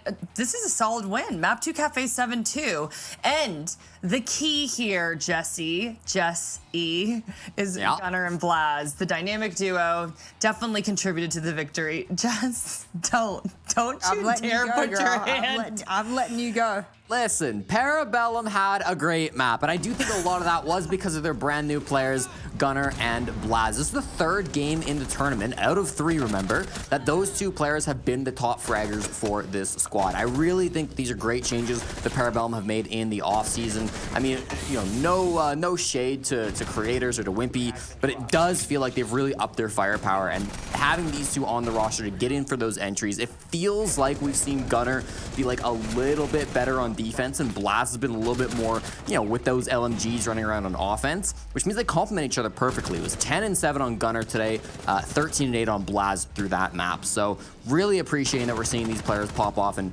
you know, breathe fresh breath of air into Parabellum. Jesse, thank you for getting us back on the rails too. Yes. Jess and I were going off the rails, and he's like, "Yeah, somebody's got it. We're gonna start talking about the map again." But let's move forward now. Let's look ahead. Map 3, Oregon, the decider. Jess, who is taking it? I think when you win so dominantly your own map picks, it's probably pretty easy to have like recency bias. Like we might turn around on that second map and be like, wow, Parabellum's really swung the momentum back into their, you know, favor and everything like that. But I just think this is a nice little middle ground. This could be, fingers crossed, a close map. Obviously, for those of us in Europe who's already 3 a.m., they're probably hoping not a long map. But I do hope for the competitiveness of this matchup that you have 2 very one-sided maps. Oh, that's your map picks. And now you've gone to what is not one of your most dominant picks here for both of these teams, and you can come out and have a really close matchup. I am a little worried though that a lot of this has come down to some playmakers on the side of Parabellum, and I'm wondering whether or not if Leftovers can shut them down, whether that turns the script yet again into another chalet, and that sort of just starts to roll the ball. So that's my one thing, is like you pointed out some of the key win conditions for the side of Parabellum. They get shut down, they start making mistakes, start making hero plays, and all of a sudden things start to look real good for Leftovers again. So we'll see. Jesse raising his eyebrows there. So what you thinking? I mean, listen, I think the biggest problem that Parabellum had through the series is just they weren't big Chalet fans. I think that a lot of their setups that they were running were not ideal. I didn't feel like they had a great grasp of how to defend on that map. They're going to Oregon now, which is a map they played in every series so far throughout this tournament. So they're clearly very familiar with it. They like this map. I think they're going to be comfortable on it. I'm expecting more of what we saw in Cafe and another, hopefully, you know, dominant win for Parabellum.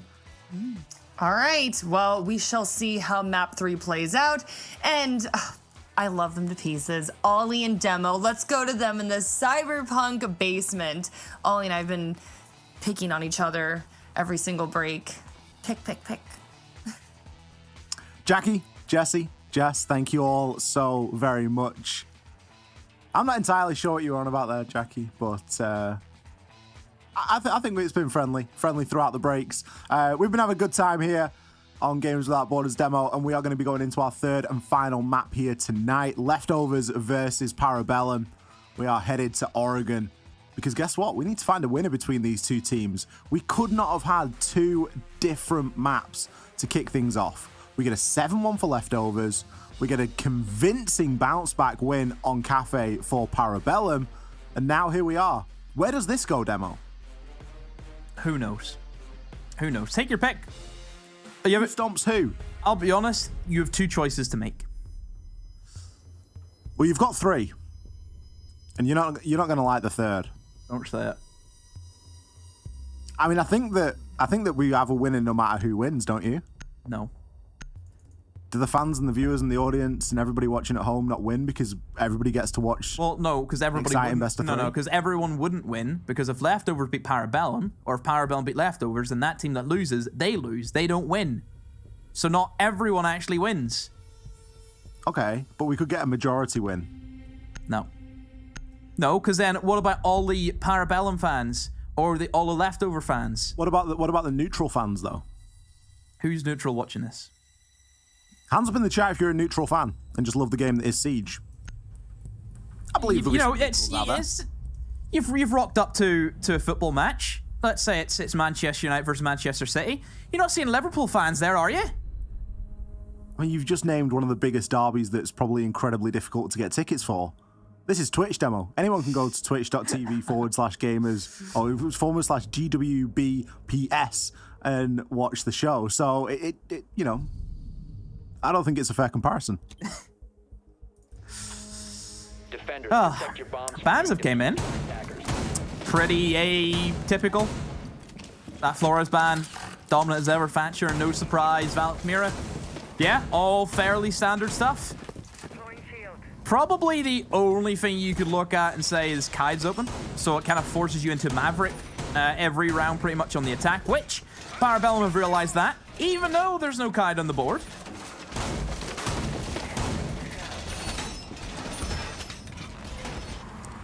Yeah, no Kaid's a bit of a strange one. 10 seconds left. Especially if open, you would expect it played. Maverick has been picked as a fail-safe option anyway by Kool-Aid. Attacker's objective is to locate a bomb and defuse it. We do see the mirror ban this time as well. Mirror was a big talking point for anyone that stuck around since the FaZe game that we saw earlier on. Mirror was a huge topic of conversation on Oregon as a map. It is incredibly powerful, primarily on that basement, but you can adapt it to make it work for other sites as well. It's just not as common. But with Mirror being removed, does make the old laundry freezer push a little bit more accessible for the attackers. Saves you trying to burn through a ton of utility if you want to try and opt for that bunker take instead. Leftovers have kind of combated that by just opening up a knee-height hole in the wall that is in freezer, adjoining onto laundry, just making it difficult to immediately walk down into freezer, and gain immediate access. Quick clear in for Parabellum, starting to rotate now over towards bunker. So it'll be the more atypical electrical hatch, move in towards pillar, pressure in towards bunker. That's what we're after right now for Parabellum. A lot of pressure on Blaz and he's backstairs. You need to be looking for these opening picks. You need to start looking to kill that man on pillar. Of course it is. It's a difficult one to challenge. But let's see if Blaz can make it happen. So hatch is being opened up with ease. Of course, no Kaid on the board. Don't have to worry about getting the Maverick in, who, speaking of Maverick, does actually even Maverick can open a hatch. Doesn't need to, of course, but still doing it nonetheless. Oh, and Penguin could maybe open up in towards that Shaiko door. Would alleviate some pressure. Apply, of course, pressure to Maxley and take a bit of the weight off the shoulders of Blaz, who, speaking of, has actually been first-blooded. Blaz, the superstar from Cafe, taken out first here. Kool-Aid going to try and make his approach down these stairs. He knows that there's going to be a player on pillar. The nade is sent through. Will be successful. Brilliant cook time on that nade. Oh. Adapt to Maxley, though. They've got other ideas. There might be nades coming their way, but they're raining bullets back. A fluff nade from Eska is going to cause him to have to use another, as he is the last remaining survivor here on Parabellum. He's got the right idea, but can't hope to execute. Maxley with the swing to finish things off. Still information there available for leftovers. They make that look fairly straightforward. That that end collapse just didn't go to plan at all for Parabellum. Yeah, Parabellum could not deal with Maxley on Shaiko, which I'm really surprised about. He was able to slip out of that doorway and actually move in towards bunker, and we seen, I think it was whoever the thinker was, just walked into the double door, had no idea that Maxley was tucked into the corner. Yeah, they need to get their priorities straight. You cannot allow somebody to just have that freedom to rotate in throughout that doorway with such ease. They need to do something to stop that. So sloppy round from Parabellum to start off. It's not exactly how you want to be kicking things off here. Oregon does tend to trend slightly toward the defender. Let's see how Parabellum approach this top floor site. This will be a good indication of where they are at in the game state. Did they use all of their energy coming back on Cafe after a disastrous chalet? Or have they left a little bit in the tank for this third map?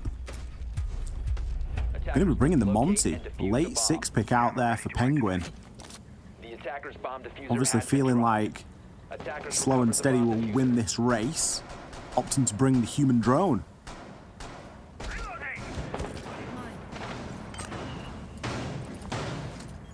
So Monty's here. Ready to rock and roll. See where Penguin wants to approach. Probably straight up the armory stairs is where he's going to be moseying on down to. And Butters has the run out from Big Tower. Eska gets caught out. Not a good start from Parabellum, however. Dexter has actually been pushed out by the Monty into the crosshairs of Gunner, who was on that generator rappel. That's a good kill to get back.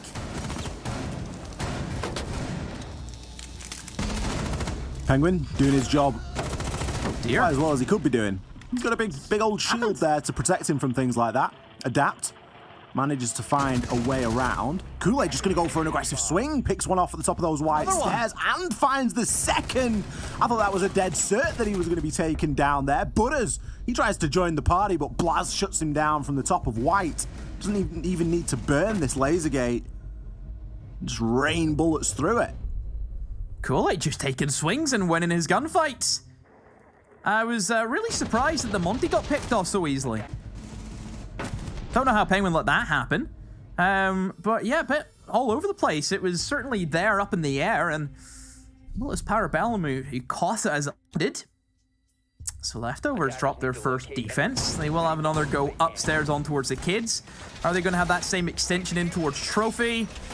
I mean, the fact that Filthy is rotating or reinforcing rotate walls, maybe not so much, but maybe doing it on the other side, I'm not sure. I mean, they're setting up the same way. They have that shield looking in towards Trophy. But no Monty this time from Parabellum. No Monty. No, the Monty really didn't work, did it? Penguin didn't have the desired effect. 10 seconds to go. Not a bad thing to try. You've got to try these things. But realistically, he needed a little bit more of his team around him there. He just got himself a little bit too deep behind enemy lines. Fortunately, it still paid off for Parabellum. I'm going to pick into it again and see if he can right the wrongs of previous. Blaz, shut down. Ring, ring, ring. Taxi for Blaz, please. Maxley. He just slapped him off the face of the game. Blaz aggressively pushing in there through double door. I don't think he was aware or even ready for a challenge there. Leftovers, it's good to see them contending at the start of these rounds, Demo. They need to be playing these rounds aggressively and meeting this Parabellum push. Gunner, just lines them up. Parabellum, a flurry of kills inside the first minute, and another one added onto that tally. It's an absolute bloodbath. Maxley fires that C4, catches nothing. And Parabellum can just pressure him into the corner. Oh, they just rush him down, chase him down. Parabellum take a quick round.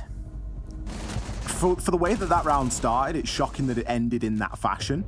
Parabellum looked like they're trying to speed run their way through Oregon here. They lose the Finker on the opening kill, and you think, oh, that's a really great pick for Leftovers. If they can get themselves back to site now and just dig in, things are going to be fine. Leftovers, it felt like they were just finished with preparations and the round is over. Parabellum storming their way through, not leaving anything up to chance. Defenders, protect your bomb. Fantastic push there. Really just rolling over Leftovers. That just didn't even, that didn't look like any competitive round that I can remember seeing, Demo. This is where you start to worry a little bit for Leftovers. I mean, I think this round's going to be a bit of a make or break, because I think Leftovers need to keep it going back and forth. You cannot allow Parabellum to have that momentum. Look what happened to you in Cafe. They need to keep it as level as they can.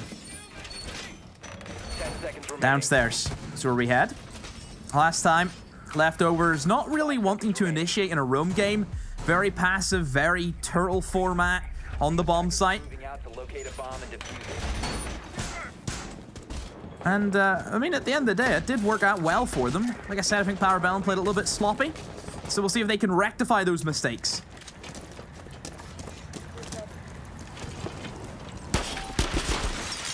Penguin really insisting on bringing this Monty. Seeing if he can make it work. I mean, it worked beautifully in the last round when they're just running down one player. That's the dream situation to have a Monty in, but Siege doesn't always play out like that.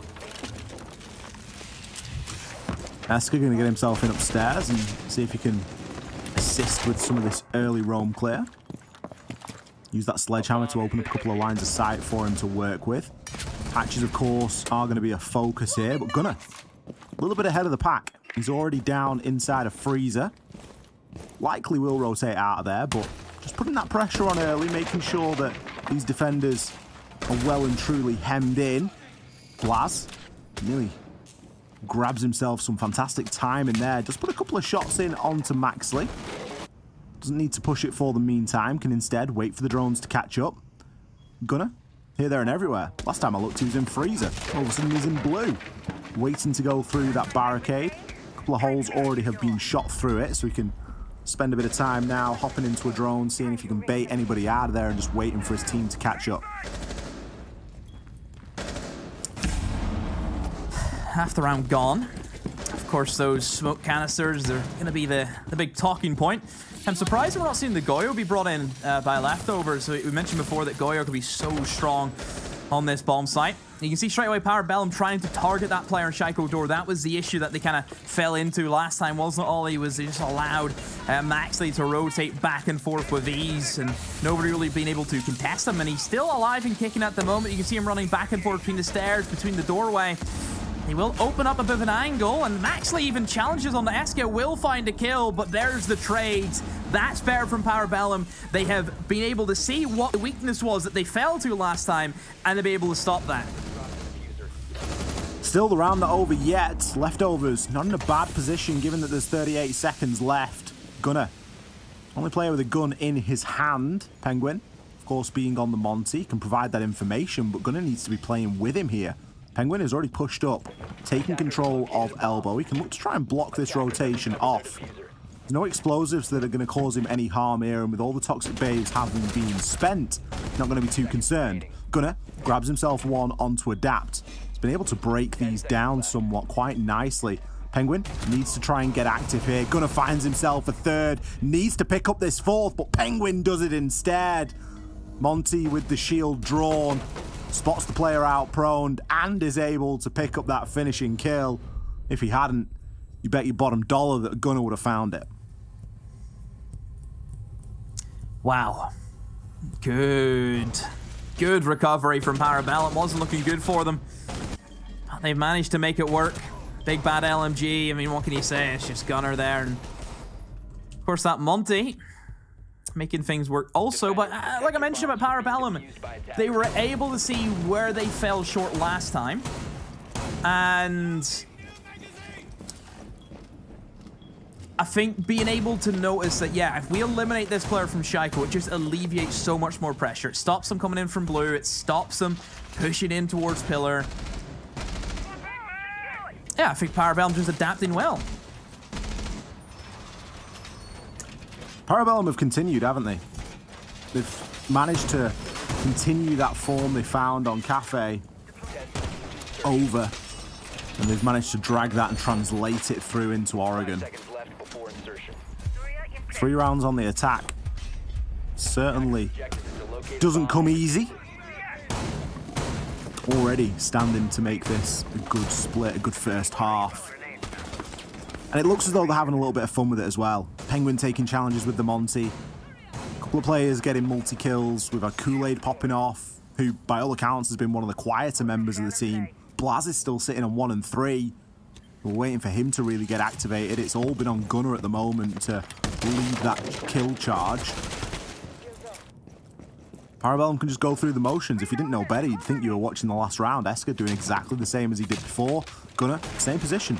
Going to initially approach those freezer stairs, get rid of the camera, put a few shots in, see if he gets lucky, and then likely rotate himself off.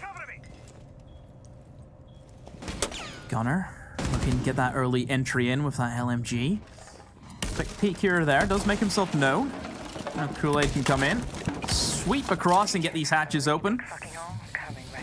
So Parabellum, maybe changing things up, maybe looking for a bit of a freezer approach. It certainly would seem that way, although you don't go down here and start burning utility if you're not after the laundry freezer take. They burn through the ADSs, being able to eliminate that deployable shield. It's going to be a good start for them. Big change, of course, being the Penguin this time is going to be on Maverick as opposed to the Monty. Maybe that's the flexibility they need to actually play Blaz and Gunner inside a freezer. The flank's fairly safe at the moment. They can just focus on gathering this info on the drones. Blaz has got the ability to burn if he should need to. Got a couple of smokes in his back pocket. The nades do start to come through now. Gunner, he can lay down that cover and fire and make sure that no one's in position to peek.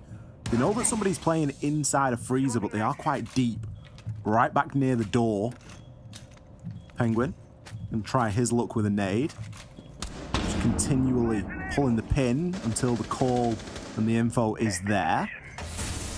Gunner maybe looking to make use of that as well, potentially hoping that someone will swing off the back of a repeated nade being pulled out, or a pin being pulled out of the nade.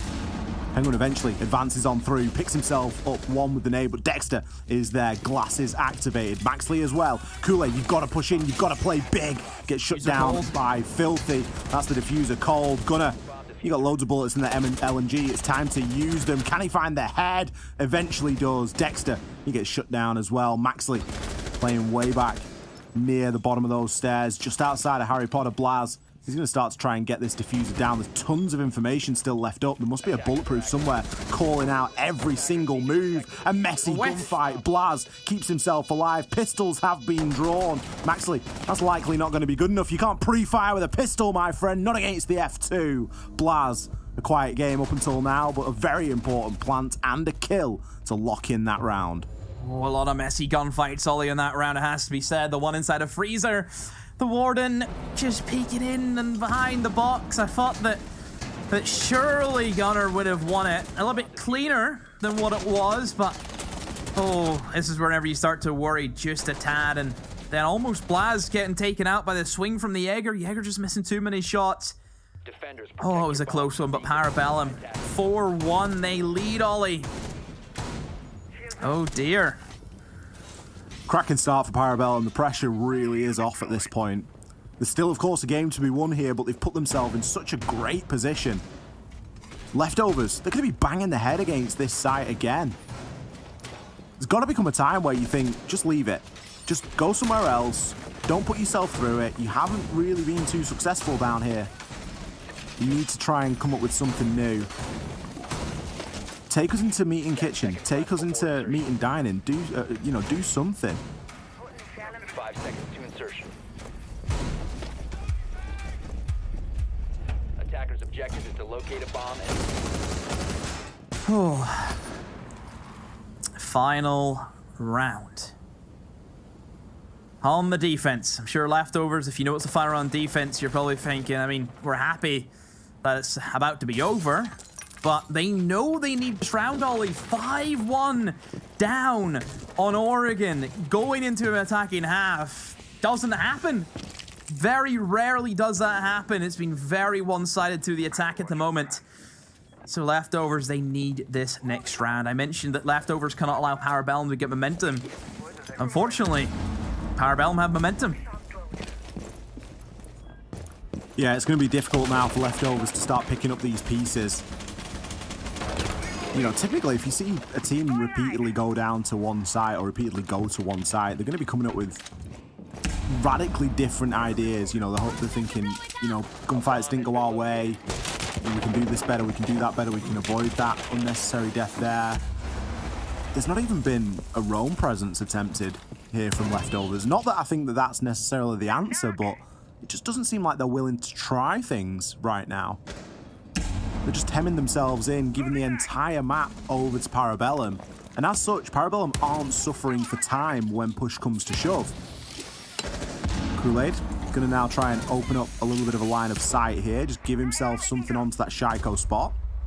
Gunner already in position, ready to fight anybody. You can't peek that. Filthy, if you peek that, you really oughtn't, because Gunnar knows exactly that you're there. Nade going to come through. Toxic Babe canister just to buy him a little bit of time. Parabellum is circling Demo. Just waiting for an opportunity, looking for, I think, for that first nade kill more than likely, Ollie. And then they'll kind of go for it. Kool-Aid does get swung, the Jaeger. Trying his best, Maxley. We know he's known for playing that position. Gunnar will enter in with the Finka, but no, Adapt gets 2 kills. Oh, is that a team kill? No, Maxley's been able to kill Penguin. What's happened? I don't know, Ollie, but it seems to be Leftovers have came out on top after those engagements, but then Kool-Aid just goes for a swing into a 2 versus 2, 30 seconds to go. This could go any which way. Who's it gonna be? Is it gonna be Parabellum? Kool-Aid looking for the plant. All pressure, and Gunnar has to get this cover. Somebody is gonna be swinging in from blue. Gunnar knows that. There's gonna be information. Kool-Aid comes off the diffuser. But then look at Adapt, he just goes straight back over towards Shaiko. This is so close, I don't know who's gonna be the first man down. It's Dexter who strikes. Kool-Aid now on the 1 versus 2, but he gets picked off. Adapt is there in the swing around. Leftovers, they hold on. What's going on?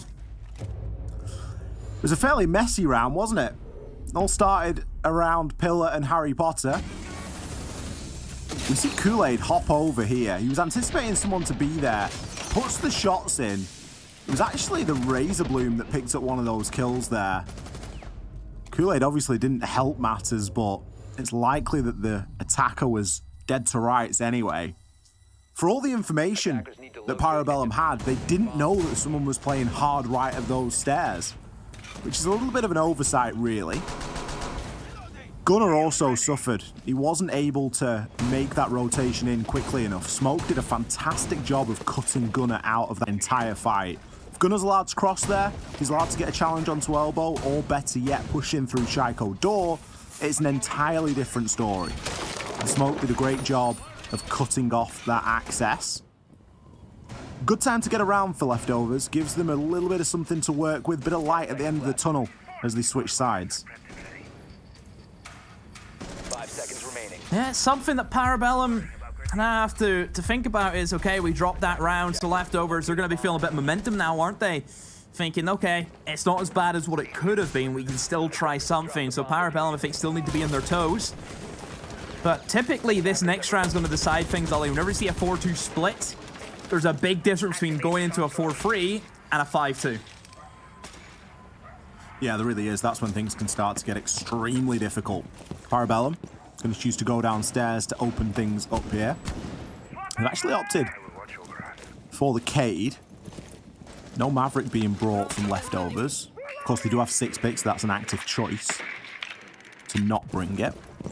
Obviously, that's given that they've seen the Cade or the Electrical or any indication that there could be.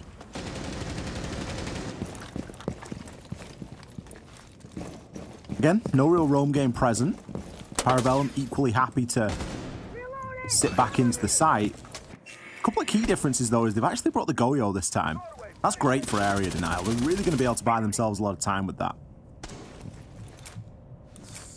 It's all about the time, isn't it? That's what it comes down to, and we've seen teams have struggled in the past with just playing around that clock. It's always going to be the biggest enemy for the attackers. And the more that you can waste, the better it's going to be. So in we come. Habana start opening up the hatches, no problem whatsoever. However, that seems to be a bit of an issue. Need to see if they can get down and get that Kaid Claw eliminated. This is the issue, we're not bringing the Maverick. This is the issue. Whenever Kaid's open, you need to bring the Maverick. We've seen Parabellum, they brought it every single round. Looks like they've dealt with it quite well. Maybe it was that Twitch drone I think they've been able to deal that with. Shock Drone is going to be looking into sight to see what they can do. Just managed to burn a Goyo pocket as well, which is, of course, great value. Yeah, it is. Burn comes through. Toxic Babe canister to deny an initial push, but a nade off the back of it. Gunnar going to shut Filthy down. Caught himself out there on a little bit of a roam, and Filthy was on the stairs in between him and the site. Filthy really not anticipating anything like that, especially with the hatch being open. You wouldn't expect somebody to be coming from that direction. But us trying to take up that important mantle on those rear stairs. A lot of info gathered there from Dexter. Still has a couple of nades as well, so we could try and make good on that. Blaz shuts Maxley down. No more Finker stims, no more big old LMG putting in the damage. Gunner finds a second and a third pistol to take Dexter down. Information or not, Dexter will fall. Butters, 1v5, 11 seconds.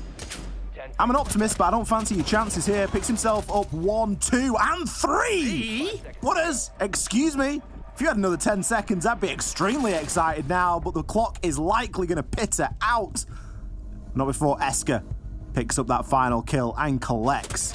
Moment of excitement, a brief moment of hope for Leftovers, but it was a big, big old long shot.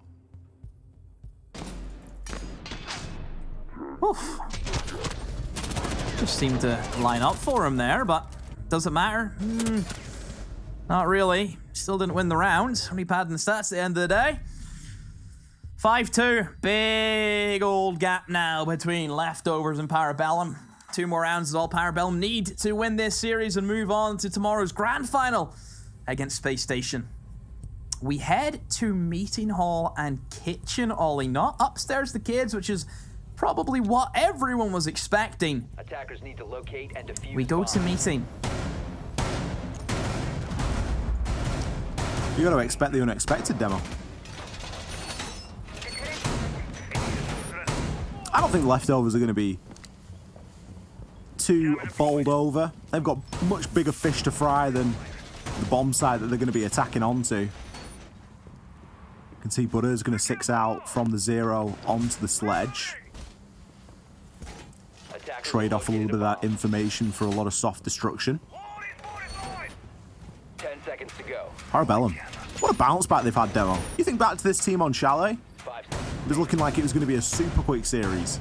There was no one stepping up. Chins were down. People with few to no kills. Now look at them. They've rallied. It was almost it was the Blaz show on Cafe. It's the Gunner show here in Oregon. It's working for them. So Parabellum. All the control is on to you right now. Gunner looking for a bit of a peek there. Maxley will come into an engagement against Esker, who's on that Melusi, looking for some opening engagements. Ooh. Has to be careful there, Maxley. There's a lot of bullets being hit towards them. Are they aware that Blaz is also lurking inside a dining? I think they are. They've spot him out. They've got the drone on him. An impact gets tossed. A real grenade gets tossed back at him. And a Gurumine in the foot. Maxley, he's just... Look what's being thrown at him, Ollie. Things are going from bad to worse for him, aren't they? Butters, he's going to pick up 2 kills. Esker finds an opener. Both the roamers. Hard breacher down. Penguin's going to be all the way inside a laundry. Could look to make a rotation here. Not entirely sure how Maxley's been allowed to survive there. He was seemingly under so much pressure. Everything has since dissipated around him. Butters can now look to try and open up some of these lines of sight. Give his teammates something to work from. Or entirely ignoring meeting for the time being. They've not really got any great options here, given that they've lost the hard breacher, but picking off Gunner is always going to be a good thing. Still 2 versus 4 though, and they've got a lot to do.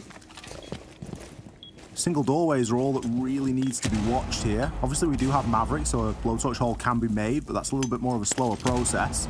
Nade's now getting sent on in as Kool-Aid tries to cut off players from pushing in. Draws for the shotgun but can't find the second. Penguin, he doesn't know that there's somebody just inside a shower's hall, and that somebody is Maxley. For all the pressure that he came under, did a great job of keeping himself alive and positioning himself nicely to pick up that final kill. There was barely any gameplay around the bomb site, Ollie. Hardly any. You look at Leftovers and how they attacked that. All of them just came in from small tower and that was it. Nobody upstairs. Nobody trying to apply pressure from big tower. Just one direction. And Parabellum just couldn't get the kills to back it up. It was strange in that Parabellum were very split up. You know, we had Penguin downstairs. They were obviously anticipating and playing for the classic C4 through the hatch in meeting. But whenever meeting isn't attacked and you just go for a very horizontal approach into kitchen, realistically, what do? not a lot you can do. You've just got to try and fight back from that as best you can. There wasn't a lot of vertical prep done. There wasn't a significant vertical hold from Parabellum. By all accounts, a little bit of a strange round. Parabellum head to, I'm not going to say more familiar territory, but a more common second choice bomb site, maybe a better way of wording it. They're going to go to the top floor. They don't want to give leftovers a chance to get back in this game. 4-5 starts to look pretty reasonable.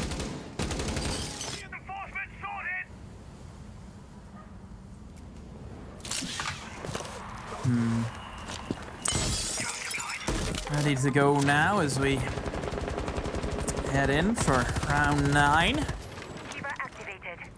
So obviously, leftovers not wanting to play too aggressive. I think they have to keep in mind still who they're up against. Blaz could be lurking at any corner or any doorway in this scenario. Gunner, who, like we mentioned before, is playing very, very well. So I still think that level of patience needs to be there from leftovers, you know, that discipline.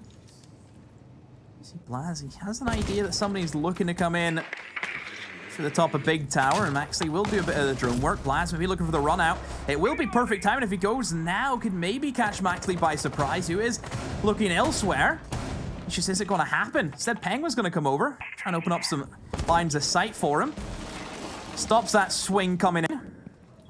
Lars, he's been very by himself, isn't he? All he's just on that note, crouch walking around, seeing what he can find.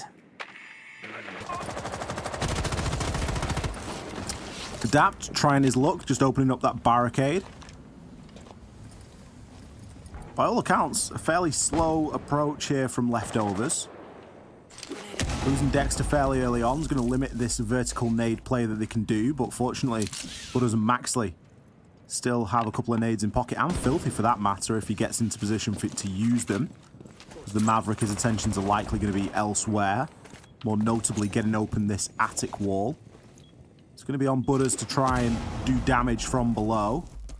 He's only going to achieve a bit of chip damage. As Filthy starts to go to work. This is, of course, being telegraphed. Blaz on the flank as well. The flank cover demo. It's not there. You'd be fuming. Blaz picks up 2. Excuse me. He should never get away with that. Butters tries to steady the ship. He almost gets the refrag. That is too little too late, I'm afraid. Yeah, just need to be ready for that. Blaz has been kicking about Big Tower for ages. And to see leftovers fall into that trap, it's going to cost them around. Surely it's going to cost them around a 2 versus 4. Adapt all by himself outside double window. I mean, Butters, look at his HP. What help is he realistically going to be at this stage? In 20 seconds, those Toxic Babes are still up and about. And try and cut things off. And yep, there's the plunge. An easy kill. And Butters, well, he dies to the smoke canister. Parabellum, another solid round, and that puts him on match point. Match and series point for Parabellum. It's going to feel pretty good. Getting closer and closer to booking themselves a seat with SSG tomorrow in what will be a rematch. A rematch that was a 2-1 SSG win.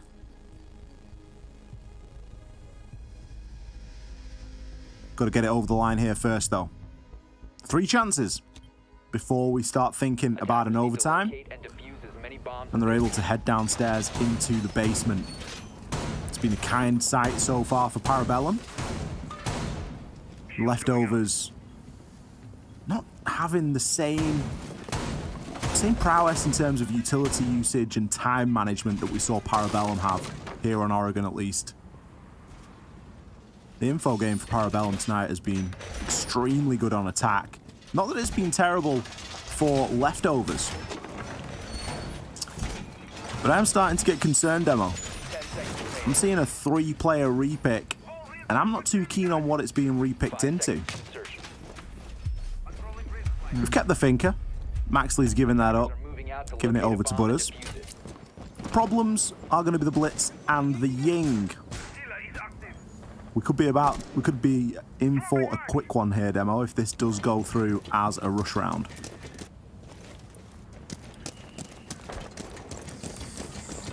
Leftovers, you need to have a good plan if this is what you're going for. This is the make or break. A lot of things can go wrong if communication and timing is not correct with these operators that you've chosen. Parabellum. I mean, they have the Warden, so realistically the Ying should not be an issue for them. And Gunner, if he can play the Warden as well as what he did in Cafe, Ollie, there'll be no issues here. Yeah, Warden is becoming increasingly more popular, especially with the slight adjustments to the way that flashbangs work. It's nice to see as well, because I think it's a great idea being able to bring that. Blaz kicks things off with a kill onto the Maverick. They can't open hatch. When that's your only heart breacher demo, it becomes a bit of a problem. There's no way they can win this round now. No hatch is being opened. They're forced into choke points, either down the freezer stairs, down laundry stairs, down the back stairs, or in free blue, all of which can be held from multiple different angles. Oh, what a blunder by Leftovers, and I really don't know how they're going to force a way through this. They just have to brute force it. That's all they can do. Well, they're going to have to try. Maxley, he's already taken control of Elbow. He's got Adapt on his shoulder. Shots start to come on through, but it's going to be Kool-Aid to find the all-important kill over onto the Ying. He eventually gets flashed out and taken out as a trade. Gunner left as the sole survivor. What? Not going to be able to do it. The collapse from Leftovers was sufficient. They recognized, hey, we might have lost our Maverick, but we have not lost the element of surprise. We're just going to shift W into this site, pick up all the kills as they go. They're able to hang in there for one more round. How? How? It was almost as good as BDS takes it. They should never be losing that round in that position. You've picked off the Maverick, the only person who can get through that electrical hatch. Surely then Parabellum have to realize, okay, you know, Blaz he's picked off the Maverick, they can't open hatch. You just play anchor for your life. Attackers need to and they just get outgunned. I mean, at that point, you could even pocket reinforce. If they had a pocket reinforcement, I don't recall seeing it. There was no utility used either, all. It was literally just an LMG. Yeah. A couple of Ying flashes in an LMG. Leftovers, they're going to go for it again. Surely it doesn't work twice, Demo. Oh. Please don't let it work twice. I don't know. Just the fact that you bring in one hard breacher and that it's a Maverick is enough of a red flag for me. Now, granted, Cade's there, but Leftovers have run Twitch every single time. They've been pretty successful with the shock drone. Dexter's got the street racing moves on that thing. He can get it in and around. Goodness, it's happening again, isn't it?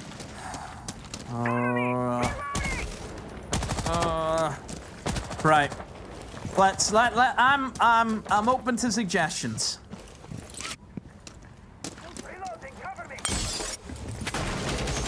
Let's see. It's the best suggestion at the moment. Just how's this game gonna go? Suggest that. I love how Parabellum is still challenging early. Like, Blaz just can't keep himself away. As soon as he hears a window go, he's there. He's just there? Yep. Here's a sniff for a flank. He's there. And you look at the operator he's playing, it's not an operator that you want to toss away early in the game. No, definitely not. So am I. And in a very heavy utility meta, with, you know, Ying's obviously being a lot more frequent, nades naturally being always brought into the lineup, you want to keep those discs coming as much as you can. Well, at least Filthy's going to be able to get the hatch open this time, it looks like, so we're going to get to see the full plan here from Leftovers, not just how they can salvage something. Slightly worried. Really key shields as well. Look where the smoke is. The smoke isn't behind the elbow shield. That means that they have nothing to stop Maxley just walking in. So I think Blaz could be in for a real world of hurt. Just little moments like that. Maybe they want to bring the smoke close to the pillar, so you maybe smoke off the stairs or smoke off the electrical hatch. Maybe that's their thinking, but I think if you lose elbow, everything else just falls at that stage. Butters hits that adrenal surge. The smoke is going to be enough to stop whatever push was being planned there, but you know that it is imminent. Drones being flicked as everything needs to be just right for this to go off. First nade going to get caught out inside of a Wamai. Never ideal. Dexter going to be playing backstairs. He hasn't got nades as Twitch. Will be juiced up after taking a little bit of damage. We're starting to see the Candelas come through, but Maxley, he's taking a huge chunk of damage. Blaz is going to look for that as a challenge. Filthy, first to fall. Gunner picks himself up too. Dexter, he's going to be left as one of the last alive, along with Maxley. Maxley is fighting back, though. They're able to somewhat level this out, but it is a little too late. Maxley, blitz, pistol, shield. Nothing he can do. Gunner, he's there to shut him down, activates the glasses, happy to swing on. It's going to be GG for Parabellum. They are going to take it here on Oregon, and they are going to confirm that rematch with SSG tomorrow. Well, Parabellum, it took them a while to close it out. A good old fight from leftovers, but still Parabellum will reign supreme. What a close game. I mean, Oregon was just so back and forth and no idea how those rounds were going to end up. But yeah, all credit to Parabellum. They proceed. And I think it's the fair result. You know, we saw a fantastic leftovers in that first game. Chalet, they really set everything alight and they kind of made everybody doubt themselves. You know, we were doubting ourselves a little bit. The desk was doubting themselves a little bit because we were billing this as, you know, Parabellum should be fairly comfortable here. It just took them a map to wake up is the crux of it because Cafe, they were electric, and Oregon, they did what they needed to do to get the job done. A fantastic attacking phase, giving themselves a nice big buffer when it came to those defending rounds, which isn't usually the way around that it goes on Oregon. But a fantastic result there for Parabellum. They're going to be pleased with that one. Yeah, I'm looking forward to see now how tomorrow goes because SSG versus Parabellum in a best of 5. It's going to be good. Naturally, I think SSG have to be the favorites going into that one. But who knows? Maybe Parabellum, if we can see some of the top tier performances that we've seen today, you know, Gunner, I think, during there in Oregon, what a performance. If they can start getting those players showing up, hey, they could have SSG tomorrow. I'm looking forward to covering it with you, Demo. We're going to be back tomorrow for that game. But before then, there is still plenty of seeds. We're going to throw it back to our wonderful desk filled with some of my favorite people. Jackie, Jesse, Jess, take it away. Aw, Ollie and Demo, you're two of our favorite people. We adore you, and fantabulous job casting today. Amazing as always. Okay, we gotta talk about Parabellum taking down leftovers, though. Leftovers eliminated. RIP. You know, Jesse, you said Parabellum is strong on Oregon, and they turned up. Why are you giggling, Jess? No, I'm giggling because it just sounded like you were like, all right, rest in peace, like, you know, like that see you later kind of thing, and I was like, damn. No, I do feel bad. They put up a decent fight. Like that first map, I was like, okay, but yeah. First map and third as well. I think they did play, you know, some decent rounds on Oregon. I think it was a really rough start with Parabellum getting 4 attacking rounds in a row. The Monty play coming forward from Penguin did a lot of work, and it didn't feel like Leftovers got an answer to it for a really long time. Then we swapped sides. Again, it was pretty back and forth. I like that Leftovers kind of tried to do their own thing with the shields. They brought in the Blitz, they brought in the Ying, and it worked once on Laundry back in around 10, but unfortunately switching to Warden was the thing that would counter that, and Gunner did that perfectly well. So overall, great game from Parabellum. They managed to advance on into the finals, and that should be a very fun game tomorrow. And we don't have MVPs, Jackie, for the games, but I wanted to give one for this game because I really felt like there was like a standout MVP or MVT. Most valuable thing in the match. Okay. And I think that was the LMG.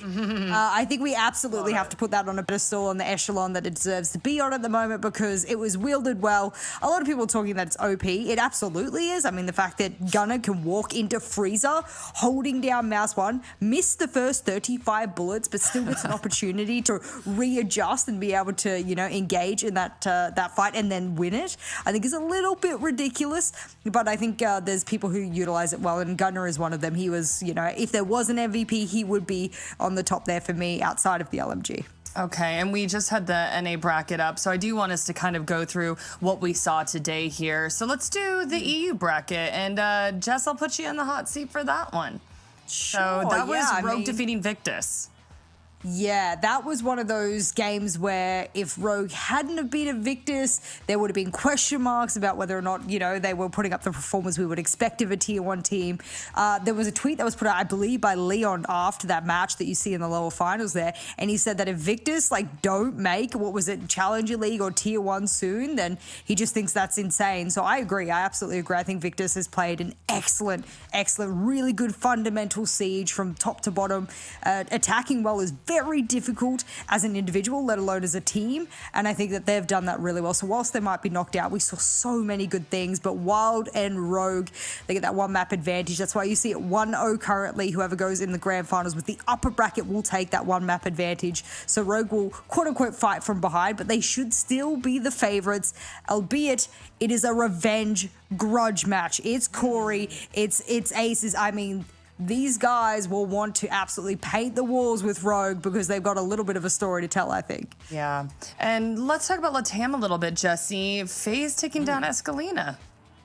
Yeah, and I mean, Jess just spent some time hyping up the third place team in Europe. I'd like to do the same here in Latin America. Obviously, Bubu's school, aka Escolinha de Bubu, falling to FaZe Clan in maybe a manner they didn't like. It wasn't the closest game that we saw, but I still firmly believe that this is by far the best team in Tier 2 of Brazil right now. There's a lot of really talented players on that lineup that I think have been growing quite a bit so far throughout the Tier 2 scene in Brazil, and then this term as well. I think they've proven a lot in both their series against FaZe Clan. So really happy with their performance overall, but it is the favorites we expect to see in the grand finals, MIBR and FaZe Clan. This is an SI rematch. These teams have played against each other so often, and although it is MIBR in through the upper bracket, typically FaZe Clan has the edge in that matchup. So we'll have to wait and see tomorrow who comes out on top for the grand prize in the tournament. Yes.